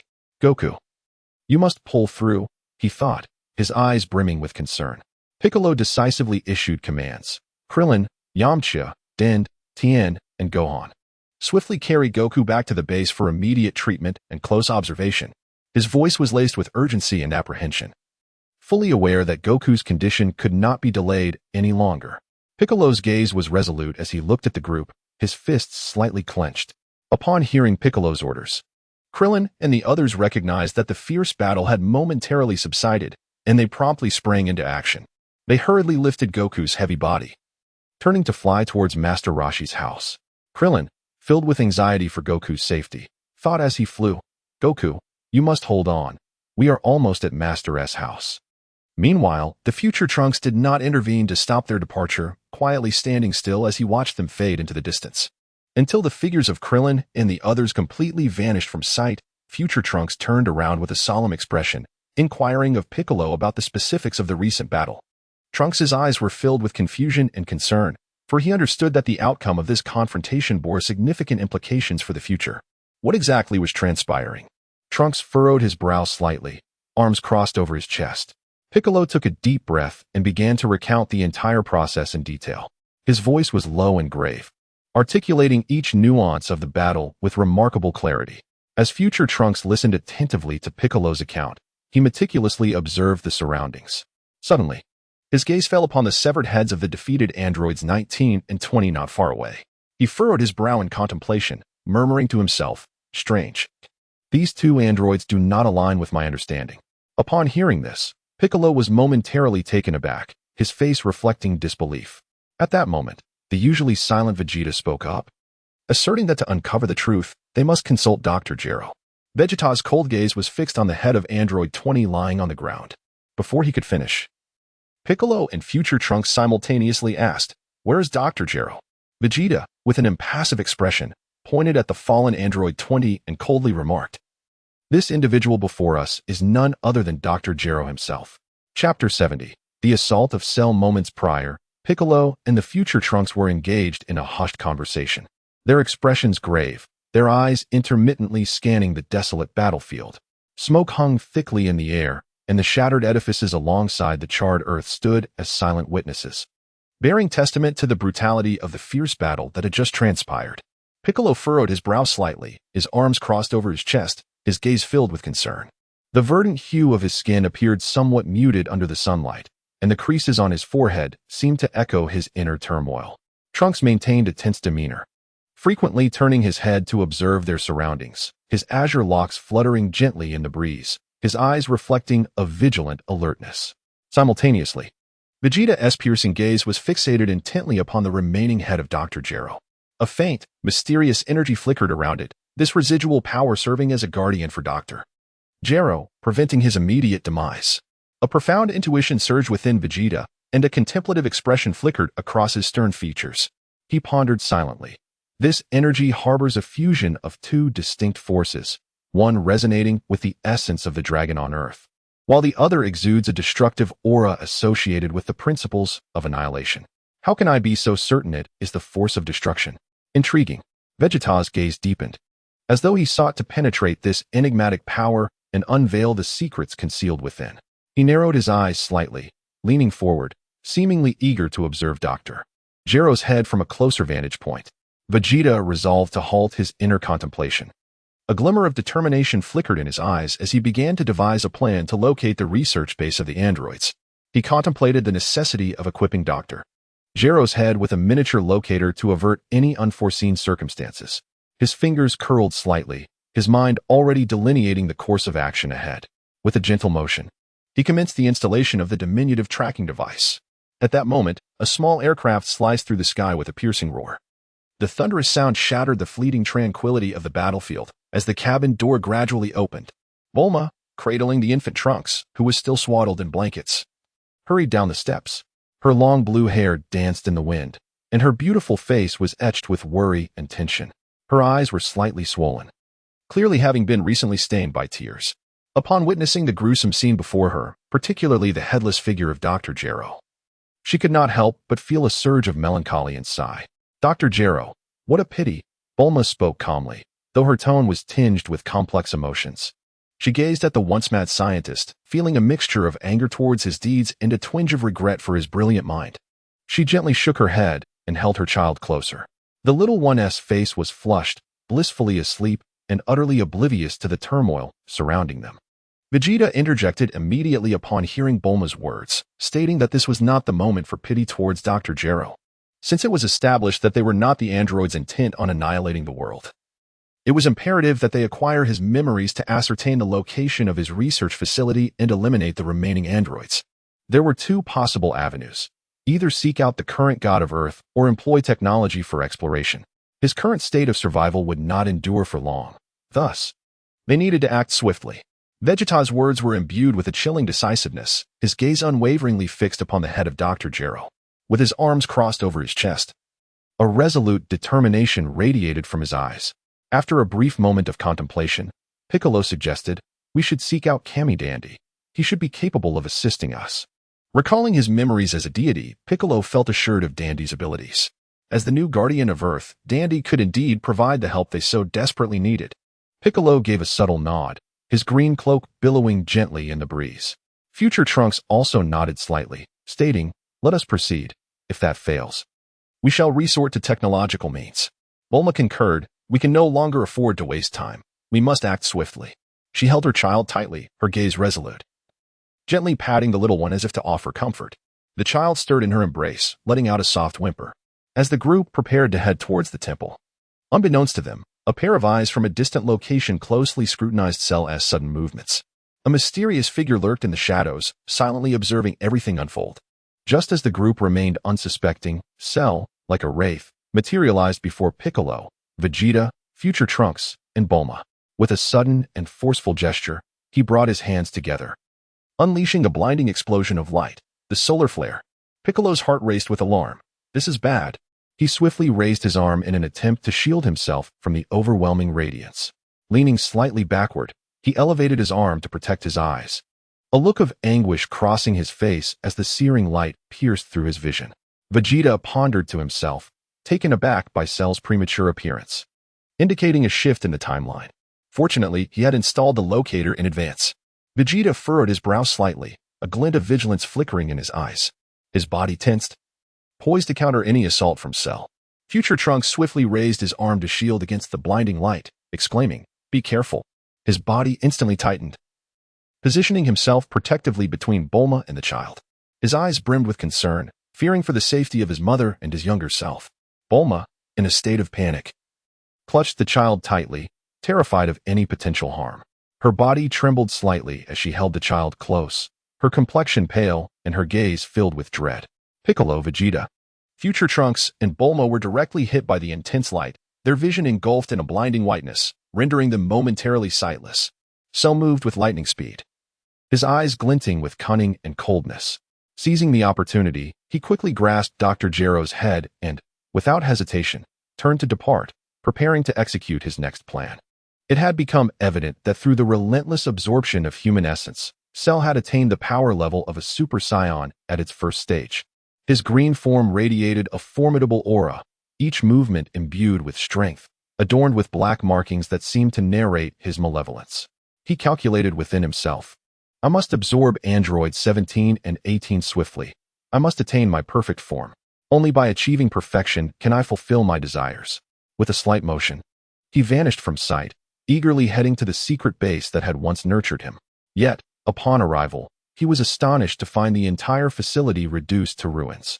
A wave of confusion and unease surged within Cell as he squinted, meticulously surveying his surroundings. What was happening? It seemed the timeline was subtly shifting. This alteration unsettled him. Faced with such unexpected circumstances, Cell exhibited no signs of retreat. Instead, he resolutely made a decision, since the situation had deviated from expectations. A proactive offensive strategy was imperative to confront these unforeseen changes. Cell, must become perfect. His eyes revealed a steadfast determination. Meanwhile, as the blinding light began to fade, Piccolo and the others gradually regained their sight. It was then that they realized Cell had stolen Dr. Gero's head. Gritting his teeth, Piccolo remarked, "This unknown creature has appeared at such a troublesome time." Clenching his fists, his eyes burned with fury, his body trembling slightly, clearly incensed by Cell's sudden emergence. Vegeta continued, "I have implanted a miniature locator in Dr. Gero's head, allowing us to track him from a distance. Bulma, you should return. The situation is becoming increasingly perilous. However, it would be prudent to create a few pairs of eyes capable of withstanding the solar flare. We cannot afford to be caught off guard again." Vegeta crossed his arms, his gaze exuding calmness and determination. Bulma replied with a soft hum, nodding as she held her child tightly, turning towards the aircraft. Her steps were heavy with concern, her heart laden with worry. Thus, a thrilling chase was about to unfold. Chapter 71 On Earth. At this moment, Cell stealthily concealed his presence like a specter, carrying the chilling head of Dr. Gero as he sped towards the doctor's research facility with astonishing swiftness. Cell's green form darted through the air like a bolt of lightning, the breeze he created whispering softly around him. He narrowed his eyes, fixated solely on one objective, to locate the base swiftly, absorb androids 17 and 18, and attain his perfect form. His hands gripped Dr. Gero's head tightly, for it was the key to his evolution. As he raced onward, the surrounding scenery whirled past him like a fast-forwarded film, time itself seeming to warp under his remarkable speed. Trees, mountains, and rivers flickered before Cell's eyes like ephemeral illusions. Suddenly, Dr. Gero, who had remained silent until now, posed a question. "You are Cell? Impossible. You should be in your infancy." This unexpected remark instantly thickened the atmosphere with tension. Doubt resonated in Dr. Gero's voice as he tilted his head slightly, his gaze piercing and fixed firmly on Cell. The remaining head of Dr. Gero sparkled with a profound light, his features etched with fatigue. Upon hearing this inquiry, Cell felt a surge of surprise. Yet he responded with a chilling firmness. "I am Cell. I come from the future. You created me." His voice was as frigid as ice, a slight smirk curving his lips, revealing a ruthless smile. Upon hearing this, Dr. Gero initially hesitated, but then erupted into manic laughter. It truly is you. It seems my experiment has finally succeeded." His laughter echoed ominously through the air, sending a shiver down the spine. A mad grin spread across Dr. Gero's face, his eyes gleaming with excitement. However, Cell remained unfazed by Dr. Gero's exhilaration. He urgently pressed, "Quickly, tell me where the base is. I must absorb androids 17 and 18 at once. Only then can I evolve into my perfect form. In that future world, the detestable Trunks cruelly killed androids 17 and 18, preventing me from achieving my ultimate state. Left with no choice, I had to devise a way to eliminate the unsuspecting Trunks and utilize the time machine to traverse through time, coming from the distant future to the past." Cell's voice brimmed with anxiety, his body leaning forward, eager for an answer. Dr. Gero slightly restrained his laughter and replied calmly, "I see. In that case, I shall take you to the base. However, before we proceed, you must remove the micro-locator from your body. Just moments ago, Vegeta had stealthily placed a device upon you while your guard was down. If we do not address it promptly, we shall soon find ourselves discovered." Dr. Gero's voice took on a grave tone, and a flicker of concern shone in his eyes, his voice deep and resonant. Upon hearing this, Cell immediately halted. meticulously searching his own body like a predator on the hunt. His gaze was focused and keen, seemingly capable of penetrating all barriers. He lowered his head, swiftly exploring his form with his hands. It was not long before he uncovered the diminutive yet potentially lethal microlocator. Without a moment's hesitation, he reached out, grasping it firmly. Then crushed it with force. A faint glimmer flickered as the microlocator disintegrated into a pile of useless fragments. A cold smile crept across Cell's face. As if mocking Vegeta's trivial trickery, he shook his head slightly, a smirk of disdain curling at the corners of his mouth. Cell's eyes brimmed with derision, his movements decisive and resolute. Vegeta adeptly maneuvered the satellites to observe the target's movements in real time. With a subtle flick of his finger, an invisible signal was dispatched to the satellites in the sky. He raised his gaze slightly, his eyes shimmering with anticipation. Upon receiving the signal, the satellites rapidly adjusted their angles, aligning themselves with Cell's direction. A glimmer of intelligence sparkled in Vegeta's eyes as his fingers curled slightly, as if he were orchestrating the entire scenario. Breaking the silence during the pursuit, Vegeta turned to the future Trunks beside him and spoke. "You must be the Trunks from the future, my son."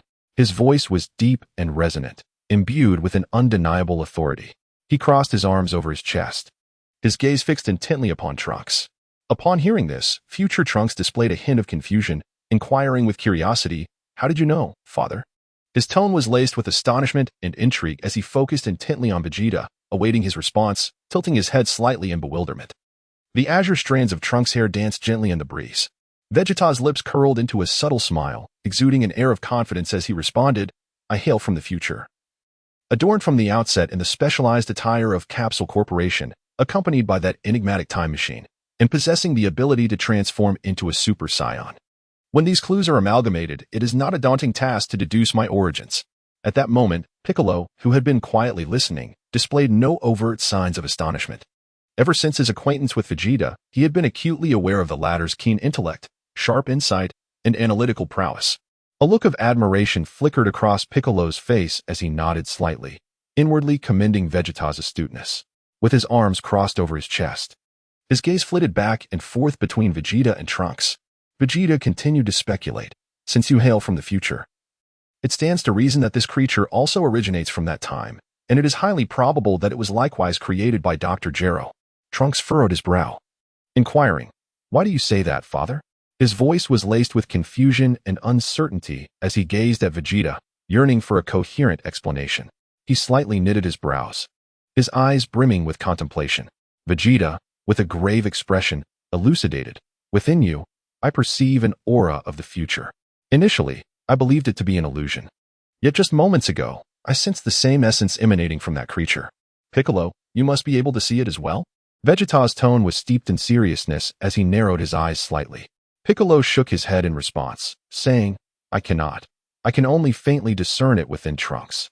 Now that you mention it, I can confirm that since my assimilation with the god, while I have been able to subtly detect certain extraordinary presences, this ability appears to be intricately linked to divine authority. At present, I am not a god, and my powers are rather limited. However, Vegeta, how did you come to perceive it?" Piccolo's voice bore a hint of curiosity and confusion as he gazed at Vegeta, awaiting his explanation. His brow slightly furrowed and his eyes reflecting uncertainty. Vegeta furrowed his brow, lost in profound contemplation. It seemed that the god of destruction, Beerus, had taken measures against him. Upon reflection, the timing aligned with the eve of my transformation into a Super Saiyan. Vegeta lowered his gaze slightly, his eyes brimming with thought. He inhaled deeply and continued, "I am uncertain. That creature has discovered the miniature locator I implanted. This poses a significant dilemma, as we have now lost our precise means of tracking his location and must rely solely on satellites for a rough estimate of his movements. Furthermore, the situation is exacerbated by Cell's astonishing speed, which will delay our arrival at the research facility." Vegeta's brow knitted together in concern. Chapter 72, Semi-Perfect Cell on Earth. Cell encountered numerous adversities before finally arriving at the enigmatic research facility of Dr. Gero. Along the way, Dr. Gero's life flickered like a candle in the wind, perilously close to extinguishment. In this critical moment of his mortality, Cell's eyes sharpened with resolve as he decisively opened his mouth, unleashing a formidable vacuum that instantaneously absorbed Dr. Gero's head. This act not only granted him access to Dr. Gero's invaluable memories, but, with the absorption of the residual power of the rules, also resulted in a slight enhancement of his own strength. Cell distinctly felt that mysterious energy coursing through him, akin to a volcano on the verge of eruption. He lifted his chin slightly, a powerful yearning swelling within him, brimming with boundless anticipation for the imminent perfection of his evolution. With ease, Cell located the entrance to the facility. The once imposing metallic door now appeared insubstantial before him. Skillfully inputting the password, the door creaked open, emitting a deep rumble, as if revealing the secrets of the past. Cell stepped forward with measured strides, his fingers gently caressing the surface as he contemplated the impending flawless evolution while remaining vigilant for any lurking dangers. Upon entering the facility, Cell's gaze darted like lightning towards the chamber housing Android 17. His eyes radiated an intense desire and expectation, as though he had glimpsed the key to a hidden treasure. Leaning slightly forward, he resembled a poised cheetah ready to pounce, cautiously approaching the sealed chamber.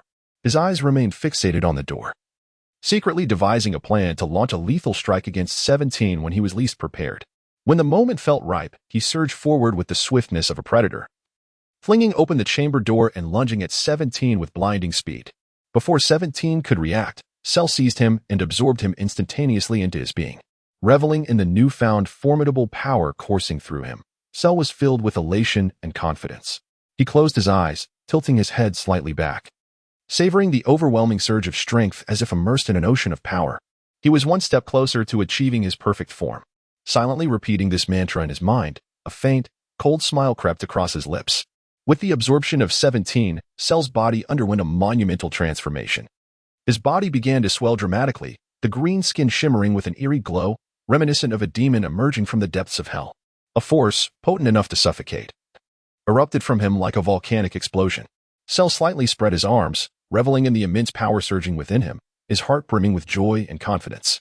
He was acutely aware that he had successfully evolved into a semi-perfect form, mere steps away from achieving perfection. Yet, his ambitions remained unquenched. Without hesitation, Cell turned and strode purposefully towards the containment chamber of Android 18, intent on absorbing her to attain his ultimate evolution.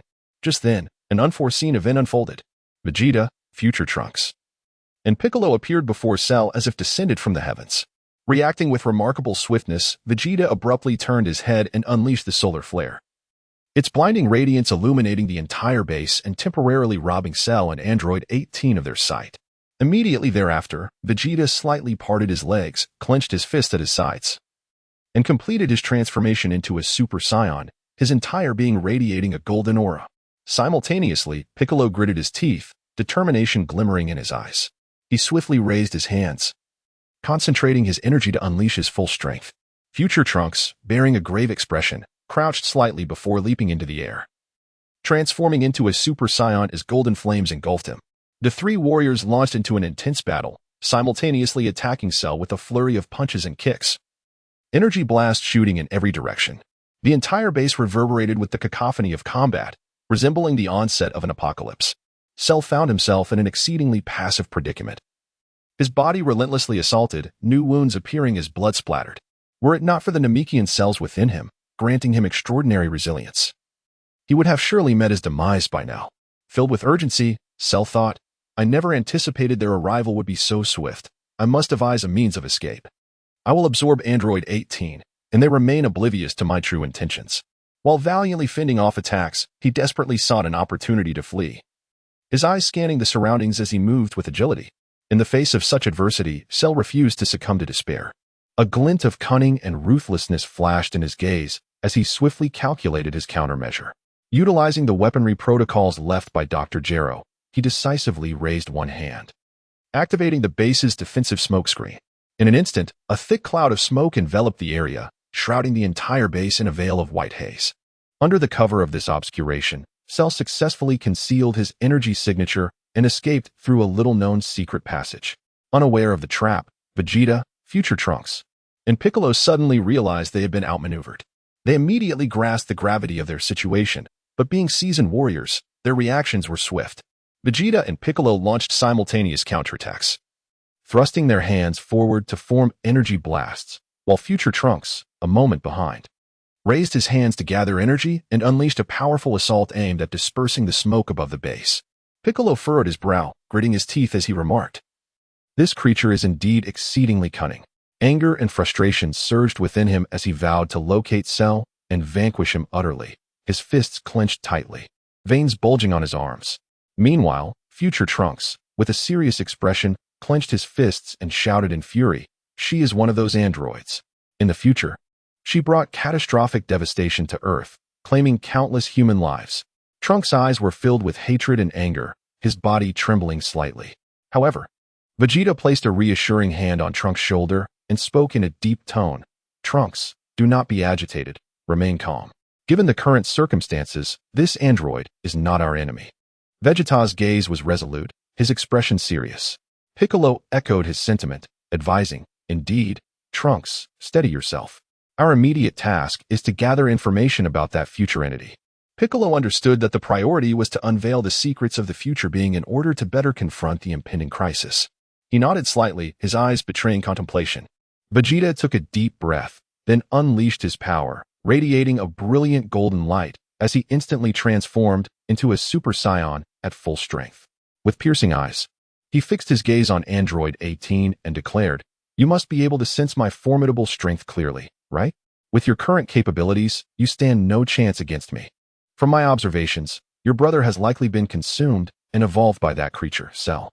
Therefore, in a sense, you should be grateful for our timely intervention. Otherwise, you would have perished at his hands. Now, you have but one choice before you, to cooperate with us. In return, we shall share critical intelligence with you."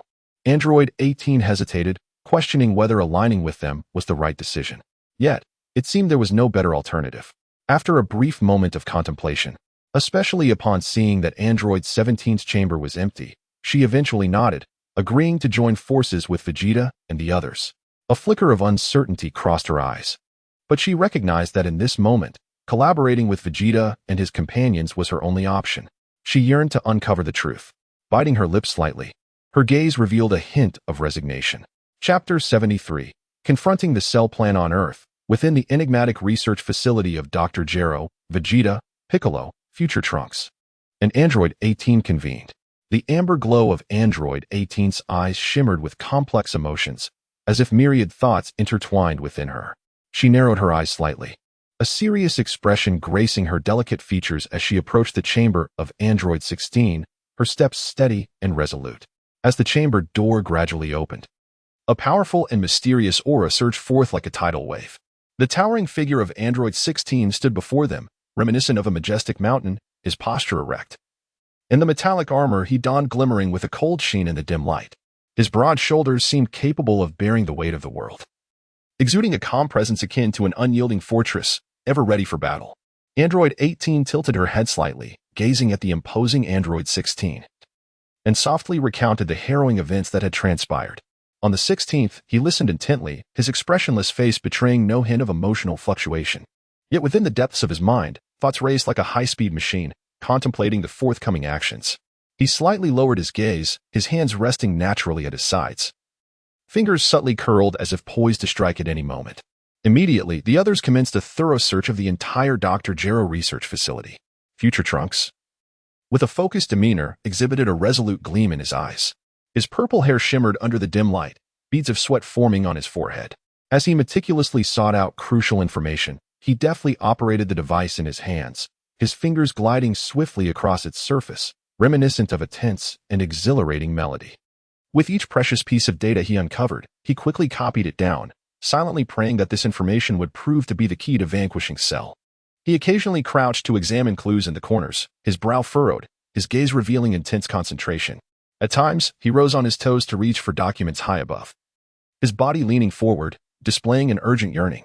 Throughout the search, Trunks pondered various possibilities, his eyes reflecting a profound concern, as if a dark cloud loomed over his spirit.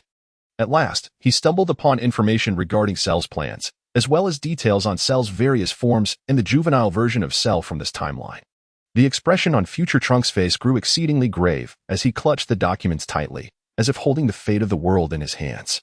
As he approached the others, his steps were heavy, each footfall resonating like a solemn chime in their hearts. His voice bore a weighty tone, echoing like a somber bell. "Everyone, that biological entity from the future is Cell. It has not only absorbed the cells of Science, Frisia, King Cold, and Piccolo. But it also possesses the skills of Earth's finest martial artists. Even more troubling, it can evolve into its perfect form by devouring androids 17 and 18. Trunks' heart brimmed with dread as darkness enveloped his soul. He furrowed his brow tightly, his eyes filled with worry, the veins on his forehead faintly pulsing. Upon hearing his words, the expressions of the others turned gravely serious.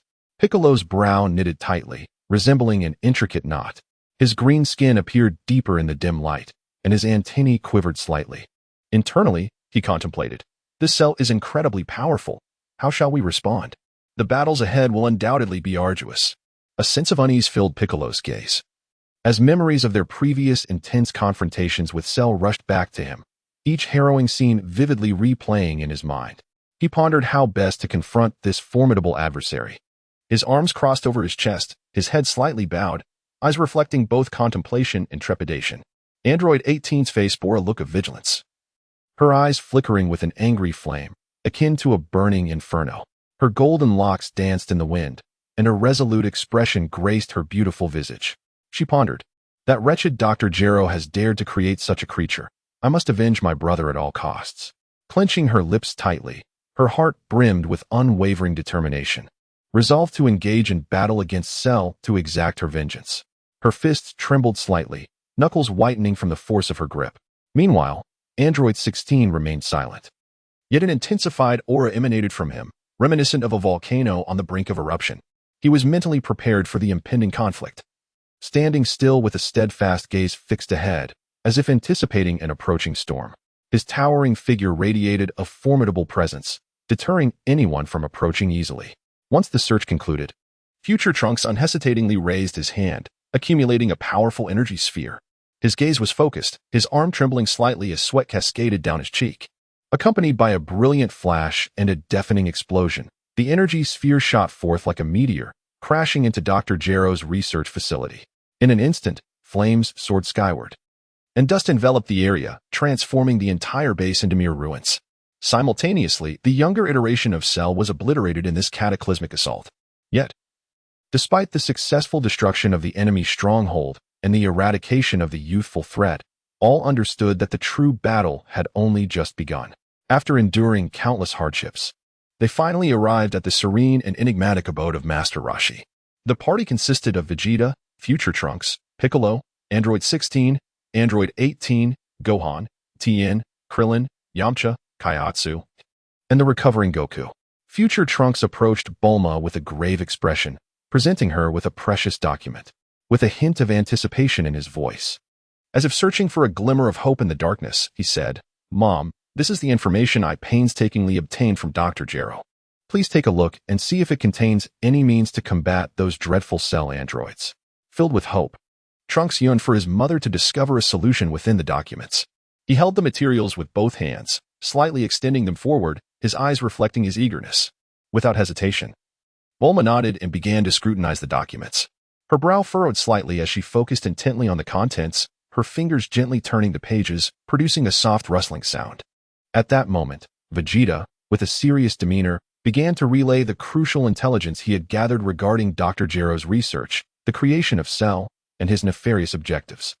His voice resonated with gravitas, akin to a heavy drumbeat echoing in the hearts of those present. "Everyone, I trust you are now aware of our current predicament. Given our present capabilities, it appears that only I stand a chance of successfully defeating semi-perfect Cell. As for Piccolo, Trunks, Android 18, and Android 16, while you possess commendable strength, you can at best only temporarily restrain Cell.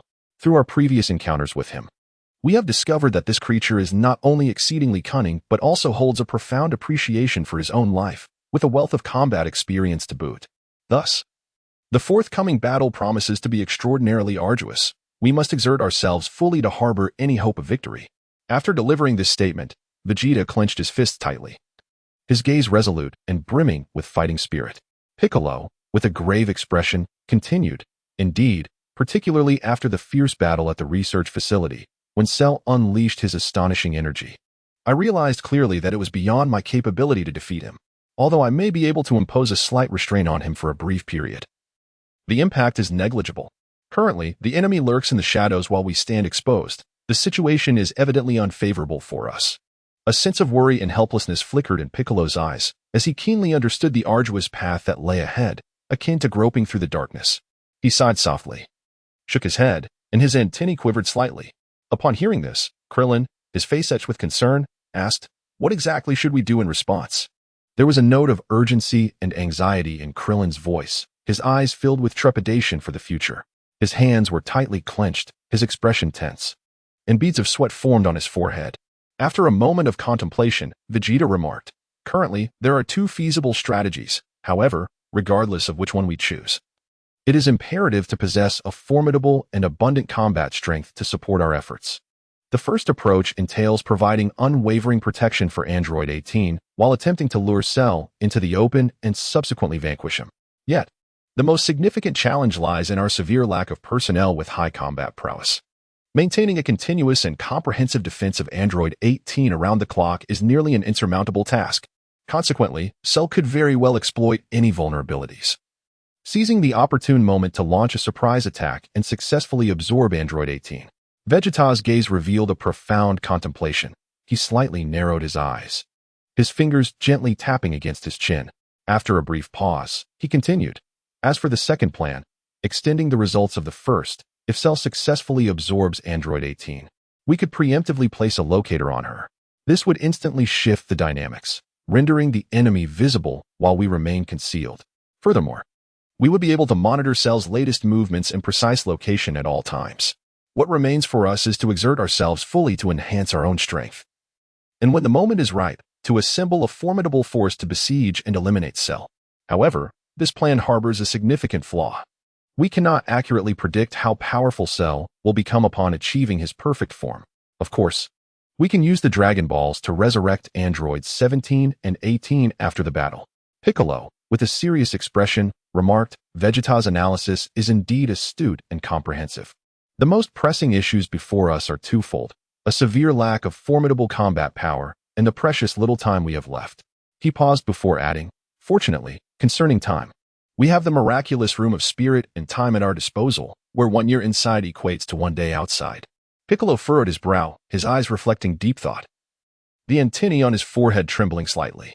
At this juncture, Piccolo exhaled a sigh of relief, yet quickly furrowed his brow again to continue. "Nevertheless, everything hinges on whether Goku can successfully complete his treatment and restore himself to full strength. Thus, we must be vigilant with our time management and prepare for contingencies." Upon hearing Piccolo's words, those present nodded in agreement. Chapter 74, Goku's Recovery. On the morning of May 15th, 767, the sun shone like golden silk, filtering through the thin mist like clouds, cascading down upon the vast earth in a gentle shower. The warm and radiant light, akin to a sacred messenger of hope and vitality, brought forth a new dawn for the world. After several days of meticulous treatment and attentive care, Goku had finally made a complete recovery.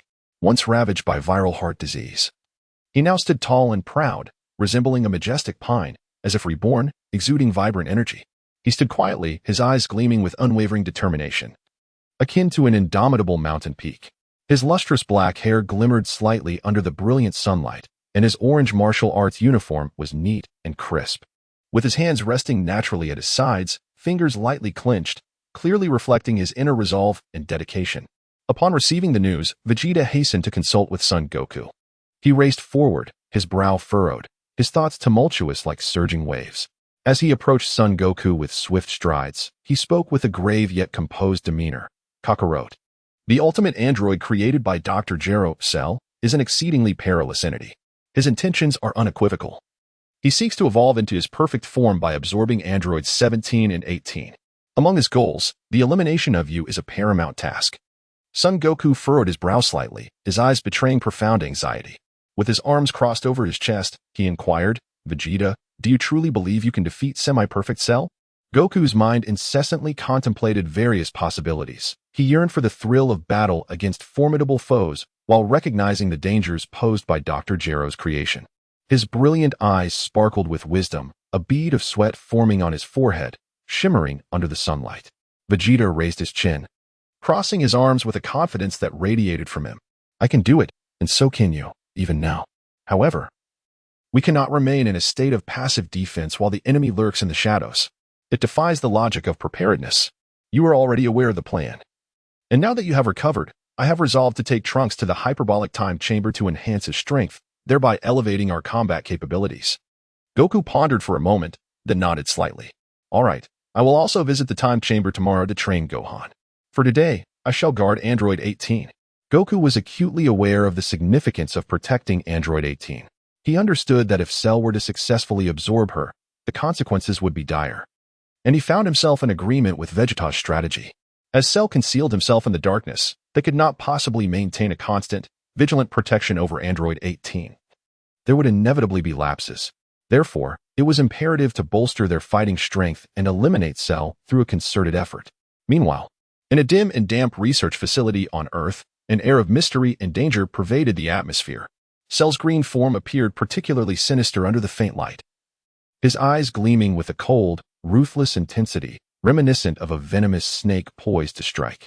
He meticulously fiddled with smoke bombs, his fingers gliding over their surfaces, each slender digit glinting with a chilling light. He mused to himself, those foolish beings think they can thwart me? Today, I shall launch my assault and demonstrate my power. Although the Cell Juniors I have hatched are inferior to me, they will serve as adequate decoys to create chaos. When they are ensnared in confusion, I shall seize the opportunity to absorb Android 18, and, upon achieving my perfect form, I will become the strongest being in existence. Cell successfully assembled the smoke bombs he required, arranging them neatly to one side. Leaning slightly forward, he scrutinized these devices, his icy gaze seemingly evaluating his imminent prey. These smoke bombs appeared to be his secret weapons, poised to play a pivotal role in the forthcoming battle. Utilizing the satellites left by Dr.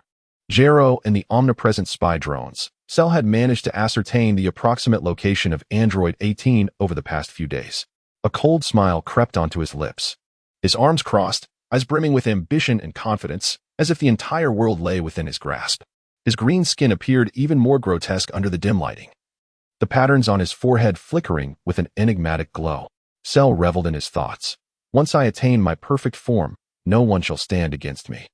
He began to meticulously orchestrate his attack plan, narrowing his eyes and gesturing with his fingers in the air, as though commanding a grand war. He strategically positioned the Cell Juniors in different locations, preparing to launch a feigned assault at the opportune moment. He concealed himself in the shadows, akin to a patient hunter, quietly awaiting the opportune moment to arise. Meanwhile, Sun Wukong and his companions had commenced their protective mission for Android 18. He vigilantly surveyed his surroundings, his eyes brimming with alertness, occasionally turning his head to scan the vicinity. Every whisper of wind or rustle of grass captured his attention. As he stood ready to confront any imminent peril, his keen gaze resembled that of a hawk, missing no subtle detail. As time progressed, the tension in the air thickened, reminiscent of an impending storm. The atmosphere felt almost suffocating, as if the very air had solidified. An exhilarating battle was on the verge of unfolding. The gears of fate beginning to turn slowly, with the future of the world steeped in uncertainty and challenge. Chapter 75. Perfect Cell, revised. At 3 o'clock in the morning on May 16, 767 in the age of the universe, the world seemed engulfed by an endless, profound silence, akin to a silent, dark giant tower. The darkness, heavy enough to render one breathless, blanketed the earth, while the distant stars flickered weakly, resembling mysterious and deep-set eyes silently observing all creation, as if witnessing an impending, breathtaking clash. Cell quietly concealed his presence, much like a ferocious leopard lurking in the shadows, lying low in an unseen corner, his sharp eyes fixated on the cruise ship harboring Android 18, as if they were two swords capable of piercing through anything. He narrowed his eyes slightly, his green form barely discernible in the darkness, resembling a demon poised to pounce. Inwardly, he calculated, do these fools think they can thwart me? Even with Vegeta here, they cannot stop me. He patiently waited for a full 3 hours, his steadfast and resolute patience akin to a predator in pursuit, with each passing second inflating his anticipation and anxiety like a raging fire. Finally, he resolved to launch his ambush at that moment, confidently lifting his chin, the slight upward curve of his lips betraying his certainty of victory, as if triumph were already firmly grasped in his hands. Inside the cruise ship, the atmosphere was so heavy it felt suffocating, as though the very air had transformed into leaden weights. Android 18, Android 16, Piccolo, and Sun Wukong all donned Bulma's invention, the anti-sunlight goggles, braced for the confrontation. The beautiful visage of Android 18 bore a cold, frosty demeanor. Her slightly clenched fists trembled ever so slightly, her feet firmly planted apart, standing like an unyielding statue. In her azure eyes, wariness shimmered, fully aware that Cell's assault could descend at any moment. She pressed her lips together, silently alert, her body taut like a drawn bowstring, poised to unleash tremendous power. Android 16 stood silently, his towering frame akin to a majestic mountain, steadfast and immovable. He let his arms hang naturally at his sides, his gaze resolutely scanning the surroundings, as if he possessed the power to unleash devastation at any moment. His imposing figure cast a vast shadow, instilling a profound sense of security, reminiscent of an indomitable fortress. The glimmer in Piccolo's eyes betrayed both vigilance and determination, his body slightly leaning forward, a bead of sweat trickling down his forehead, anxiety and concern evident in his demeanor. Silently, he prayed for the hope that Cell would not discover them until 2 days later, thus granting them a greater margin for error. Goku, his body taut, felt a flicker of alertness in his eyes, his mind racing with thoughts. He could only wish to avoid an ambush in the coming days. His body trembled slightly, as if struggling to contain the surging desire for battle within. The orange of his martial arts GI stood out vividly against the darkness, while his black hair fluttered gently. Meanwhile, far away in the heavenly temple, Bulma cradled the infant Trunks, sheltering with Tien, Kaiatsu, Krillin, Yamcha, and Gohan. Cell, with unyielding resolve, commanded his subordinate, Android 16, to initiate the assault. Android 16 raised his hands slowly, powerful energy coalescing rapidly within his palms, surging like a tidal wave on the verge of breaking free, exuding a chilling aura. In an instant, a formidable energy blast shot forth like a meteor, hurtling towards the cruise ship. The moment was marked by a brilliant explosion, a thunderous roar echoing, reminiscent of countless bombs detonating simultaneously.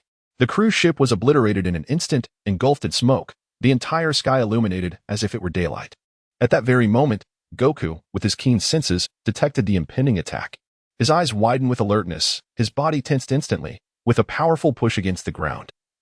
2 deep craters formed beneath his feet, as if struck by cannon fire. Without hesitation, he transformed into the second stage of Super Saiyan 1, his body radiating a dazzling golden light. This brilliance shone like the sun, illuminating the world and banishing the darkness completely. He swiftly conjured a protective barrier, shielding Android 16, 18, and Piccolo within. In response to Goku's quick reflexes, Android 16 did not falter. He unleashed the solar flare, a blinding light momentarily disorienting all present. Contemplating with determination, no matter your strength, you cannot thwart my plan. With a powerful flap of his wings, he stirred a tempest, propelling himself at lightning speed towards Android 18, aiming to seize her and flee the scene. His velocity was so swift that it left no time for reaction. Just as the moment arrived, Goku feigned blindness from the solar flare, standing still with his head lowered, patiently awaiting Android 16's approach to Android 18. As Android 16 neared her, a glint of cunning sparkled in Goku's eyes, a silent chuckle echoing in his mind. "Ah, I have been waiting for you to take the bait." He moved like lightning, instantly arriving beside Cell 1, his fist imbued with tremendous power, striking forcefully against Cell 1's body with a resounding thud. Upon impact, Cell 1 trembled slightly, his eyes reflecting surprise and fury. Quickly regaining composure, he readjusted his stance, his wings flapping once more to conjure a whirlwind, preparing to launch another assault. Son Goku offered no respite to his adversary, unleashing the Kamehameha. A tumultuous blue energy beam erupted from his palm, hurtling towards Cell 1 with the might to devastate worlds. The energy beam roared like a dragon, seemingly capable of annihilating all in its path. With a thunderous crash, Cell 1 disintegrated under this terrifying onslaught, vanishing without a trace as if he had never existed. Though he had successfully vanquished Cell 1, a flicker of doubt stirred within Son Goku. The brief skirmish had revealed to him that Cell was perhaps not as formidable as he had anticipated. He sensed that even Piccolo might have been able to contend with him. Contemplation clouded his gaze as he furrowed his brow. Meanwhile, Cell, concealed in the distance, monitored the recent battle through a spy robot. His expression bore a hint of cold satisfaction as he mused. Vegeta has yet to appear, although Son Goku has shown up. It matters little. Soon, he discerned that his opponent's glasses could shield against the blinding effects of his solar flare. Realizing this, Cell decisively commanded Cell 2 to mount another fierce assault while simultaneously deploying a multitude of smoke bombs to obscure their actions. The smoke bombs detonated in midair, releasing thick clouds that enveloped the battlefield, creating an impenetrable haze. Son Goku, perplexed by the lingering presence of an enemy, quickly regained his focus. a glimmer of determination igniting in his eyes. Unfazed by fear, he clenched his fist slightly, the joints crackling softly. Without hesitation, he plunged into battle, confronting the aggressively advancing Cell 2. In an instant, a fierce clash of energy erupted between the two, illuminating the battlefield with a dazzling display of light. The brilliance was akin to fireworks, vividly colorful, yet fraught with lethal peril, resembling a grand, yet brutal dance of death. Son Goku and Cell 2 engaged in a fierce aerial combat, their figures darting through the air with lightning speed, nearly imperceptible. Like two beams of light traversing the fabric of time and space, their fists and energy assaults collided with deafening echoes, reminiscent of countless bombs exploding in close proximity. Cell 2, undeterred, fought back with relentless vigor, resembling a frenzied beast in a desperate struggle for survival. At that moment, the cunning Cell stealthily approached the location of Android 18, aided by the miniature spy robot. His eyes gleamed with a mix of pride and cold calculation, as though everything lay within his grasp. He contemplated, success is imminent. Once I achieve my perfect form, who will be able to thwart me? With a swiftness that seemed to defy comprehension, he struck decisively, first inflicting rapid injury upon Android 16, and then launching a surprise attack on Piccolo nearby. His speed was extraordinary, akin to lightning, leaving onlookers unable to respond. Meanwhile, after a fierce battle, Goku managed to wound Cell 2 once more, delivering a significant blow. Yet, Cell 2 did not falter. Seizing the moment, he opted for self-destruction, employing this extreme measure to temporarily restrain Goku. Although Goku promptly activated his protective shield for defense, Cell exploited the element of surprise, successfully absorbing Android 18. With the assimilation of Android 18, Cell achieved the long-coveted perfection of his evolution. In this moment, Cell's aura burgeoned with immense power, as if he commanded the very essence of the universe. His body radiated an overwhelming pressure, inducing a sense of suffocation, reminiscent of a volcano on the brink of eruption. Sensing the terrifying might of Cell's perfected form, Goku felt a weight in his heart. However, fear did not take hold of him. Instead, he acted decisively, utilizing his instantaneous movement ability to transport the injured Piccolo and Android 16 to the sacred world. Cell acutely sensed his newfound strength, recognizing Goku's relative weakness in that moment. With a sense of triumph, he believed that utterly defeating Goku and fulfilling the objective bestowed upon him by Dr. Gero was now a mere formality. Thus, Cell resolved to deliver a lethal blow to Goku in a fair contest, intending to showcase his might to the entire world. A glimmer of arrogance and confidence flickered in his gaze, as he thought with hubris, Goku, your end is nigh. Chapter 76. The conclusion of training time rewinds to May 15th, 767 in the Age of Peace. Gentle sunlight cascades upon the earth like a silken veil. As the doors to the hyperbolic time chamber swung open, the figures of Vegeta and future Trunks materialized within. Upon the stern visage of Vegeta, his gaze, sharp as that of a hawk, steadfastly fixated on the future Trunks. He slightly lifted his chin, his demeanor grave, and solemnly declared, Trunks, the forthcoming year is of paramount importance. I shall devote myself entirely to training, exerting every effort to help you fully master the power of the Super Saiyan. As for myself, I too shall strive to transcend the limits of the Super Saiyan. The future Trunks nodded slightly, a resolute glimmer illuminating his eyes. He straightened his posture, akin to a tall pine, and responded, Understood, Father. In his heart, Trunks contemplated the striking disparity between the image his father and mother had painted and the reality before him. Vegeta gazed solemnly at the future Trunks before him, suddenly radiating an overwhelming aura. He slowly raised his hands, gently clenching his fists, producing a faint cracking sound from his knuckles. Trunks, prepare to witness the various stages of my Super Saiyan transformation. As he spoke, his hair stood upright in an instant, shimmering with a brilliant golden light, resembling flickering flames of gold. He had instantly entered the first stage of Super Saiyan. This is the first stage of Super Saiyan, Vegeta elucidated. While it significantly enhances strength, its drawbacks are equally apparent. Firstly, energy depletion occurs rapidly, and one's emotions can easily influence performance. Therefore, in practical combat, if one cannot manage their emotions effectively, they risk falling into a disadvantage. Currently, you are in this very stage. Without delay, Vegeta unleashed his aura once more, slightly parting his legs and leaning forward, akin to a cheetah poised to pounce on its prey. He surged into the second stage of Super Saiyan. At this moment, the intensity of his aura intensified, and his muscular contours became ever more pronounced. His bulging muscles resembled solid rock, exuding an undeniable sense of power. I shall designate this phase as the second stage of Super Saiyan, he continued. In comparison to the first stage, it offers marked improvements in strength, speed, and energy control. However, the corresponding cost is an even swifter energy depletion than the first stage. Nevertheless, with such power, one is already capable of confronting the semi-perfect form of Cell. Trunks, profoundly awed by his father's formidable presence, widened his eyes, filled with astonishment and aspiration. His heart brimmed with longing, silently vowing to avenge his future friends. Before Trunks could fully recover from his astonishment, Vegeta broke through his limits once more. He inhaled deeply, his body suddenly swelling as he ascended into the third stage of Super Saiyan. At this moment, he grew in size, his muscles further inflating, resembling a small mountain, radiating an intimidating sense of strength. However, unlike the previous two stages, his speed had noticeably diminished. This is the third stage of Super Saiyan, he explained. In this phase, strength indeed reaches a new pinnacle, yet the reduction in speed and the drastic increase in energy consumption cannot be overlooked.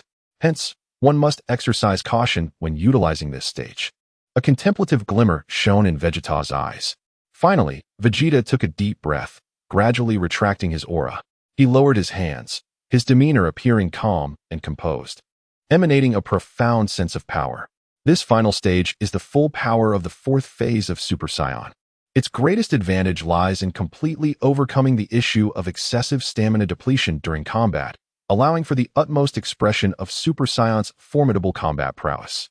Moreover, even in a non-combat state, it does not suffer from the excessive energy drain typical of ordinary Super Saiyans. More importantly, upon entering this stage, one's mindset becomes relatively serene, less susceptible to external disturbances. Trunks, now you must diligently train to strive for early attainment of this power. Vegeta's gaze was imbued with anticipation and encouragement. Trunks felt the weight of his father's stare, his fists clenched tightly, the veins on the back of his hands bulging. A fierce determination surged within him, and he silently vowed to devote himself to rigorous training. Subsequently, future Trunks began to follow Vegeta into the depths of arduous training. Time passed quietly, and soon it was the morning of May 16th, 767 in the Age of Earth.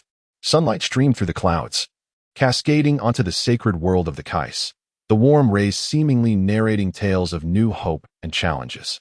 At that moment, the door of the hyperbolic time chamber slowly opened, and two figures emerged with steady strides, Vegeta and future Trunks. After an entire year of intense training within the chamber, Vegeta had achieved monumental breakthroughs. He lifted his head slightly, his golden hair shimmering brilliantly in the sunlight, akin to resplendent gold. He had successfully surpassed the full power of a Super Saiyan, now able to transform into a Super Saiyan 2. His presence resembled that of a war god, exuding an overwhelming aura that was almost suffocating. Confidence and pride radiated from his eyes, as if he believed there were no rivals left in the world. Beside him, future Trunks stood equally resolute, his posture upright and his gaze unwavering. Through indomitable will and relentless training, he too had reached the full power level of a Super Saiyan. He emanated a steady aura, resembling an unyielding mountain, immovable and steadfast. At that moment, Goku approached them, a grave expression on his face. His brow furrowed slightly, a shallow crease forming between his eyebrows. He said, "Vegeta, the situation is dire. That fiend Cell has indeed absorbed Android 18 and evolved into his perfect form, possessing a strength far beyond our imagination." Goku's heart was heavy with concern, fully aware that Cell's perfect form was an extraordinarily formidable adversary. Upon hearing this, Vegeta furrowed his brow slightly and said in a deep voice, "Explain the details to me clearly, Kakarot." Goku nodded and began to recount the harrowing battle against Cell in meticulous detail. As he gestured animatedly, he described Cell's cunning and unpredictable tactics, as well as his relentless and unforeseen assaults. In conclusion, he lamented, "This Cell is indeed exceedingly crafty. However, do not worry. I shall train in the hyperbolic time chamber until I possess sufficient strength to defeat him." Filled with unwavering determination, Goku resolved never to surrender easily. Vegeta's gaze was resolute as he stared ahead, his fists clenched tightly, the knuckles emitting a faint crackle. Filled with unwavering confidence, he declared, "The situation has shifted. I shall take on Cell from here on. I am certain I can defeat him." With that, Goku led Gohan into the hyperbolic time chamber, the door sealing behind them. Within the chamber, the father and son embarked on a new phase of their arduous training journey. In Chapter 77, Eliminating Cell, the atmosphere within the Supreme Kai's realm felt as though it were encased in solid ice, heavy and oppressive, nearly stifling one's breath. Vegeta stood solemnly, his hawk-like eyes sparkling with electric intensity, fixed intently upon Bulma. He raised his chin slightly, the resolute lines of his face becoming more pronounced as he spoke in a deep, measured tone. Bulma, you and the child stay here. Trunks and I will confront Cell. Rest assured, I possess complete confidence. Vegeta's imposing stature resembled a towering mountain, radiating an aura of formidable strength and unwavering resolve. Upon hearing this, Bulma swiftly turned her head, her lively eyes instantly landing on future Trunks beside her. She furrowed her brow slightly, her face adorned with surprise as she inquired, Trunks, why has your hair grown so long? It nearly obscures your eyes. As she spoke, she gently extended her slender fingers to playfully touzle Trunks' long locks, her gaze imbued with concern and tenderness. Future Trunks offered a faint smile, warm and bright, akin to the gentle caress of spring sunlight upon the earth. He tilted his head slightly, revealing his handsome features, and explained, Mom, I spent a whole year in the hyperbolic time chamber without the opportunity to cut my hair, which is why it has grown like this. As Trunks looked at his mother, the glimmer of familial affection shone in his eyes. Upon hearing Trunks' response, Bulma turned her gaze back to Vegeta, her expression filled with curiosity. Tilting her head slightly, she awaited his explanation. Vegeta, why are you unchanged? Why has your hair not grown? Bulma's eyes sparkled with inquisitiveness, her slightly furrowed brow reflecting her confusion and perplexity. Vegeta responded calmly, his tone as unremarkable as if he were recounting a trivial matter. With his arms crossed over his chest and his chest slightly puffed out, he remarked, the hair of purebred Saiyans does not change in shape or length after birth. His expression remained utterly impassive, as if this were the most ordinary revelation. Bulma, shaking her head in resignation, gently said to future Trunks, come, let mommy help you trim your hair. She then fetched a pair of scissors that glimmered like silver in the sunlight. With great care, she began to snip away at future Trunks' hair, each motion imbued with tenderness. After a while, Bulma finally completed the task. Trunks ran his fingers through his newly shortened hair, nodding in satisfaction, his face alight with a radiant and sincere smile as he thanked his mother. Trunks' smile blossomed like a flower, brimming with vitality and exuberance. Subsequently, Vegeta and future Trunks closed their eyes, concentrating intently on sensing the direction of Cell's energy. Moments later, they abruptly opened their eyes, their forms darting like lightning as they surged towards Cell's location with astonishing speed. Their silhouettes vanished from the horizon in an instant, leaving only a fleeting shimmer of light behind. During their flight, Vegeta's expression grew serious, his gaze piercing as he regarded future Trunks beside him. He slightly slowed his pace and spoke earnestly, Trunks, there are some truths you must hold dear. First and foremost, regardless of how formidable your opponent may be, you must never harbor fear. For once fear takes root in your heart, your confidence in battle will wane, and your strength will plummet, leading to your swift demise at the hands of your adversary. Future Trunks nodded solemnly, affirming, Father, I understand. The determination in Trunks' eyes sparkled, as if to convey his resolve to his father.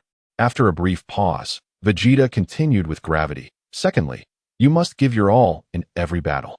Remember, in the world you inhabit in the future, you are utterly alone. There is no retreat for you. Trunks' gaze was resolute, his fists clenched as he replied, I understand.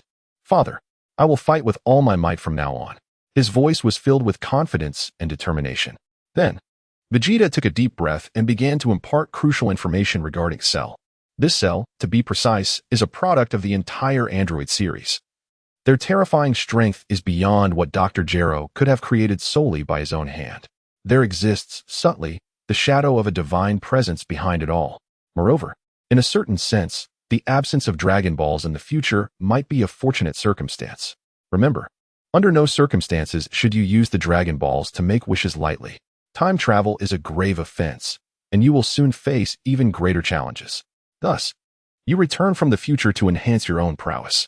As for Cell, although he poses a formidable challenge, I remain confident in my ability to vanquish him. Of course, it is imperative that you actively participate as well. An essential point to note is that Cell has integrated the cells of Namekians within him, rendering his complete annihilation exceedingly difficult. Only by obliterating him along with every single cell can one ensure his total destruction. Trunks pondered seriously and solemnly declared, "Father, I shall remember these words." Chapter 78. The Slaying of Cell. With utter disregard, unleashed his energy, standing confidently amidst the vast and desolate plain. The fierce winds howled like frenzied beasts, sweeping across the land and lifting clouds of dust, as if heralding the impending, brutal clash with a terrifying prelude. Cell slightly raised his chin, his stern visage brimming with arrogance and pride, secretly reveling in the thought, "With my immense power, why should I conceal my aura?" The grand arena he had recently constructed for the martial arts tournament radiated an air of majesty and solemnity under the sun.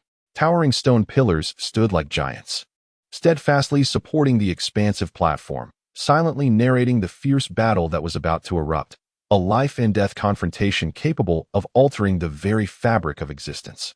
With arms crossed, he lightly drummed his fingers against his arms, contemplating how to threaten the king regarding the martial arts tournament, a cruel and ruthless smile creeping upon his lips. However, at that moment, he keenly sensed two overwhelming auras rapidly approaching, none other than Vegeta and the future Trunks. Recognizing their approach, Cell mused to himself, just in time. I have been awaiting you." A cold, sinister smile graced his lips, his icy gaze shimmering with excitement and malice. As if a spectacular yet blood-soaked battle was about to unfold, he resolved to pause and remain in place, awaiting the arrival of Vegeta and Trunks. Eager to repay Vegeta for his previous interruptions. Before long, Vegeta and the future Trunks surged forth like twin bolts of lightning. Their forms a blur as they cut through the air, creating a suffocating gust that flattened the wild grass of the plain, showcasing the astonishing power they wielded. Upon their encounter, words were unnecessary. Cell launched a ferocious assault without hesitation. In an instant, he appeared before Vegeta like a specter, unleashing a devastating punch. His movements were as swift as lightning, his fist imbued with a force capable of annihilating all, akin to a demon from the depths of hell. Intent on devouring everything in sight. "Vegeta," he declared, "today marks your demise." Sheru roared, his voice reverberating across the plain like thunder, as he slightly bent his body and unleashed a powerful punch towards Vegeta, accompanied by a fierce rush of wind. Unfazed by Sheru's formidable advance, Vegeta responded with a mighty roar, his entire being engulfed in a golden aura that blazed like an inferno, instantly achieving the full power transformation of a Super Saiyan. Without hesitation, he retaliated with equal ferocity. In that moment, fists clashed and legs whirled, initiating a breathtaking close-quarters combat.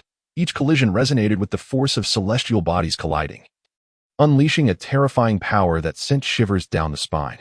Each punch from Vegeta emanated an overwhelming force, as if capable of shattering the very fabric of reality, causing the surrounding space to tremble. His gaze was resolute, teeth clenched, with every strike infused with tremendous explosive power. The veins on his forehead bulging like mighty dragons poised to break free from their restraints. Cell, undeterred, adeptly evaded Vegeta's onslaught while relentlessly counterattacking.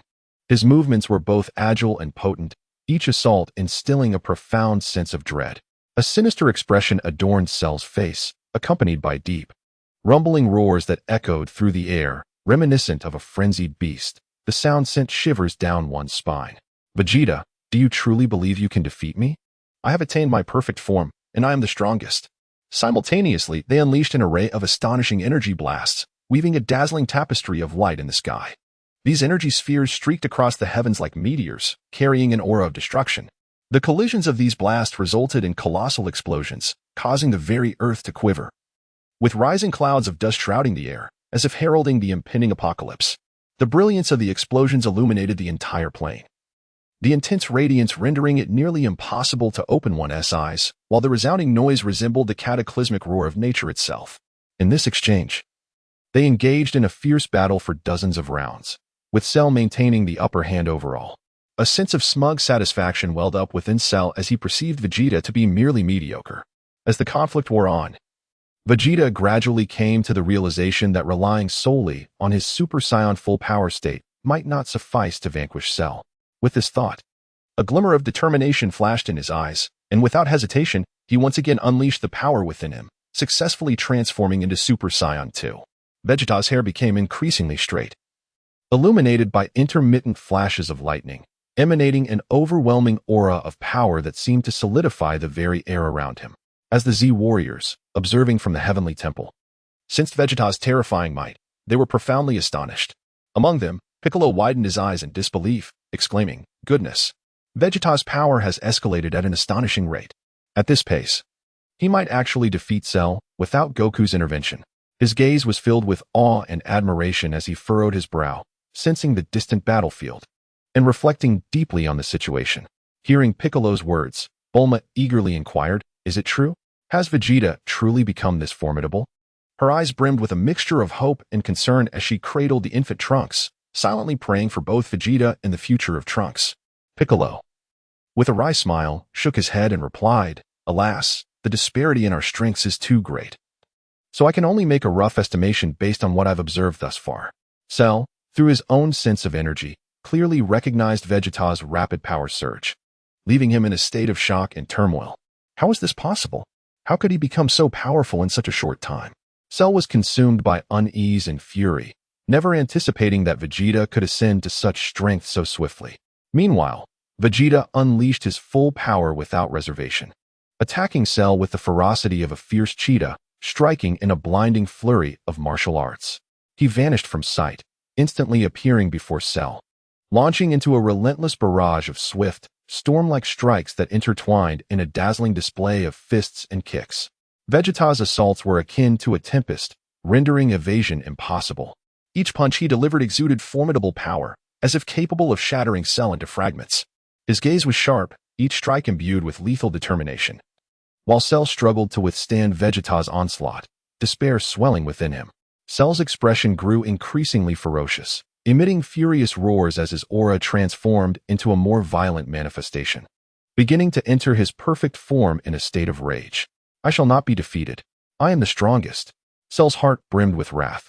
The two combatants engaged in an intense close-quarters battle, exchanging blows fiercely. As several rounds ensued, Cell gradually felt overwhelmed, unable to withstand the relentless barrage unleashed by Vegeta. During this tumultuous exchange, Vegeta's martial prowess forced Cell to expel Android 17 and Android 18. Cell regressed from his perfect form to his initial stage, suffering a significant decline in power. Seizing the opportunity, future Trunks transformed into a Super Saiyan at full power without hesitation, joining the fray. Trunks' involvement plunged Cell further into turmoil. His strikes were as swift as lightning, leaving no room for defense. Witnessing this, Cell erupted in a furious tirade. "Vegeta, Trunks, you two are utterly despicable and shameless, devoid of any martial ethics." His eyes were filled with rage and despair, fists clenched tightly. In response to Cell's accusations, Vegeta merely chuckled coldly and then unleashed a powerful gust of energy with a sweeping motion of his hands, sending Cell hurtling through the air as though caught in a tornado. Vegeta's expression remained impassive. He deemed Cell's claims utterly baseless. "Cell, how can you still be so naive?" Vegeta remarked. Simultaneously, Vegeta and future Trunks exchanged knowing glances, and after a silent agreement, they began to rapidly gather their energy. In the blink of an eye, two dazzling Gallic cannons erupted from their hands in perfect synchronization, hurtling towards Cell with cataclysmic force. The two beams resembled colossal dragons, charged with immense power as they surged towards Cell. Realizing the imminent danger, Cell desperately concentrated his energy to defend himself, but the disparity in strength was insurmountable. With a thunderous explosion, Cell was obliterated by the Gallic cannons, vanishing completely from existence. In Cell's final moments, Vegeta calmly stated, "Cell, you are merely our adversary. This is not a formal martial arts competition. Do you expect me to show mercy? How naive." Vegeta's voice was imbued with indifference as he watched Cell perish, devoid of any trace of compassion. Chapter 79. The Conclusion of Training, the Sun Family. Vegeta slightly raised his chin, his dark, spiky hair swaying gently in the breeze, resembling a symbol of strength dancing in the wind. His piercing gaze gradually settled upon Android 17 and Android 18, a smirk playing at the corners of his mouth. With arms crossed over his chest and a hint of mockery in his tone, he remarked, "Ah, long time no see. Congratulations to both of you on your successful escape. Otherwise, you might have had to rely on the Dragon Balls for your resurrection." After speaking, he lightly shook his head, a fleeting, complex emotion flickering in his eyes, one that seemed to mingle with both jest and a touch of nostalgia. Upon hearing his words, Android 18 felt an unusual sensation rise within her. She slightly furrowed her brows, a glimmer of confusion flashing in her beautiful eyes. Her long, golden hair cascaded down her shoulders like a waterfall as she tossed it gently, her voice ringing clear and melodious like silver bells in the air. Vegeta. Your words are rather cryptic. However, never mind that. The circumstances have changed, and we are no longer foes. My true name is Lazuli, and my brother is called Lapis. I truly appreciate your efforts in saving both of us. Vegeta, with his arms crossed and a face brimming with arrogance, retorted, there is no need for such pleasantries. If you wish to challenge Son Goku, I strongly advise you to reconsider that notion. His strength surpasses your wildest imaginations. You stand no chance against him. Having spoken, he narrowed his eyes slightly, exuding an air of intense confidence. Android 17 furrowed his brow, lost in contemplation. A serious expression crossed his handsome features, and after a moment, he spoke slowly. Ever since I was absorbed by Cell, I have been pondering the path ahead. I have come to understand that our future should be in our own hands. Everything that Dr. Gero has done is no longer our concern. We must not allow ourselves to be shackled by the past. Clenching his fists as if to rally himself, 17's gaze sparkled with unwavering determination, shining like the most brilliant stars in the night sky. Vegeta nodded and then declared, in that case, follow us. You still have bombs implanted by Dr. Gero. I will enlist Bulma's assistance to remove them. With a wave of his hand, he gestured for them to follow. His battle suit swayed gently with his movement, exuding an air of authority that instilled awe in those who beheld him. Android 17 pondered briefly, weighed the pros and cons, and ultimately nodded in agreement. Subsequently, Vegeta, Future Trunks, Android 17, and Android 18 executed the instant transmission technique, transforming into 4 streaks of light as they swiftly soared towards the sacred world of the Kais. Inside the sacred world, the atmosphere was tense as Vegeta and his companions arrived with lightning speed, drawing the attention of everyone present, who eagerly sought definitive information from them. Vegeta, with a serene demeanor, cast a slow gaze around the gathered Bulma, Piccolo, Krillin, Tan, Kayatu, Yamcha, and Android 16. He calmly proclaimed, everyone, I have successfully defeated Cell. The android crisis has now been resolved. Upon hearing this news, a chorus of cheers erupted within the sacred world. Krillin leaped up, his face beaming with joy as he vigorously pumped his fist and exclaimed, that's fantastic. This crisis is finally over. We can finally relax. His bald head glistened under the sunlight, and his martial arts uniform swayed slightly with his movements, as if celebrating this hard-won victory. Tien and Kaiatsu shared expressions of relief, with Tien nodding slightly and saying, indeed, we can finally breathe easy. Kaiatsu then broke into a cheerful smile, his adorable grin radiating warmth akin to sunlight, filling hearts with hope. Yamcha clapped his hands enthusiastically, saying, Vegeta, well done. His long black hair flowed in the breeze, and admiration sparkled in his eyes. The previously silent Din finally spoke. I have just inquired with King Kai, and it is true that Cell has departed this world. Din's voice was gentle yet solemn, as if announcing a significant revelation. Krillin exclaimed in excitement, this is wonderful. With the Dragon Balls, we can resurrect those who were ruthlessly slain by Cell. But before he could finish, Vegeta interjected brusquely, I advise you not to entertain thoughts of the Dragon Balls. Understand that the reason Earth fell into this android crisis is fundamentally due to repeated disruptions of the balance between life and death. The cycle of human life, aging, and demise ought to be governed and maintained by the divine. You, as mere earthlings, should not seek resurrection, even if some were destined to live longer. Once fate has played out, they must adhere to the cycle of reincarnation.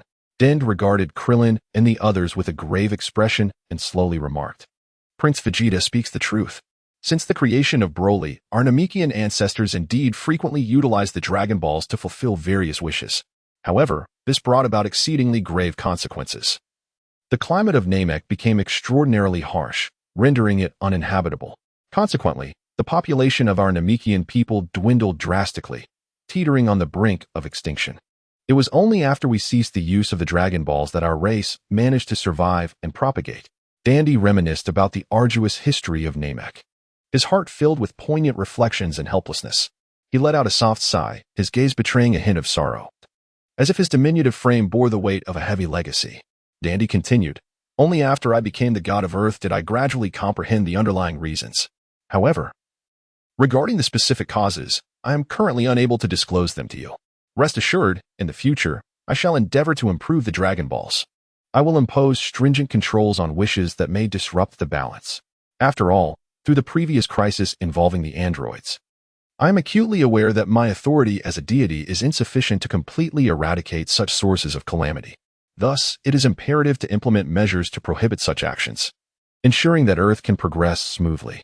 With a resolute heart to protect Earth, Dandy clenched his fists, his gaze unwavering, as though pledging his determination to all present. Upon hearing Dandy's words, Krillin and the others fell into deep contemplation. Krillin furrowed his brow slightly, his eyes filled with confusion and thought. He lowered his head, stroking his chin, and remarked, "Are we truly unable to use the Dragon Balls anymore? This is quite a dilemma." A whirlwind of contradictions stirred within Krillin. Tien and Kairatsu likewise bowed their heads in silence, with Tien crossing his arms and stating, "Indeed, while the power of the Dragon Balls is formidable, it has also brought about numerous troubles." Kairatsu nestled closely against Tien, his petite form appearing particularly endearing as he nodded in agreement. Yamcha gazed pensively into the distance, his long black hair fluttering in the breeze, and said, "It seems we must approach the Dragon Balls with greater caution moving forward." They began to realize that the Dragon Balls could not only fulfill wishes but also unleash monumental crises. Yamcha's eyes were filled with contemplation as he pondered the path that lay ahead. Meanwhile, Piccolo was also immersed in silent reflection, with his arms crossed and eyes slightly squinted. A glimmer of thoughtfulness shone in his gaze. Just then, Vegeta, who had remained silent until now, abruptly shattered the tranquility. He fixed his sharp gaze upon Bulma and asked in a low voice, "Bulma, do you recall mentioning that all the androids seem to be equipped with immensely powerful bombs?" Vegeta leaned forward slightly. Bulma, cradling the infant Trunks in her arms, looked on with a face full of confusion and replied, "Indeed, Vegeta, I learned of this from Dr. Jiro's research materials. Why do you suddenly inquire about this?" As she gently soothed the child, her eyes reflected maternal love and tenderness. Infused with a sense of helplessness and bewilderment, she swayed gently, calming the baby, her blue hair shimmering beautifully in the sunlight. Vegeta raised his finger towards the nearby figures of androids 16, 17, and 18, his tone resolute and grave as he addressed Bulma. "Bulma, listen to me. They are not our adversaries at this moment. Therefore, I implore you to assist them in disabling their bombs, granting them true freedom." Bulma followed the direction of Vegeta's gesture, her gaze settling upon the trio of androids, each bearing distinct expressions. She nodded gently in agreement, responding, "I can do that. Follow me. We must return to the Capsule Corporation's laboratory. However, this may take some time." A glimmer of confidence and determination shone in Bulma's eyes, her words imbued with faith in her technological prowess. She cradled her child tightly, ready to embark on their journey, her purple dress fluttering softly in the breeze, as if narrating her unwavering resolve. Vegeta, future Trunks, androids 16, 17, and 18, along with Bulma and the infant Trunks, boarded the petite capsule aircraft, racing towards the West City Capsule Corporation. Just as they were about to depart, Vegeta suddenly halted, turning to his companions with an earnest admonition. "Friends, refrain from disturbing Kakarot and his son, who are training in the room of spirit and time. They shall emerge as per their usual schedule tomorrow. Furthermore, there is no need for excessive despondency. In times of crisis, we can still harness the power of the Dragon Balls to resolve our dilemmas. However, it is worth noting that the Dragon Balls will henceforth only grant minor wishes." At this juncture, Vegeta's heart was laden with reflections. Indeed, even upon attaining divinity, there remains much to learn. Perhaps the disparity in authority brings forth a divergence in understanding. Vegeta furrowed his brow, lost in contemplation, his gaze imbued with reflections on the future, uncertain of the challenges that awaited them. On the morning of May 17th, 767, Goku and Gohan slowly emerged from the room of spirit and time. A look of satisfaction graced Goku's resolute visage, his eyes brimming with admiration and pride for Gohan. Goku mused, "Gohan's potential is truly astonishing. Alas, Chi-Chi desires him to pursue academia, but ultimately it shall depend on Gohan's own aspirations." Gently, he patted Gohan's shoulder, the orange martial arts gi gleaming brilliantly in the sunlight. At that moment, Goku was filled with sentiment, having keenly recognized Gohan's innate talent. Throughout their training, Gohan had continually surpassed his limits, mastering the full power of Super Saiyan. Yet, the most astonishing revelation was yet to come. In the course of their training, Gohan not only achieved full-power Super Saiyan but also unleashed an unprecedented force, successfully transforming into Super Saiyan 2. This spectacle left Goku in awe. In turn, Goku also cultivated Super Saiyan 2, building upon Gohan's foundation. Piccolo hurriedly approached, and upon seeing Goku and Gohan, a hint of relief appeared on his face. However, his expression quickly turned serious as he recounted the events transpiring outside. Goku, during your training, much has unfolded beyond these walls. Vegeta has successfully defeated Cell. Piccolo's voice resonated with surprise and admiration. After a brief pause, he continued, moreover, regarding the Dragon Balls. Goku furrowed his brow, astonished as he inquired, oh, the android crisis was, to some extent, our own doing, yet Vegeta managed to defeat Cell. Remarkable. Just how strong is he now? Goku's eyes sparkled with excitement, as if anticipating a new challenge. He thought to himself, Vegeta is progressing rapidly. It seems I must not grow complacent. With a firm fist, Goku's gaze revealed unwavering determination. Piccolo contemplated, I did not wish upon the Dragon Balls. It was indeed you. Goku then remarked, it appears we must exercise caution in our future use of the Dragon Balls. While their power is formidable, it must not be abused. Without further hesitation, Piccolo turned and departed from the Divine Temple. He waved his hand and strode away, the white cloak billowing in the wind, seemingly narrating his unwavering resolve. Meanwhile, Krillin, Tien, Kaiatsu, and Yamcha arrived at the Divine Temple to pay their respects to Son Wukong and Gohan. They exchanged pleasantries, reminiscing about past battles and shared experiences. Eventually, they bid farewell to one another and returned to their respective abodes. In the research facility of Capsule Corporation in West City, Bulma was busily engaged in her work. Various advanced instruments and equipment were arrayed before her, while androids 16, 17, and 18 stood nearby. Vegeta and future Trunks observed quietly from the side, their eyes brimming with anticipation. Bulma was wholly absorbed in operating the machinery, her gaze reflecting focus and diligence. Her blue hair shimmered under the lights, and her purple dress exuded an air of enigma. Chapter 80, Revised, The Martial Arts Tournament. Vegeta vs. Son Wukong on the afternoon of May 17th. 767 in the Age of Peace, warm sunlight cascaded like a golden veil, gently and soothingly illuminating the bustling West City. In Bulma's spacious and bright living room, the immense floor-to-ceiling windows resembled a magical mirror, allowing sunlight to pour in unobstructed, casting vibrant patches of light upon the floor. The entire space was imbued with a relaxed and joyful atmosphere, akin to a tranquil harbor. Bulma, clad in a fashionable dress, had her long blue hair cascading casually over her shoulders.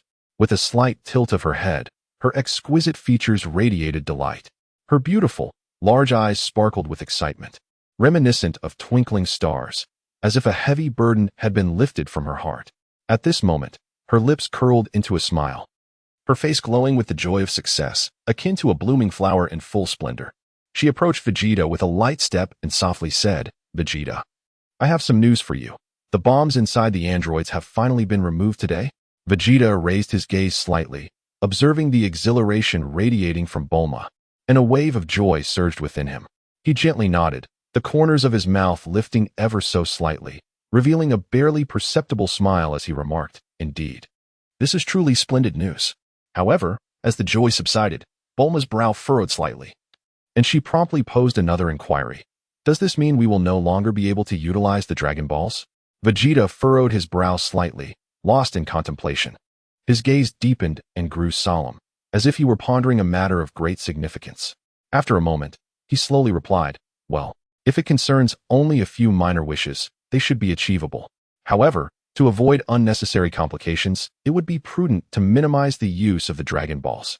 He continued, Moreover, I wish to spend a few more days with future Trunks before sending him back to his timeline. At this point, Vegeta's expression softened considerably. Upon hearing Vegeta's decision, Bulma nodded without hesitation, expressing her agreement. All right, then count me in as well, and let our adorable little Trunks join us too. With that, she gently caressed the infant Trunks' head, her face radiating a blissful smile.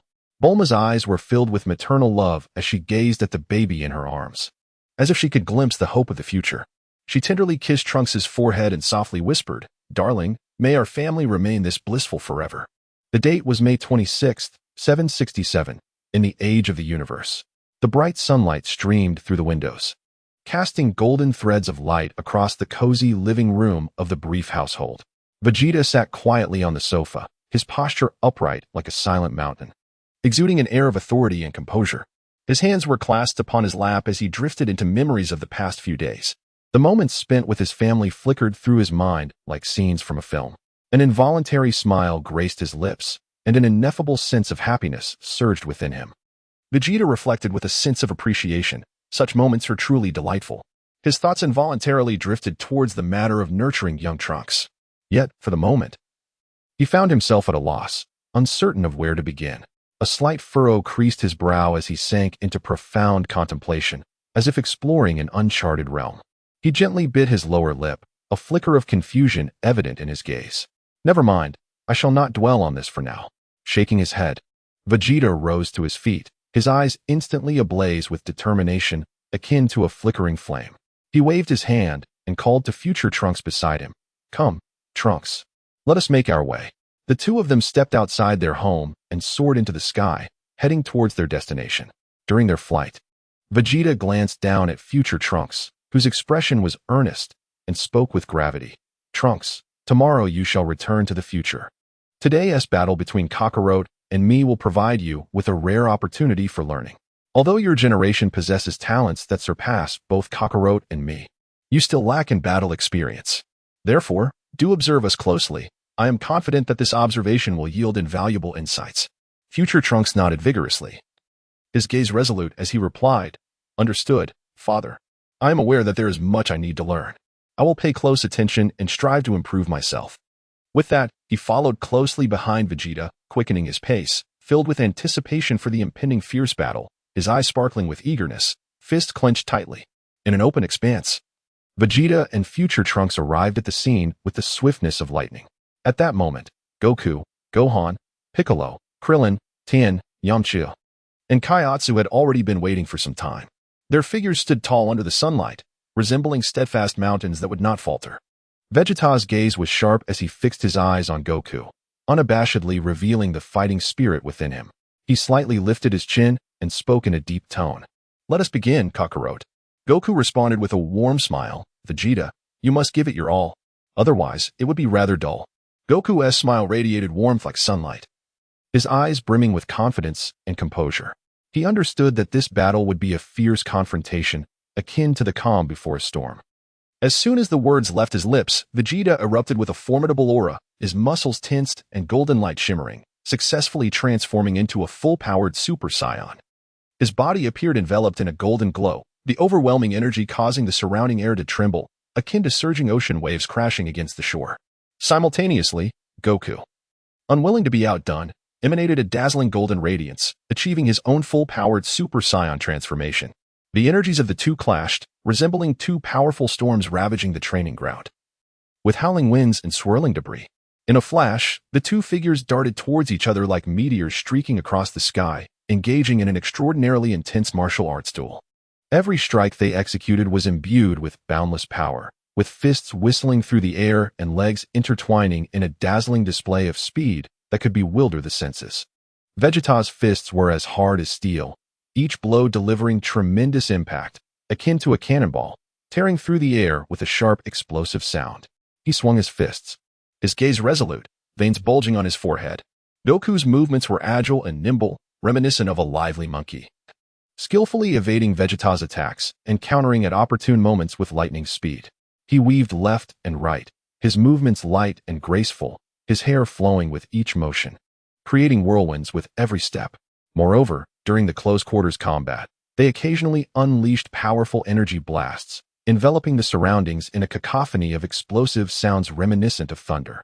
The sheer force of their energy created massive craters in the ground, uprooting nearby trees and sending them flying through the air. The onlookers were captivated, their attention fixated on the thrilling battle, desperate not to miss a single moment of excitement. Piccolo stood with his arms crossed, slightly squinting, his expression revealing admiration for the clash, as he remarked, impressive. He nodded subtly, a faint smile gracing his lips. Among them, future Trunks and Goten took on the role of commentators. Goten remarked with focused intensity, it seems that my father and Uncle Vegeta are evenly matched, with no clear victor emerging. As time progressed, the battle grew increasingly intense, like a blazing fire that burned ever brighter. Goku and Vegeta appeared to realize that ordinary attacks would not suffice to determine a winner. In unison, they elevated their powers once more, both transforming into Super Saiyan 2. At that moment, their presence became even more formidable, surrounded by crackling lightning, exuding an aura of divine majesty. Lightning danced around them like silver serpents, crackling with a symphony of sounds. A new round of martial competition ensued, with both combatants exchanging blows at an increasingly rapid pace and with heightened ferocity. As fists and feet collided, sparks flew, and the very air warped under the strain of their formidable power, rendering the scene surreal, almost dreamlike. Vegeta's assault was akin to a tempest, relentless in its ferocity. He unleashed a flurry of punches and kicks, his eyes ablaze with determination as sweat streamed down his cheeks. Each strike seemed capable of shaking the earth itself, causing the ground to tremble beneath them. In contrast, Goku's counterattacks were as swift as lightning, embodying the essence of fierce combat. He deftly evaded Vegeta's strikes, retaliating with remarkable speed, his gaze glimmering with unwavering resolve. Yet, despite both warriors exerting their utmost, after hundreds of exchanges, neither could claim a decisive victory. They found themselves ensnared in a stalemate. At that moment, Vegeta abruptly ceased his movements, panting heavily. He extended a hand towards Goku, exclaiming, "Kakarot, let us cease this battle. Continuing holds no purpose. We may as well reconvene in a few years for another contest." Goku nodded slightly, indicating his agreement with Vegeta's proposition. Gradually, both warriors reined in their energies, returning to a state of calm. The future Trunks gazed resolutely into the distance, pondering silently. Indeed, their combat experience surpassed my expectations. I must strive with renewed vigor. For the future, I alone must safeguard my family and friends. Meanwhile, Gohan furrowed his brow, lost in profound contemplation. He cast his gaze upon his tightly clenched fists, murmuring to himself, "What path should I choose? To become a scholar, or to follow in my father's footsteps and become a formidable warrior?" Gohan's heart was a tumult of conflicting emotions. Chapter 81. In the morning of May 27th, 767 in the Age of Earth, sunlight cascaded upon the planet like a golden waterfall, enveloping the land in a warm and radiant glow. In the bustling metropolis of West City, a small square outside Bulma's residence was teeming with a crowd, yet the atmosphere was laden with gravity. They had gathered to bid farewell to the future Trunks, who was set to depart. Vegeta and Bulma held tightly to their infant son Trunks, their eyes brimming with a complex array of emotions. Within those profound gazes lay countless unspoken words, yet they remained unable to articulate their sentiments. Standing nearby, Goku, Gohan, Piccolo, Krillin, Tien, Yamcha, and Kaiatsu wore solemn expressions. Goku stepped forward and patted the shoulder of future Trunks, smiling as he said, "Trunks, I believe you can overcome the androids of the future." Piccolo, arms crossed, regarded future Trunks with a serious demeanor, advising, "Trunks, never underestimate any opponent, always stay vigilant." Future Trunks looked gratefully at everyone, his eyes filled with resolute determination. He straightened his posture, akin to an unyielding mountain, and solemnly declared, "Thank you all. I am grateful to experience all of this with you." Resolutely, future Trunks turned and walked toward the time machine. As he stepped onto the machine, he glanced back at his loved ones, tears shimmering in his eyes. Those tears encapsulated a sense of reluctance, longing, and hope for the future. He lifted his hand slightly, waving goodbye, as if bidding a final farewell. He yearned to reunite with them in the future world, to once again fight alongside them. With a burst of light, the time machine slowly activated, emitting a soft rumble. It gradually ascended, accelerating until it vanished from sight, leaving only Vegeta, Bulma, and the others gazing intently in the direction it had departed. In the future Earth, the time machine appeared above West City, with future Trunks at the helm, guiding it down gently. A sense of purpose filled his heart, and his eyes radiated steadfast resolve. As he stepped out of the time machine, a familiar yet foreign sensation washed over him. This world, ravaged by androids, awaited his salvation. His gaze burned with fighting spirit, like an everlasting flame. He hurriedly approached his mother, future Bulma, his eyes brimming with excitement and joy. "Mom, I'm finally back." Future Bulma gazed at her son, now a striking figure, her eyes wide with surprise and confusion. Trembling, she inquired, "Trunks, has the past changed? How have you grown taller?" Future Bulma reached out, gently caressing Trunks' face. Her eyes filled with concern as her fingers brushed along his cheek. Trunks replied animatedly, "Mom, I successfully stopped the androids in the past alongside Dad, Uncle Goku, and Brother Gohan. Now, It is my turn to save this world. As for my height, I will explain everything after I deal with androids 17 and 18. Clenching his fists, his gaze radiated confidence. Future Bulma could not help but tear up, embracing Trunks tightly, silently wishing for her son's victory over the androids. In the future, Bulma gently patted Trunks on the back, as if imparting strength to him. Upon swiftly acquiring the attack zones of androids 17 and 18 through the channel, Trunks hesitated not for a moment. He bent his legs slightly and then propelled himself forward with great force, employing the instant transmission technique. His figure darted across the sky like a bolt of lightning, leaving behind a dazzling trail of light. The spectacle was enchanting, reminiscent of a dream. Narrating his courage and resolve, Trunks emanated a radiant golden glow, instantly transforming into a Super Saiyan at full power. His muscles tensed, an inexhaustible surge of strength coursing through him. His gaze was imbued with fighting spirit, as if a flame burned fiercely within him. That fire was both searing and intense, capable of reducing any foe to ashes. At that moment, androids 17 and 18 sensed Trunks' arrival. They revealed cold smiles, bracing themselves for battle. Android 17 was the first to launch an attack, hurtling towards Trunks with astonishing speed and unleashing a powerful punch. The fist sliced through the air with a whooshing sound, threatening to tear it apart. As it passed, the air compressed instantaneously, creating a visible shockwave. Trunks deftly sidestepped the blow, effortlessly evading it. He retaliated swiftly, executing a series of rapid punches, each imbued with tremendous power, akin to cannonballs. Trunks' fist rained down like a torrential downpour, his speed rendering him nearly invisible, leaving only golden afterimages in their wake. Android 17 could only defend, finding himself at a disadvantage, his face betraying surprise, clearly unprepared for Trunks' formidable strength. Seeing this, Android 18 discharged an energy wave, attempting to ambush Trunks. The energy wave surged forth like a lightning bolt, cleaving through the air with lethal intent. As it traversed the space, it seemed to warp reality itself, emitting a crackling sound. Trunks, acutely aware of the impending danger, angled his body slightly to evade the energy wave. The wave detonated beside him, sending up a cloud of dust, which billowed like a mushroom cloud, shaking the surrounding ruins. The two sides engaged in fierce combat, exchanging blows without yielding. Trunks alternated between swift punches and powerful ki blasts. His silhouette danced through the debris, resembling a golden specter. Both mysterious and formidable, the androids, undeterred, coordinated seamlessly, resolutely resisting Trunks' onslaught. The aftermath of their battle rippled outward, further ravaging the ruins as stones and dust swirled chaotically. After several rounds of intense skirmishing, future Trunks, through adept utilization of martial arts and ki blasts, ultimately propelled a colossal energy sphere towards androids 17 and 18. With a resounding explosion, the androids were utterly annihilated. The brilliance of the explosion shone as resplendently as the sun, with shockwaves radiating outward. The luminous glow seemingly heralding the advent of victory, illuminating the hopeful path to the future. In Chapter 82, titled Future World, the news of future Trunks' complete annihilation of androids 17 and 18 spread like a dazzling supernova, disseminating at an astonishing pace. Upon receiving this exhilarating tidings, the populace, previously engulfed in despair and fear, seemed to be under the spell of enchantment, their spirits igniting in an instant. This announcement was akin to a warm and miraculous tempest, sweeping through every corner, awakening the long-dormant hope within their hearts. In the streets, jubilant cheers erupted, the fervent voices rising and falling like tumultuous waves, threatening to engulf all. We have triumphed. No longer shall we fear the androids. They embraced one another, tears of joy shimmering in their eyes, each heart swelling with an indescribable excitement. Those who once cowered in the corners of ruins, trembling with trepidation, now bravely stepped forth from the remnants of destruction.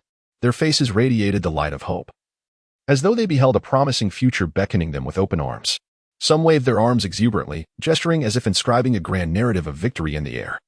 Others leaped with exhilaration, their feet lifting off the ground like jubilant birds eager to soar into the heavens. The survivors of Earth began to unite in their efforts to rebuild their homeland, and amidst the rubble, new hope emerged like an indomitable seed, quietly rising. In West City, Bulma had successfully created miniaturized robots. Future Trunks, aware of Cell's ability to conceal his presence, resolved to employ the tiny robots to monitor Cell's movements. Trunks narrowed his eyes slightly, scanning his surroundings with a vigilance akin to that of a hawk, his gaze sharp enough to penetrate any obstruction, missing no suspicious signs. He pondered to himself, Though Cell may seem manageable at this stage, his capacity to mask his presence is indeed troublesome. However, with these miniaturized robots, I shall be able to detect him more easily. Standing tall like a pine tree, with his blue hair shimmering under the sunlight, Trunks prepared for the task ahead. Cell, upon hearing the news of the destruction of androids 17 and 18, felt as though a colossal stone had been cast into the lake of his heart, stirring a tumultuous wave of anxiety that was almost suffocating. Is it Trunks? That cannot be. I must investigate further. He resolved to scout the situation, concealing his presence like a phantom as he stealthily approached West City. Cautiously observing his surroundings, he leaned slightly forward, his steps as silent as a cat, each footfall landing without a sound, as though he were a specter, invisible to the world. Upon sighting future Trunks, he calculated, I shall strike while he is unprepared, delivering a fatal blow. Thus, he decided to launch a surprise attack. Cheru's gaze sparkled with cunning and coldness, his body taut like a beast poised to pounce on its prey. However, future Trunks remained vigilant. He astutely detected Cheru's approach through a swarm of miniaturized robots. At the moment of Cheru's ambush, an astonishing aura erupted from future Trunks. His hair stood on end, radiating a golden light, as he instantaneously transformed into a Super Saiyan at full power. That golden brilliance shone like a solar explosion, seemingly capable of illuminating the entire cosmos. A chill ran through Trunks, and his eyes sharpened with an intensity that seemed to pierce through all. Cheru, you have indeed come. Today marks your demise. He slightly lifted his chin, fist clenched tightly, as if harboring boundless power, ready to obliterate the world. A resolute expression graced Trunks' face, his eyes ablaze with the fire of battle. Confronting Cheru, future Trunks hesitated not for a moment. He understood that engaging in combat within West City would lead to its immediate destruction. With unwavering determination, he fixed his gaze upon Cheru and declared, this place is unfit for battle. With that, future Trunks harnessed his energy, consolidating the power within him.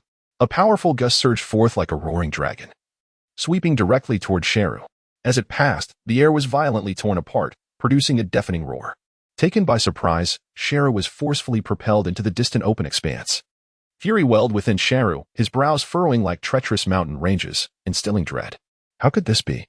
His face contorted with rage, his eyes brimming with defiance. Future Trunks swiftly employed the instant transmission technique to catch up with Cheru. His form darted through the air like lightning, tracing a beautiful yet lethal arc. Following this, he unleashed a flurry of powerful strikes against Cheru. His fists fell like raindrops, each blow infused with the strength to shatter stars. Trunks moved with astonishing speed, his punches accompanied by the sound of rushing winds, reminiscent of a battle horn that ignites the blood. Cheru hastily defended himself, but was forced to retreat under the relentless assault.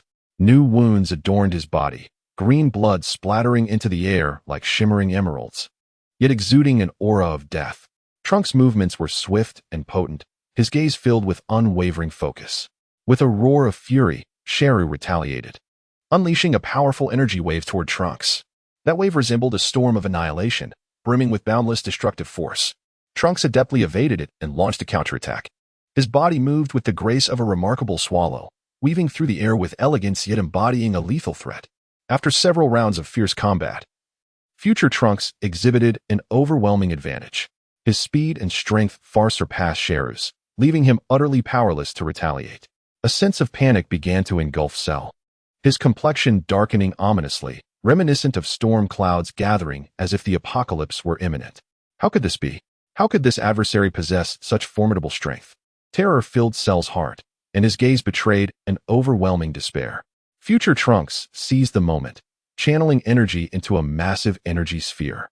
Gradually, a colossal orb took shape, emanating a chilling aura of formidable power. This energy sphere resembled a cataclysmic bomb, capable of obliterating the world, instilling dread in all who beheld it. With a cataclysmic force, future Trunks hurled the energy sphere towards Cell. A thunderous explosion echoed as the energy sphere collided with Cell, unleashing a blinding radiance that illuminated the sky as if the sun itself had erupted. As the dust settled, Cell had been utterly annihilated, vanishing without a trace. Witnessing the complete destruction of Cell, future Trunks felt a wave of relief wash over him. A smile broke across his face as he silently vowed, I have finally eradicated the androids. The legacy of the Z-Fighters will be inherited by me, and I shall protect my family and homeland. He gently closed his eyes, savoring the sweet taste of victory. Future Trunks descended slowly to the ground. Reflecting on the ongoing reconstruction of his home, his heart swelling with emotion. He stood there quietly, his gaze filled with hope. A hope that shone like dazzling stars illuminating the path to the future. In the sunlight, Trunks appeared particularly grand, embodying the essence of a guardian of this world. Striving for the future of humanity.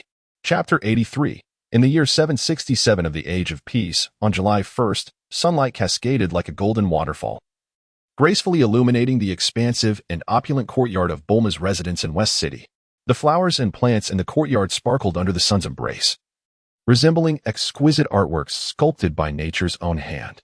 Those vibrant blossoms, with their tender petals glistening as if imbued with dew, showcased a kaleidoscope of colors akin to a painter's dream palette, each flower a masterpiece crafted with meticulous care. The verdant leaves, bathed in sunlight, shimmered with the luster of life, resembling translucent jade, as if each leaf encapsulated boundless vitality and vigor. A gentle breeze wafted through, carrying the intoxicating fragrance of flowers, enchanting all who inhaled it. The breeze caressed each blossom and leaf like a tender touch, imparting a refreshing essence that revitalized the spirit. Vegeta stood silently by the window, his brow furrowed into deep creases that mirrored the tumult of his thoughts. His gaze was piercing, akin to two sharp swords, fixed intently on the vast expanse of sky in the distance. With a slight lift of his chin, he embodied the proud demeanor of a king. His arms crossed over his chest, muscles subtly taut, seemingly brimming with boundless strength. A tide of thoughts surged within him. The looming threat of Majin Buu, 7 years hence, cast a heavy shadow over his heart, instilling a pressure that felt as if a mountain were resting upon him. He pondered silently, Majin Buu, that foe possesses formidable power, and I must undergo a transformation in these 7 years to safeguard my family. After much contemplation, he resolutely decided to make the most of the impending 7 years, devising a series of meticulous plans to confront the impending tempest. First and foremost, Vegeta established an unwavering goal to engage in arduous training until he attained the power equivalent to Super Saiyan 3. Clenching his fists, the muscles in his arms bulged slightly, as if forged from steel. A fierce determination surged within him, powerful enough to incinerate anything in its path, like an unquenchable blaze burning in his heart. Moreover, he resolved to journey to the planet Yardrat, seeking the wisdom of the Urdration Elder to learn 2 pivotal skills, the Spirit Control Separation Technique and Instant Transmission. The former, of paramount importance, would not only serve as a weapon against Majin Buu, but also equip him to handle any threats posed by the likes of Moro in the future. Additionally, as a father burdened with responsibility, he vowed to diligently mentor Trunks, ensuring that his potential was never squandered. He gently stroked his chin, his eyes reflecting unwavering resolve. His fingers glided thoughtfully across his jaw, contemplating the best ways to guide Trunks on his path to growth. In that tender gesture lay the depth of a father's love. Finally, Vegeta committed himself to strengthening the organization of the Saiyans. He aimed to utilize the lengthy 7 years to elevate the combat prowess of his fellow Saiyans, ensuring that each reached an astonishing battle power of 3 million. Concurrently, he would exert every effort to assume the responsibilities, assets, and influence that rightfully belonged to a quarter of the Frieza force, laying a robust foundation for Trunks' future. With his intentions firmly set, Vegeta turned decisively and strode towards the living room. Sunlight streamed through the expansive floor-to-ceiling windows, cascading like golden silk onto the floor, creating a dazzling display of golden flecks. There, he found Bulma, engrossed in her busy tasks. Clad in a soft blue dress, her silky hair cascaded like a waterfall over her shoulders, flowing with a luster reminiscent of a shimmering galaxy. A gentle smile graced her face, radiant like spring blossoms, as she meticulously arranged various items, bending slightly to ensure everything was in order. Bulma, there is a matter I wish to discuss with you, Vegeta stated solemnly, his voice deep and resonant, conveying an unwavering determination. He approached Bulma, halting his steps with an intense gaze fixed upon her. At the sound of his presence, Bulma paused her work, slowly lifting her head to meet his eyes, a hint of perplexity shimmering within her gaze. What is the matter? You seem so serious, she inquired, her voice melodious and clear, akin to the sweet chime of silver bells. She straightened her posture, delicately placing her hands in front of her, exuding an elegance reminiscent of a regal princess. I intend to leave Earth for a time to cultivate my abilities on other planets, Vegeta declared, his resolve unwavering and his eyes brimming with determination, devoid of any hesitation. Bulma's expression transformed into one of astonishment. What? Your strength is already formidable. Why do you still seek further training? Is it because of Goku? There was a trace of probing in her tone, underscored by a flicker of concern reflected in her eyes. She furrowed her brow slightly, her gaze imbued with uncertainty. Her fingers gently brushed her chin, as if contemplating Vegeta's decision, and within her worried demeanor lay a profound care for him. Vegeta paused momentarily, but soon resolutely nodded his head, not because of Kakarot. I have my own plans. He clenched his fists, his gaze imbued with determination. He then added, however, you need not worry. I shall not be away for long, and will return swiftly. During this time, I can have Tabul and his wife, Gyuri, keep you company. His eyes were filled with tenderness and affection. He gently patted Bulma's shoulder as a gesture of comfort. His hand was warm and strong, as if conveying his care. Bulma furrowed her brows, curiosity evident in her voice. Tabul? Who is he? I have never heard of this person before. Her tone was laced with confusion, and she tilted her head slightly, her eyes brimming with inquisitiveness. Vegeta patiently elucidated. Tabul is my brother, who has been living on another planet. He possesses a gentle and kind disposition, and I am confident that you will get along splendidly. Upon concluding his words, he gently patted Bulma's shoulder as a gesture of reassurance. A subtle smile graced his lips as he slightly raised the corners of his mouth. Bulma felt a hint of hesitation within her, yet upon witnessing Vegeta's unwavering gaze, she ultimately decided to offer her support. Go ahead, and if possible, remember to bring back some gifts for Trunks. Her eyes shimmered with anticipation. She tenderly caressed Trunks' hair, her gaze suffused with maternal affection. Her fingers delicately glided through his hair, as if conveying her profound love. Vegeta nodded slightly, responding, understood. His gaze was filled with gratitude. Subsequently, he swiftly retrieved his communicator to reach out to Tabul, who was far away, informing him and his wife, Bulma, along with their companion, Eggplant, to hasten their journey to Earth, as there were pressing matters to discuss in person. His fingers danced rapidly across the device, revealing a sense of urgent anticipation in his eyes. Time slipped by swiftly, and in the blink of an eye. 10 days had passed. On this particular day, the sun shone brilliantly like a radiant gem, while a gentle breeze caressed the earth, akin to a tender touch. A few fluffy white clouds floated in the sky, resembling soft, adorable cotton candy. The landscape thrived with vitality. Flowers and trees swayed gently in the breeze, as if celebrating this beautiful day. The clouds were as pure as snow, reminiscent of angelic wings gliding through the heavens. At long last, Tabul, Bulma, and Eggplant arrived on Earth. They descended in a small spacecraft, slowly landing on the outskirts of West City. As the hatch of the ship opened, Tabul stepped out first. Clad in a pristine white battle suit, his handsome features striking. The suit gleamed like freshly fallen snow under the sunlight. He squinted slightly, cautiously surveying his surroundings, feeling a twinge of nervousness, for this was his inaugural meeting with his brother's family. Bulma followed closely behind, her face radiant with a gentle smile, her eyes brimming with happiness. She delicately carried a small suitcase filled with items they had prepared for this journey, filled with curiosity about Earth. She looked forward to meeting Bulma, her excitement evident in her expression. Eggplant emerged last, donned in a formidable black battle suit, his imposing stature exuding strength and determination. They proceeded as agreed to Bulma's residence in West City. Upon entering, they found Vegeta seated in the living room, while Bulma cradled their adorable young son, Trunks. Bulma wore a light blue dress, her long hair cascading like a waterfall over her shoulders. Her face radiated warmth, her eyes filled with maternal affection. She gently rocked Trunks in her arms, her gaze tender. Trunks, dressed in a tiny blue onesie, had bright, twinkling eyes, reminiscent of sparkling stars. Clutching a small toy, he curiously observed his surroundings, his charming demeanor eliciting an irresistible urge to embrace him. Vegeta rose to his feet and introduced, "My dear, this is my brother, Tabul. The lady beside him is his wife, Gyuri, and the individual standing at the side is our companion, Eggplant, with whom I have shared over 2 decades of camaraderie." Turning to Tabul and the others, he continued, "Tabul, Gyuri, Eggplant, this is Bulma, my wife, and in my arms is little Trunks, my son." His gaze was filled with tenderness, as if he were presenting his most cherished treasures to Tabul and the others. After exchanging warm smiles, they all gathered around to indulge in a sumptuous meal, engaging in delightful conversation. On the morning of July 11th, 767 in the Age of the Dragon, sunlight cascaded over the earth like golden threads, delicately illuminating every corner.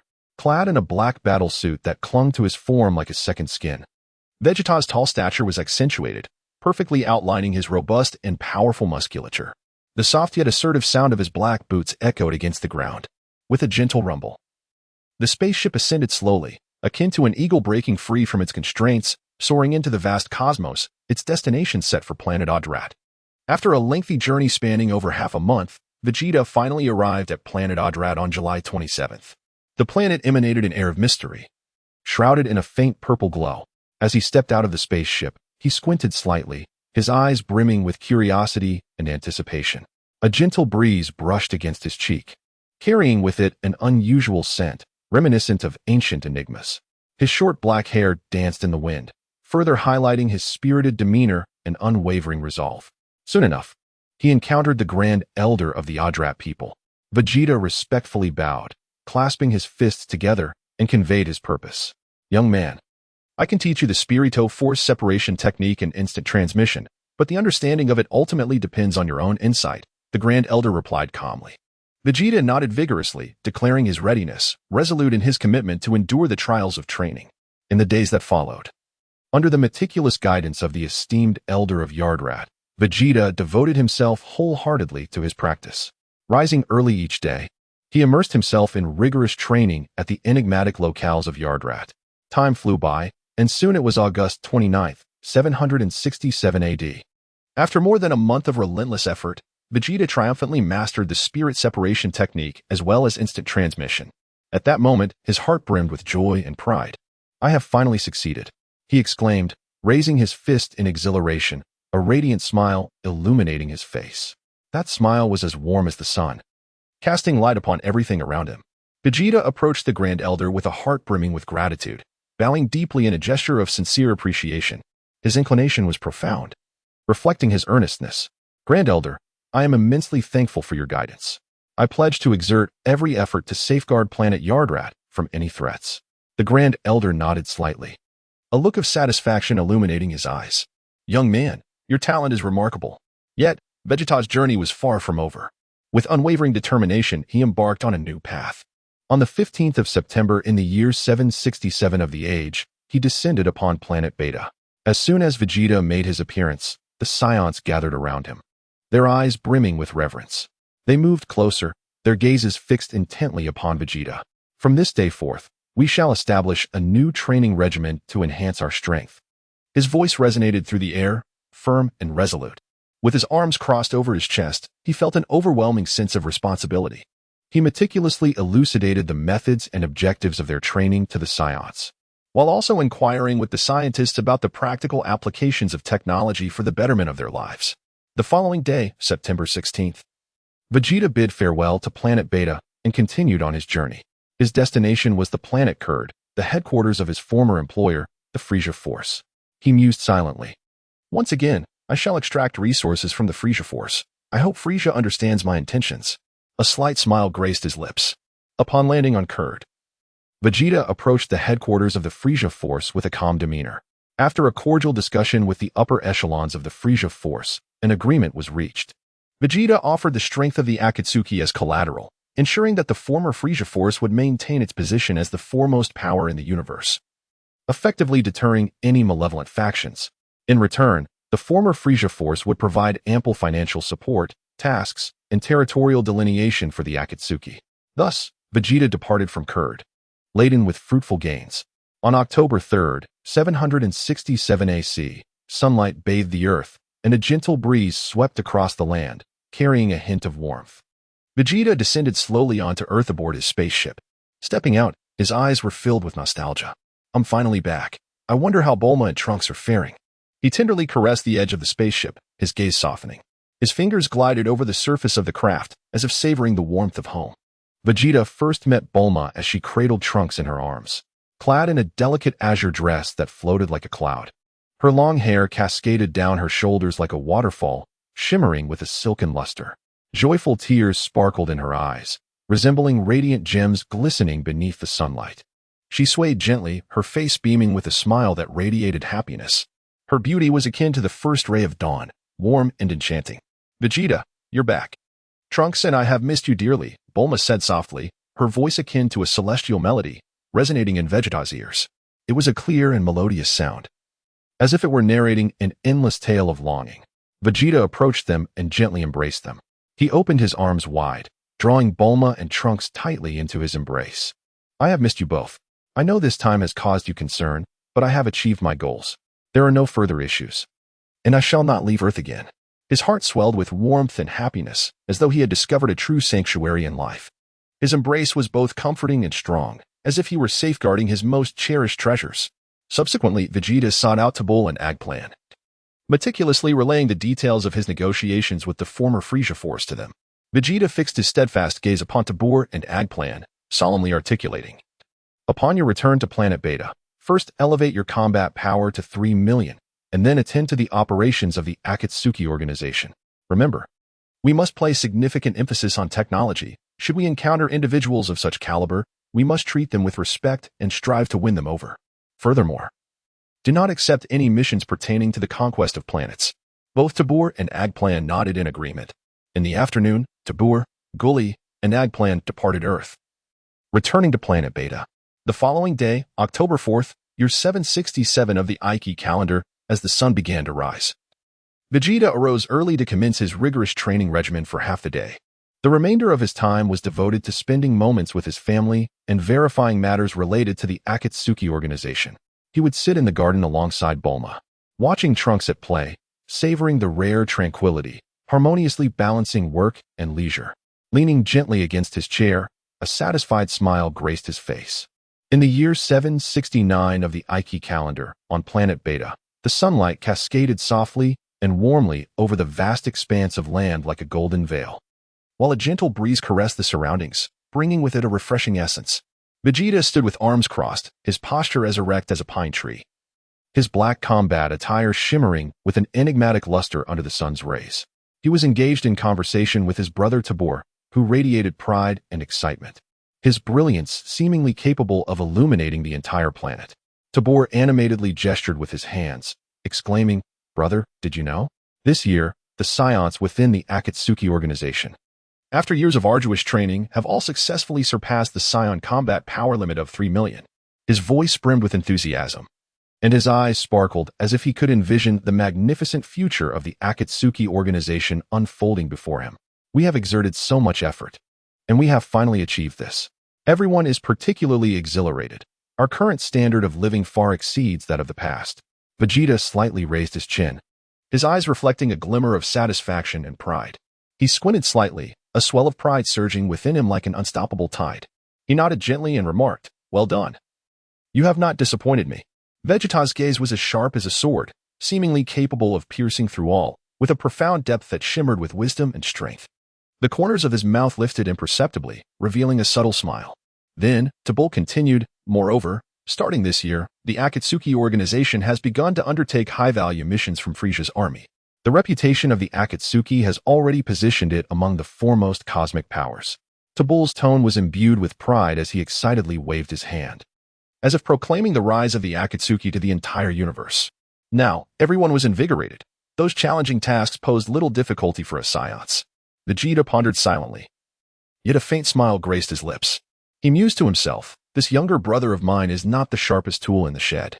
The reason for the exorbitant commission lies in my dealings with the Frieza Force. Otherwise, they would have long been battered by other factions, reduced to mere pariahs, allowing the Galactic Patrol to ascend as the predominant power." Meanwhile, the Akatsuki's mastery of livelihood technologies became a potent tool for amassing wealth. These advanced innovations began to be sold to other factions and planets throughout the cosmos, yielding substantial profits and infusing the Akatsuki's growth with formidable momentum. Time flowed swiftly, and before long, it was the year 770 of the Age of the Gods. This year undoubtedly marked one of the most significant moments in Krillin's life. He stood amidst a splendid garden, sunlight cascading upon his face, illuminating his joyful smile. Beside him, the enchanting android 18 donned a pristine white wedding gown, resembling a celestial being descending from the heavens. The gown, as white as snow, was adorned with exquisite lace and crystals, shimmering alluringly in the sunlight. Her graceful figure was flawlessly accentuated by the gown, akin to a blooming lily. Her eyes radiated warmth and affection, reflecting an abundance of happiness as she gazed at Krillin. Krillin's heart brimmed with joy and emotion as he beheld Android 18, feeling as though he possessed the entire world. He gently grasped her hand, his voice trembling slightly as he spoke with profound sincerity. "Today, I am truly the happiest man alive. 18. You are the most precious gift in my life. His gaze was filled with love, his fingers tenderly caressing the back of her hand, the gentle touch eloquently conveying the depth of their bond. Android 18 smiled softly, her eyes sparkling with bliss.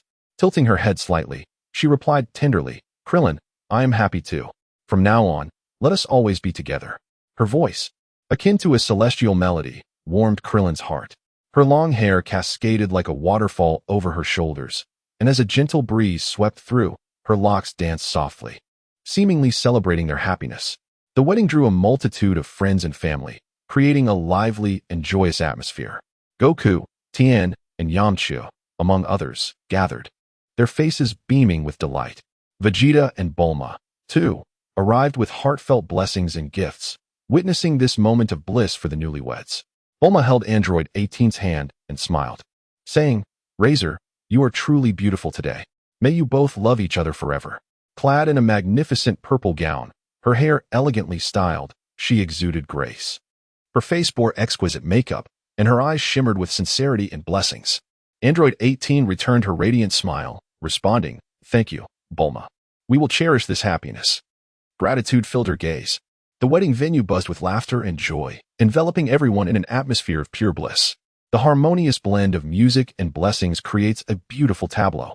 A year has passed, marking the year 771 of the Age of the Gods. And Krillin alongside Android 18 has welcomed the birth of their precious daughter, Marin. In a cozy room, Krillin cradles his newborn daughter with utmost care. His eyes brimming with affection, his gaze is tender as he gently kisses her forehead, his heart overflowing with emotion. My dear, you are our hope. Your father will always protect you. He speaks with a voice both soft and resolute. His fingers caress her delicate face, feeling the softness of her skin as if he were touching the most treasured gem in the world. Android 18 lies on the hospital bed, watching Krillin and their daughter, her face illuminated by a radiant smile of happiness.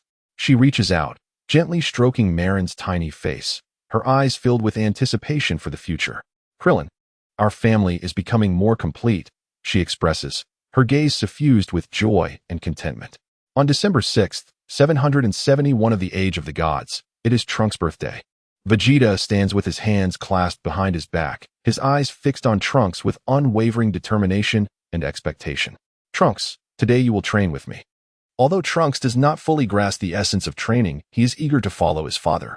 He nods vigorously and replies, All right, Dad. Bulma, feeling a tinge of reluctance yet supportive, approaches Trunks and gently strokes his head. For over a year, Vegeta had been discussing with her the potential he sees in Trunks. Recognizing his innate talent and envisioning a future where he is not merely the heir to Capsule Corp, but also to the organization of the Z-Fighters. She embraces Trunks softly, saying, Darling, give it your all. Mommy believes you will become an exceptional person. Her eyes radiate love and hope. Chapter 86. The saga of Majin Buu begins in the year 772 of the Age of the Gods. On an unspecified day, Vegeta stands proudly, akin to a solitary and proud god of war. His gaze is resolute and fervent, fixated on the horizon as if it harbors the challenges and supreme goals he has pursued throughout his life. Beads of glistening sweat trickle down his chiseled forehead, sparkling in the radiant sunlight. Vegeta relentlessly pursued arduous training, and at long last, an overwhelming surge of energy erupted within him, suffocating in its intensity. He successfully transcended his limits, attaining the formidable form of Super Saiyan 2 in its wrathful state. In this form, he radiated an extraordinary and potent energy fluctuation. Bolts of lightning frantically danced around him, with arcs of blue electricity resembling nimble serpents joyously flickering and leaping in his vicinity. The ironclad contours of his muscles now distinctly accentuated the terrifying might he possessed. Vegeta slightly lifted his head, feeling the surge of this newfound, overwhelming power. A swell of ambition surged within him. In this form, he possessed the strength of Super Saiyan 3, and he believed that Kakarot must have successfully mastered Super Saiyan 3 as well. With us on the battlefield, the advantage against Majin Buu would undoubtedly lie in our favor. On a certain day in the year 772 of the Age, Son Goku sat cross-legged, his palms pressed together, resembling a serene and enigmatic statue of Buddha. His breath was steady and prolonged, the surrounding air seemingly pulsating in harmony with his rhythm, merging with his very being. His gaze was focused and resolute, wholly absorbed in a prolonged and arduous training regimen. His golden hair danced gently in the breeze, and at last, he successfully ascended to Super Saiyan 3. In that moment, his hair lengthened dramatically, cascading down to his waist like a resplendent golden waterfall. His eyebrows vanished, and the energy fluctuations around him intensified as lightning encircled him, the blue arcs intertwining into a magnificent web of electricity. Son Goku slowly opened his eyes, gazing at his hands, a confident glimmer shining in his eyes. Filled with conviction, with this power, he believed he could achieve victory in the impending battle against Vegeta. On a certain day in the year 772 of the age, Trunks, under the rigorous training of his father Vegeta, was also diligently striving for growth. His small face was taut, and his eyes were filled with unwavering determination. As if no obstacle could impede his progress, he trained tirelessly every day, never uttering a complaint. His indomitable spirit was truly inspiring. In a fierce battle, Trunks unleashed a formidable power, a golden radiance enveloping his body, blazing and brilliant like a burning flame. Finally, he successfully transformed into a Super Saiyan. He exuberantly raised his fists, reveling in his newfound strength, his heart brimming with joy. Vegeta gazed at his son, a hint of satisfaction gleaming in his eyes as he nodded slightly and praised, "Trunks, your strength has now far surpassed mine at your age. However, do not let pride consume you. Your practical combat experience is still lacking. Ultimately, the path you choose for your future must be forged by your own hands." Trunks, elated by his father's commendation, though not fully comprehending the deeper implications of Vegeta's words, eagerly replied, "Father, I have transformed into a Super Saiyan. Can you spend a day with me, following my lead?" Vegeta hesitated for a moment before a gentle smile graced his lips. A warm and bright expression akin to the sunlight of spring, instantly melting away the chill around them. "Very well, Trunks. Yet, inwardly he mused, you are fortunate. Had we been on planet Vegeta, you would have already been subjected to rigorous trials and intense combat training." Time swiftly passed, and it was soon a certain day in the year 773 of the age. In a tranquil corner of Earth, Goten diligently trained under Goku's guidance. Through relentless effort, Goten successfully attained the form of a Super Saiyan. Ecstatic, he leaped into the air, his eyes sparkling with joy as he exclaimed, "Dad, becoming a Super Saiyan is so easy." Goku, taken aback, gently ruffled Goten's hair with a warm and sturdy hand, as if bestowing upon him boundless strength and courage. He praised, "Goten, your talent is truly remarkable. Neither I, your uncle Vegeta, nor your brother Gohan reached this level without arduous training. However, do not let it inflate your ego." Goten obediently replied, "I understand, Dad. I want to play with Trunks." Goku smiled, "Go ahead, Goten." Goku felt grateful towards Vegeta. For years, Vegeta had provided financial support to his family, citing the dwindling number of remaining Saiyans. This assistance had spared Goku from the necessity of finding work, allowing him to achieve Super Saiyan 3 and mentor Goten in his training. On a specific day in the year 773 of the age, in pursuit of the hidden egg of Majin Buu, concealed by Babidi before his demise, and to maintain the peace of the universe, East Kaioshin Shin and Kibito embarked on a long journey to Earth. Shin's expression was grave, his hands clasped behind his back, his gaze deep and troubled, as if he could perceive the mysteries of the cosmos. A slight furrow formed on his brow. Filled with concern, Babidi has been tirelessly recruiting subordinates like Pui Pui and the Beast, Goku. If he locates Majin Buu first, the universe will be in peril. Kibito closely followed East Kaioshin, vigilantly surveying their surroundings, his eyes brimming with caution, akin to a watchful leopard poised to confront any imminent danger. Chapter 87.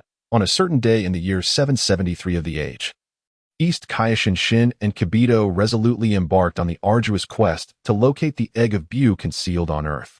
Yet, it seems that fate was playing a cruel jest upon them. After enduring a long and arduous endeavor, the outcome proved to be profoundly disappointing. They had traversed nearly every inch of the Earth, their weary footsteps bearing witness to their unwavering dedication and persistence. The East Supreme Kai, Shin, occasionally halted his stride, furrowing his brow as he stroked his chin, casting his gaze about as if in search of a glimmer of a possible clue. Meanwhile, Jebbet incessantly scanned the surroundings, his eyes filled with anxiety and unease. Yet, despite their efforts, not a trace of Buu could be found. Reluctantly, the two were compelled to embark on their return journey, their hearts laden with regret and sorrow. The East Supreme Kai, Shin, slightly bowed his head, walking with heavy steps, his departing silhouette appearing so forlorn, as if it bore the weight of the universe's disappointment. Ultimately, they returned to the Kai's planet. Although they had yet to locate Buu's magical egg, Shin was acutely aware that Buu's resurrection would spell catastrophic doom for the universe. How could he possibly relinquish his vigilance over the Earth's plight? Thus, he spent his days anxiously monitoring every movement on the planet, with his arms crossed over his chest and brows tightly knitted. Those furrowed lines seemed to encapsulate the universe's trepidation. Deep within, he quietly devised plans that, while seemingly absurd, held a glimmer of feasibility, continually contemplating various possibilities, his eyes reflecting profound concern. As time swiftly flowed by, it was soon a day in February of the year 774 of the Age of Heroes. Son Goku, brimming with exuberance, made his way to Bulma's residence in West City, with a buoyant stride and a beaming smile that radiated like the sun, dispelling all shadows of gloom. He approached with an air of anticipation. His eyes sparkled with eager light, reminiscent of a child impatient to share delightful news. Upon finding Vegeta, Son Goku gazed at him with palpable excitement, his eyes alight with fervent desire for battle. Clenching his fists slightly and leaning forward, he exclaimed, "Vegeta, I believe we should participate in this year's 25th World Martial Arts Tournament. It would also serve as a perfect opportunity to fulfill the promise we made 7 years ago." Vegeta stood there, a flicker of hesitation dancing in his eyes. He narrowed his gaze slightly, arms crossed over his chest, the corners of his mouth curving downward as he silently mused. What had merely been a token gesture in the past had evidently been taken to heart by this individual. Moreover, it was highly probable that Babidi would dispatch his minions to partake in the martial arts tournament to amass energy, a challenge that the East Kaishin might find insurmountable. Furthermore, should the puppets be unleashed, the situation would undoubtedly spiral further out of control. Vegeta found himself in deep contemplation, weighing the pros and cons with a gravity that seemed to signify a decision of cosmic significance. After a moment's reflection, he nodded in agreement, stating, "Very well. Let us proceed." Yet, within the recesses of his mind, he began to deliberate. Should he unleash the diminutive Majin Buu to eliminate the threat, leaving only the corpulent Buu behind? This was indeed a perplexing dilemma. Upon receiving Vegeta's response, Goku radiated immense joy. He leaped into the air, arms raised high, his face aglow with a brilliant smile, exuding an infectious enthusiasm that reflected his pure heart and love for battle. Goku exclaimed, "Aha, splendid, Vegeta. This martial arts tournament is sure to be extraordinary." Vegeta let out a slight huff, arms crossed over his chest, a subtle smirk gracing his lips as he retorted, "Do not become overly confident, Kakarot." After exchanging a few brief pleasantries, Goku turned and departed, thoroughly satisfied. On the sunlit morning of March 28th, in the year 774 of the age, the youthful and spirited Gohan stepped through the gates of Orange Star High School, his heart a blend of anxiety and anticipation. He understood the necessity of heeding his mother and Bulma's advice to conceal his true prowess. Adjusting his neatly pressed uniform, he straightened his posture, resembling a tall pine tree, radiating vitality as if he were a vibrant vista.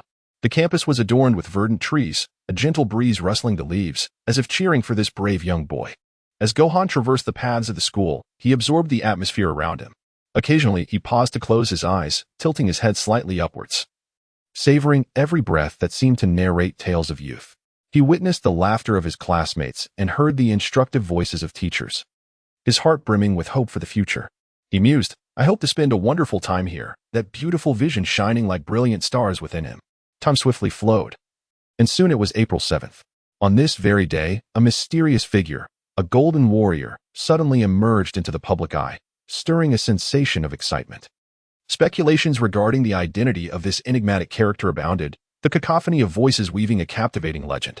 Simultaneously, Gohan successfully transitioned into his second year at Orange Star High School. He felt a silent elation. At last, he could meet so many classmates. For him, this marked not merely the commencement of a new academic year, but the dawn of an entirely new journey, with paths unknown laden with challenges and opportunities. As the morning sun bathed the school as pathways, Gohan strode into the classroom with a buoyant step. Here, he encountered the lively and cheerful Videl. And in that moment their eyes met, a wondrous connection blossoming. Videl's gaze sparkled with curiosity and warmth, her head tilted slightly, a sweet smile adorning her lips. Gohan, on the other hand, appeared somewhat bashful, lowering his gaze and awkwardly placing his hands by his sides, as the subtle ambience seemed to compose a romantic symphony. Their encounter seemed like a twist of fate, laying the groundwork for their future. "Hello there, new classmate. It is a pleasure to meet you. I am Biddy Lee." she said with a bright smile. Her voice was crisp and melodious, akin to the sweet chime of silver bells. With a hint of nervousness, Wu Fan replied, "Hello. I am also delighted to meet you. I am Sun Wu Fan." His voice was somewhat deep, tinged with shyness. Around 3 p.m., instead of heading straight home after school, Wu Fan decided to visit Bulma's house on his way. Upon his arrival, Bulma was engrossed in her laboratory, busy tinkering with various high-tech devices. Her eyes were fixed intently on the instruments, her hands deftly maneuvering buttons as she thought, "I hope to create what Wu Fan needs as soon as possible." Upon seeing Wu Fan, she greeted him with a warm smile and invitingly ushered him inside. Eagerly, Wu Fan inquired, "And Bulma, can you create a transformation suit?" His eyes sparkled with anticipation. With genuine concern, Bulma asked, "What is the matter, Wu Fan?" Her voice was gentle and kind. Wu Fan explained, "And Bulma, since I've entered high school, I've occasionally seen criminals on the streets. I want to use the transformation suit to conceal my identity while doing good." Bulma nodded and instructed, "Wait here for a moment." After a brief wait, at precisely 5:12 p.m., Wu Fan finally received the freshly crafted transformation suit. Elated, he clutched the suit tightly in his arms, his heart brimming with joy and anticipation, as if he held an invaluable treasure. He thought to himself, "At last, I need not worry about being discovered." Thus, he eagerly made his debut in the guise of the Saiyan masked hero throughout the town. With a lithe form and swift movements, he darted through the night like a bolt of lightning, quickly capturing the attention of numerous residents. They were filled with curiosity and awe regarding this enigmatic Saiyan masked hero, speculating about his true identity. The following day, April 8th, the astute Biddy, through a series of subtle clues, discerned that the true identity of the Saiyan masked hero was none other than Wu Fan. She was filled with astonishment and intrigue. Her mouth slightly agape, her eyes sparkling with excitement as she thought, "So Wu Fan has such a side to him. He seems even stronger than his father." Driven by curiosity, she sought out Wu Fan, sincerely requesting him to teach her the art of flight. "Wu Fan, please. I beg you to teach me the technique to fly," she implored, her eyes alight with desire and hope. Confronted with Biddy Lee's earnest plea, Wu Fan fell into contemplation. Furrowing his brow and crossing his arms, he pondered, "How could I be discovered so swiftly? This is utterly implausible." His expression mirrored an inquiry into the capriciousness of fate. Biddy Lee gently persuaded him, "Wu Fan, you wouldn't want the other classmates to learn that you are the masked hero, would you?" Her voice carried a hint of both threat and allure. Ultimately, Gohan, with a reluctant nod, conceded, saying, "You win. I'll teach you tomorrow." Yet, his heart was heavy with trepidation, uncertain of the consequences this decision might bring. Chapter 88. On April 9th, 774, the sun poured down like golden gossamer, gently and warmly enveloping the tranquil town. A soft breeze, akin to tender fingers, caressed the air, bringing with it a refreshing and invigorating essence. Vidalia was filled with joy as she approached Gohan's door with light, buoyant steps. She delicately adjusted her attire, inhaling deeply in an effort to quell her inner anxiety. Then, raising her hand, she knocked on the door.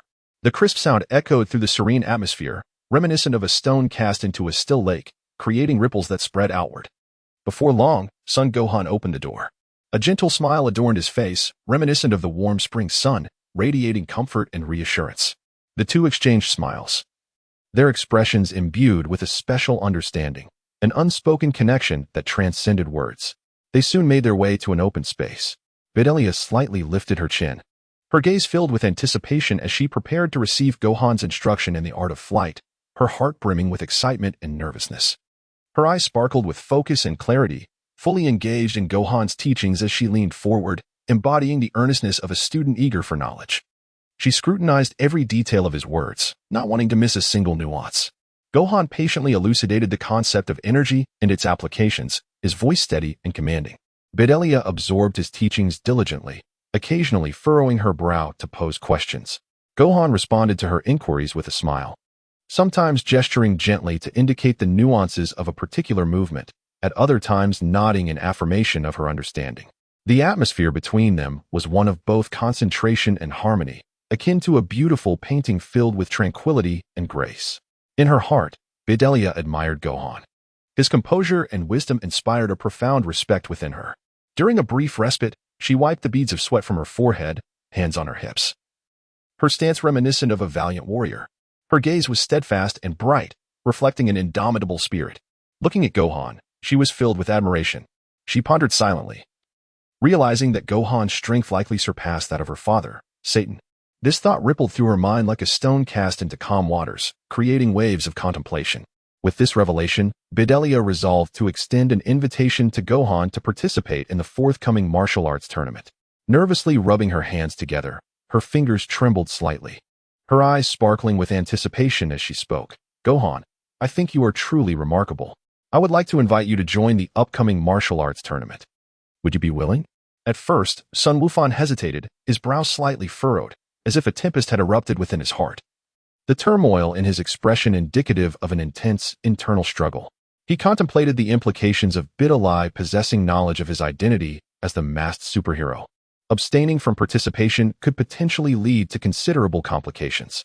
However, upon meeting Bedelai's sincere and fervent gaze, his heart stirred, ultimately leading him to nod in agreement to partake in the martial arts tournament. Meanwhile, the news of Sun Wukong, Vegeta, and Sun Wufang's decision to join the tournament spread. And Piccolo stood resolute atop a mountain peak, the howling winds swirling around him, yet failing to sway his unwavering stance. With his arms crossed over his chest, he narrowed his eyes, silently reflecting. With both Vegeta and Sun Wukong entering this year's competition, I too shall participate to affirm my growth over the years. The cloak draped around him fluttered fiercely in the wind, resembling a battle standard that proclaimed his determination. Tianjin Fan also resolved to compete in the tournament. Clad in traditional martial arts attire, gently caressing the hem of his garment, his tender gesture reminiscent of cherished memories. The fabric seemed to carry the weight of his past, each intricate line narrating his journey. His fingers glided slowly over the patterns, recalling past battles, and a glimmer sparked in his eyes, filled with a yearning to once again demonstrate his prowess. Tianjin Fan mused to himself. Wukong, Vegeta, Wufang, and Piccolo are all formidable, yet I too possess my own resolve. I shall conquer my fellow Earthlings in this contest, validating my years of training. Clenching his fists, he rallied himself with fervor. Krillin, Yamcha, and Chaos, sharing similar sentiments, decided to join as well. Krillin thought, everyone is so spirited, I cannot fall behind. I must showcase my strength in the tournament. He tightened his fists, a vigorous gesture underscoring his determination. Yamcha reflected, this is a splendid opportunity. I must let everyone witness my progress. Cradling his head with both hands, he appeared relaxed yet brimming with anticipation, envisioning his glorious performance on the stage. Chaos, too, was eager to follow Tianjin Fan's lead and validate his own growth. Android 18, meanwhile, considered the possibility of seizing an opportunity and chose to participate as well, with her arms crossed and a slight smile gracing her lips. She exuded an air of confidence akin to that of a queen. A glint of cunning sparkled in her eyes, reminiscent of a leopard awaiting the perfect moment to pounce. In no time, a gathering of exceptional heroes convened, heralding the onset of a thrilling martial arts extravaganza. On April 20th, under the radiant sun and gentle breeze that seemed to sing in celebration of this splendid day, Bedelai, after extensive and rigorous training, had finally mastered the art of flight. She gracefully danced in the air, akin to a bird soaring freely, her elegant movements captivating all who beheld her. With arms outstretched, she embraced the wind, her ecstatic demeanor a testament to her harmonious connection with nature. Her face radiated joy and pride, while her eyes sparkled with excitement. After completing her final practice, Bedelai took a deep breath and gently descended to the ground. She gazed at Gohan and smiled, saying, Gohan, thank you for your guidance. I will continue to strive. Gohan nodded, replying, you have talent too, Bedelai. Keep up the good work, but I suggest you cut your hair shorter. Bedelai felt a blush creep onto her cheeks, her hands instinctively brushing her hair, her bashful demeanor reminiscent of a blossoming flower. A ripple of thought stirred within her. Did Gohan prefer girls with short hair? Gohan quickly clarified, no, shorter hair is more advantageous for combat. Feeling somewhat irked by his response, Bedelai turned and walked away, her departing figure infused with a hint of defiance, as if her stubbornness spoke of her discontent. Meanwhile, in a distant corner of Earth, an aura of malevolence permeated Babbidi's spaceship, resembling a dark, treacherous swamp. Clad in a black robe, Babidi strolled with a graceful yet sinister demeanor. His eyes glinted with cunning, akin to a serpent poised to strike. Each deliberate step he took seemed to orchestrate an insidious plot. Upon learning of the grand martial arts tournament soon to take place on Earth, he chuckled darkly to himself. This tournament will be my opportunity. I shall exploit these foolish earthlings to gather energy and resurrect you. His voice echoed like a curse from the depths of hell, sending chills down one's spine. Babidi invoked formidable magic, his hands weaving through the air as he chanted incantations. Dark energies surged around him, akin to a horde of famished demons scanning for those with malicious intent. Soon, he identified two suitable targets, Spabich and Yamo. Both were already consumed by greed and malevolence. And under Babidi's magical influence, they eagerly pledged their allegiance. Spabich clenched his fists, thoughts racing. I need power. I seek revenge against this society. His eyes sparkled with ambition and desire, a visage twisted by hatred. Yama contemplated, I need money. I would do anything to acquire it. The glimmer of greed in his eyes was repugnant.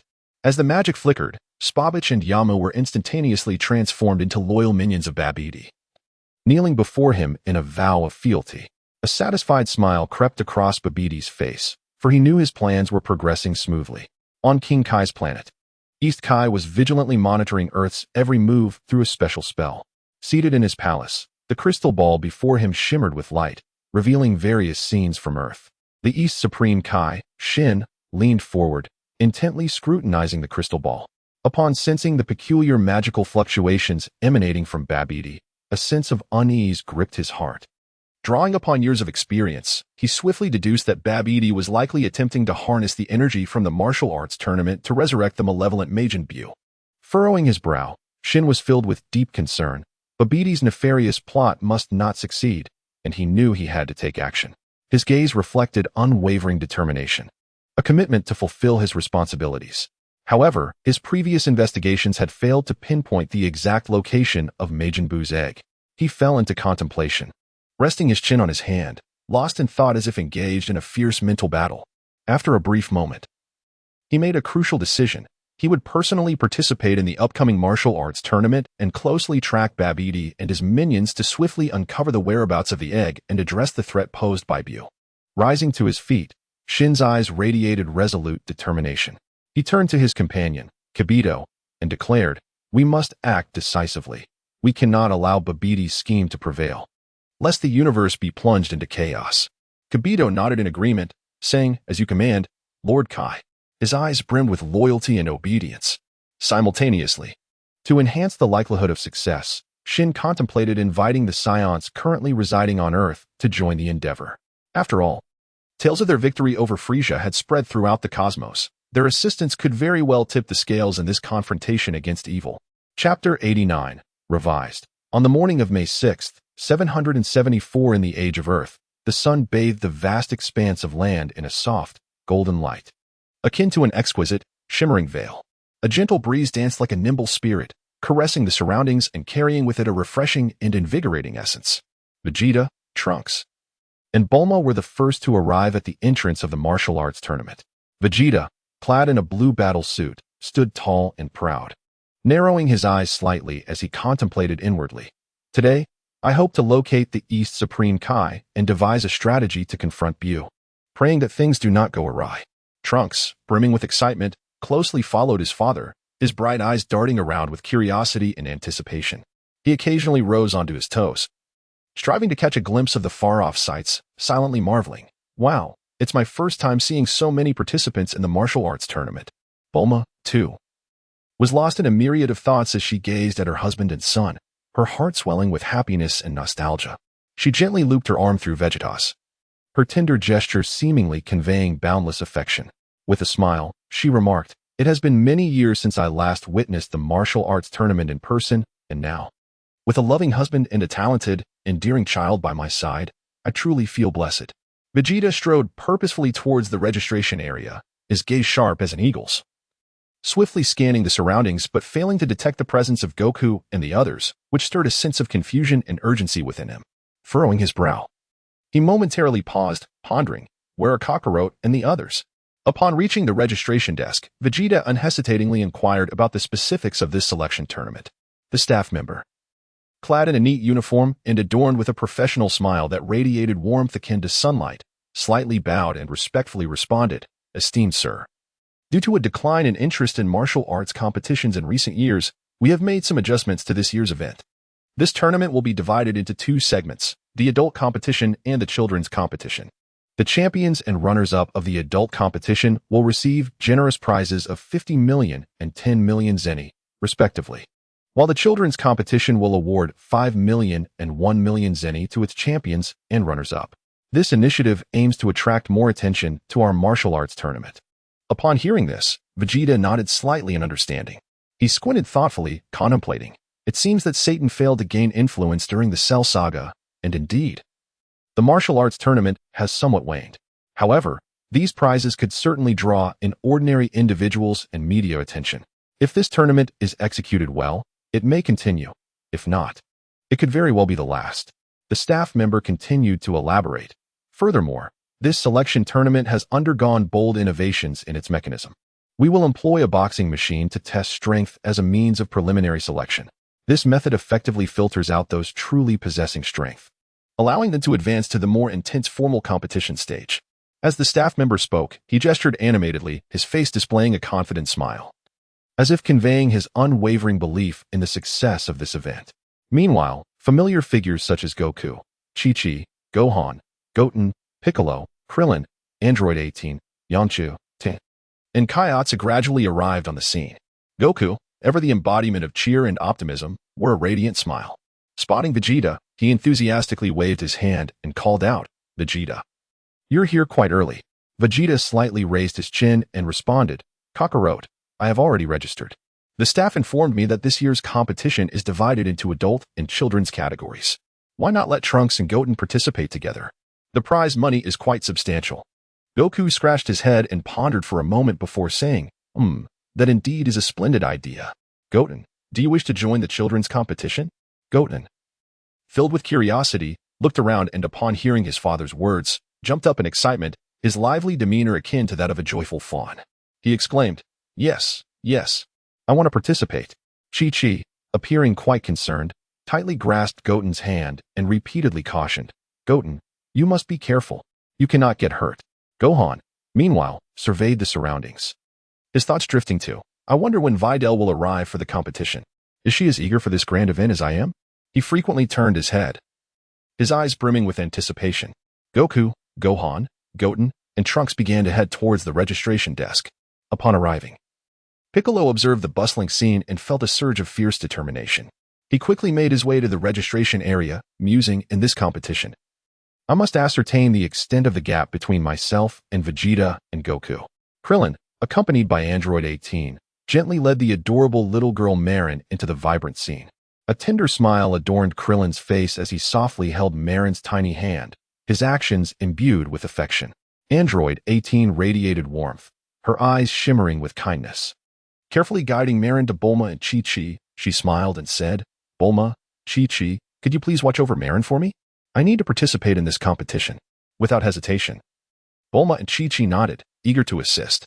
Bulma bent down, affectionately taking Marin's hand, assuring her, "Don't worry, we will take good care of her." Chi-Chi gently stroked Marin's hair, offering Android 18 a reassuring smile.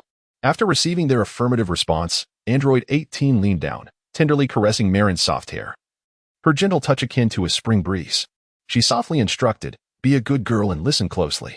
With that, she straightened up, exchanged a smile with Krillin, and together they made their way to the registration desk, drawing many curious gazes along the way, though they remained focused solely on completing the registration process expeditiously. Tian Shinhan, Chaozu, and Launch arrived together, accompanied by Tian Shinhan and Chaozu's 4 disciples. Tian Shinhan solemnly addressed his disciples for this martial arts tournament. "You will observe first and participate later." The disciples responded in unison, "Yes, master." At that moment, Tian Shinhan and Launch shared mutual affection as they prepared for marriage, aiming to establish a dojo to support their family. Tian Shinhan gazed at Launch, his eyes filled with tenderness, a gaze so gentle it seemed capable of melting anything in its path. He nodded slightly before heading to the registration desk with his dumplings. Yamcha also arrived with his fiancée, Blake. His heart brimmed with joy and determination. With Blake by his side, he was resolute in performing well.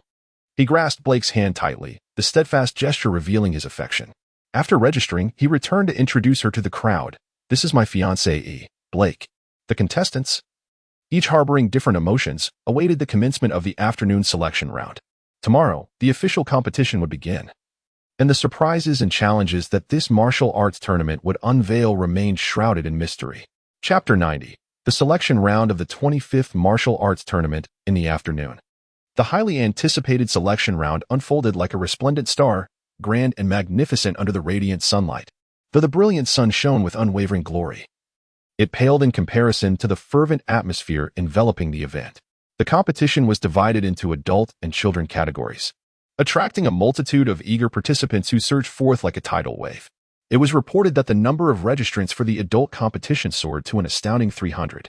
Some contestants arrived, driven by an ardent desire for honor, their gazes resolute and fists slightly clenched, silently vowing, "I must prove myself in this competition and become a revered hero, allowing my name to resonate far and wide." Their eyes burned with indomitable spirit, akin to two blazing flames. Others fought fervently for the substantial prize money, frequently calculating its potential use while contemplating, "With this prize, I can forge a better future for my family, ensuring they lead a happy life." Their eyes sparkled with love and responsibility toward their loved ones. There were also those who simply cherished martial arts, their eyes reflecting a yearning for combat, eagerly anticipating the opportunity to enhance their skills. They silently pondered, "This competition is an exceptional chance for my growth. I must seize it." Their gazes were filled with dedication and passion for the martial arts.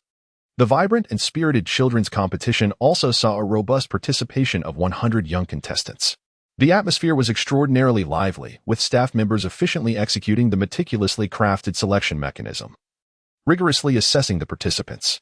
Their busy figures darted through the crowd like lively musical notes, diligently recording each contestant's remarkable performance. One staff member, observing the contestants' outstanding displays, nodded appreciatively, his pen dancing swiftly in his hand like a nimble bird. He couldn't help but marvel. These contestants are so full of vitality. This competition is destined to be spectacular. His eyes brimmed with anticipation and admiration. After several rounds of intense competition, a total of 36 contestants emerged in the children's category, including Trunks and Goten. Meanwhile, the competition in the adult category was equally fierce, resembling a thrilling tempest. Ultimately, after a rigorous selection process, only 20 elite individuals successfully advanced to become official contestants. They are Vegeta, Goku, Gohan, Piccolo, Android 18, Krillin, Tien, Yamcha, Kaiatsu, East Supreme Kaishin, Jebit, Spubich, Yam, Videl, Mr. Satan, Ju-Air, and 4 bystanders. As night descended, like a magnificent black curtain gradually falling, the diligent organizers kindly informed the contestants to proceed to their designated hotel for rest, meticulously outlining the subsequent schedule.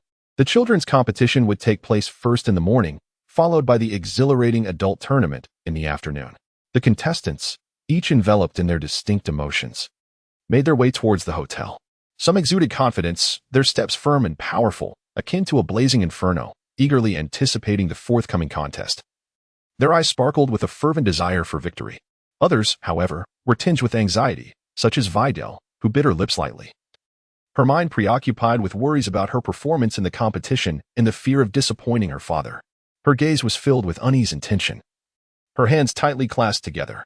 As the night enveloped the serene air with a hint of mystery, as if shrouded in a delicate veil, Vegeta, clad in a black battle suit, stealthily followed East Supreme Kaishin and Jebit, his figure ghostly and elusive. His movements were light and agile, each step silent, reminiscent of a leopard lurking in the shadows. His eyes were sharp as blades, fixated intently on his target ahead. East Supreme Kaishin, utilizing his formidable abilities, swiftly sensed the presence of a stalker. A slight furrow formed on his brow, his eyes flickering with curiosity. Much like the surface of a tranquil lake disrupted by a small stone, could the approaching figure be the legendary candidate for the god of destruction? If so, it could pose significant trouble. He resolved to play along, deliberately leading his pursuer to a remote, desolate area. With piercing eyes, East Supreme Kaishin called out, "Come forth. You lurking phantom, I am aware that you have been tailing us. Moreover, judging by your aura, you are certainly not from Earth." Vegeta emerged from the shadows with an air of tranquility, his countenance devoid of any trace of fear. With a slight elevation of his chin, he introduced himself. "I am the Saiyan, Vegeta. You must be the Supreme Kai, am I correct?" The East Supreme Kai, Shin, scrutinized the confident Saiyan before him, pondering in his heart, this individual indeed possesses formidable power, far surpassing that of an ordinary Saiyan. Yet it seems he has yet to attain the strength necessary to vanquish Frieza. His gaze remained steadfastly fixed on Vegeta, attempting to glean further insights from his expression. Vegeta discerned the uncertainty reflected in the eyes of East Kaioshin. A subtle smile graced his lips, revealing a sense of confidence as he crossed his arms over his chest. Kaioshin, he stated, you may not fully comprehend the Saiyans. I possess the ability to transform into a Super Saiyan, which would amplify my strength to an astounding 50 times its current magnitude. Why not accompany me to other planets, where you shall witness my true power firsthand? While conversing with Vegeta, East Kaioshin discreetly employed his magical abilities to sense his intentions. After a thorough examination, he found no irregularities in Vegeta's words. Considering the possibility of him being a candidate for the God of Destruction, a flicker of intrigue ignited within him, prompting him to nod in agreement. Very well. Let us proceed as you suggest. Jebet, utilize your teleportation technique to transport us to the Kaioshin planet. Jebet, initially inclined to voice his concerns, was silenced by East Kaioshin's authoritative tone. Follow orders without question. Jebet cast a reluctant glance at Vegeta, his brow furrowed with worry as he pondered. What could this Saiyan be scheming? Is it wise for the Lord Kaioshin to acquiesce so readily? Could this lead to peril? With a flash of light, they executed the instant transmission, and in an instant, the trio vanished from their original location. Moments later, they found themselves standing upon the Kaioshin planet. After Vegeta steadied himself, he took a deep breath, his muscles tensed with sudden intensity. A golden aura erupted from within him as he proclaimed loudly, "Behold, this is the Super Saiyan." Immediately afterwards, his energy surged once more. His hair elongated and stood upright, crackling with electricity, exuding an even more formidable presence. And this, indeed, was the Super Saiyan 2. Once the display concluded, Vegeta gradually reverted from his transformed state. The East Kaioshin gazed contemplatively at Vegeta and remarked slowly, "Vegeta, I must concede that you are indeed powerful. Yet at this moment, you are not a match for the adversary we face." The East Kaioshin, troubled by the impending battle, recalled the immense strength of Majin Buu, and a frown creased his brow, fearing that Vegeta might struggle to contend with the threat ahead. Vegeta's lips curled into a subtle smile, radiating confidence as he responded, "I am capable of much more. I possess a form that boasts 4 times the strength of Super Saiyan 2. However, the duration of this state in battle is rather limited. Furthermore, I have a companion named Kakarot, whose power is on par with mine. It would be prudent to provide detailed information about our adversary." The East Kaioshin, bearing a grave expression, replied, "The enemy is Majin Buu, currently trapped within a magic egg. He first appeared in the ancient era and was subsequently awakened by Babidi." He then recounted the fierce battles between the 4 Kaioshins and Majin Buu, alongside Buu's evolution. Each harrowing moment vividly replayed in his mind. A sense of sorrow and helplessness engulfed the East Kaioshin as he recalled that brutal conflict, his eyes gently closing in reflection. He also mentioned how Babidi had led his minions to Earth, attempting to release Majin Buu. His voice resonated with depth and emotion, laden with sadness and despair. After absorbing this narrative, Vegeta pondered and inquired, "Kaioshin, do you happen to possess any formidable weapons? Perhaps external assistance could enhance our odds." The East Kaioshin replied, "Indeed, there exists a divine sword hidden here. However, retrieving it is no simple feat. We shall see if you possess the requisite prowess." Though uncertain if Vegeta could extract the sword, the East Kaioshin sought to test his strength, his gaze filled with anticipation and challenge. Thus, the East Kaioshin led Vegeta to the location of the divine sword. Beside them, Jebet, who had previously sensed the overwhelming aura emanating from Vegeta, refrained from mockery this time. Internally astonished, Jebet widened his eyes, acknowledging, "This Saiyan is indeed remarkable. Perhaps he truly can retrieve the sword." Taking a deep breath, Vegeta's energy surged, and he instantly transformed into Super Saiyan 2. Grasping the sword's hilt firmly, he shouted and exerted his strength, effortlessly drawing the divine sword from its resting place. Elated, Vegeta brandished the sword with ease and expressed his desire to test its sharpness. Observing this, the East Kaioshin produced a piece of the notoriously hard Kaizen steel as a test subject. However, in an unexpected turn of events, when Vegeta swung the divine sword with force towards the Kaizen steel, a sharp crack resounded, and the sword shattered. This spectacle left the East Kaioshin and Jebet wide-eyed in disbelief. The East Kaioshin, astonished, slightly parted his lips. "This sword is so fragile. Is it truly impossible for us to contend with Majin Buu?" Jebet, equally shocked, exclaimed, "How can this be?" Their expressions were filled with astonishment and disappointment. At that moment, A radiant light flickered, and an elder with white hair, exuding an air of authority, suddenly appeared before them. It was the elder Kaioshin. The old Supreme Kai gazed at the scene before him, slightly shaking his head, his hands clasped behind his back, seemingly contemplating something profound. His eyes were imbued with a depth and mystery. Chapter 91. The old Supreme Kai furrowed his brow, the deep crevices of his wrinkles accentuating his bewilderment and wariness. His gaze was piercing, fixed intently on Vegeta, as if attempting to penetrate the very depths of his soul to unearth the secrets concealed within. With a subtle elevation of his hands, he delicately gestured as he employed his mystical arts to scrutinize Vegeta closely. Inwardly, he pondered, this individual emanates an aura that disrupts the laws of destruction, and it is progressively intensifying, interspersed with traces of temporal regulations. It appears he may very well be a candidate for a god of destruction from the future, which could undoubtedly herald immense trouble. Thus, with a grave tone, the old Supreme Kai cautiously inquired, a candidate for a god of destruction from the future? Manipulating time is a grave offense. Such actions could potentially disrupt the balance, bringing about unforeseen calamities across the cosmos. His voice resonated with a deep and powerful timbre, each word striking Vegeta's heart like a heavy hammer, warning him of the gravity of the situation. Upon hearing this, Vegeta could not help but curse inwardly, realizing that Beerus had indeed meddled with him. However, he maintained a facade of calmness, narrowing his eyes slightly and allowing a confident smile to play upon his lips. With his arms crossed over his chest and his back straightened, he resembled an immovable mountain. He proclaimed, I am not a being from the future. I am the Saiyan Prince, Vegeta. It is true that I occasionally catch glimpses of future events, albeit sporadically, and even I am perplexed by their nature. However, I have inquired about the matter concerning the Supreme Kai and Bu, and I can assure you that what I have seen pertains to the future. Perhaps it is a divine curse laid upon me. His voice was steady and powerful, endeavoring to persuade the old Kai of his veracity. The old Kai squinted slightly, his profound eyes gleaming with wisdom akin to resplendent stars. He scrutinized Vegeta intently, his gaze sharp and penetrating, as if seeking to unravel the layers of Vegeta's fade and discern his innermost thoughts. After a moment of silence, he spoke slowly. I am the 15th generation of the Supreme Kai. Given this, you might as well elaborate on the future events you have witnessed. With the old Kai's permission, Vegeta inhaled deeply, lifting his chin with the pride of a king. He began recounting the narrative of the original Dragon Ball saga involving the Majin Buu. His voice resonated with a somber strength, evoking memories of the harrowing battles, each word imbued with a weighty historical significance. The first to appear was the chubby, seemingly adorable yet deadly Majin Buu. Subsequently, as he was provoked, he gradually split into the leaner Buu, who devoured the chubby form to become the formidable Super Buu. Ultimately, within the confines of the godly Buu, the original Kid Buu emerged, embodying pure malevolence. Meanwhile, Goku's Super Saiyan 3, the more powerful dance fusion of Gotenks Super Saiyan 3, and the Pod-era fusion of Vegeta and Goku, known as Vegeto, were all part of this saga. As the old Kai listened intently to the entire account, a flicker of anger immediately crossed his wrinkled face.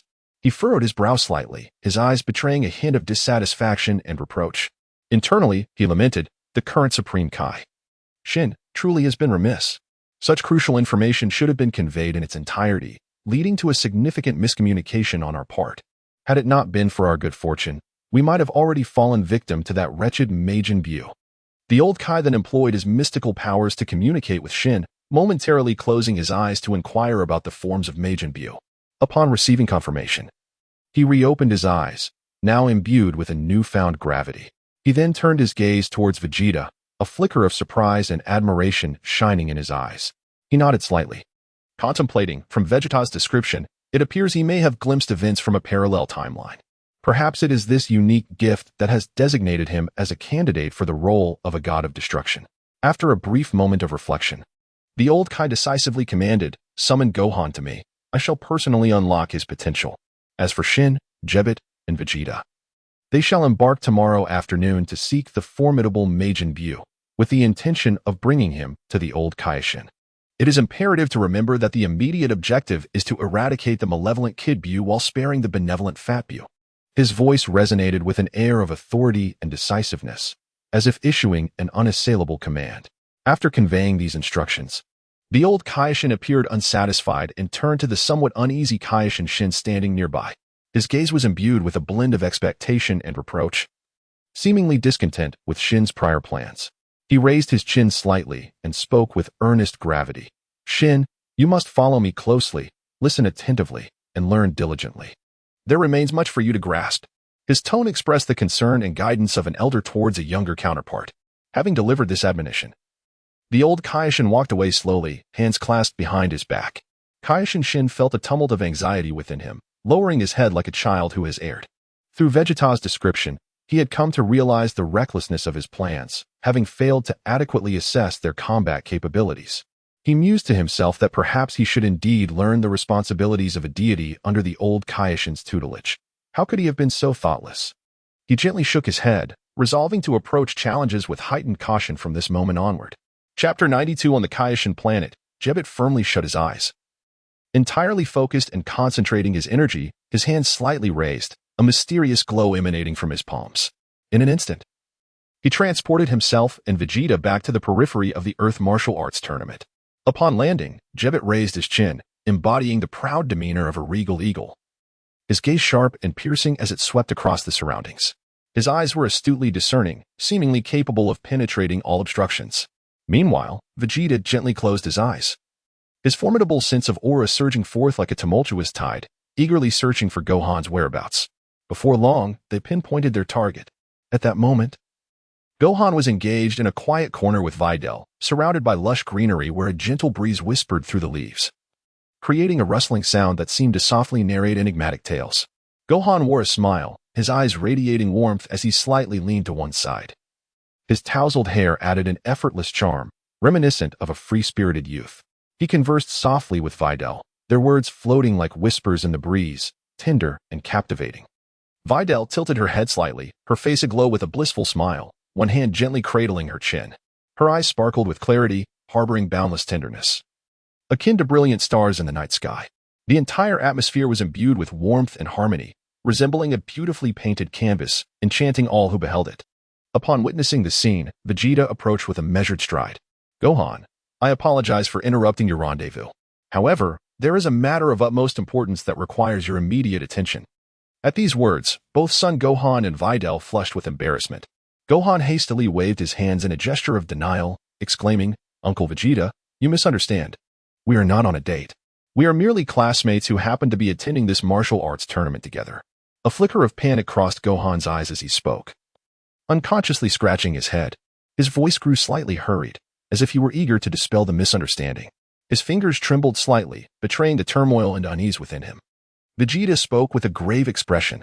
I am aware, but the situation is urgent. This matter cannot be delayed. Gohan, come with me. This crisis is far more terrifying than the one we faced with Cell. As he spoke, Vegeta crossed his arms over his chest. Upon hearing this, Gohan's countenance grew serious. He furrowed his brow slightly, a glimmer of contemplation flashing in his eyes, while one hand gently stroked his chin. After a moment of reflection, he nodded and replied, Understood. Uncle Vegeta. He then turned to look at Videl, his gaze filled with remorse. His eyes radiated warmth and reluctance as he gently said, Videl, I sincerely apologize, but I have pressing matters to attend to. I will explain everything in detail when I return. Though Videl felt a twinge of disappointment, she mustered her spirits and smiled at Gohan, saying, It's all right, Gohan. You go take care of what you need to do. Please be careful. Videl's smile was as warm as sunshine, and she lightly patted Gohan's shoulder to convey her support. In her heart, she thought, Gohan is always so brave. I cannot be a hindrance to him. I must support him. Her eyes were filled with determination, as if cheering Gohan on. Gohan, looking at Videl, felt a surge of emotion, then resolutely turned and began to follow Vegeta. Vegeta slightly closed his eyes, and his formidable sensing ability allowed him to instantly pinpoint Goku's location. His figure moved with the swiftness of lightning, leaving behind a blurred afterimage in the air, akin to a meteor slicing through the heavens, as he swiftly approached Goku. Kakarot. Vegeta called out with a grave expression. His voice resonated powerfully, as if capable of piercing the clouds and stirring the soul. Goku, who had been playing with Goten, turned his head upon hearing the call and broke into a smile upon seeing Vegeta. Goku's smile was as innocent as that of a child, his eyes brimming with curiosity, reminiscent of a youth filled with wonder about the world. Hey, Vegeta, what brings you here? Goku's tone was light and cheerful, as if nothing could trouble him. In his heart, Goku secretly speculated, Vegeta, with such a serious demeanor, must be here for something significant. Vegeta took a deep breath and said solemnly, "There is a matter of great importance that requires your assistance, and Goten must accompany us as well." Son Goku scratched his head, puzzled, and inquired, "What exactly is this significant issue that necessitates Goten's presence?" A flicker of confusion crossed Goku's eyes, his voice imbued with curiosity. Vegeta clenched his fists, a flicker of gravity crossing his gaze. A formidable adversary, even more powerful than Cell, had emerged. If not swiftly dealt with, this could spell catastrophic consequences for Earth. Moreover, it was time for Goten to undergo rigorous training. Upon hearing of such a formidable opponent, Goku's spirit ignited with fervor, and he exclaimed with excitement, "Ha! Stronger than Cell? Now that is something to look forward to." "Very well, let us discuss the details as we make our way."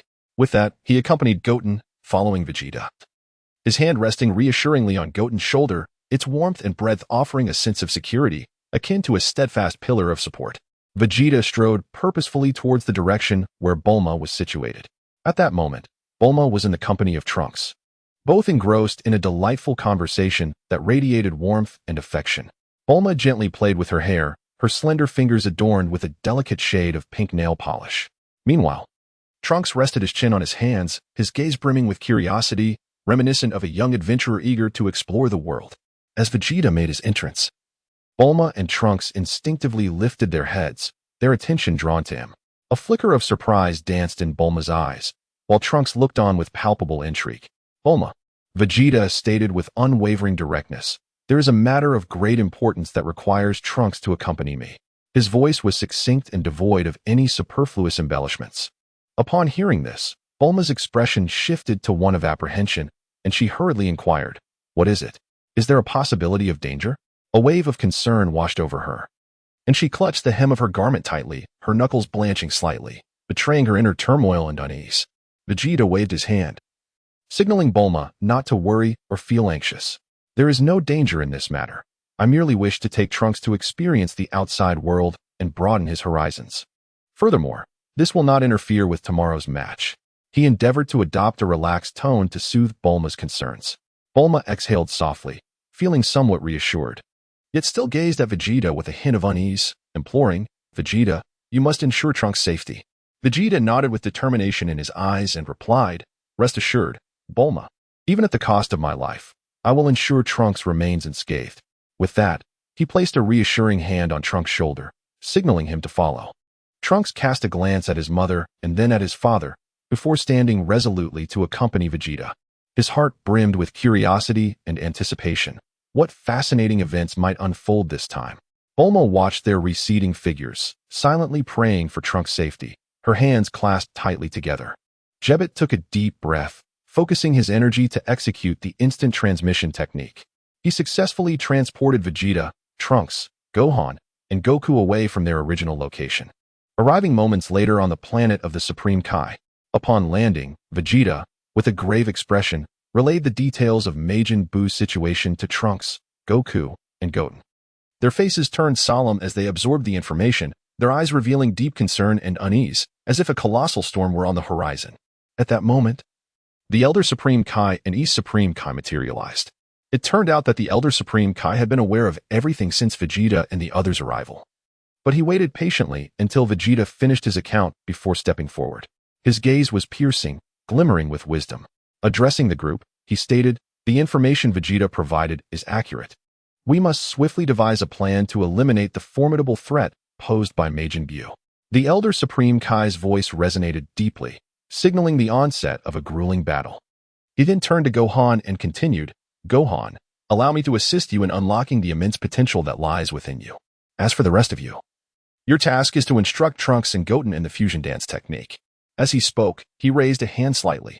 His fingers, long and withered, exuded boundless power, as if capable of commanding all. Vegeta nodded slightly, then turned to face Goku, stating in a low voice, "It is your turn, Kakarot." Goku flashed a smile and, along with Vegeta, approached Trunks and Goten, patiently guiding them in the art of fusion through dance.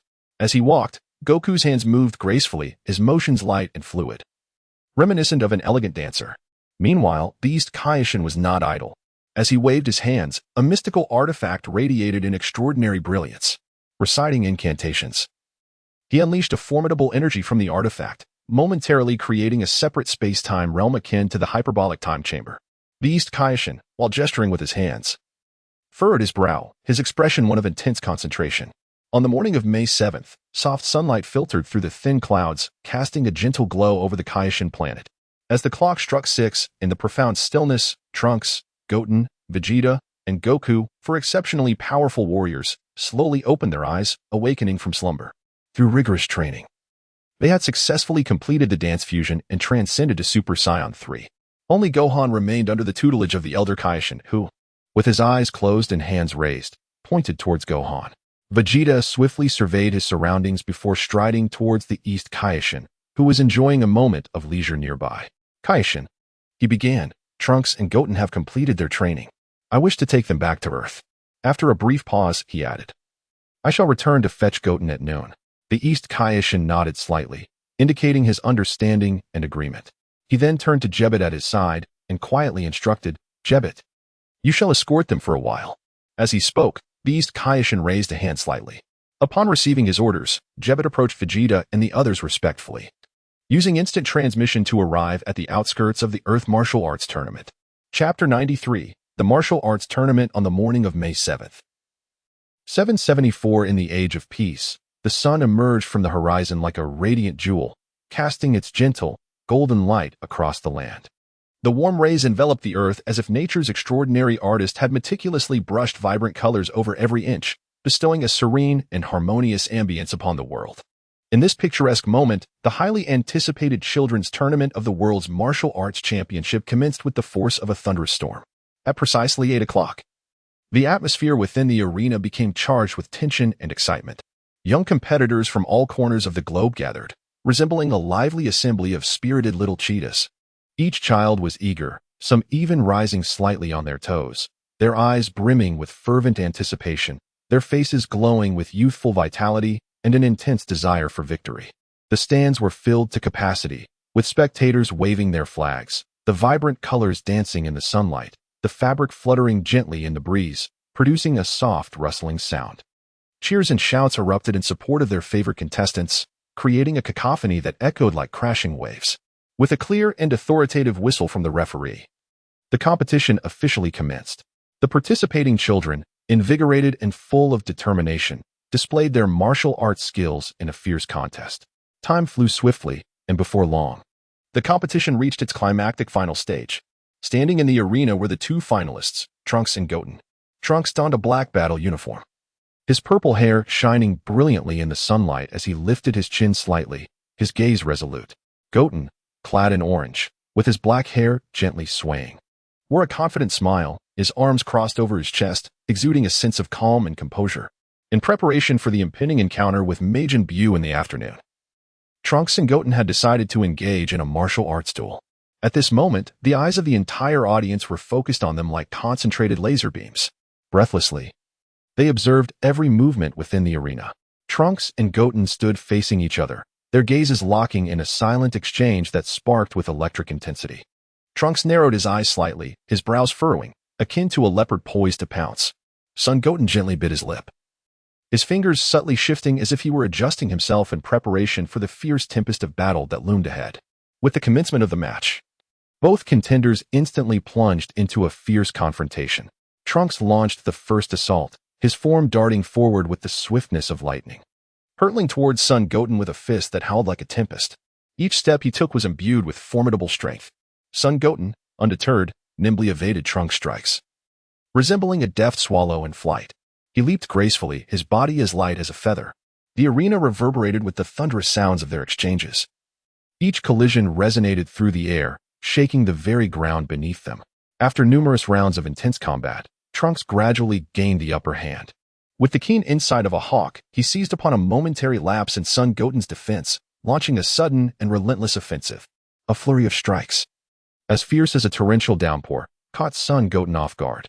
Trunks' fists rained down upon him like a storm, rendering him momentarily defenseless. A fierce determination surged within Trunks. Now is the moment, Goten. His eyes gleamed with resolve, and his attacks intensified. Ultimately, Trunks succeeded in propelling Son Goten out of the competition's bounds, clinching a thrilling victory. as the referee declared Trunks the champion of the children's tournament at the World Martial Arts Championship. The arena erupted in applause and cheers akin to rolling thunder. Trunks, elated, raised his arms high, his face aglow with the joy of triumph. He leapt exuberantly, his voice ringing out in pride and happiness, as if to pierce the very heavens. Meanwhile, despite his defeat, Son Goten remained undaunted, smiling as he offered his congratulations to Trunks. He approached and gently patted Trunks on the shoulder. At midday, the sun blazed fiercely upon the earth, enveloping the world in its sweltering embrace. The intensity of the sunlight made it difficult to keep one's eyes open. At this moment, the eagerly anticipated list of participants for the adult competition was finally about to be revealed. A palpable tension and excitement filled the crowd, as everyone eagerly awaited to discover the formidable opponents their favored contestants would face. Whispers and speculations coursed through the throng. People exchanged opinions and conjectured the outcomes. Some fidgeted nervously, their hands rubbing together as if awaiting a momentous decision. Their palms glistened with perspiration, fingers restless, betraying their inner anxiety and anticipation. Others anxiously bit their nails, their eyes reflecting a blend of hope and apprehension. Their eyes were fixed intently on the host, fearful of missing even a single name. When the host vociferously announced the competition lineup, a resounding cheer erupted in the venue. Krillin versus Hash, Shin versus Bick, Biddleye versus Spabich, Gohan versus Yam, Vegeta versus Goku, Tien versus Kimura, Android 18 versus Jebit, Yamcha versus Jackson, and Demi versus Dimitri, Satan versus Jewer. Each name announced elicited waves of applause and cheers, as spectators rallied behind their favored contenders, eagerly anticipating their spectacular performances in the contest. Some raised their fists, as if propelling their idols toward victory, their arms moving vigorously while their faces radiated excitement, embodying the fervor of devoted supporters. Others leapt with exuberance, their faces adorned with beaming smiles, their eyes sparkling with anticipation, as if they awaited a magnificent visual feast. Meanwhile, East Kaishin and Jebit harnessed their miraculous instant transmission abilities to discreetly arrive at the periphery of the martial arts tournament, accompanied by Gohan, who had already unlocked his potential under the tutelage of the Elder Kai. At that moment, Gohan exuded an overwhelming aura, his hair danced gently in the breeze, reminiscent of a warrior poised for battle. East Kaishin and Vegeta huddled together, quietly strategizing their approach to the matches. A slight furrow creased East Kaishin's brow, his gaze tinged with concern as he gently stroked his chin and remarked, "Vegeta, my previous strategy was somewhat rash. What do you suggest?" His long, slender fingers delicately caressed his chin, indicating a deep contemplation of the matter at hand. Vegeta nodded slightly, a resolute